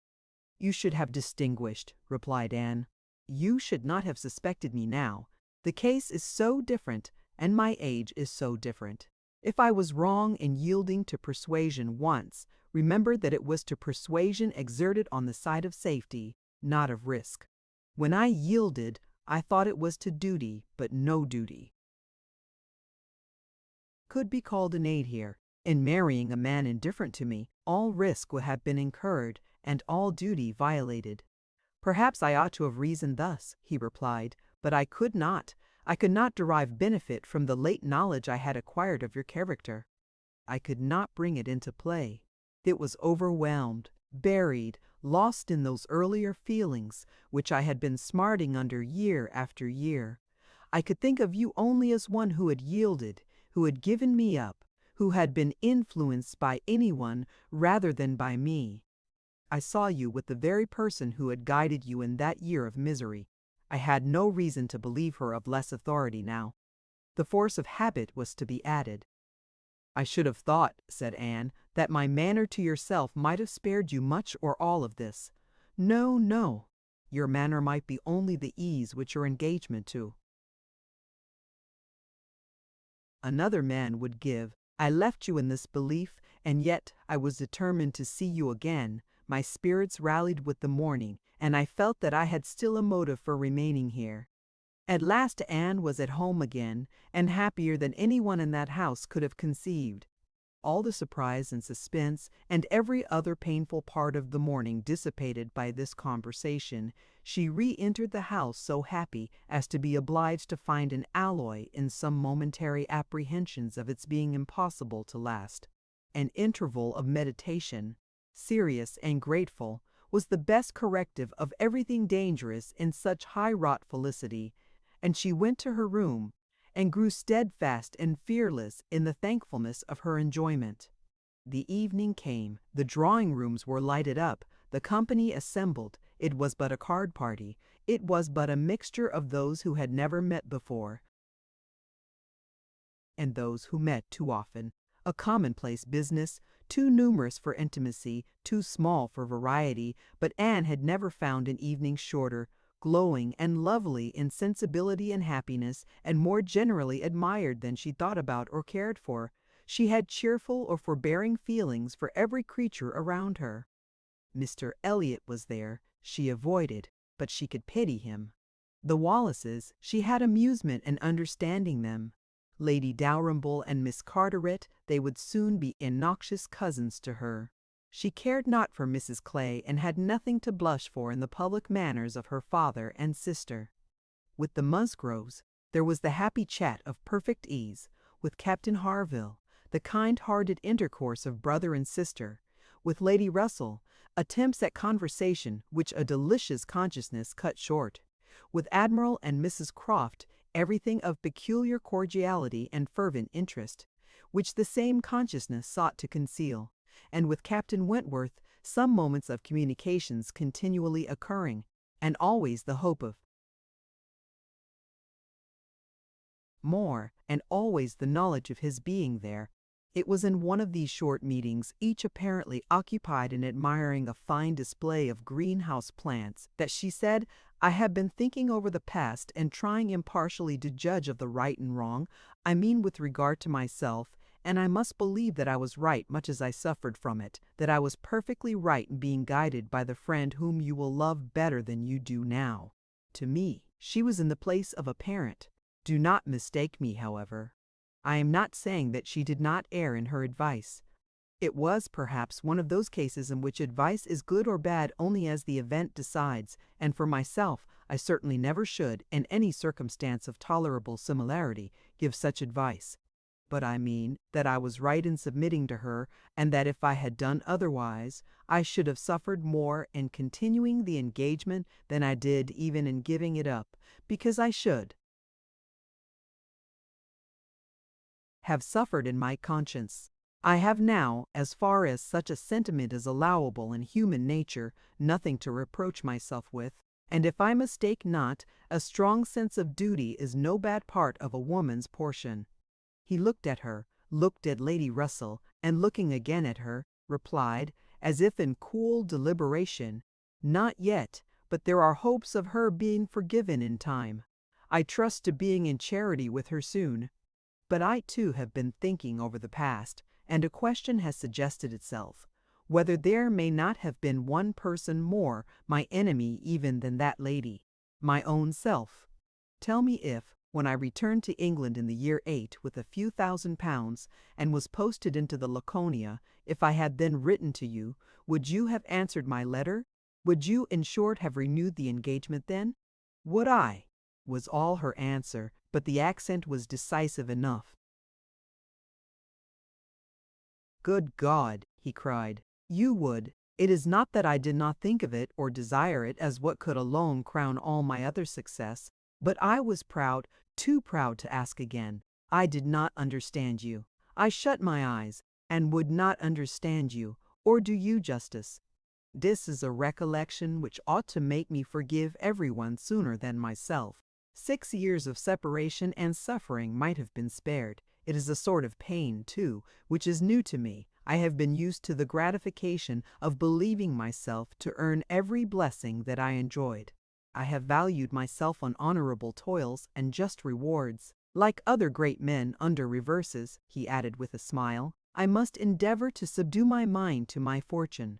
I must learn to brook being happier than I deserve. Chapter 23. Who can be in doubt of what followed? When any two young people take it into their heads to marry, they are pretty sure by perseverance to carry their point, be they ever so poor, or ever so imprudent, or ever so little likely to be necessary to each other's ultimate comfort. This may be bad morality to conclude with, but I believe it to be truth. And if such parties succeed, how should a Captain Wentworth and an Anne Elliot, with the advantage of maturity of mind, consciousness of right, and one independent fortune between them, fail of bearing down every opposition? They might, in fact, have borne down a great deal more than they met with, for there was little to distress them beyond the want of graciousness and warmth. Sir Walter made no objection, and Elizabeth did nothing worse than look cold and unconcerned. Captain Wentworth, with £25,000 and as high in his profession as merit and activity could place him, was no longer nobody. He was now esteemed quite worthy to address the daughter of a foolish, spendthrift baronet who had not had principle or sense enough to maintain himself in the situation in which Providence had placed him, and who could give his daughter at present but a small part of the share of £10,000 which must be hers hereafter. Sir Walter, indeed, though he had no affection for Anne and no vanity flattered to make him really happy on the occasion, was very far from thinking it a bad match for her. On the contrary, when he saw more of Captain Wentworth, saw him repeatedly by daylight, and eyed him well, he was very much struck by his personal claims, and felt that his superiority of appearance might be not unfairly balanced against her superiority of rank, and all this, assisted by his well-sounding name, enabled Sir Walter at last to prepare his pen, with a very good grace, for the insertion of the marriage in the volume of honor. The only one among them whose opposition of feeling could excite any serious anxiety was Lady Russell. Anne knew that Lady Russell must be suffering some pain in understanding and relinquishing Mr. Elliot, and be making some struggles to become truly acquainted with and do justice to Captain Wentworth. This, however, was what Lady Russell had now to do. She must learn to feel that she had been mistaken with regard to both, that she had been unfairly influenced by appearances in each, that because Captain Wentworth's manners had not suited her own ideas, she had been too quick in suspecting them to indicate a character of dangerous impetuosity, and that because Mr. Elliot's manners had precisely pleased her in their propriety and correctness, their general politeness and suavity, she had been too quick in receiving them as the certain result of the most correct opinions in what a well-made mind. There was nothing less for Lady Russell to do than to admit that she had been pretty completely wrong, and to take up a new set of opinions and of hopes. There is a quickness of perception in some, a nicety in the discernment of character, and natural penetration, in short, which no experience in others can equal, and Lady Russell had been less gifted in this part of understanding than her young friend. But she was a very good woman, and if her second object was to be sensible and well-judging, her first was to see Anne happy. She loved Anne better than she loved her own abilities, and, when the awkwardness of the beginning was over, found little hardship in attaching herself as a mother to the man who was securing the happiness of her other child. Of all the family, Mary was probably the one most immediately gratified by the circumstance. It was creditable to have a sister married, and she might flatter herself with having been greatly instrumental to the connection, by keeping Anne with her in the autumn, and as her own sister must be better than her husband's sisters, It was very agreeable that Captain Wentworth should be a richer man than either Captain Benwick or Charles Hayter. She had something to suffer, perhaps, when they came into contact again, in seeing Anne restored to the rights of seniority and the mistress of a very pretty landaulette, but she had a future to look forward to, of powerful consolation. Anne had no Uppercross Hall before her, no landed estate, no headship of a family, and if they could but keep Captain Wentworth from being made a baronet, she would not change situations with Anne. It would be well for the eldest sister if she were equally satisfied with her situation, for a change is not very probable there. She had soon the mortification of seeing Mr. Elliot withdraw, and no one of proper condition has since presented himself to raise even the unfounded hopes which sunk with him. The news of his cousin Anne's engagement burst on Mr. Elliot most unexpectedly. It deranged his best plan of domestic happiness, his best hope of keeping Sir Walter single by the watchfulness which a son-in-law's rights would have given. But though discomfited and disappointed, he could still do something for his own interest and his own enjoyment. He soon quitted Bath, and on Mrs. Clay's quitting it soon afterwards and being next heard of as established under his protection in London, it was evident how double a game he had been playing, and how determined he was to save himself from being cut out by one artful woman at least. Mrs. Clay's affections had overpowered her interest, and she had sacrificed, for the young man's sake, the possibility of scheming longer for Sir Walter. She has abilities, however, as well as affections, and it is now a doubtful point whether his cunning, or hers, may finally carry the day, whether, after preventing her from being the wife of Sir Walter, he may not be wheedled and caressed at last into making her the wife of Sir William. It cannot be doubted that Sir Walter and Elizabeth were shocked and mortified by the loss of their companion and the discovery of their deception in her. They had their great cousins, to be sure, to resort to for comfort, but they must long feel that to flatter and follow others, without being flattered and followed in turn, is but a state of half-enjoyment. Anne, satisfied at a very early period of Lady Russell's meaning to love Captain Wentworth as she ought, had no other alloy to the happiness of her prospects than what arose from the consciousness of having no relations to bestow on him which a man of sense could value. There she felt her own inferiority very keenly. The disproportion in their fortune was nothing.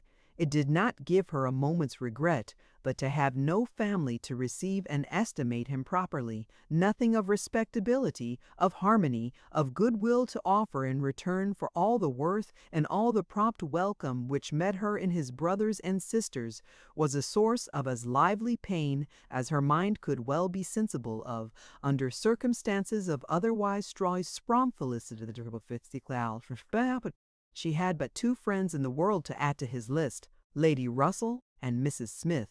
To those, however, he was very well disposed to attach himself. Lady Russell, in spite of all her former transgressions, he could now value from his heart. While he was not obliged to say that he believed her to have been right in originally dividing them, he was ready to say almost everything else in her favor. And as for Mrs. Smith, she had claims of various kinds to recommend her quickly and permanently. Her recent good offices by Anne had been enough in themselves, and their marriage, instead of depriving her of one friend, secured her two. She was their earliest visitor in their settled life. And Captain Wentworth, by putting her in the way of recovering her husband's property in the West Indies, by writing for her, acting for her, and seeing her through all the petty difficulties of the case, with the activity and exertion of a fearless man and a determined friend, fully requited the services which she had rendered, or ever meant to render, to his wife. Mrs. Smith's enjoyments were not spoiled by this improvement of income, with some improvement of health, and the acquisition of such friends to be often